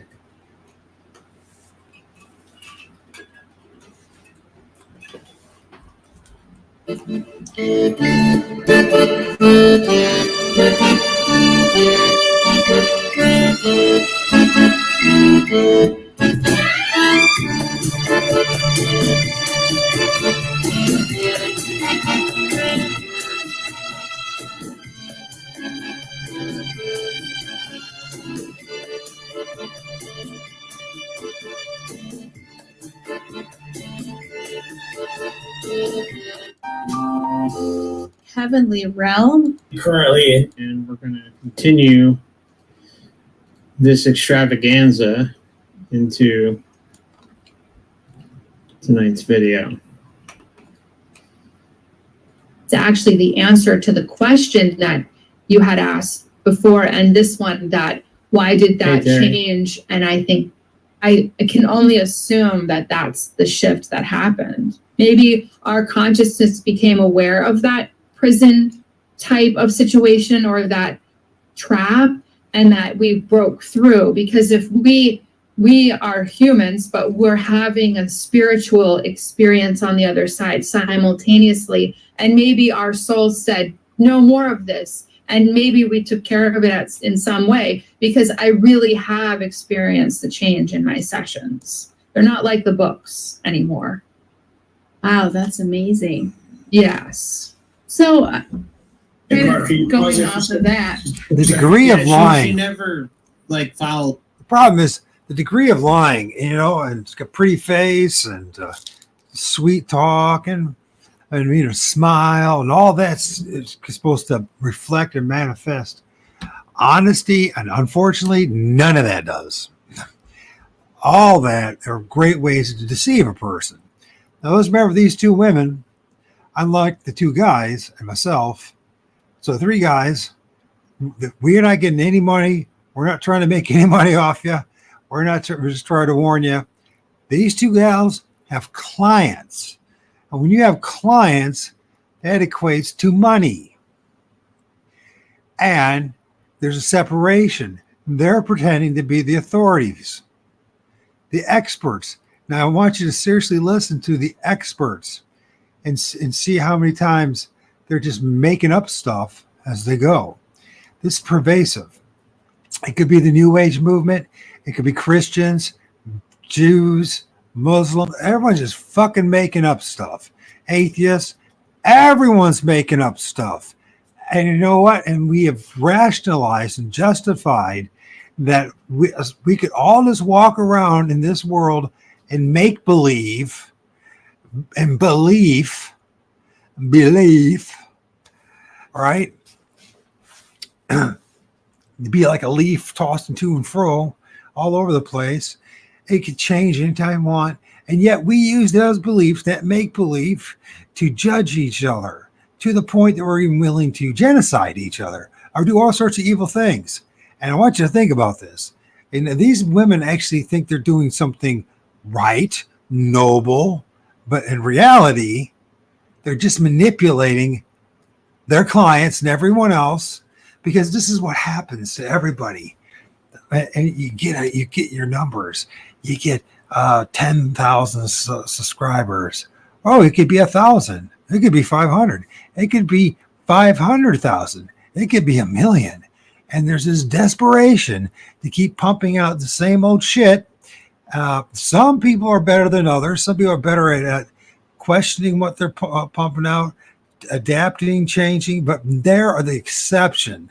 99% of everybody that's out there is just pushing shit to fucking either hopefully make a paycheck being a freaking internet celebrity or whatever it may be, or be the next Alex Jones. God forbid if we need another one of that.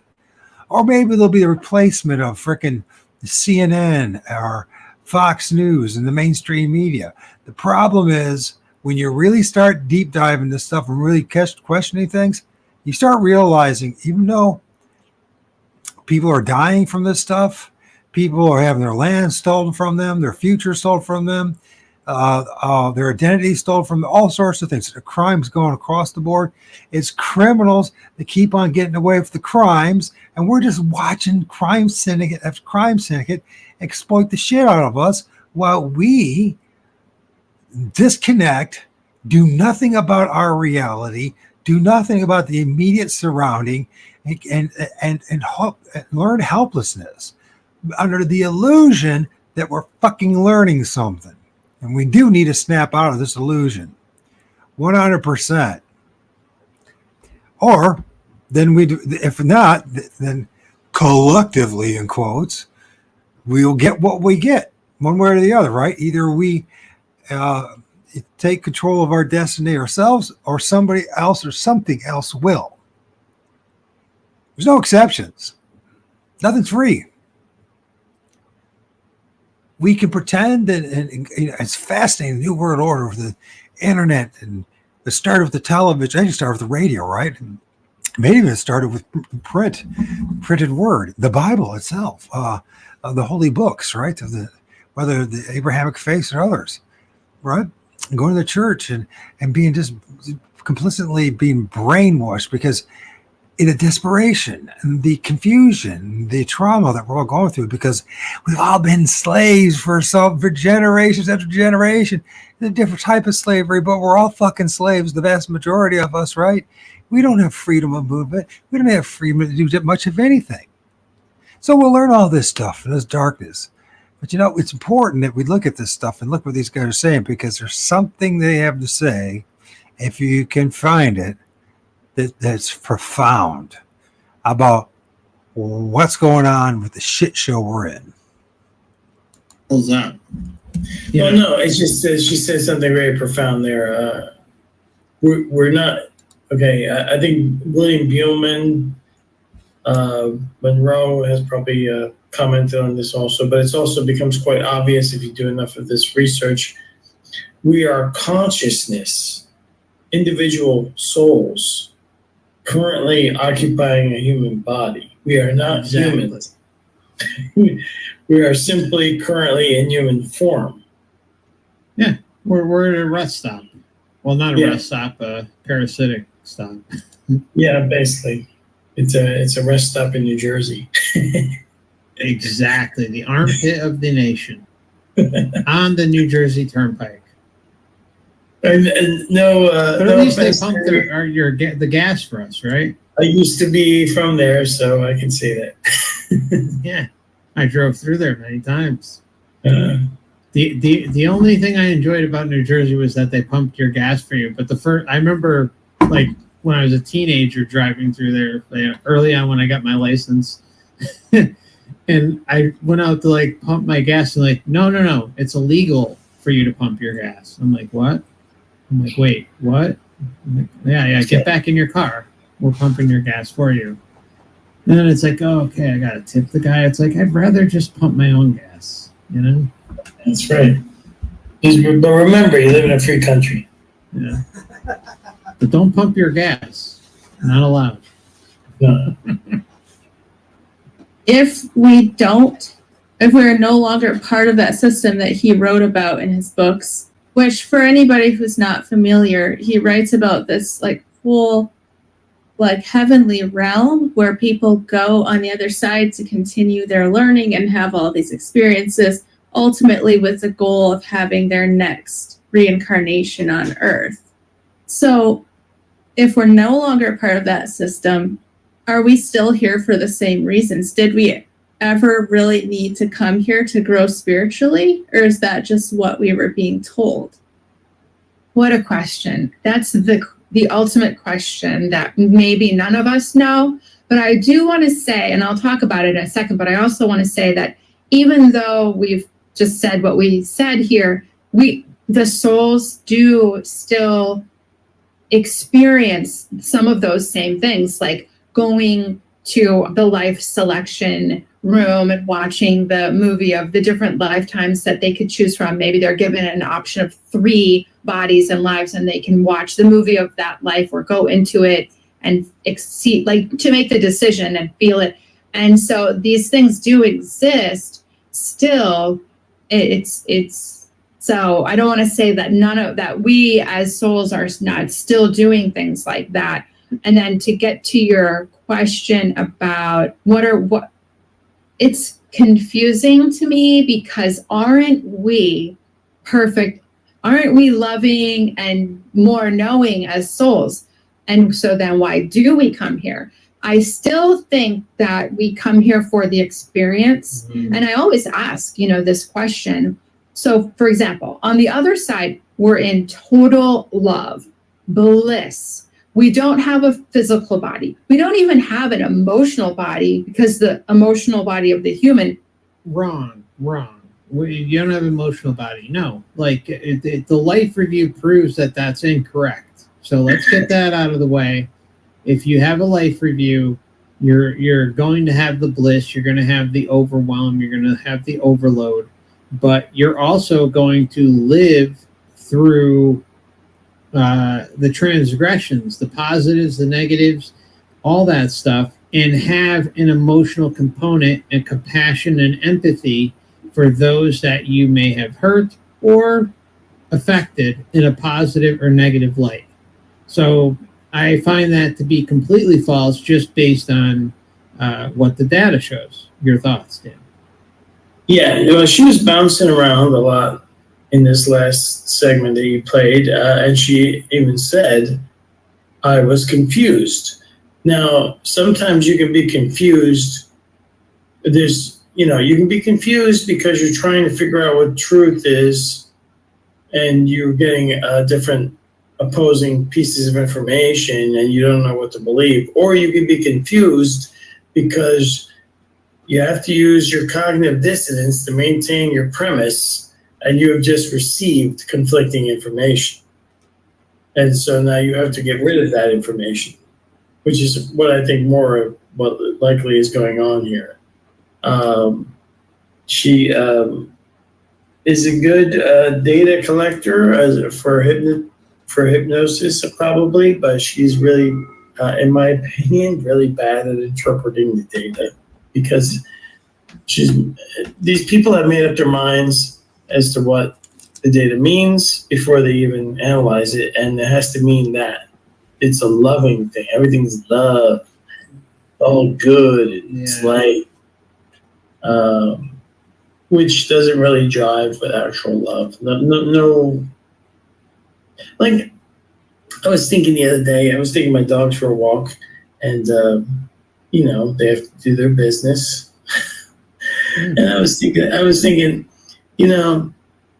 if I was creating a place, a realm, if I was imagining what some body which people, or consciousness could occupy in a physical place where they could experience physicality and, to different degrees, I would not, the disgusting design of life here, the way we have to consume and expel waste and all this other stuff.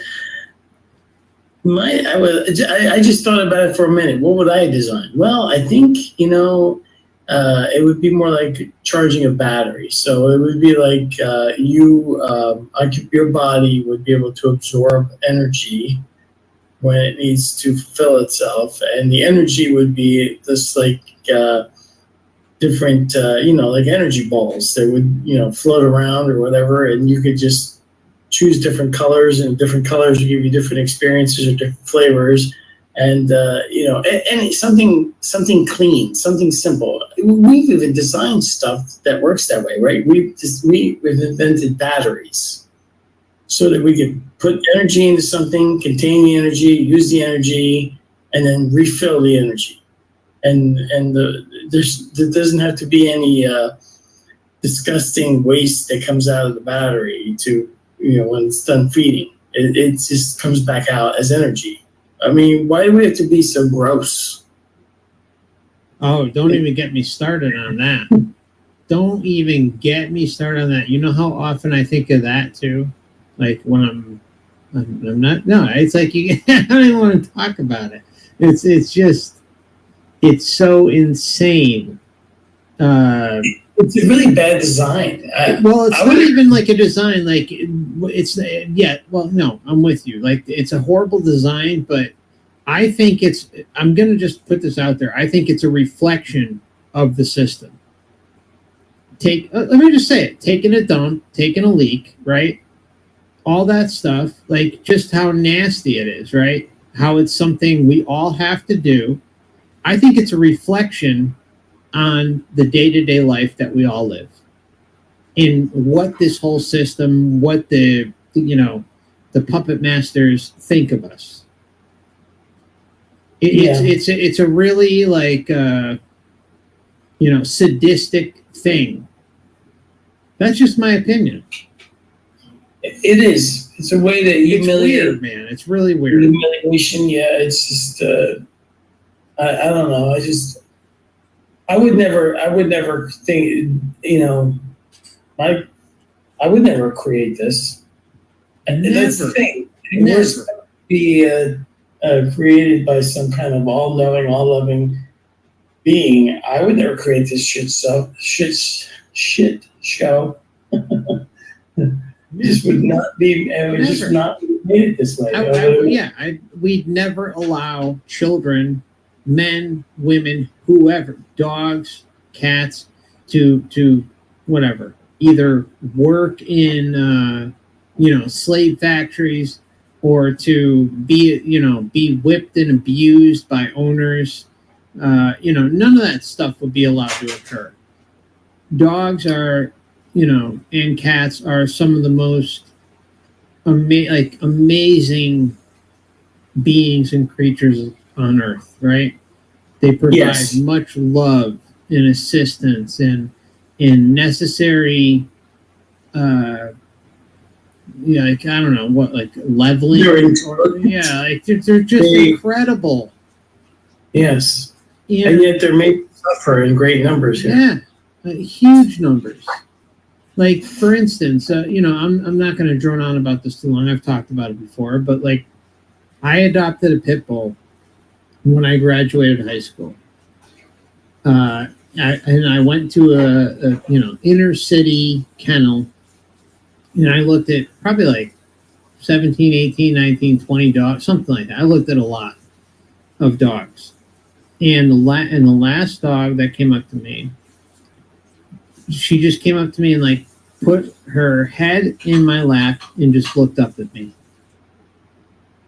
And I said, I'm taking her. And that was Angie. She's my baby. I loved her. I loved her to death. She was just a sweetheart. All right. And she lived for 18 and a half years. 18 and a half. She was a freaking warrior. She was a sweetheart. All right. And, she was with me a long time. And, a lot of dogs don't live that long. It was, it was a really special experience for me. And when she passed, and even while she was going through the ends of her life, you can tell she wanted to live. And she wanted to live for me. She wanted to live to just be there. I mean, the loyalty that dogs have. So I want to interject here too. We had a dog growing up, Charlie. We used to call him Bounder. He was always getting the neighborhood dogs pregnant, right? Because that was back in the 70s. And back then we let the dogs run around. But here's the thing. You watch what's going on in Gaza, and you see a dog who's starving and hasn't been fed by its masters, and it starts feeding on the masters or the carcasses of the masters, or the infants or children, and you're like, well, there's the other side of it. Dogs are a wonderful pet as long as they're taken care of, but if they're not taken care of, they'll get in packs and they'll turn on you. Or a dog itself will turn on you. That's the other side of the shit show. Just something to think about. The love that dogs have, it's endless. And cats, right? I mean, like it's just endless devotion and love. Like and they're not humans, right? Humans are nothing like dogs. They're nothing like cats, right? I've had family, I've had friends, I've had acquaintances, and none of them stack up to what a dog can give you. None of them. Well, Mark, that's a hell of a statement. In a way, I understand what he's saying. You know what I mean?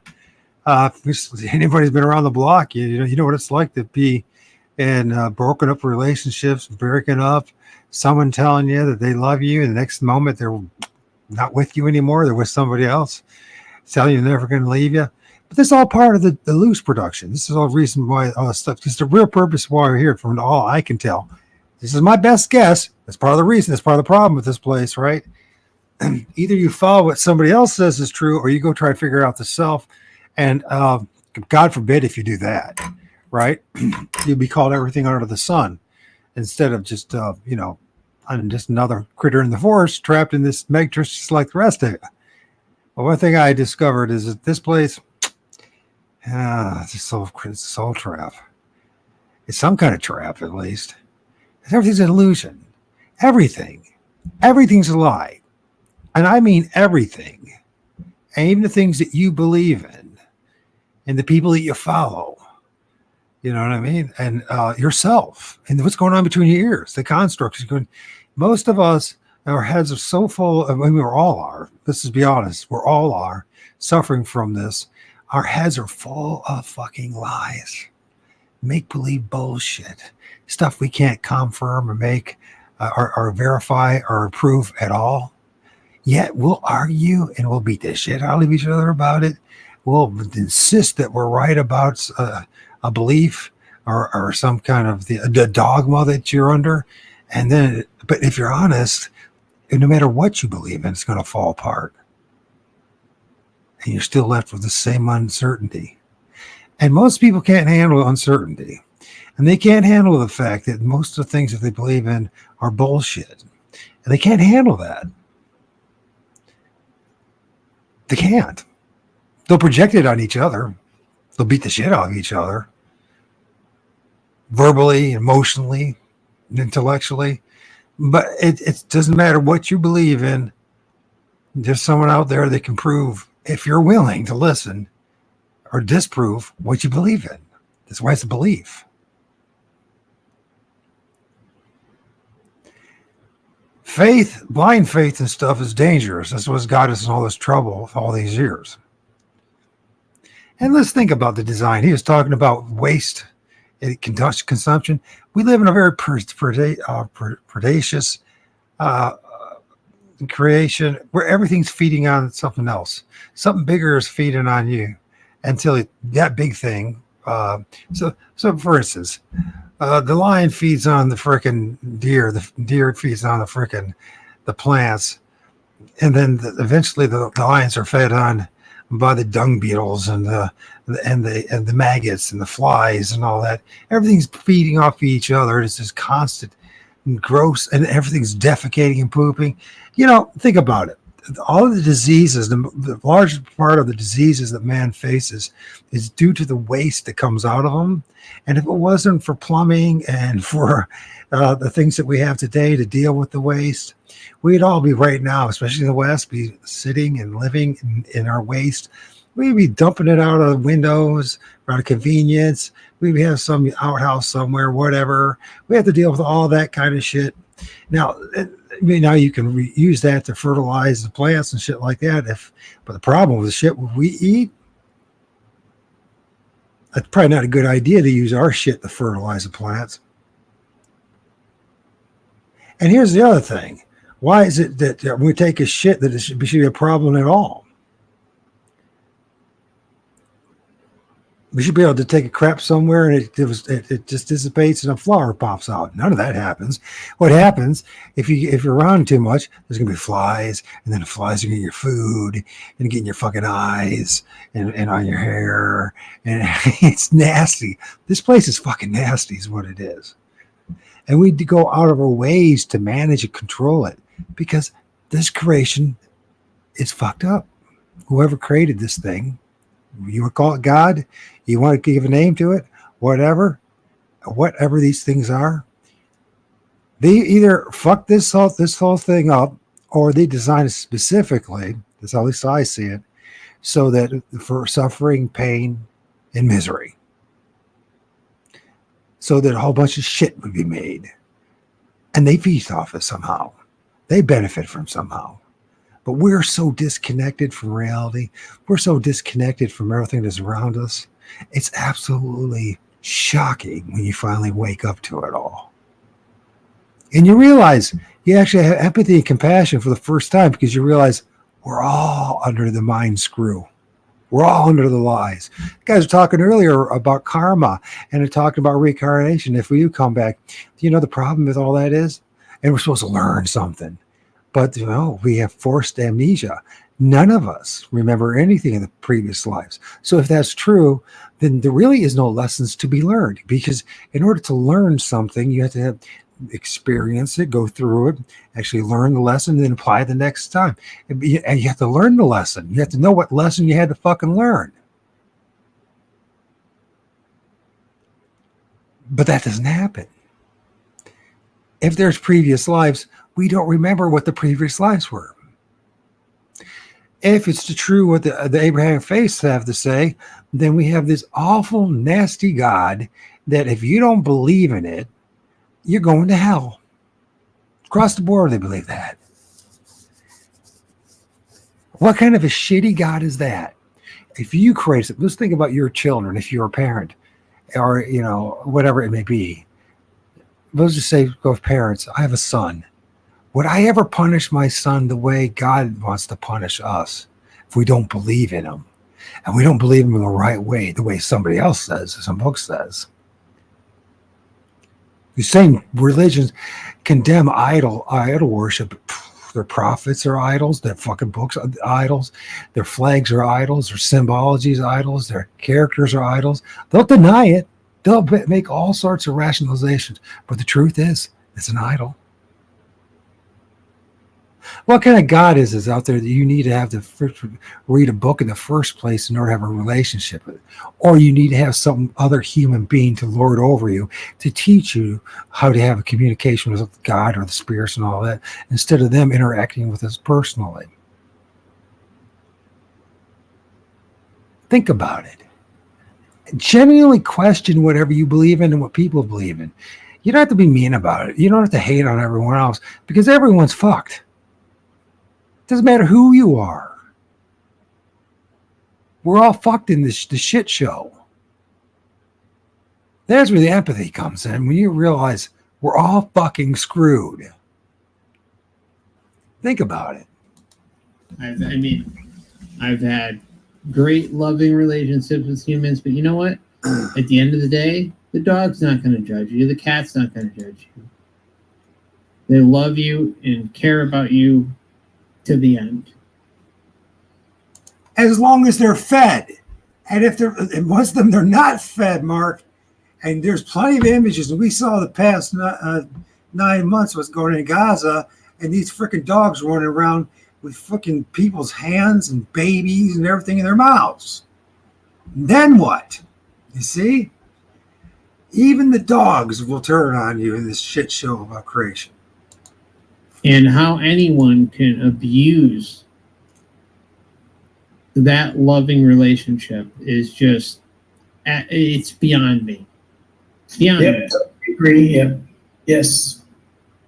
And you know what? And kind of going off what you just said, Dan, as far as like, I can't tell you how many times I've thought of this, and I hate thinking about this, but it has to be said.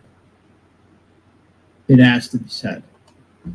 I can't tell you how many times I have been with my dogs and you have the knowledge of what's going on here and thought to yourself, well, the dog, the cat, the compassionate, empathetic animal that is loyal and loving to you. As long as it's fed. What if that's all part of it? That's not to take away from those experiences at all. At all. But it's a hell of a good hook. I came into this world. I've never not had a dog in my life with the exception of 2 years.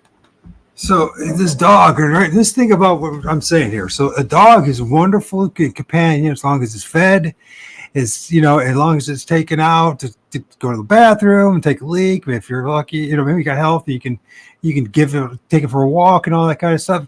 Yeah, it's a great pet, right? It's a wonderful pet, and they're wonderful companions as long as they're taken care of. The moment they're not taken care of and their needs aren't met, then it turns on you. It's kind of like these archonic forces. If these archonic forces are real, which it seems to be a possibility, a strong possibility they are, these archonic forces, these entities, these beings, these energies, these things that are all around us, who feast upon our, what Bob Monroe called Loosh, it's the energy that we emit from our emotions or pain and our suffering, right? They all seem to be wonderful and good as long as you're feeding them. But the moment you stop feeding them, they turn on you, just like a dog will, just like a human being will, just like any other damn fucking thing will. I'm not saying that, we just throw up our hands and say, screw it, not have a dog or not have relationships and have, a loving, try the best I can to have a loving relationship with a partner, et cetera, and be decent to our neighbors or friends. The greatest law of all, and the only one that matters at all, is to love thy neighbor, or to love thy neighbor as thyself. Do unto others as you like done unto you, the golden rule. That's the most important thing in all of this. Because without that, there is no society, there is no culture, there is no progress. And you don't need a book, you don't need a religion, and you don't need a God to understand that. Now, you're a guy that I don't consider myself, quote unquote, an atheist. But I am an agnostic in what exactly this super force, this thing that influences life, and I disagree with a lot of what it is. And if there is a man or an entity or a being, whatever it is, on the other side, I'm going to give it fucking hell. I'm giving it fucking hell now. God, you're a piece of shit for all the fucking things you have allowed to happen, and you just jack all with any of it. Jack all. You just allowed it all to happen. And the blame, and God is the most perfect example of a victimizer blaming the victim over and over and over again. And that thing needs to be worshipped. It needs to be worshipped and prayed to over and over and over again. And what is the result from it all? Just more and more fucking suffering and pain.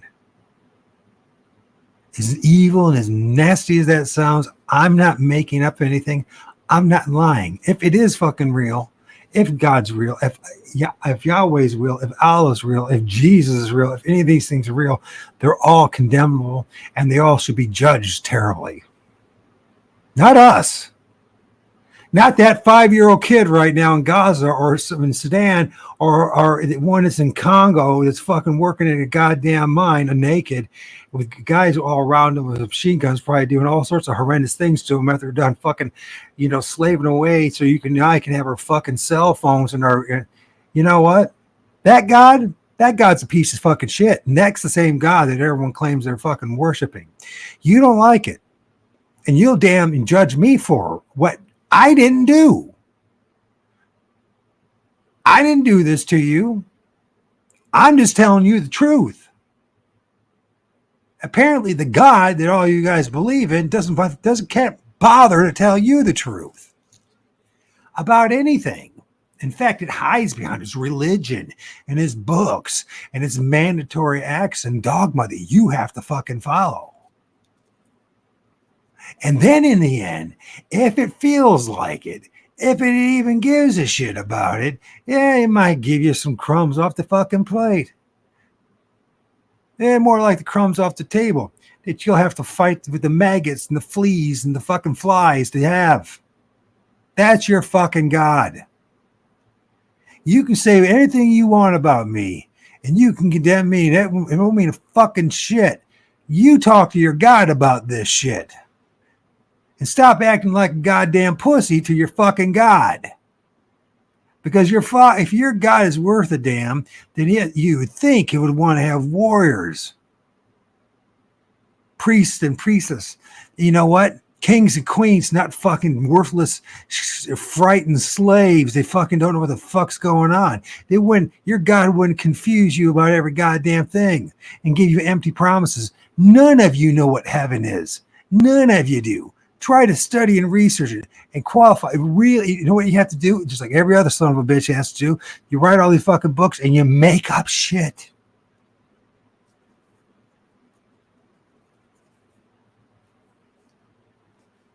What is on the other side? What is all around us?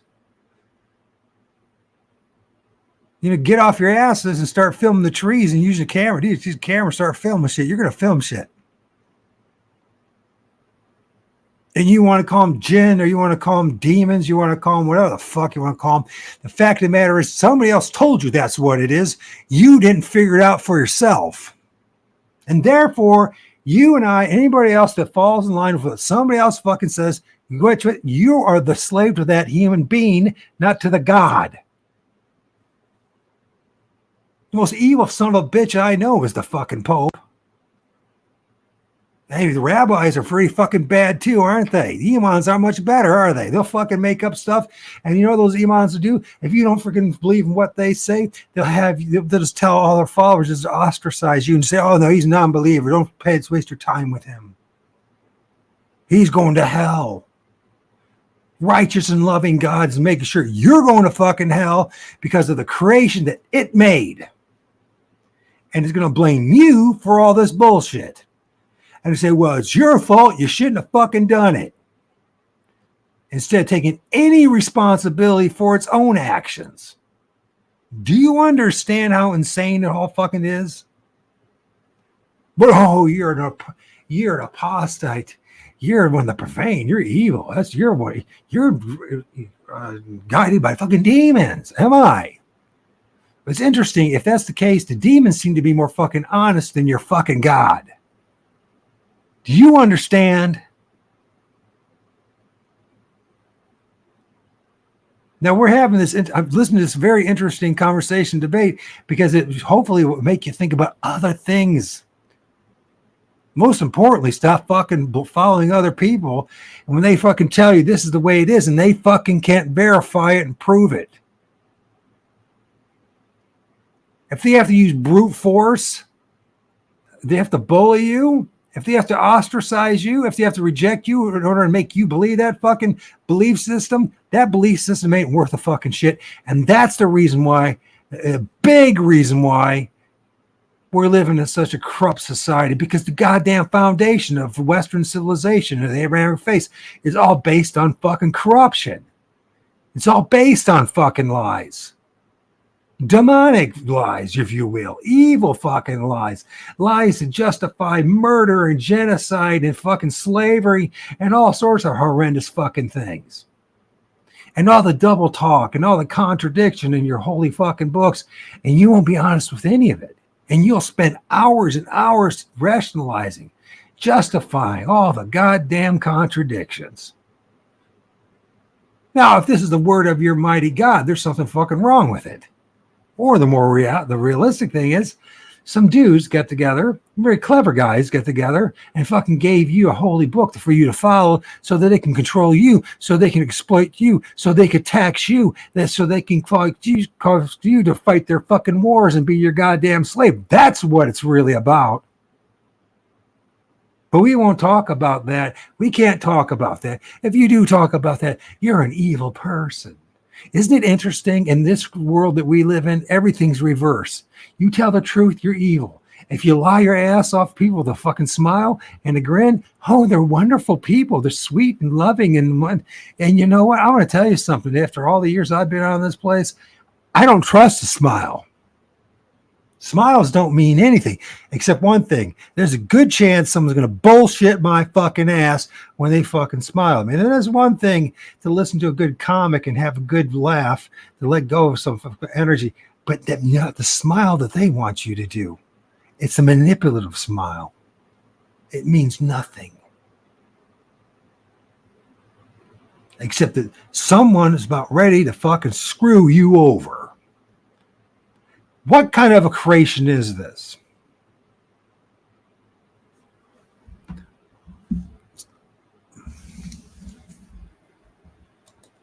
When Angie passed, that's the pit bull I adopted when I came out of high school. She, like I was so crushed that I said, I'm never going to get another dog again. But I'm not going to say that, it hasn't crossed my mind that, having that loving, incredible experience is not a setup. That doesn't take away from the experience and the incredible gift that it is. But at the same time, given what we know about how the system works, I think it's important to put out there. And a lot of people aren't going to want to hear that. They're just not going to want to hear that. Your thoughts? You never know. It's always a possibility.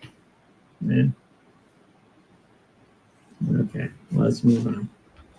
Yeah, sure. Let's keep going. It comes with the human form, and so we don't have those extremes of emotions. And so we want to.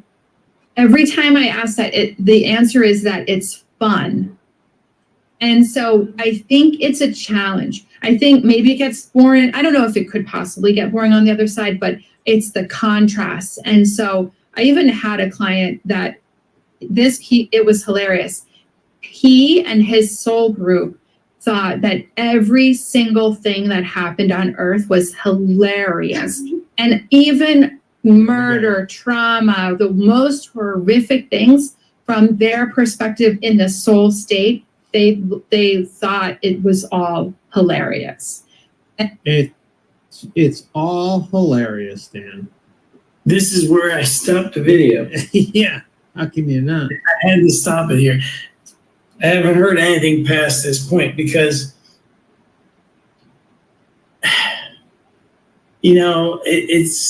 it's one thing if you're watching like a fictional movie or television show. Deep down, it's fiction. There's a lot of violence in the story, whatever.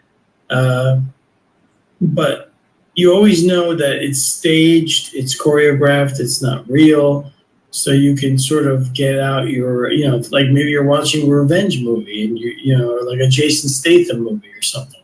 And you can enjoy even though there's all this mayhem going on, you can still enjoy it because deep down, hey, that's not really, it's just acting. But here we know that because of amnesia, because you're incarnated into a human body, you're jacked in, your brain now is processing your consciousness. As Rupert Sheldrake puts it, your brain is basically a reducing valve to reduce you down to this pathetic level. And then that's me saying that. He just says it's a reducing valve without considering, the implications of that, and why would that even be a good thing? And then we're put into this environment, so you can't remember anything before or after, and then you have to go through this experience of suffering, whatever, and you might be a victim of some horrific crime or some atrocity or something like that.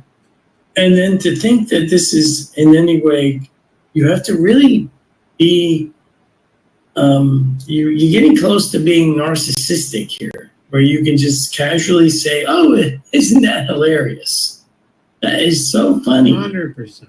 All the suffering and murder and mayhem and atrocities and heinous acts that it's just, you know. It reminds me of Robert Schwartz, and I covered him number of years ago, talking about Stockholm Syndrome, aka cognitive dissonance.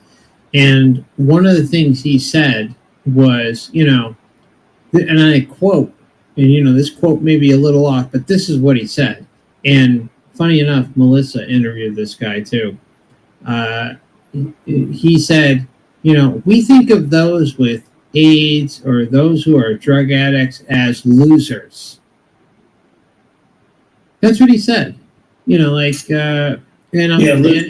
he just, and this is a guy who is, well known and propped up by the system in terms of, pre-birth planning, pre-birth memory, stuff like that. And one of the things I noticed about him, and I'm not gonna say much more. Again, this is just my opinion. He doesn't smile.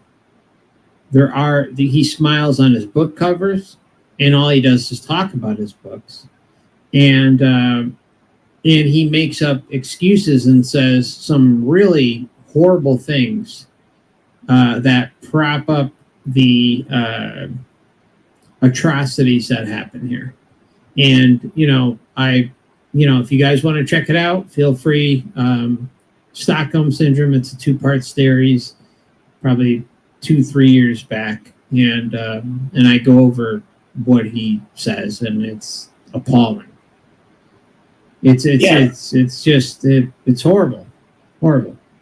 It's no empathy. There's none.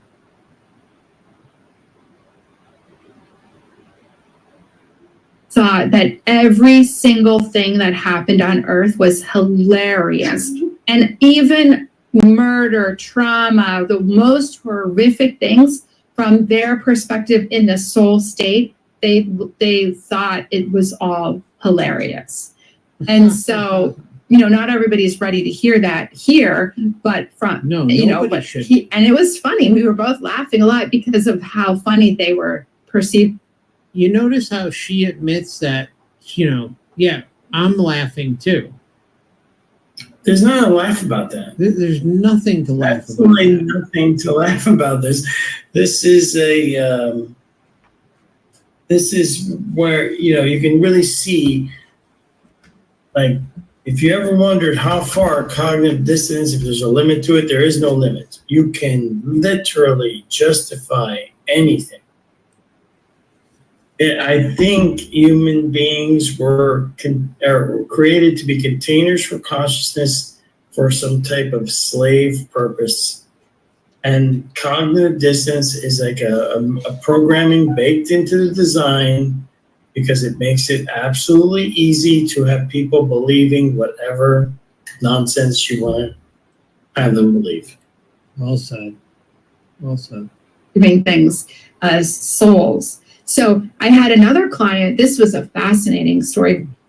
She and her husband, they had been married for, I think, 25 or 30 years. Wait till you hear this and this was all in the plan that he would then have an affair and their marriage would end.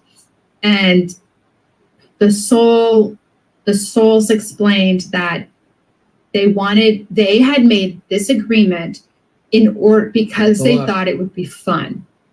They thought that her being so devastated would be fun, and him being so regretful and alone after that, because it wouldn't work out with the affair, and then she would leave him, and then he would be alone. He thought it would be fun to be devastated and alone for the rest of his life, and then she actually had another love come into her life that was planned, and she would find love and happiness, and he would know about it. And can you believe this shit? Really, can you believe this shit? This is fun. This is fun for these entities, these beings. You suffering. If it's God, it's fun for it. It loves that you suffer. Oh, and everybody argues. The Old Testament says that Yahweh created good and evil. Imagine that. And then everyone argues about whether it's true or not. You know what I mean? But here's the thing. Whatever it is, if there's something on the other side, whatever these things are, these archonic forces, they're sick as fuck. And these soul agreements, if they are real, it's sick as fuck. What do you think? You think this is a great idea? That would be fun having this guy suffer. Or the gal. Or the child. Here's a fun little fact. Jesus said, if you're a follower of him, that you do greater things than him. He went around healing people. How's your healing doing, folks? You should, your amazing powers and your skills and everything, you should have been able to stop the suffering in Gaza, or what's going on in Sudan, or a dozen other places in this world. Major suffering going on. Where's your magical powers? Well, you're supposed to do greater things than Jesus. Jesus promised that. He also promised he's come back in his generation, not fucking 2,000 years later. So I'll either wait for Jesus or your Messiah or your whatever it's going to be to show up. It ain't fucking showing up, because if it did, it showed up. If you believe in the words, and if you believe in Jesus, if you actually believe in Jesus, then you have to believe in what he fucking said. And I'd be more than happy to debate any of you of what he actually said and what his apostles said and his disciples said. Because throughout all the Gospels and Thessalonians and all the other, Paul was expecting to say, we're expecting that the Messiah is going to show up in their generation, which culminated with the destruction of the temple in Jerusalem, 70 AD. So you're waiting for something that already did happen. But maybe you don't believe in your God. You only believe in what you want to believe. This loving God of yours is not loving. These things that you believe in don't give a shit about you. In fact, if anything, if they do exist, they want your misery, your pain, and suffering. I know you don't want to hear that. Nobody wants to hear that. But that's where the evidence goes and leads. It doesn't lead to any learning. There's no lessons to learn. No, it's all about suffering. You won't like it. You don't like to hear the truth. You'll rationalize. You'll make all sorts of shit. You'll get together with your group and your tribe and your little group of believers and rationalize and suffer with your cognitive dissonance and rationalize things. But if you be honest about it, guess what's going to happen? There's no more group. Now you're on your own. And then can you handle being on your own?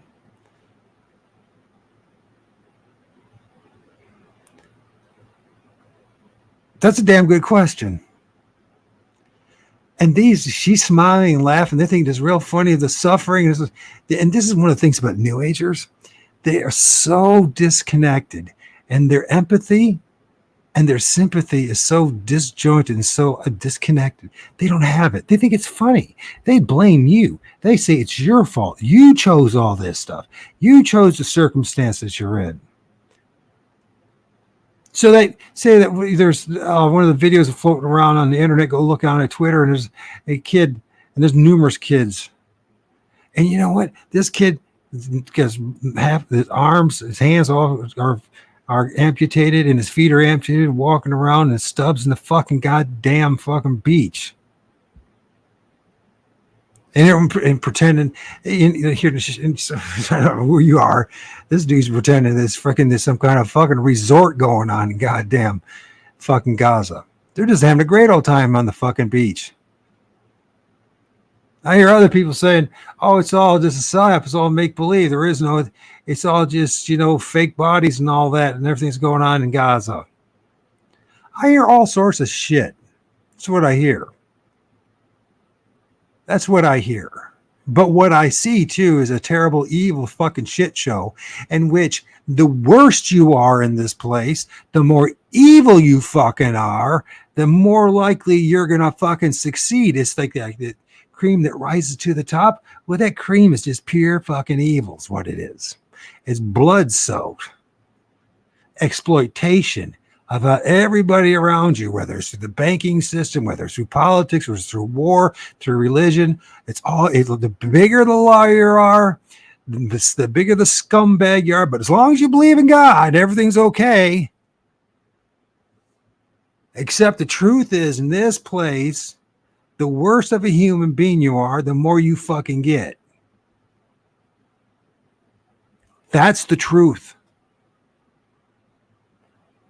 I still can't understand these people who idolize fucking like the president of the United States of, that's right. It's not the United States of America. It's the United States. He's the CEO of the District of Columbia. And in my lifetime, they've all been freaking just members of some fucking gang. Criminals. And we just go, wow. And then we just nod our head like fucking dumb animals. And we go, wow. We know they're lying to us and they're deceiving us and they break every fucking promise and they exploit each other and they all become filthy rich and they do all sorts of horrendous things and they serve just the worst of the worst. Let's just pay attention to the past 4 years. Just pay attention. And the shit show that they offer to us on a styrofoam plate with some shitty ass plastic forks and knives that fucking break on you. Here are some of your breadcrumbs, you stupid slaves. We're gonna do whatever we want. This is too negative. I can't handle this. I'm gonna go back to my fantasy, my La La Land thing. Oh yeah. The next president, Trump will change every fucking thing, won't he? Yeah, he will. He won't do shit except make another $1 billion off our dumb asses. And he loves, you worshiping him, making it out to be. So you say Biden is better? No. How about this? How about you stop fucking believing in the make-believe? Why don't you tell them all in their system to fuck off? Why don't you all give every one of them in Washington to see the middle finger and fucking do your own goddamn fucking thing? How about that one? Well, that's being socially irresponsible, is it? How responsible it is to spend all this precious time on who's the next the president of District of Columbia is going to be, who the next criminal is going to be to steal, kill, and destroy in your fucking name. How much responsibility is that? How much civic responsibility is that? We watch this stuff, we've seen the shit show. Biden can't even get fucking 2 people to watch him in a fucking rally. So you have to pay people. People are fucking wearing masks, like whatever it is. Who knows who Biden is? And then you got the gangster Donald Trump. And he is a gangster. He's a privileged fucking gangster. He went to the most privileged school in high school. He grew up across the street where the Al Smith dinner is. He hung up there. Him and his daddy did. You don't hang out at the Al Smith dinner unless you're part of a very powerful clique of people. He is a #1 fucking insider. Oh no, he's not. Look what they're doing. They're prosecuting him. They put him in jail. Or they want to put him in jail. They ain't gonna put him in fucking jail. Unless it's part of the show and they're trying to fuck with you and try to wind you up for some godforsaken reason. Like maybe you actually fucking believe that you live in a goddamn democracy. That your vote actually meant anything. But you know what? You never selected anybody. You never selected a goddamn person. And here's the other thing. Then you're going to go over there like a stupid slave and you're going to push the lever and think that you fucking did something. And then you find out last election, it was all corrupted and it was all stolen. The election was all rigged. And you know what? It's been that way for the whole fucking time. Why don't you study about Tammany Hall, the history of Tammany Hall? Why don't you just study about fucking politics in this country? You're going to find out it's always been corrupt, just like the media has always been corrupt. It's like everything's been always corrupt. I'm sorry. If that's what you want to believe in, if that's what your faith is, then be the sucker that you are. But don't look down on me when you fucking buy into this bullshit and you have another 4 years of fucking bullshit.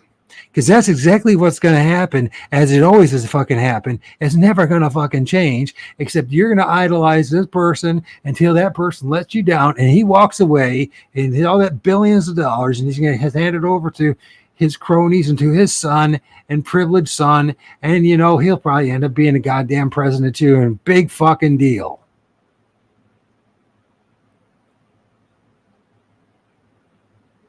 When are we going to wake up? We're never going to wake up. That's what's going to happen because we don't want to fucking wake up. Oh, we'll talk all day long about a bunch of pedophiles that are running the fucking government. Yeah, and that's absolutely the fucking truth. And you know what's going to happen? Jack all is going to happen. You're going to waste all your fucking time. You're going to fucking bitch about how everyone's a pedophile and a crook and a scumbag in politics, and they're all fucking a bunch of Zionists and are slaves to the Zionists. And it's that fucking true. And guess what's going to fucking happen? Not a goddamn thing's going to fucking happen. Nothing. Because your voice doesn't mean shit. You aren't in the club. You're just learning about the club. The club that has a big club that will club you over the fucking head if you try to do anything.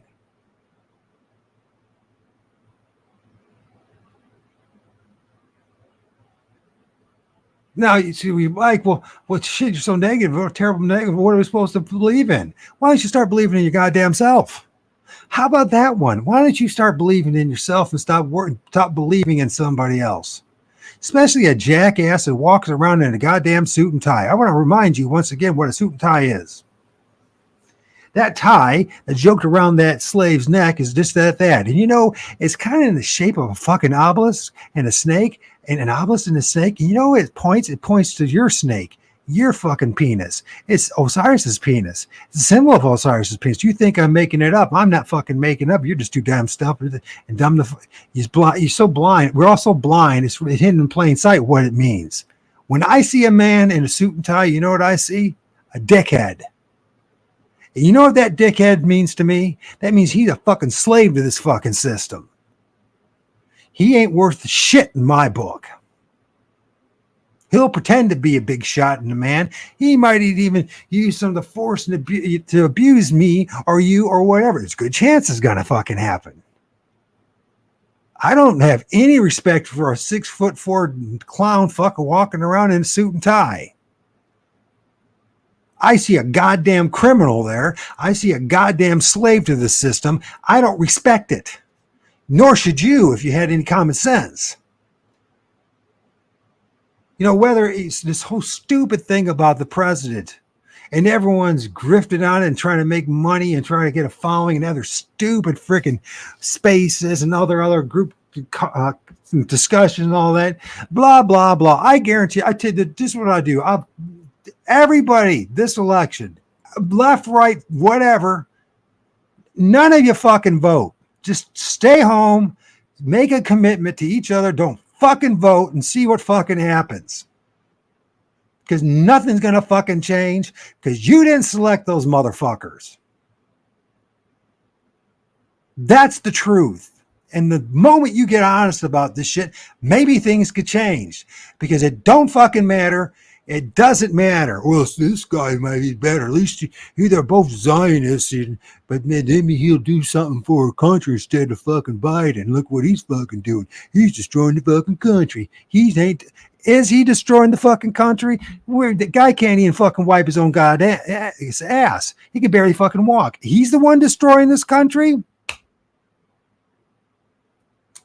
Honestly, he's not even in control of anything. He's just, his control at this point is making sure he doesn't shit his pants in public. That's what it's about. I mean, God, it's ridiculous. If it is even Biden. And you must ask yourself a question. What kind of people would present that guy as the commander-in-chief of this so-called country? And you can blame the left all you want. You can blame the Democrats all you want. You can blame whatever group, because that's exactly what they fucking want you to do. Is focus on, except with the reality of things. You know as well as I do that these are fucking nothing more than puppets. And they're out there for you to project your fucking hate and your adoration to. While the people that are really running this show are going to keep on running this goddamn the show, this shit show, and whatever's motivating them. And it seems like in particular, there's two groups. There are the Catholics and the goddamn fucking Zionists, the Jews, that are running this show. And neither group's is any good for you.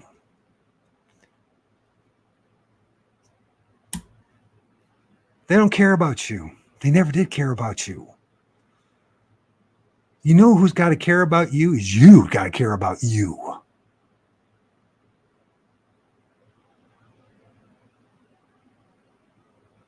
When you can stand toe-to-toe with a fucking Donald Trump, whether you're 20, 18, or you're fucking 88, and you look at him and you say, whether he's fucking a foot taller than you or you're 6 inches taller than him, and you look at him as a man, you're looking for what he really is. He ain't fucking anything.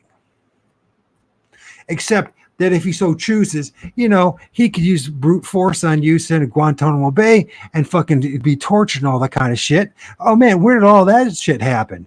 Oh, that all got brought about by the Zionists,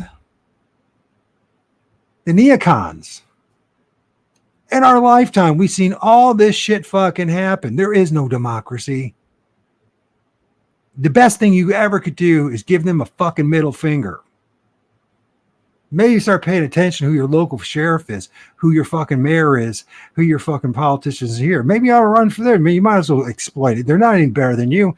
They just got a faster mouth. You know, they're lawyers and they're fucking, that's what they are. They're just a bunch of corrupt politicians, lawyers, and businessmen. That's all. They have to walk around in a goddamn suit and tie. And if they're not in suit and tie and they're women, they wear their stupid power suits with their fucking heels. They're like fucking cows. Both uniforms that they wear are uniforms of submission. Submission to what? To you? No. Do I sound radical?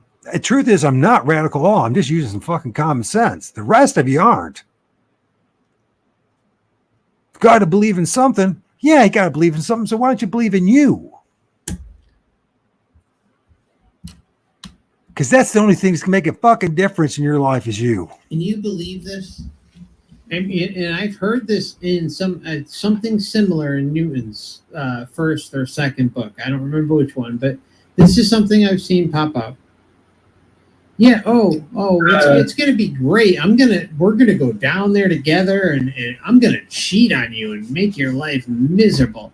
And you know, it's going to just, when we get out of here, we're going to be laughing up a storm down here. Can you wait, honey? Let's get down there as soon as we can.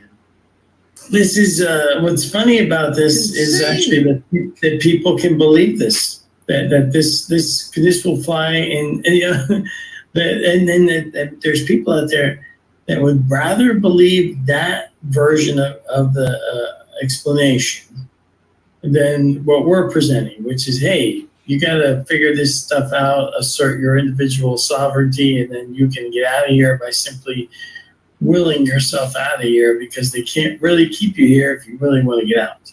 And if you understand what's going on. That's our version. Our version's that, you know, this place is screwed up. It's very parasitic. You're not learning anything. Whatever you could have learned, you've learned by now. The only way to win the game is not to play the game anymore. And then, you know, you could choose to do that. That's our version. It's not really that hard. We don't have any groups you gotta join. There's no membership fees. There's no churches or doctrines or dogmas. It's basically just you and just, you know, your will. And that's it. It's really that simple. You're in charge. Yeah, exactly. And coming to that realization, right. One of the things, you know, I've talked about it, I know you've talked about it many times. If you had no power, everybody please listen to this. If you had no power, if we had no power as individuals, why would the system put as much effort into this deception like it does.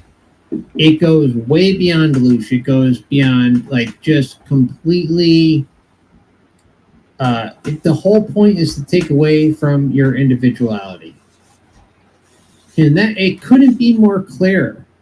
Why would they put so much effort if you didn't have a choice? If you didn't have a say in any of this, if you couldn't reclaim your essence at the time of natural death, why would the system put as much effort as it does into fooling you?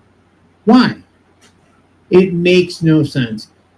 Even if you look at the backlog of history and everything that's happened, regardless of what you believe about history, and we know it's skewed and all that stuff, but there's certain things that we know, like certain trends, certain, music, certain things that happened that was laid out to the public and tried to and pushed onto the public. Why are they putting certain narratives out there that, in my opinion, strong opinion, revolve around implied consent? I feel, I see that information is there, and it's all designed to get you, everybody here sucked in to believing a certain narrative. And as long as the system has the collective, I've theorized about this before, and I don't know if it's true. Like, maybe it only needs 51%. I don't know. I mean, I'm just talking out of my ass. But what we do know is that, and especially with what we saw a few years ago, is that the vast, vast majority, regardless of how they feel about certain things, at the end of the day, they're going to fall in line. They're going to do whatever they need to do to preserve their safety and security. And the human body, the human meat suit, is designed in a certain way that it requires survival mechanisms. So, I don't know. Well, look, the real, like, I explained our simple idea, but most people will listen to this and, oh, she really knows what she's talking about, and then they just buy into this whole idea where, hey, it's a great idea. Let's plan a lifetime of misery and suffering. Isn't that going to be a good time? Isn't that what you look for when you want to go on vacation, Mark? Sure. You want to get, you know what? I'm going to plan a trip where everything goes wrong and it's the flight's delayed, the hotel is, you get the wrong floor or the wrong room. I get food poisoning. Yeah, you get food poisoning. I think we're gonna check off food poisoning. This is gonna be great. I can't wait. Cannot wait to go on this trip because that makes sense, right? That makes a lot. The water. I'm just following the logic here. That's her logic. Her logic is that's how you plan a vacation. Food poisoning. Yeah, food poisoning, exactly. That happens so often too. I hate to laugh about it, but you're right.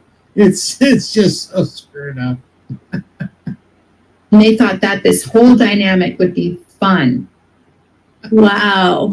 I know. So really, I think the answer is that we come for the experience. The emotional body here is so intense, and we can't get that on the other side. The physical experience is so intense. And we want to know how well we can do with things. Another thing is that we love the progress. We love the healing progress. So it's good and process. So if we have a wound, like a broken leg or a broken heart, or we've gone through some major traumas, we as souls love the process of going from that devastation through the healing process.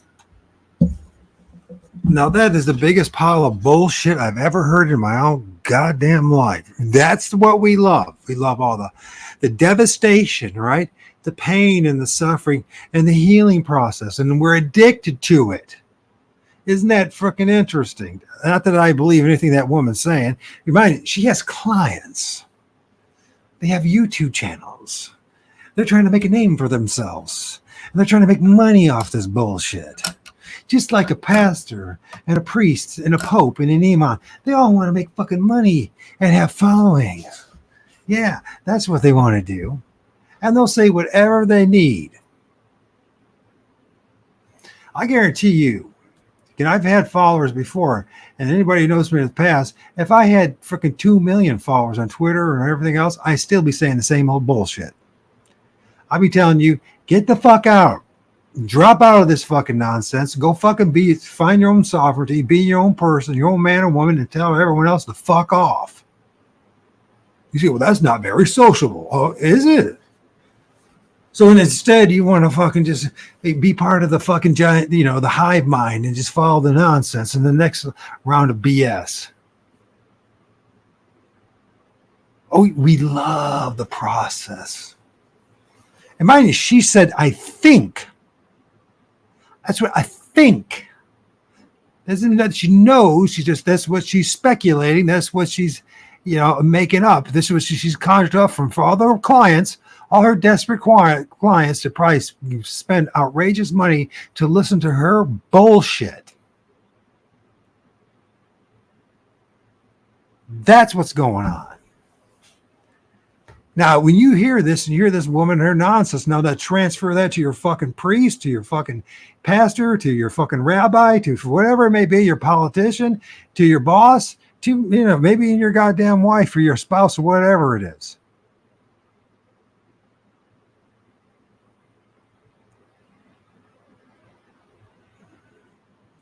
We love the process, the pain and the suffering and the healing in the end.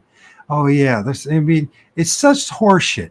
What about all the people who go day in and day out with pain and suffering? What about, let's think about the worm children, right? The ones in Gaza, the ones that lost their fucking limbs.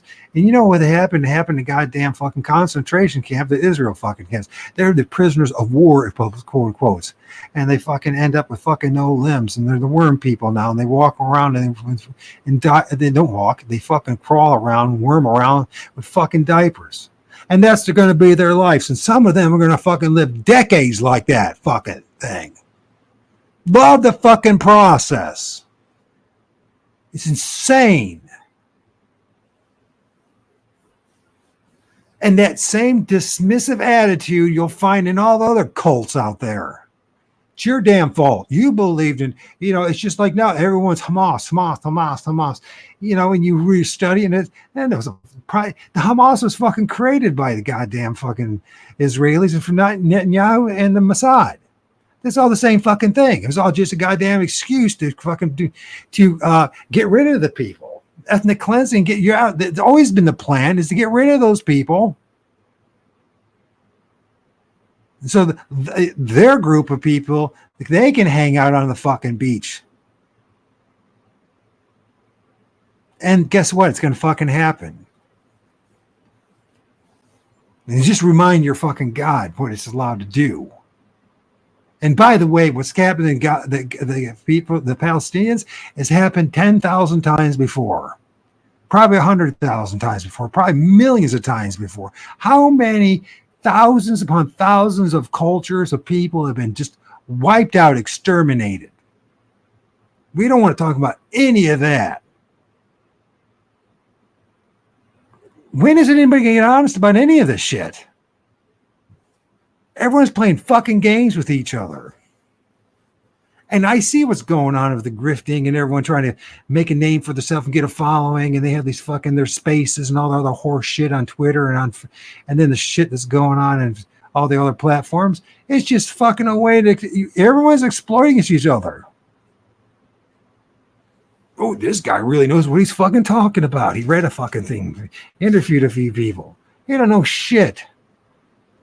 If you're not talking this way to everybody else and say, listen, stop fucking following all this shit. Stop following those freaking swinging dicks out there with their fucking suit and ties. Fucking just whispering sweet nothings to your fucking ears while they make a shitload of money. Why do you believe in this shit? What is wrong with us? What is wrong with this creation? Now, you know what? When I say that, I mean that what is wrong with us, because we're all fucking victims of this fucking system. Every last one of us. This system, this world, this creation that we are in is the worst fucking design creation that ever was, unless it was designed to reward evil and to create nothing but suffering and misery. Yet you will have periods of time of relief from the pain and the suffering. Maybe it's through orgasms or drugs or alcohol, or maybe it's fucking just hanging out with someone, or this delusion of love and everything, until that one person who told you love you every fucking day runs off with your fucking best friend's woman. Or yeah, probably will be, right? It's, well, I decided I wanted to be a lesbian now. In fact, I had an uncle that had that fucking happen to him. Dumb motherfucker decided that he wanted to have a threesome with two women. And guess what? The women decided they liked each other better than him. One woman moved in. Next thing you know, he got kicked out. And it's not the first time that's fucking happened before. He wasn't just a nobody. He was in a very powerful position in the city. Still fucking happened to him. Everyone say there's certain rules you got to follow, and this is the way, and that's where you're going to get what you want now. And you know, it's all horseshit. It's all fucking horseshit. It's all fucking horseshit. The worse you fucking are, the more you will be rewarded in this shitty fucking place, because what you're doing is you're helping to produce maximum amounts of fucking loosh, what these entities fucking feed upon, these archonic forces, these beings, and they fucking love your goddamn misery. That's your purpose here. If it's not that, then there's no other goddamn purpose. Either way, like they said, and whether right or wrong, the more smartest thing to do is to say fuck you to your idols, your gods, your prophets, and all that, and say, you know what? I'm going to be my own fucking God. I'm going to be my own prophet. And when I get to the other side, and when something entity's waiting there, it's going to freaking lead me into the goddamn light, I'm going to say fuck you. I'm not going to be a part of it. And with the love bombing shit, because you experienced that before in any cult. They come in open arms, they love you. And once they got you, then all the gossip and all the other bullshit starts happening. It's the whole same thing all over again. And this is what's going to happen if you go on the other side. If it's even true, if there's life after death, then this is what's probably going to happen. You get to the other side, there's going to be these entities that are going to pretend to be something that you want it to be.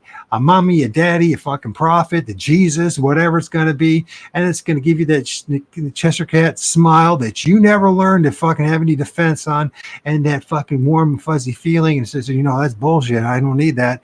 And they're going to say, come with me and come to the light. And they're going to send you right back. And if that doesn't work, then there's going to be these pretty horrendous looking fucking things that apparently they're going to scare the living hell out of you to force you to go back in the light. Unless you realize this is all fucking a goddamn show and a simulation, and that I say I have my own sovereignty. I have a damn right to have my own sovereignty. I have a right to you know what? To say no to all this bullshit and say I want to create my own creation. What does that mean? Fuck if I know, but I know one thing. It's got to be better than being a dumb fucking slave and following every damn fucking construct that is thrown in your way.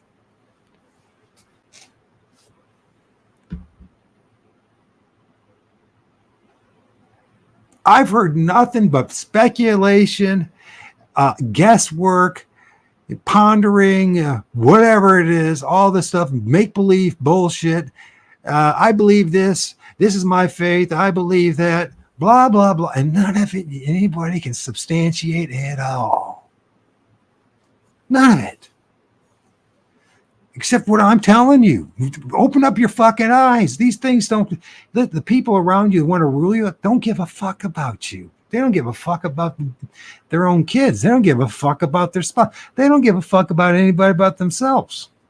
But you're going to blindly follow these motherfuckers? And they're two-faced and all they're lying is, well, it's politics and this is the 4D chess and all the nonsense. Bullshit. This is all about fucking manipulating you so they can get as much as they want out of it. And a lot of these guys, and gals, the most important thing they fucking want is to fucking have their egos fucking fed. I'm somebody important. Well, guess what? All of us are just as important as that kid that I talked about earlier that had his feet blown off and his arms blown off and is walking around in fucking stubs in the fucking beach. You're just as important as that kid. You're no more important than that fucking kid. And if you're in the fucking way from those people who have the fucking bigger sticks and the bigger guns and they want to fucking get rid of you, or they want what's under your goddamn feet, which by the way, you don't own anyways. In the United States of America, none of you fucking own anything. You know, we hear about this whole thing, you know, the World Economic Forum and this, you will own nothing, you will be happy. Guess what America is? Guess what? Wake up, folks. You don't fucking own anything. If the government, if whatever the guys, what government is, in quotes, or these are just gangs, these are just people with more power and bigger guns, right? If they want to take your fucking shit, you ain't going to do shit about it. I mean, you can go ahead and fucking get a court, get a lawyer and go to court for fucking your whole life, and maybe at the end of the day waste your whole life and fucking get some of the stuff back that you don't really have. They'll still be able to take it from you. And yes, it is. That's the way it is. For 99% of us in the United States of America, you don't own shit. You don't own your fucking house. You don't own your fucking property you live on. You pay a property tax. You don't even fucking own the car. Did you know that? If they want to, they can fucking, if they want to, with all the goddamn laws they have, which doesn't mean things, just paperwork and just make believe, because at the end of the day, they have bigger guns, they got more of them. If they want to, they can send a SWAT team in at any time and just take all your goddamn shit, and there ain't a damn thing you can do about it. You can bitch about it, start a YouTube channel, maybe you can start a website and maybe expose all these motherfuckers, but this motherfuckers are still fucking there and they haven't fucking left. And there's always a new group of motherfuckers waiting to do the same damn fucking thing. What about the Constitution? What about the Constitution? What about the Constitution? Since when does any of these people who have any power ever fucking apply or seriously took this Constitution in the first place? The only time it matters to them is if it applies to them. It doesn't apply to you. You know, the American Revolution, who were the big winners? Besides the king himself. It was the oligarchs. It was autocracy. It was the ruling class. They just got a bigger piece of the pie. The rest of us got fucked and still being fucked since then.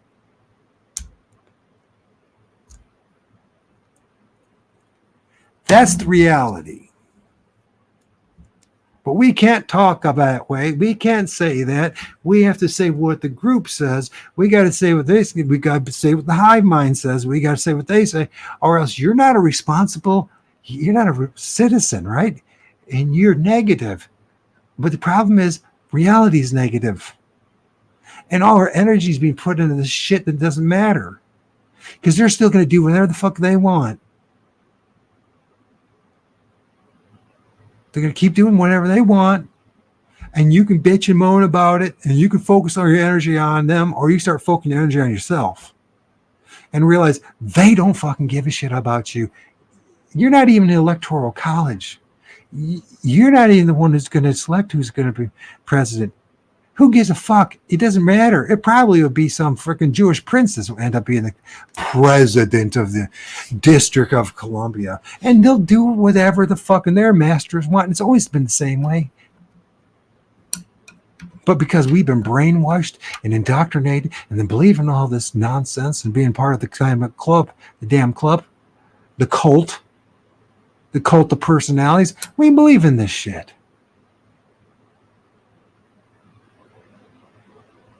But it's all belief. It's not reality. It's not truth. They don't have a problem lying to you.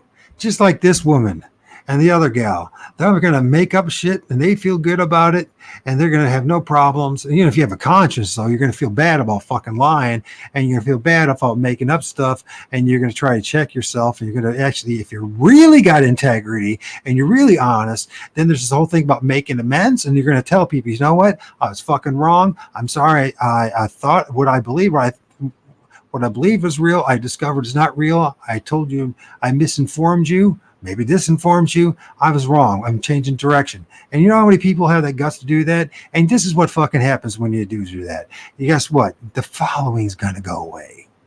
The only people who are going to actually follow you, guess who are going to be? the censors out there, the people are looking for people like myself. You say, what are we going to do about this guy? What did they do with me and others? And January 6, 2021, they just took down my fucking YouTube channel. I knew they were going to do it anyways. But you know what? My thinking was I'm going to tell the truth. And if I save someone's life, then it's fucking worth it. Because who gives a goddamn about the fucking YouTube channel or any other stuff? Who cares if you got fucking 1 million fucking people or 20,000 people? Who cares how many times you're fucking going to be interviewed? Who cares? Because at the end of the day, if fucking is not going to change, if everything's going to be the goddamn thing, just going to be more people informed, but nobody's going to do jack shit about anything, which is the most important thing is to take back their own goddamn sovereignty. What the fuck does it matter? What does it fucking matter? It's just make believe. It's just to make yourself feel good and make yourself feel important. Well, guess what? I went down that road, and guess what? It's all fucking illusion. It doesn't matter what anybody else thinks about you or myself. Honestly, you have no control of your reputation. People are going to lie and make up shit anyways. The only thing you have control over is this shitty existence is whether you're going to conform to this shit show or you're going to say no and be willing to pay for the price one way or the other. If you enjoy the shit show, keep going and keep perpetuating, keep feeding it. For me, fuck it. I know better. I know better.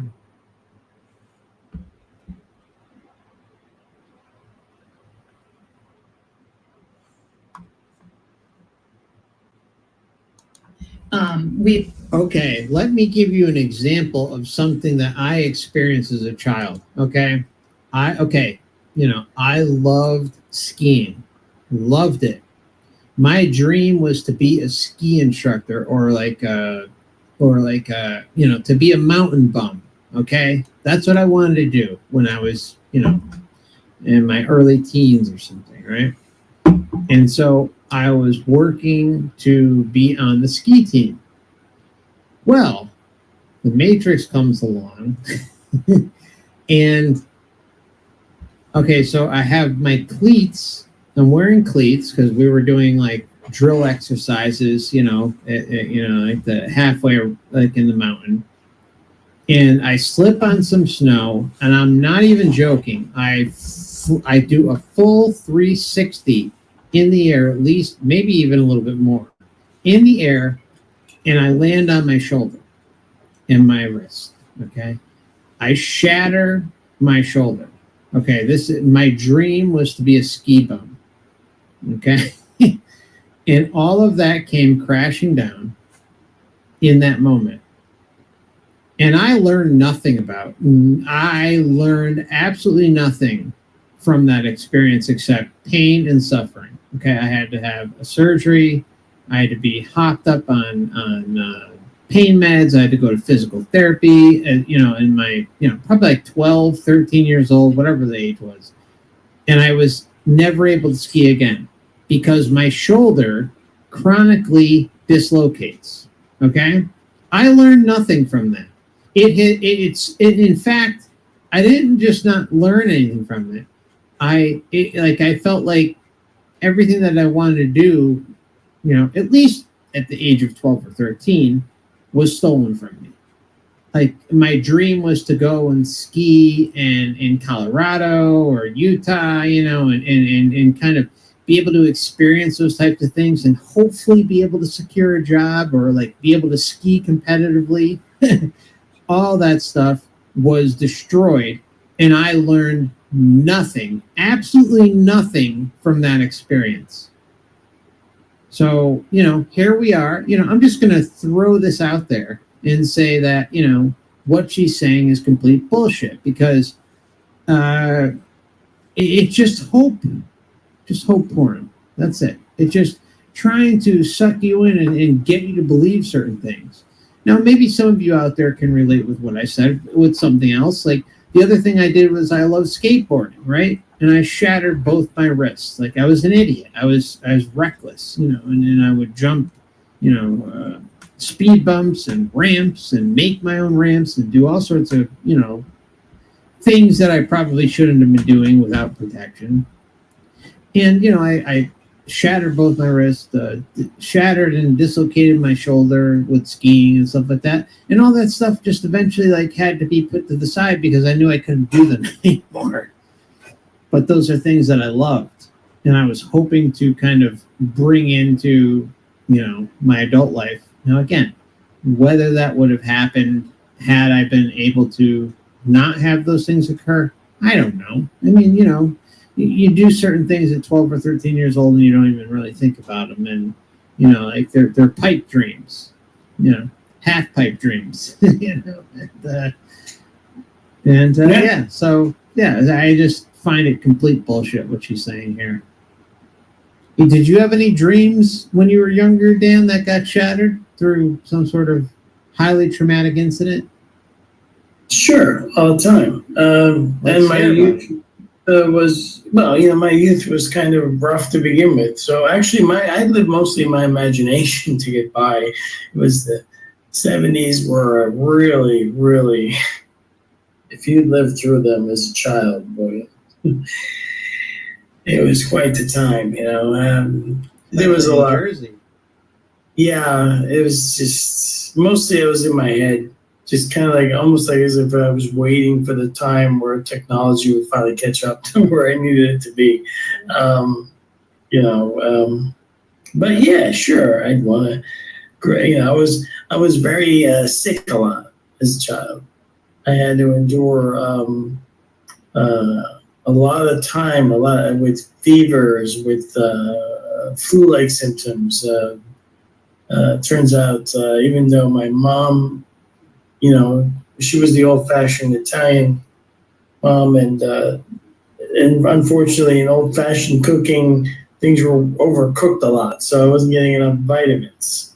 I was eating great. I had also a really super fast metabolism, so no matter how much I ate, I wasn't eating enough. And total opposite of me. They had to put me on vitamin supplements when the doctor finally figured out, things. There was all kinds of. Did you get IV supplements? No, just pills. Okay. It was the 70s, for crying out loud. Well, did it help at all, or? Let me give people out there a sense of the 1970s, besides what they can see from like a really, really bad TV show movies from that era. But the 1970s was a decade where, as a child, if you're bored, a good idea might be, let me get a box of matches and go play with them in the backyard. Today, let me get some scissors and run with them. That was the 1970s. Let me get in the car and go for a 1,200-mile ride with my parents, and none of us are wearing seatbelts.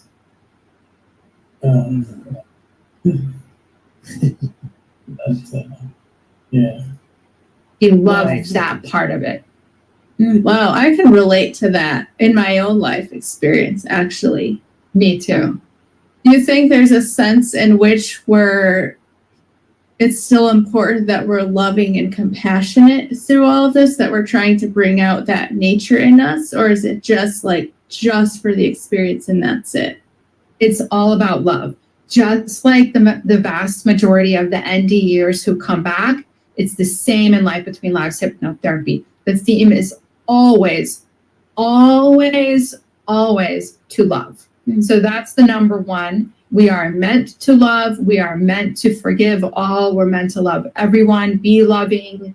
That is the number one purpose and theme of life as a human. Amazing. Yes. So this might be another tough question. So if you're not comfortable with it, that's okay. But I know there's a lot of people freaked out because I hear from them on my channel quite frequently about this whole prison planet thing. For those people, is there any way we could set their mind at ease, when it's their time to pass on? Is there any way for you to just for anyone that's questioning this reality and thinking about the sovereign direction to just accept that everything is okay? Mark, you there? Hello?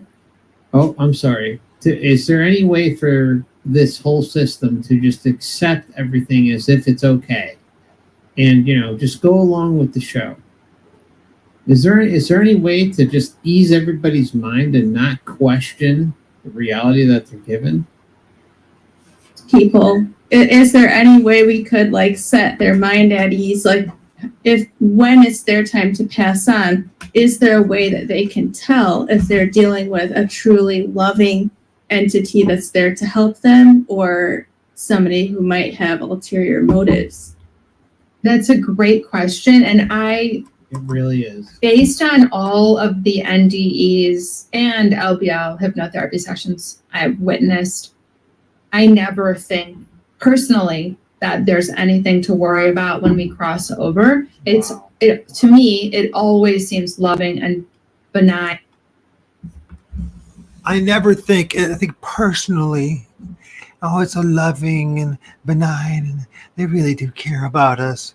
And it was a demonstration here in this place, in this existence, how much they fucking love us and they care about us. They're just so warm and caring. And they'll be over there on the other side and love bomb you, our dumbasses, and we'll go right with them, fall right back to the light, and right back in the goddamn tunnel, right back into the fucking the womb. Right back into this creation. Yeah, they love us so much. You realize, people, that if there is things on the other side, they had the power to fucking do something about what's going on here. They chose not to. They'll say it's your fault. They'll say it's your choice. They'll say I didn't have any control about it. They didn't have any control about it. Then why? Here's something they could do. So you know what? It's a really giant shit show, and all of this is pain and suffering. We recommend you don't go fucking back. You get your experience. There's nothing going to be new. There's nothing going to be nothing new. You're still going to have to take a dump, 3-4 times a week. You're still going to have to take a piss, half a dozen times a day. You still have to go to sleep. You're still going to have to slave away. You're still going to have the misery and the pain and the suffering and all that kind of crap. And you're going to watch everyone have pain and suffering. Really, there's really nothing to be learned here anymore. Let's just move on. No, this is what they're going to do. They're going to say, hey, listen, if there's anything on the other side, they're going to go, hey, listen, come follow us. Oh, there'll be schools. That's my favorite thing. They say there's going to be schools and learning and preparation, so you come back here or to some other shit show. Well, if you've had enough of the shit show like I am, I don't want to come back. I don't want to when I go to the other side, I'm going to give whatever's on the other side, just like I do now, and give them a piece of my mind. And I'm going to tell them to go fuck off. I'm going to expose them and say, you know what? You guys are pieces of crap is what you are. You're just fucking evil as all get out. Why do I want to follow what you have to say? What do you have to offer me? And the same attitude you should have here. That's what I say.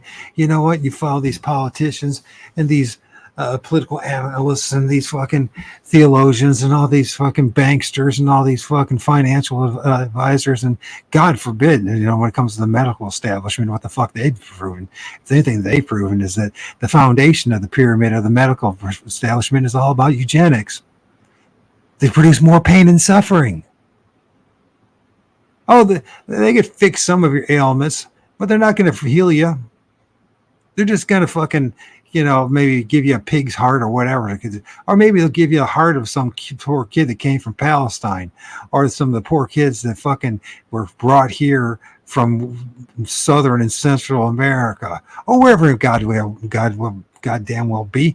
And you know what? You'll get that kid's heart and that kid's liver or whatever the fuck they're going to give you. You know what I mean? Maybe they'll give you a pig's heart. What the hell? You're just stupid goyim anyways. You're just a profane. Do you not see what the fuck's going on? Well, what am I supposed to believe in? Well, maybe you start believing in yourself. God forbid if you did that. Stop believing in anybody else. Just start believing in yourself. Start demanding your own personal sovereignty. Say, this is where I stand. I'm not. You know what? Here's a great idea. Instead of fucking going to the polls, this is what you do. Instead of voting this year for the president election, you all show up with your fucking cameras. You all got billions of cameras out there now. In America, you got hundreds of thousands of fucking cell phones and cameras. You go there and you just film nobody going in the fucking polling booth. are going into to cast their vote, and you encourage each other not to go fucking vote, and you film each other, and this is what you do. You start talking to each other. You say, you know what? Instead of fucking following us, this party, that politician, why don't we start our own fucking political party? And no, I'm not a communist. I'm none of this stuff. I'm just a man who fucking can see the facade, the charade that it fucking is, the Ponzi scheme that it is. And say, you know what? We don't want this stuff anymore. It's bullshit. The entertainment is no longer entertaining. The political theater is just that.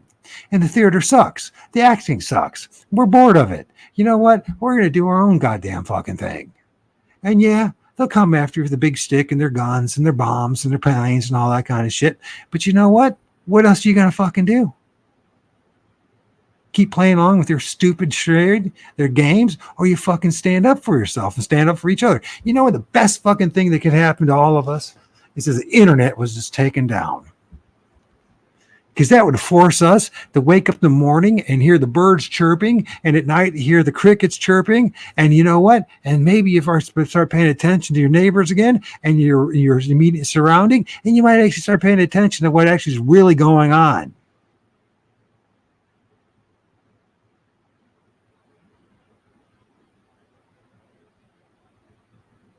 Make a statement for once. Make some kind of stand for your own fucking self. Fuck these people. Fuck all the people who are on there. They're saying this, that, or the other, and follow this clown or follow that clown. Especially anyone that's dumb enough to wear a suit and tie.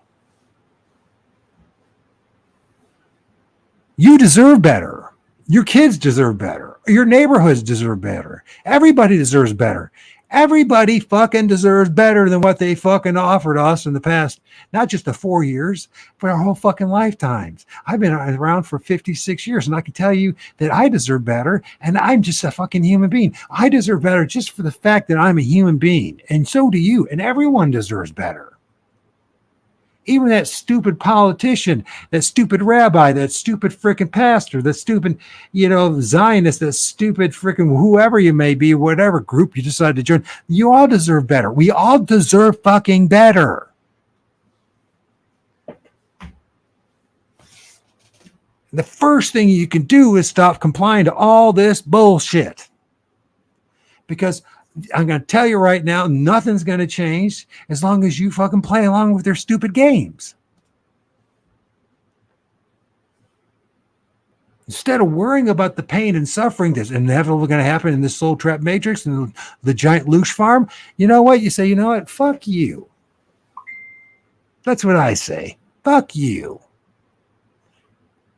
For real this time. When they're protesting on the streets or in the fucking campuses and all that, this is what you do. You do your own protest. This is what you say. You say, I ain't going to be part of any of this shit. I'm not part of this crap. I'm not going to be part of the shit show. I fucking deserve better. You deserve better. We all deserve better.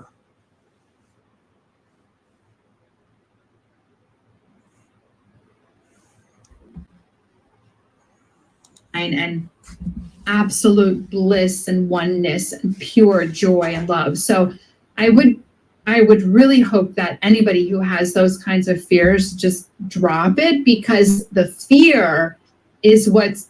Just drop it, Dan. Just drop it. Dan, stop questioning things, all right? Why are you even here tonight? You know what? I'm going to kick Dan out of this chat right now. He shouldn't be here. Dan, you're a bad influence. Just drop it. How dare you question this reality? They really want to double down on the murder. Yeah. This place is hilarious. It's unbelievable. It really is. We really need to relax because a loving, is a loving being. Okay, so let me put it to you this way. If you think you are, a loving being, would you allow anyone to go through this process here? Never. No. Never, ever. Because that would be kind of it would be an evil thing to do. It would be kind of evil. Absolutely. 100% evil. So, so if that's the case, then what is the beings that are you're greeted by that shower you with this love drug or whatever it is, and then want to cajole you into another reincarnation cycle where you get, a couple choices, and hey, look, would you rather like take this one, and then you can, die in a horrific crash when you're 33, or when you're 33, yeah. You want to 33 and a third. You want to take this one. At the end, you're going to get Alzheimer's, and you won't remember anybody. But don't worry, because after you're dead, we're going to wipe your memory again anyway. But you're going to get early onset Alzheimer's, and you won't be able to recognize your family. They're going to be suffering like crazy just because they're trying to take care of you. And one night you're gonna wander away from home, and you're gonna have to be on statewide alerts when you're gonna have to tie up emergency Silver alert. silver alert. It's gonna be a great time. Oh, it's only because I love you so much that I want you to all right, yeah. Okay, just keep going. I don't even know if I can. Oh, that was great, Dan. That was great. They're going to attract, or be in confusion. And I would try to work on getting really right with it here and now, and really adhere to the truth of the multiverse and the all that is, which is love.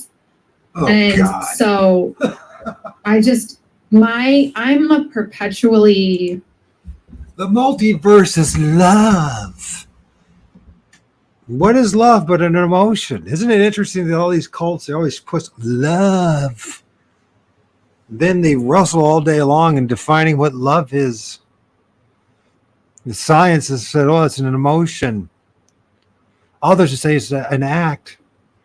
Multiple acts, different acts. It's a multiverse of love. She made that fucking shit up 100%. She had no fucking evidence that this place is a multiverse of love. None. And isn't it interesting the way we're designed, the shit show that we're in, how men define love and how women define love. And women insist that we must look at the world and the love the way, what love is, the way they see it, in a more feminine thing. But men don't see love that way. And no matter how hard they try to make us see it the way they want to see it, men don't see love that fucking way. You see, a man, you know what love is? It's commitment. It's fucking dedication. It's loyalty. It's fucking hard work. It's fucking dedicating your life to something great, something greater than yourself or to your children or all that. It's not some goddamn fucking emotion or some empty fucking words and empty Chester Cat smiles. But the women, that's all about. You see how fucked up the design is? It's so fucked up. And they'll try to pretend, well, it's this negative and positive, It's how the women, it's like women are the feminine side and men are the masculine side, and positive, negative charge and all this bullshit. And the fact of the matter is, we're all, as we be honest with each other, we drive each other fucking nuts is what happens. Men fucking drive women nuts. Women drive men nuts. We don't fucking relate. The only time we relate is when we're ready to fucking have an orgasm, and that's about it. And the rest of the time, men are like twiddling their fingers and said, fuck, I gotta get through this fucking night. I have to listen to this bullshit. I'm sorry, that's exactly what it is. This is love. Think about that. Just think about it seriously, what love is. In the end, it's just a goddamn emotion. So it's a universe of fucking emotion instead of logic and reasoning, logos, and all that stuff. It's just fucking love. See, they can't even figure out any things. And we'll debate and argue this whole thing all day long because at the end of the day, it's all fucking bullshit. None of us can prove any of this stuff. None of us ever proved or demonstrated at all. Not a single one of us has demonstrated what that woman just said.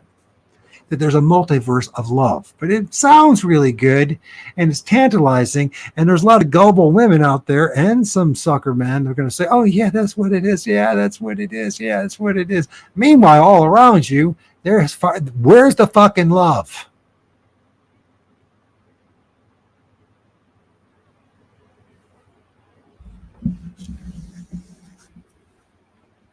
It's all horseshit.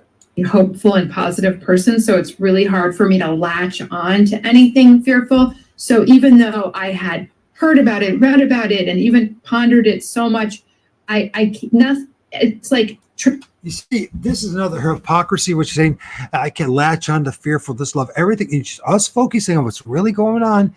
They'll say, this is what New Agers say, this is a lot of manipulated people say, well, you're focusing on the negative, you're full of fear. I'm not fucking full of fear. I'm telling you exactly the fucking way it is. I don't give a shit if someone shows up and fucking caps me or fucking takes what's left I have away from me. I don't give a fucking shit.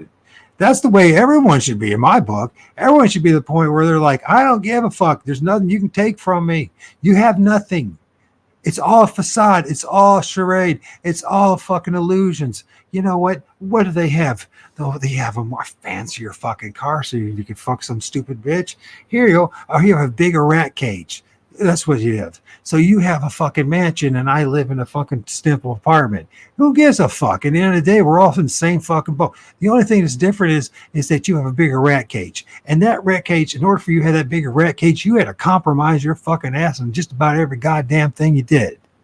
And I don't look at somebody who has a mansion and say, with any respect, just like I don't look at a man who's walking around in a suit and tie with any respect, because I see a fucking slave to this goddamn matrix and this system. Someone who's totally 100% in compliance with it, who's compromised themselves for some breadcrumbs and for the illusion of being something better and more important than anybody else. You know who I have respect for is that kid that I saw in that video and the beach there in Gaza, who had his fucking hands blown off and his feet blown off and still playing around in a goddamn beach. I have respect for that kid. You know why? Because that kid is tough as fucking nails. That kid is fucking a fighter. That is someone who's really telling the fucking Matrix go fuck themselves. Not some fucking clown walking around in goddamn suit and tie. It's the same fucking thing. I was saying this. Anybody knows me? I was saying the same goddamn thing fucking 4 years ago. Not a goddamn thing's changed. It's still the same old fucking shit show.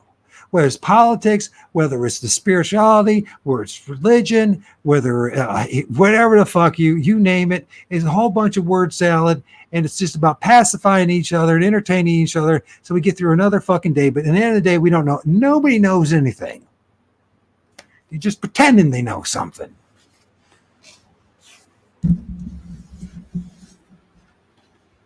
Somebody tell me I'm wrong.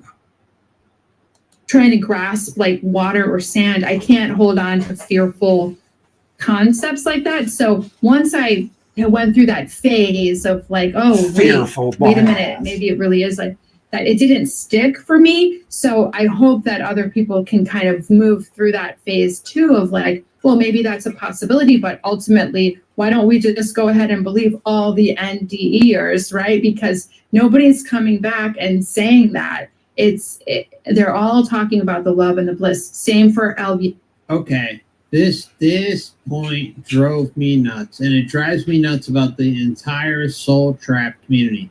Nobody comes back and tells us, that what's going on. Of course not. Who in their right mind that figures this place out is going to come back here and tell you? You've got to figure this whole scam out while you're here. You've got to figure out the whole deception while you're here, while you're in the physical. Because you're taking things, belief systems, that are obtained and utilized and pushed on you while you're here, and then applying them via your intention, aka your belief system, and carrying them over into the afterlife. That's the difference, okay? And it makes a lot of sense. Makes a lot of sense. And so when I hear things like what she said, it's a thorn in my side, it's something that pops up in the Soul Trap kind of communities. You know, there's like different factions out there. There's a whole set of like massive disinformation that's going on, especially over the last year and a half, 2 years, 3 years, with the Soul Trap and everything that I see. And I'm not joking. Everybody listening here today should know this. The controlled opposition, the government agents, or the matrix agents that are trying to kind of infiltrate this narrative about what's going on out there, their entire narrative is to demean you, to take you away from who and what you are, and to take away your power. Just like everything that happens here in the now. It's to make you feel hopeless, to make you feel powerless. And the one thing I've said over and over and over again, and I know Dan will back me up on this, it's that if you are able to leave your body and experience what you're capable of, everything falls by the wayside. Everything. You're able to experience something that you can't experience on Earth. And you realize the power that you actually have by going outside the body, either through a meditative state, a heightened meditative state, or like something like an OBE. Those are the two areas where you can experience this and test it out. You can will things out of existence. You can do incredible things and feel confident in knowing that you're capable of those things. And everything here is meant to demean and diminish and stomp on everything that makes you realize that. Period, point blank. Again, I don't claim to have all the answers. Dan doesn't claim to have all the answers. Wayne doesn't claim to have all the answers. We all sit here and say that and freely say that. But the one thing you can prove to yourself is that you have more power than the system has led you to believe your entire life. That is certain, 100%. I think Dan's NDE proves what we've talked about. He was casted off into an orange field during his heart issues, during his surgeries and all that stuff when he was under anesthesia. It wasn't his time to leave, but he was left alone. Why was Dan left alone? Because that was his will. That was his intention. I don't want to put words in your mouth, Dan, but that's my opinion. It seems so clear. No, that's true. I had a clear sort of knowing. And a lot of these things I never experienced before, and I don't have, it's not like I have a complete detailed account of everything, but I do know certain things. You were under the influence of drugs. Propofol or whatever it was. But I had a clear knowing of where I was, why I was there, and why there was nobody else there with me. Damn. And it was because no intrusion was welcome. I didn't want to interact with anybody. I had nothing to interact with. There's nothing anybody could have told me or tricked me with, or I had done so much research and my subconscious has been pretty much unbrainwashed. A lot of the programming is purged out, if not all of it. And there was absolutely not, besides that, all the tricks, I'm well aware of them, that none of them are going to work. They're going to be turned around, and then they have to deal with the fact that It's nothing is worse than having somebody turn something around on you, and now you're on the receiving end instead of thinking you're in control in any kind of an argument or discussion. So there's just nothing. Like nothing was fighting. Well, like nothing was fighting you or giving you pushback. No, it would have been a waste of time for that. And we did discuss this, so anyone interested in hearing more about it, feel free to search the channel. There's a thumbnail with an orange grove and Dan and his heart in the center, so feel free to check it out. Yeah, it's incredible. I mean, the Matrix didn't want to mess with you, Dan. That's my interpretation, and they're not even going to try. That's true. It was pointless. Yeah, hypnotherapy. So, I'm sorry. What did you want to say? So, that's it. Keep going.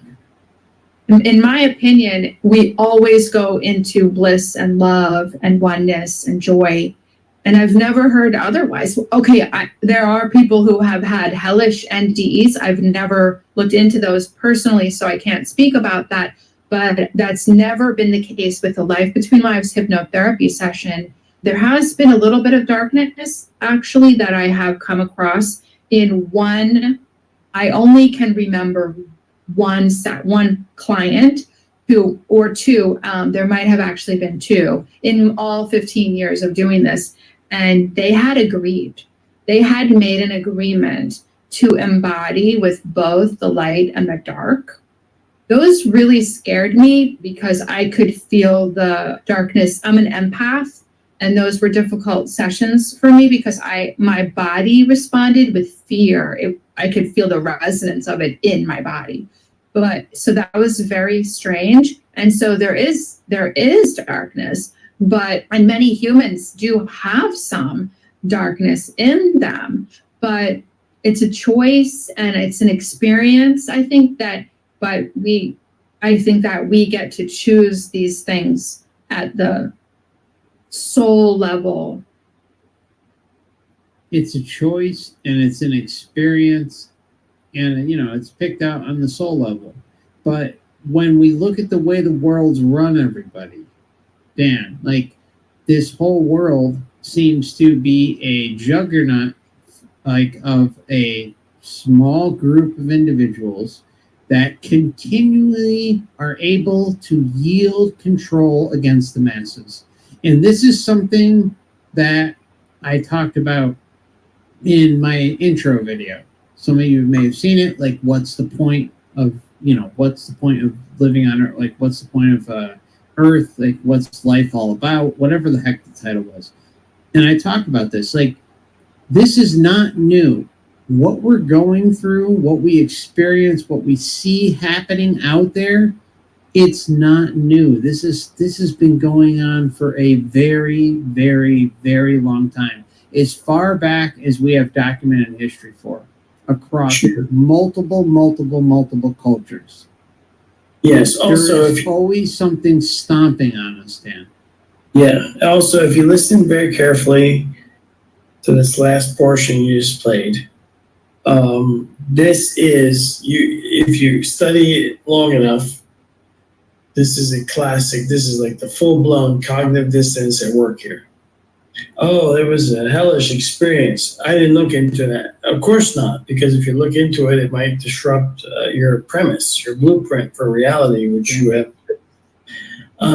But it's constant. There's a lot of, in this last clip, she's going back and forth into this very, very confused narrative where, okay, I've run into stuff that doesn't make any sense, and she's just kind of glossing over it. It's a marvel to watch when you know you're watching it, and somebody. It's a marvel to watch how it works, and it's just okay. And what did she say? She's an empath. Is she so empathetic? Yeah, I mean, but a lot of people make those claims. Murder's hilarious. Yeah, murder's hilarious, but I'm an empath. And what I want to say is, like, this video, this video, this is really important, everybody. I really want to kind of give you an idea as to how the algorithm is trying to steer everybody away from this topic. All right. Clearly, just in the last couple of years, I mean, I've noticed it, especially in like the last year and a half plus. Like, there is a coordinated effort to get everybody who's looking at this topic to think in a certain direction. Okay. So I want to just give you I'm just trying to give you an idea. All right. Okay. So this is the view count of the last 8 videos. The last 8 videos. Hear me out. Okay. The most recent video, 17,000 views. The next one, 16,000 views. Following video, 5.6 thousand, so 5,600 views. Following video, 8,000 views. Video after that, 7,000 views. Video after that, 8,000 views. Video after that, 28,000 views. And then the Soul Trap video, 79,000 views. 79,000. And then the video after that is about a cataclysmic event is upon us and we don't recognize it. 49,000 views. And then it drops back down to 6,000. And then 4,000. And then 15,000. What I'm trying to say is that the algorithm is favoring anti-soul trap narratives. Okay? It's trying to get people to say, hey, you know, there's an explanation for this. Yeah, things seem messed up right now. Things don't seem right out there, but here's the explanation. And anything that's kind of veering you off of that path of questioning things is popular. Kind of like David Icke's book. Kind of like David Icke's book. Who watches your channel, Dan, watches Wayne, watches me.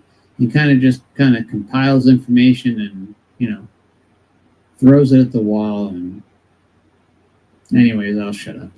Okay. All right. I'm going to shut up. And yeah, so that was a little bit of a tangent, but really I would hope that people would somehow just learn to let go of fear and worry, because if you tell yourself, I am part of God and I'm going home to be one with God and the light, then you can purposefully do that. You could just accept it. You could purposely do that, Dan. You could just accept everything, right? Just accept it. Don't question anything, just accept it. Sovereign. We have the ability to command with our will and align with our soul and, say, when I cross over, I am going into the light, the ultimate oneness, all that is light, the benevolence, the goodness, the light and the love of God, or the all that is, whatever you want to call it. So I think I would say just command that you're doing that. Wow. Wow. That's just like, just command that that's what you're going to do. Just fall right back in line, do what you're told, follow the matrix, stop asking questions, and everything's going to be okay. Can you believe that that's what we just heard? It's unbelievable. It's a lot of confusing thoughts. It's not even confusing. It's a direct order. I mean, yeah, but in her thinking process is thinking process. Yeah. Sure. Yeah, it's extremely confused. It's all over the place. Just hear this again, my friends. I'm going to back it up just a little bit. Just a little bit. And worry, because if you tell yourself, I am part of God and I'm going home to be one with God and the light, then you can purposefully do that. We are sovereign. We have the ability to command with our will and align with our soul and, say, when I cross over, I am going into the light, the ultimate oneness, all that is light, the benevolence, the goodness, the light, and the love of God. Or see, do you see the twist that's happening here, everybody? My channel, Dan, Wayne, we've all talked about this, and regardless of how this all plays out, I've talked about sovereignty for a number of years now. Dan's talked about it, like how having that sovereign intention is key. And she is deciding to take sovereignty and manipulate it into saying, hey, I'm sovereign, but I'm going to follow orders. I'm going to go to the light. I'm going to do as I'm told. And that is that. Do you see the insane manipulation that's going on here? And again, don't go blasting her. Don't go leaving comments and being nasty and calling her or anything like that. But this is the type of cognitive dissonance that we're dealing with. Look, how is she coming up with the word sovereignty unless she's listening to my channel? I'm sorry. I'm just going to say it. Mixing in sovereignty with how this whole thing plays out and just saying, oh, don't even think about it. Just hey, you're sovereign.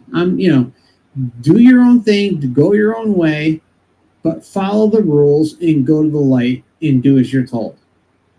How is that sovereign? How in any way, in what multiverse realm is that even remotely logical or sovereign? Follow the rules, do as you're told. Anyways, I don't want to rant about this too long. You got anything to say on this one, Dan? I mean, you covered that. That's freaking crazy. Yep. Or the all that is, whatever you want to call it. So I think I would say just command that you're doing that. I love that answer that you gave, and I agree 100%. My personal thought on it is that we have the power to create some of this. Even with near-death experiences, it seems that sometimes people have a part in creating what they're experiencing. Exactly. So that if people are going into it afraid of a certain thing happening, then I don't know if that would be enough to create the experience for themselves, but I think it's an unnecessary fear to carry with them. Okay, so Melissa here, she brings up a decent point. And this is something I've talked about many, many times on this channel. You can't live in fear. You can't live in complete anger. You can be pissed off here and there, and just laugh at the insanity that's happening. But as far as what's going to happen when you leave this physical body at the time of natural death, don't at all let that fester in your mind and allow it to get to the point where you're questioning whether that's the right decision. I think everybody getting to the strong point of inner knowing that, hey, something's really, really wrong here. Nothing makes sense. And I'm going to do my own thing and go my own way. That should come from the fire within. It shouldn't come from something exterior rooted in fear. That's exactly what this freaking Matrix wants. And I can't tell you how many comments I've seen and received over the years, where there's just this incessant fear. Don't be afraid. Be strong. Be you. Laugh at this place. As difficult as all this is, I know it's a shit show. I know it's horrible in many respects. There's a lot of good, there's a lot of bad. But the horrible that happens, we have to acknowledge that the horrible exists, but at the same time, everybody has their own path. And for the millions and millions of people out there, millions and millions of true essence beings out there who are not ready to face this, it's just not their time. And you know what? As harsh as this sounds, it's also not your problem. You are part of your own problem, your own solution. And if you allow this place to fester and just chip away at you and let it eat you alive, you're letting it win.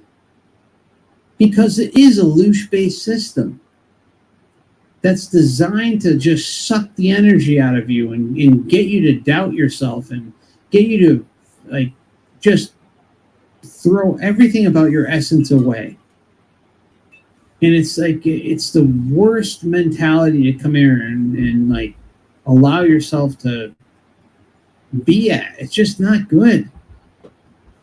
There have been, like, there was an individual, and I'm just going to put this out there, right? There's an individual who has watched my channel for over 3 years, right? And he has left nothing but negative comments over the course of those 3 years. And this isn't to pick on him. It's just I never banned him. I never blocked him. Like, I always just thought, like, everybody's just going through their process, right? Like, I've looked at that over time and said, you know, I think it's important that everybody has their process and learning and growing and kind of coming to a quote-unquote reluctant acceptance about what this place is. And so I respect everybody's path, and I don't want to interfere or to, you know, be like a thorn in anybody's side.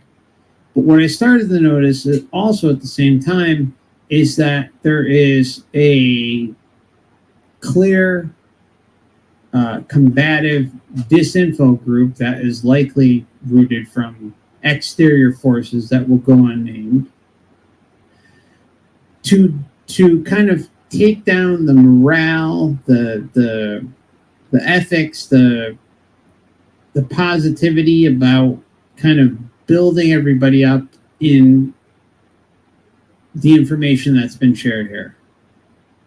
And it was in the chat for so long. And I let so much slide, you know, like the whole freedom of speech thing. And you know what? I'm down for that. But you know what? At the same time, after doing this for so long, and I don't know how you feel about this, Dan, but after doing this for so long, the toxicity stops. It's over. You want to be a toxic parasite? Get the fuck away from this channel. You're not welcome here. You're going to be banned instantly. Okay? If you have alternative views, you're welcome to share them. But if you're a toxic parasite that is doing the same thing over and over and over and over again, you're out of here. Okay? I'm not going to deal with it, and nobody in this chat should deal with it. Alternative views are always welcome, always. But if you're being a jerk, if you're being a parasite, if you're sucking on the energy of the vibe and the flow of information that's coming from here, you're out of here. Period. The end. Let it be known. I'm not going to deal with that bullshit anymore. I'm just not. And you know what? And I'm sorry. I apologize to everybody in the chat. Deeply, deeply apologize for letting certain things go because I was looking at things like, oh, everybody's kind of has to kind of fall into their, you know, acceptance phase, or they need to look into this stuff on their own and kind of get to a certain point. And I was angry too, right? I went through the anger phase multiple times with this information. So I can relate with that, and I let so much go. But what I realized is that if you look at the chats, the live chats over the course of like a couple of years back, they were extremely volatile, extremely parasitic, and it was a target on this channel from day one and this information to make everybody feel like losers, to make everybody feel like they were worthless and that they had no choice in the matter and everything like that. And I'm sorry, I know I'm ranting, but it just, these things, I've talked about it, you know, a couple times before, but they need to be said.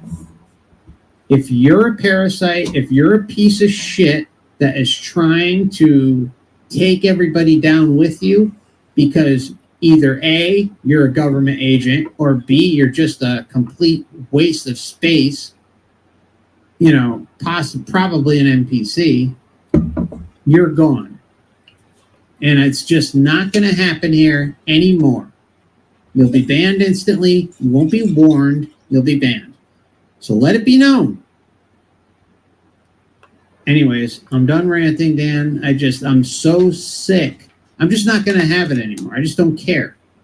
Like, you know, I'm not going to foster some, you know, putrid hatred environment in this chat or in the comment section. It's so, I'm done with it. Most of the time, I just ignore. But that's the problem, Dan. I did the same thing. I did the same thing. I don't mean that. I mean, I do not engage with any.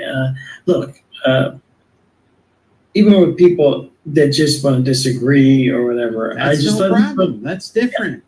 post their comments. Now, I do understand there is a psychological thing with comment sections that has been studied, and it's quite interesting. But essentially, it is the absolute, there will be no minds changed in a comment section.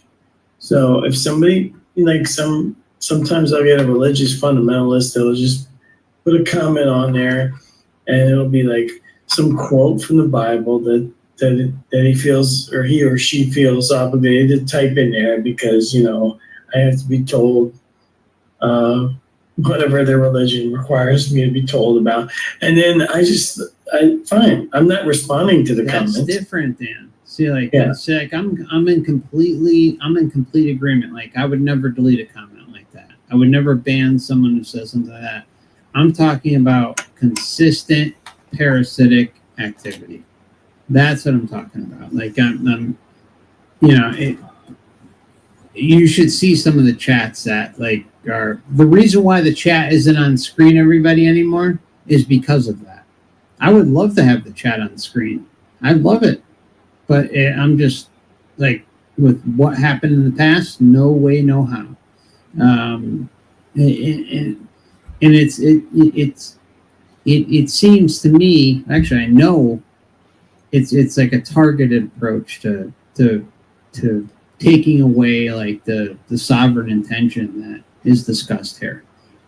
That's just my opinion. I mean, it's just that I saw it for so long, and it took me a while to wake up.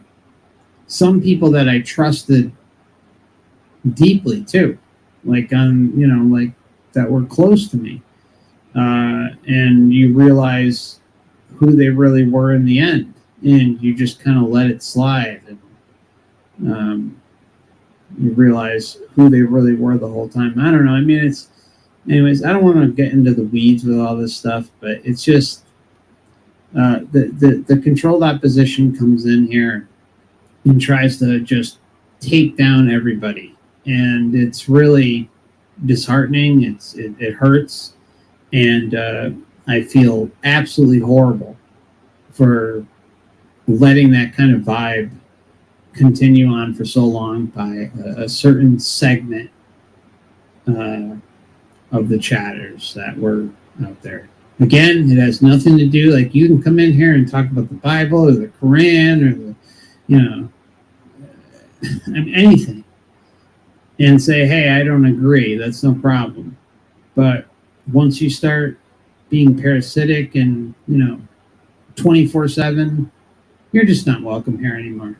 You know, just don't chat, you know. I mean, go be miserable somewhere else. I just don't want to see it. I don't want to hear it. I don't want that vibe here anymore. I just, you know, there's nothing wrong with disagreeing or you know, presenting your case for your religion or something like that. But, you know, I'm just not going to deal with it anymore with the parasitic stuff. Yeah, we may have to wrap this up soon. Yeah, we're getting close to the end, but yeah, if you, I know, I'm sorry. It's been really, wow, it's really late. I'm sorry, Dan. If you got to run, I understand. And just there's a lot to unpack in this video, and it takes a lot to go through it. I heard one of the reviews I posted on the Acolyte was the reviewer said it took him an hour to get through 20 minutes of show because there were so many bad things. I don't know if anybody has seen any of this show.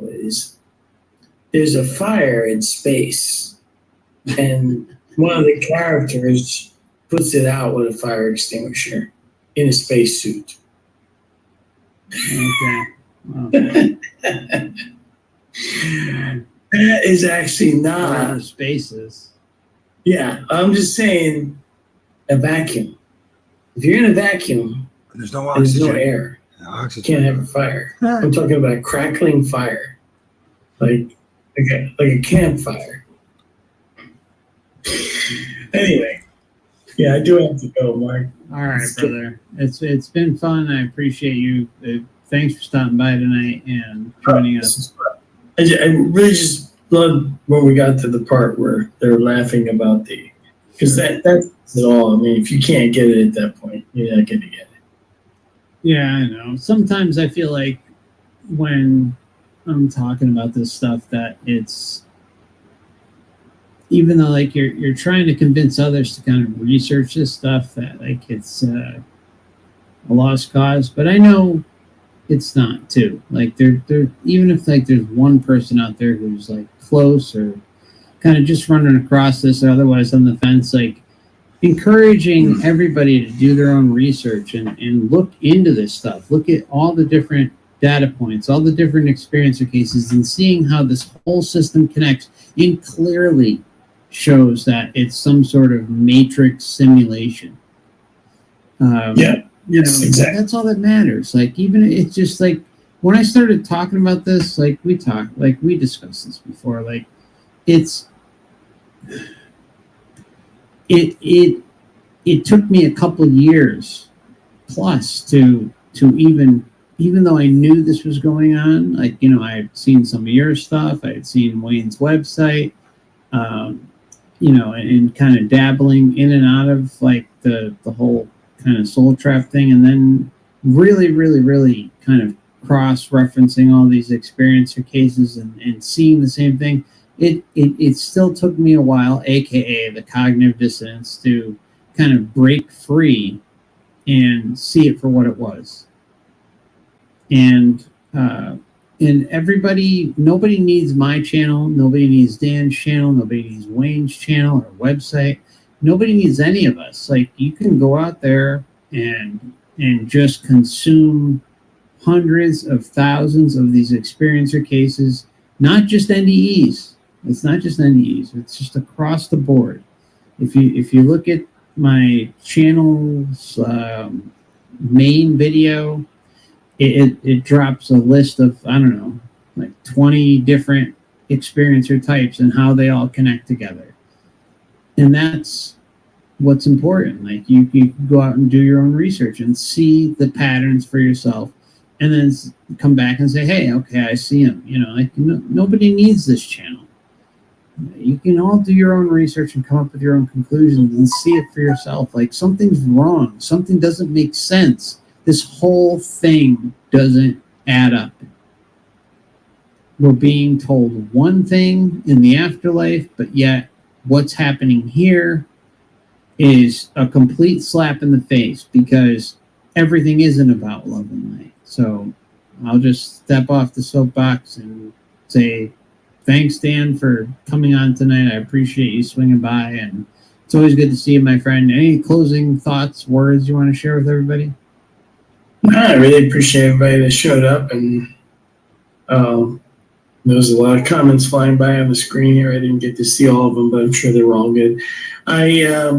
No, nothing really. Just everybody just have a great night, and trying to take this place too seriously, because some of this stuff is really crazy down here.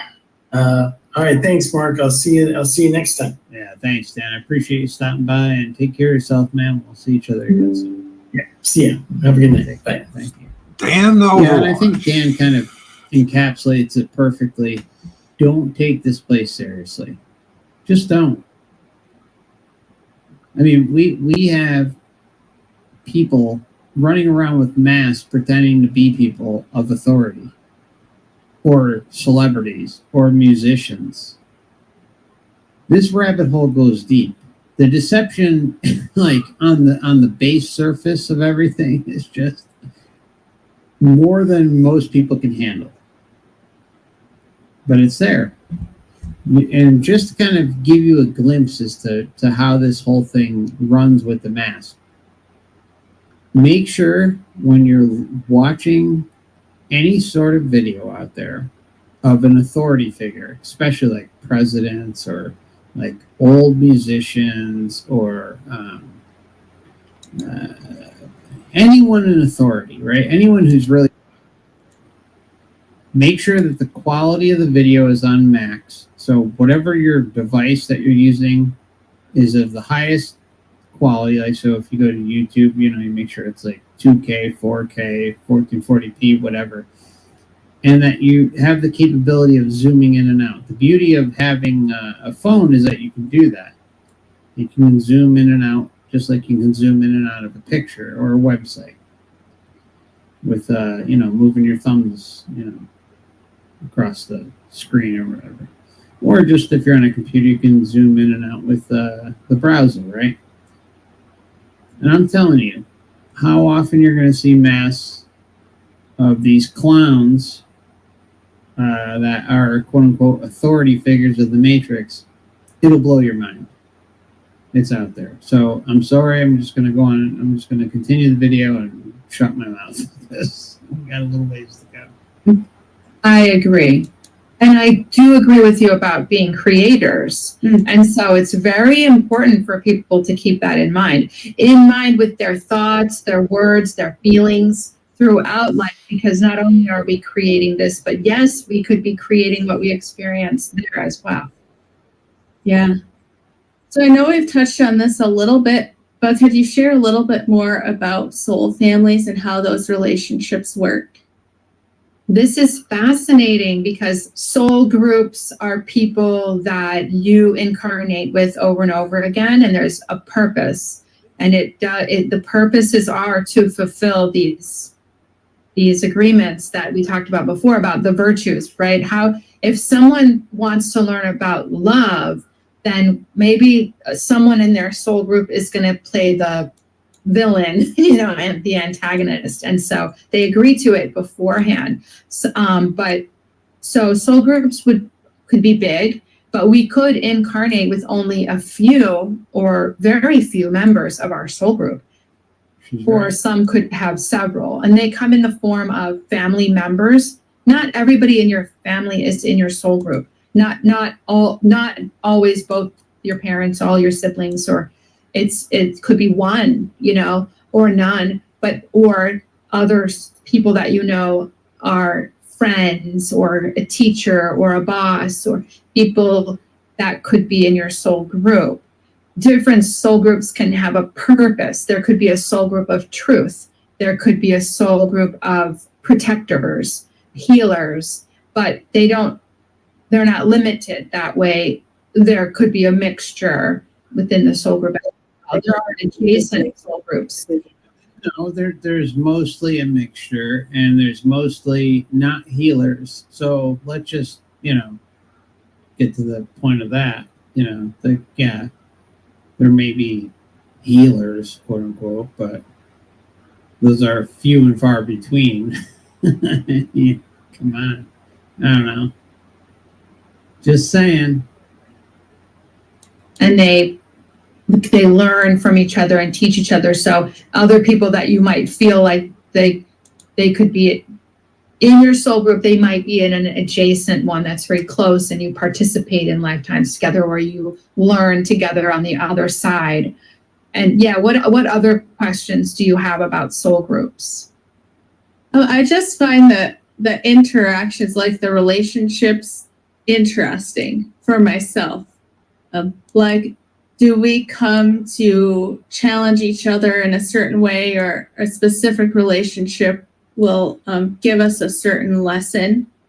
Okay, so I'm going to share a story. I'm going to back this up just a little bit, okay? I'm going to share a certain story that will enlighten, well, I hate to say enlighten because it sounds like pompous, but that will share just how the life script works how certain things unfold. So my mother, okay, she met a man in her life, late in her life, okay, and they just became super, super close to one another. They didn't have many years together, but it was clear to me that they were part of a soul group, that they were kind of destined to be together at this period in their life. Now listen to this. This is how crazy this story is, okay? So they go on vacation, right, to a certain country. Now they each have roots that are supposedly in different countries, okay? But one of them finds out that no, they were born in my mom's boyfriend has family roots that were mistaken to be from another country, but actually were in the same country that my mom's family were from. And see, I'm not going to share exactly where, but what I'm trying to say is that my mother went to a cemetery where my ancestors were, okay? And at the same time, the day before, her boyfriend found out that his family was from the same town, same village actually, that my mother's family was from. And my mother went to the cemetery with her boyfriend the next day, and well, lo and behold, there is my mother's family's plots, and right behind, just a couple stones over behind the family that passed, was his, with the same different last names. He had his name, she had her name. Her name was a little more kind of common, but because her father told her, said, hey, this is where the family's buried. So it's not like, up for debate. The father confirmed where, the family was buried. Meanwhile, the boyfriend, who thought that his family was from another country, found out that he came from the country, the county, the village that my mom came from, just so happened to be in the same cemetery a few plots behind. And they had this incredibly close relationship.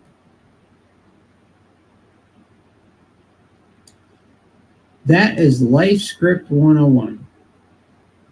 They were designed to be together in that time, in that moment. They had such a close relationship. And, this is what the Matrix did to him. Very nice man. I enjoy his company. He's a very sweet, kind man. He's good for my mother. She desperately needed it at the time. After about, I don't know what it was, maybe 5-6 years of them being together, he went to visit his family up in New Jersey, of all places, and a person was driving on the wrong side of the road at full speed, drunk, and he ended up dying. And that's that. So, it's but the whole cemetery thing, get the hell out of here. What are the chances that they were going on vacation overseas to a specific county, to a specific country, where he thought he lived in his family lineage came from a completely different country, and then he got his genealogy done, and then all of a sudden, it ended up being in the same village that my mom's ancestry came from, and his family was just a few plots behind her. Get the hell out of here. The chances of that happening, it's 0%. That is the Matrix, right? That is the Matrix life script in perfect, like just glaring out at you and saying, hey, I exist. This is what's happening. So again, make of it what you will, but it happened. It's real, and I can vouch for it. The other thing that's interesting, and I'll just kind of say one more thing on this, is do you know how common it is for any of us to go on vacation?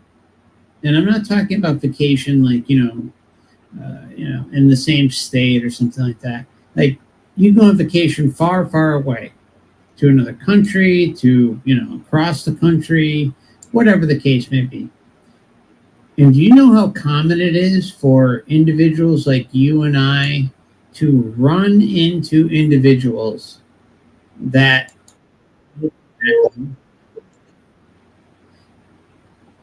it's a phenomenon, like a very well documented phenomenon. And it's something I've spent a lot of time on investigating, and it happened to me. But I, at the time I was very, very young. Okay. So when I was I was probably like 9, 10 years old. And my parents took me on a vacation. And we, outside the country, and we just so happened to run into one of my close friends and her family on vacation. What are the chances of that? I mean, if you look into, I'm trying to think of the book. There's a great book that documents a lot of this stuff. I think it's Phantasms of the Living. Old book. Just filled with data.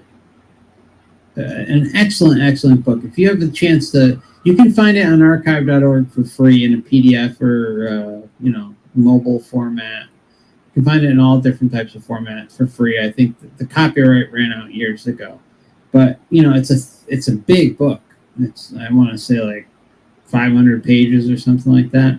And it's just filled to the brim with all sorts of different stories and information about just, things that quote unquote shouldn't be. So check that book out. Seriously, buy yourself a copy. Like I can't read 400, 500, 600 page books online. I just can't. But maybe some of you can. But you can get a copy reasonably priced online. You can get on Amazon or eBay. Like I highly recommend eBay. eBay is a great resource to buy books, or even your local. I mean, I hate Goodwill. Goodwill's a horrible organization, but it's a great place to buy books. So if you want to load up on some books, you may be able to find yourself a copy there.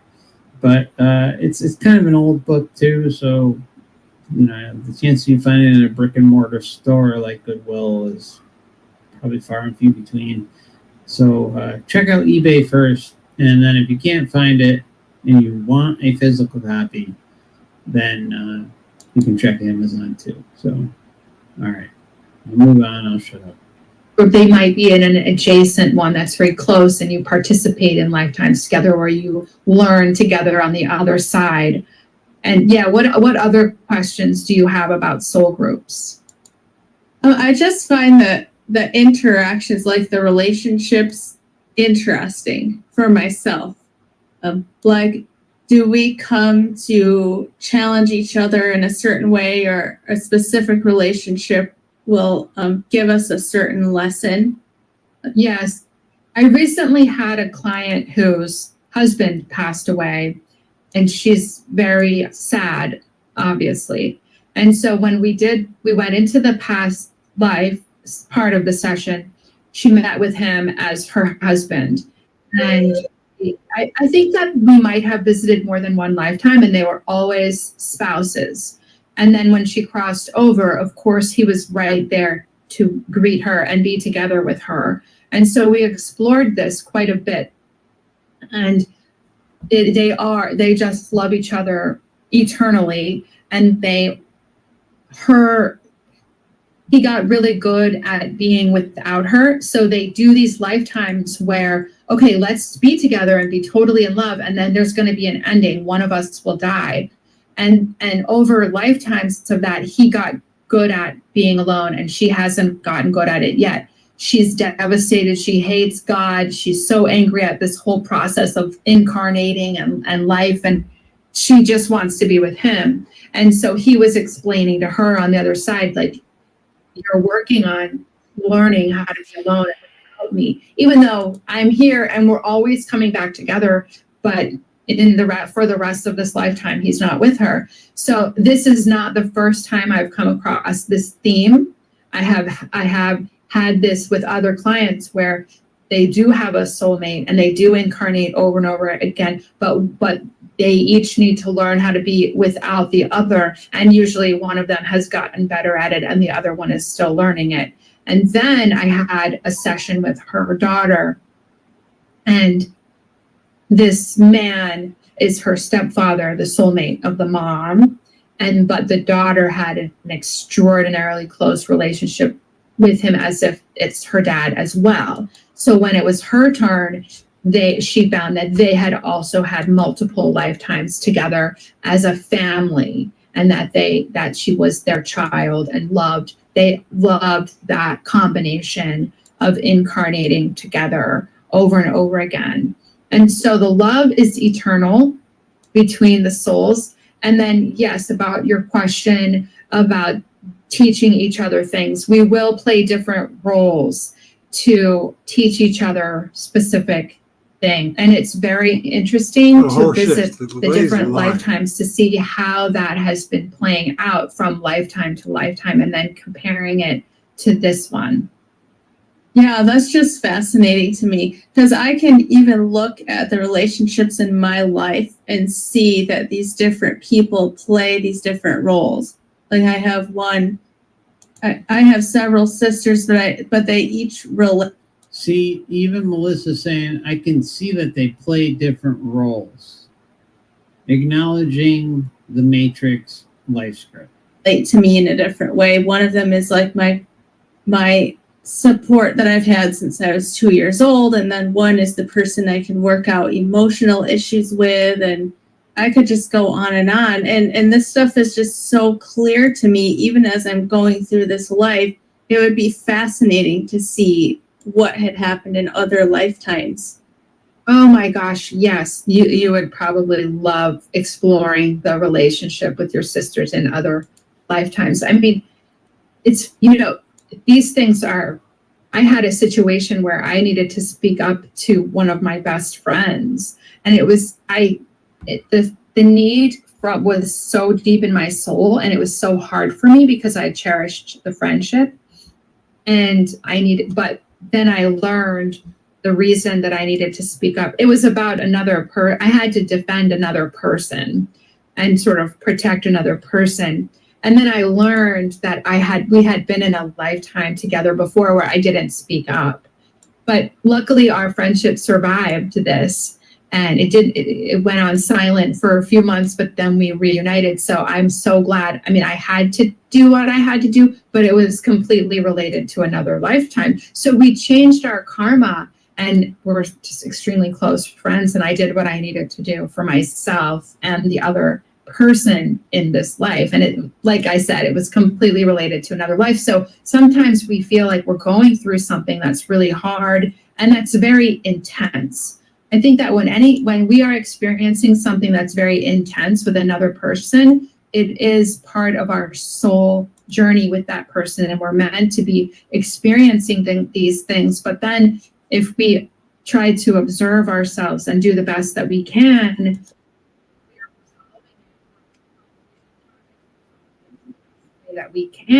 because I believe we are affecting the other lifetimes because they're simultaneous, and we can improve those connections across time. Wow, that's fascinating. Do you think that something we do in this lifetime could actually change something in another lifetime?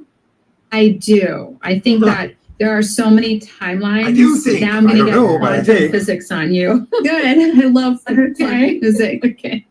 So I believe that for every decision that we make in this lifetime, there's another alternate universe with another us that's making the other decisions. So it's as if almost infinite parallel realities are playing themselves out so that we as a soul can experience all the variations of everything that we came here to experience as Stephanie, for example, to the point where, do you want me to go really? Yeah, let's go there. I actually saw this with my own eyes. And I have a video about it on my YouTube channel, but I'll tell you now. My friend came, she and her husband move. He's with the military, or a contractor. So they're placed in different countries every couple of years. So they were coming back here as a home base for a period of time. So because of that, they were staying in a hotel. And I was going to meet with her and her son, with myself and my son. And her husband was not going to join us because it's like two women. And, it was like more like a female lunch. But even though we brought our kids, he didn't really feel like joining us. But anyway, so he was just going to pass time window shopping out, in this downtown area. And so when my son and I was driving the car to park to meet her at the restaurant, I saw him and her and their son in their car parked. And I said to my son, oh, there they are, and then I drove and I parked.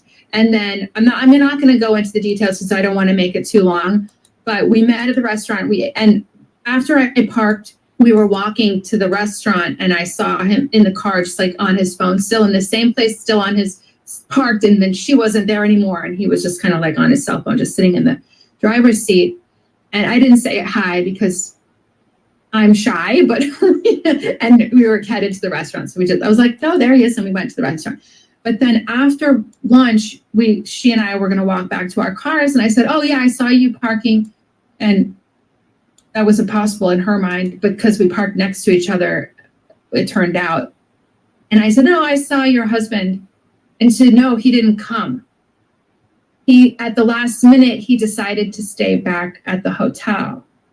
And only she and her son came, and they actually ended up parking next to me in the parking lot somewhere else. Walking back, that car was no longer there. So what had happened? I told her, and she says, don't tell me you're freaking me out, Stephanie. But I said, oh, it's a parallel reality. I was excited that I had seen.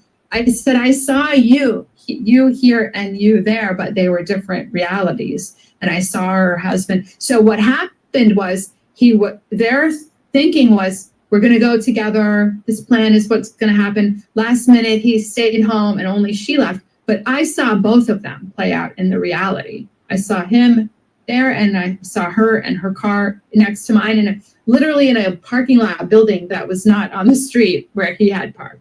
And I had seen her in the car too.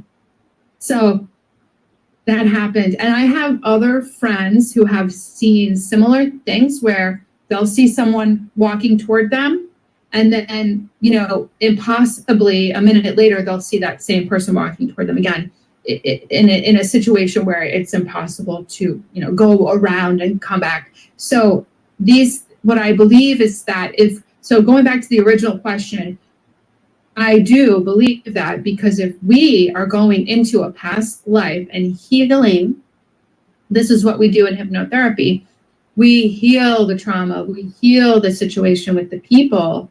Well, some of us do, right? I'm a hypnotherapist who likes to really heal things as we go along rather than just gloss over them and keep going. So when we're healing these relationships, these traumas, these situations, then I do believe we might actually be healing them for real. And I absolutely do believe that because we are really dealing with the soul and the souls of others in our sessions. That has to have an effect on reality, you know? Wow. Thank you so much for sharing that, Steph. Okay, so I just want to give a big thank you to John Doe. I don't think I acknowledged his super chat, and he's been a long time member of the Last Timers Club, and just want to say thank you, my friend. It's always good to see you. He says, do you think learning about the soul trap is part of our life script, or are we breaking off our path? I've been enjoying the magic. Laugh out loud. Yeah, I feel we've broken off. I really do. I've talked about that quite a bit, and I think breaking free of the illusion, seeing this realm for what it is, and I've been knocked upside the head more times than I can count about our surroundings, about the sky, about nature, and that was kind of my crash course into all this, and I started to see and experience things that defied logic. In when I say logic in the terms of things that I was indoctrinated with, and I don't believe for a minute that our life scripts involve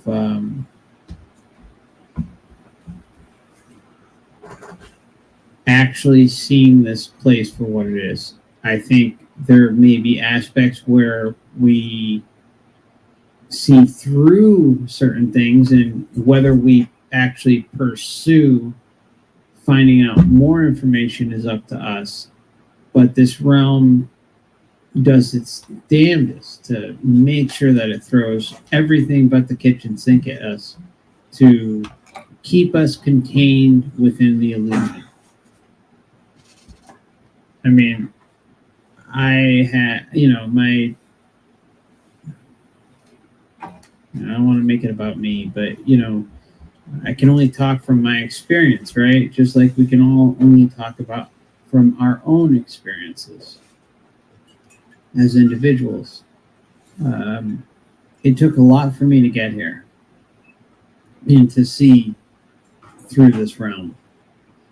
And there was a very, very, very high chance that I wouldn't have been able to see through it. Just admitting the truth. Like, I was a fuck up. I did all sorts of just floating through life and just a complete fuck up, going from job to job and just trying to survive, right?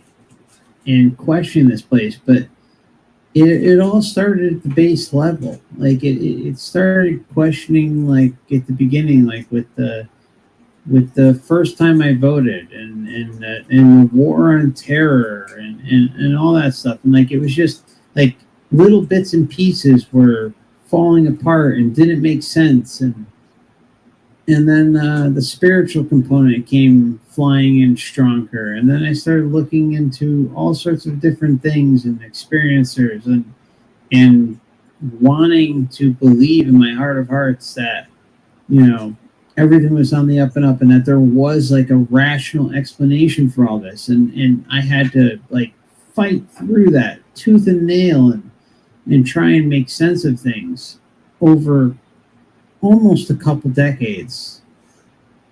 Close, very close. Like what? Like 16 years or something. And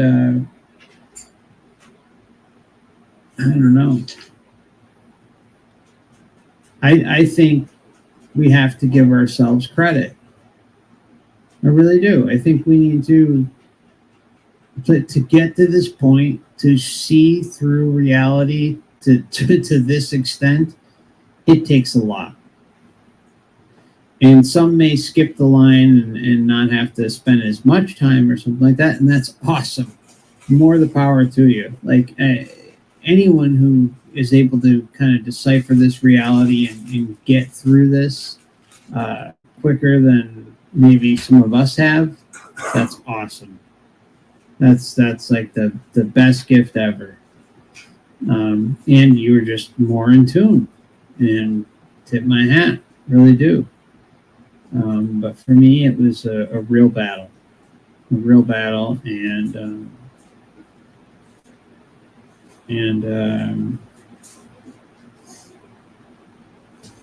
I was thrown a lot of different medical shit, like deterrents my way, and still deal with those. But my processing of things and information was a bit difficult along my path. But at the same time, if your essence wants to creep in and question this place, it will do it if you allow it.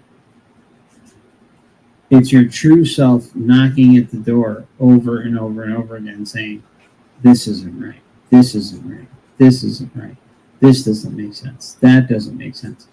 And eventually the molding of the matrix starts to be chipped away. It just starts to be chipped away. And once that process starts, it can't be stopped. You could get distracted. You can fall into all the psyop rabbit holes. You can fall into all the boxes that the matrix has laid out and that it hopes that you'll fall into. But I think the thing that we all share together, John Doe and everybody here, is that we all share a common kind of outlook. And that's that we're not going to let anyone tell us what the fuck to do anymore. We're going to stand our ground. We're going to do our own thing. And we're going to leave this place at the time of natural death, and nothing's going to stop us. There comes a point when you're lied to so much about so many things that nothing faces you anymore. Like you're just immune. Like you laugh at the insanity. And that's like those who take this reality seriously and allow it to like consume them. My heart is just wide open for all of them. I was once there.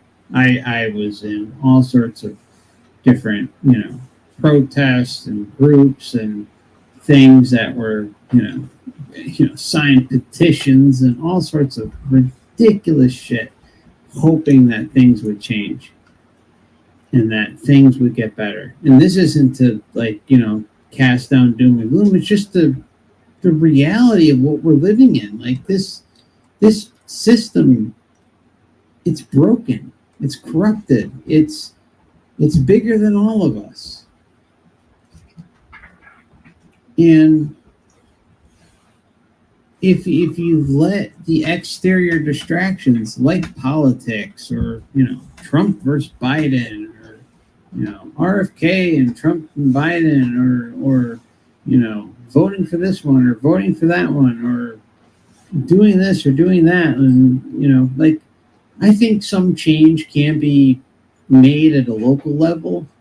I really do. I depending on where you live, I think that there can be some small incremental change that can happen if there is a noble person kind of, running for office in your local area.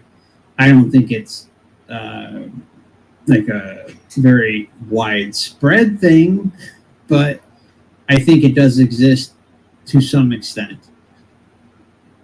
There are individuals in local government that potentially are not corruptible. They're not capable of being corrupted. But that's it. I mean, anything outside of that bubble is a joke. It's a joke. Anything on a national level, holy shit, it's just don't waste your time, your energy. They're all clowns, It's all about division. look at the identity politics that goes on. Anyone who can't see the identity thing going on, where it's designed to just divide every one of us through race, color, creed.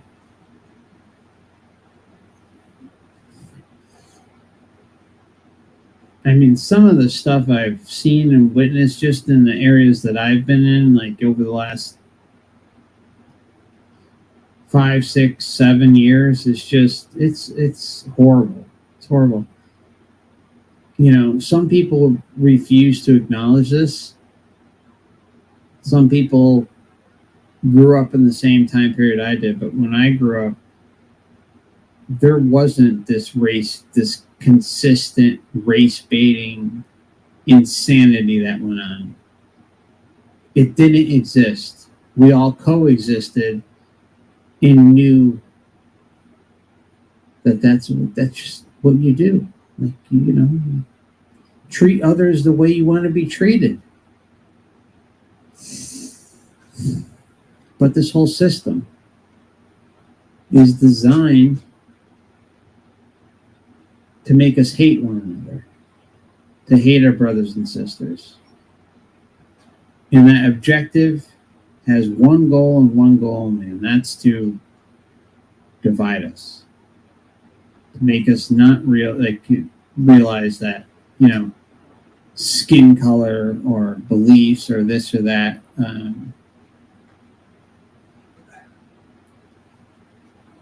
is so different. It's just sick. It's so sick. This stuff just didn't exist. And you know, I went to mixed schools. I went to, you know, I went to a number of different schools, right? We were integrated. And we just got along. We were taught the right values. We were taught that everybody is a quote-unquote human being, right? And we just enjoyed one another's company. Yeah, there's always going to be jerk-offs or assholes in life, but there's always going to be a lot of good people, too. And what's going on out there, the division, it's all manufactured. Every last bit of it. It's sick. And if you can't see it, then you can't see it. But this whole thing that we see today, it just didn't exist 10, 15 years ago, let alone when I was a child. It just didn't exist. You were able to joke around and laugh and make off-colored jokes. Not colored jokes, but you know, unpleasant jokes, and everyone broke balls, and you had a good time, you laughed. Everything's been manufactured, every last bit of it out there, and it's sad. It's just sad. And you see the tension, you feel the tension, depending on where you live. Maybe not everybody feels it or sees it, but I've seen it and felt it. It's out there. And it's just unfortunate. As Rodney King said, why can't we all just get along? You know, it just, that was a, nah, I'm not even going there. Not even going there. Not even going there. All right, anyways, it just different time. Isn't it interesting? I'm going to close on this note.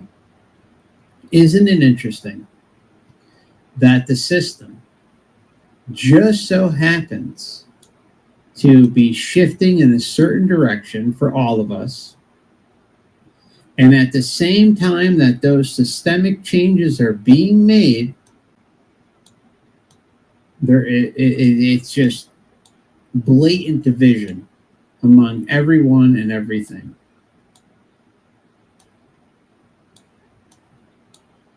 Why? It's all by design. It's not.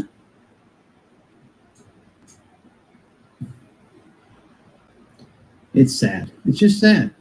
You know. I don't know. It's just so fucked up. It really is.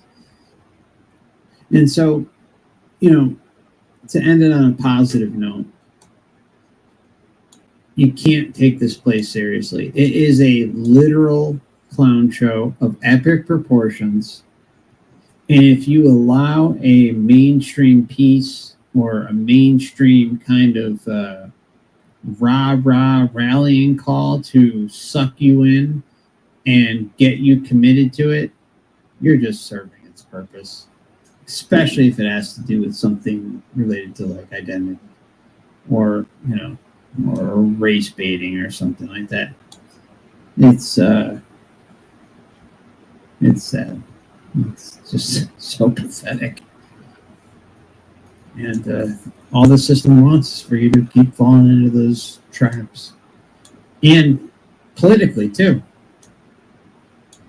We were talking about masks earlier. I'm say way too much tonight, but fuck it. You know, this video gets taken down, it gets taken down. You know, the mask thing, it's not just Biden. It's not just Fauci. And it's Trump, too. It's all of them.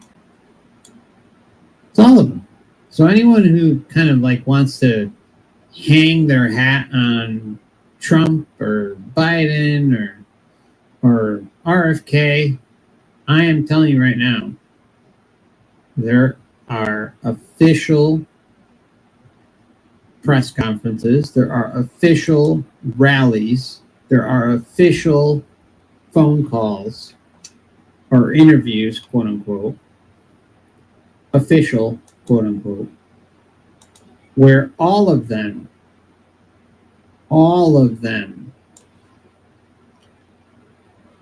have either been wearing a mask or and having some sort of voice actor play their role. There's a video out there of an official Trump interview, and if you look at the comments, it's interesting. I don't remember what it was, probably like maybe like 4 or 5 months ago. And everyone in the comments says, that's not Trump. So they didn't fool like a large segment of the comment section. I found it on Rumble. And yeah, I mean, and there's Trump decoys, there's Biden decoys, there's, you know, Fauci decoy. I mean, there's a video of Fauci. There's a video of Prince Charles wearing masks. Wear the mask. Look at the throat. Look at the ears.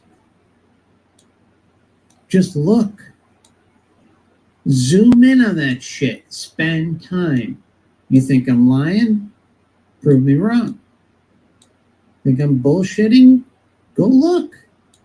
It's there. There's tons of evidence for this.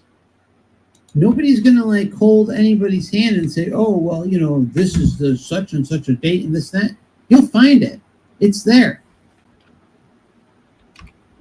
RFK is a prime example. Like the tippity top of controlled opposition. And there's a masked bandit playing his role out there. Okay? So if you think he's going to change and you know, everything's fine, his freaking campaign manager is a freaking CIA agent.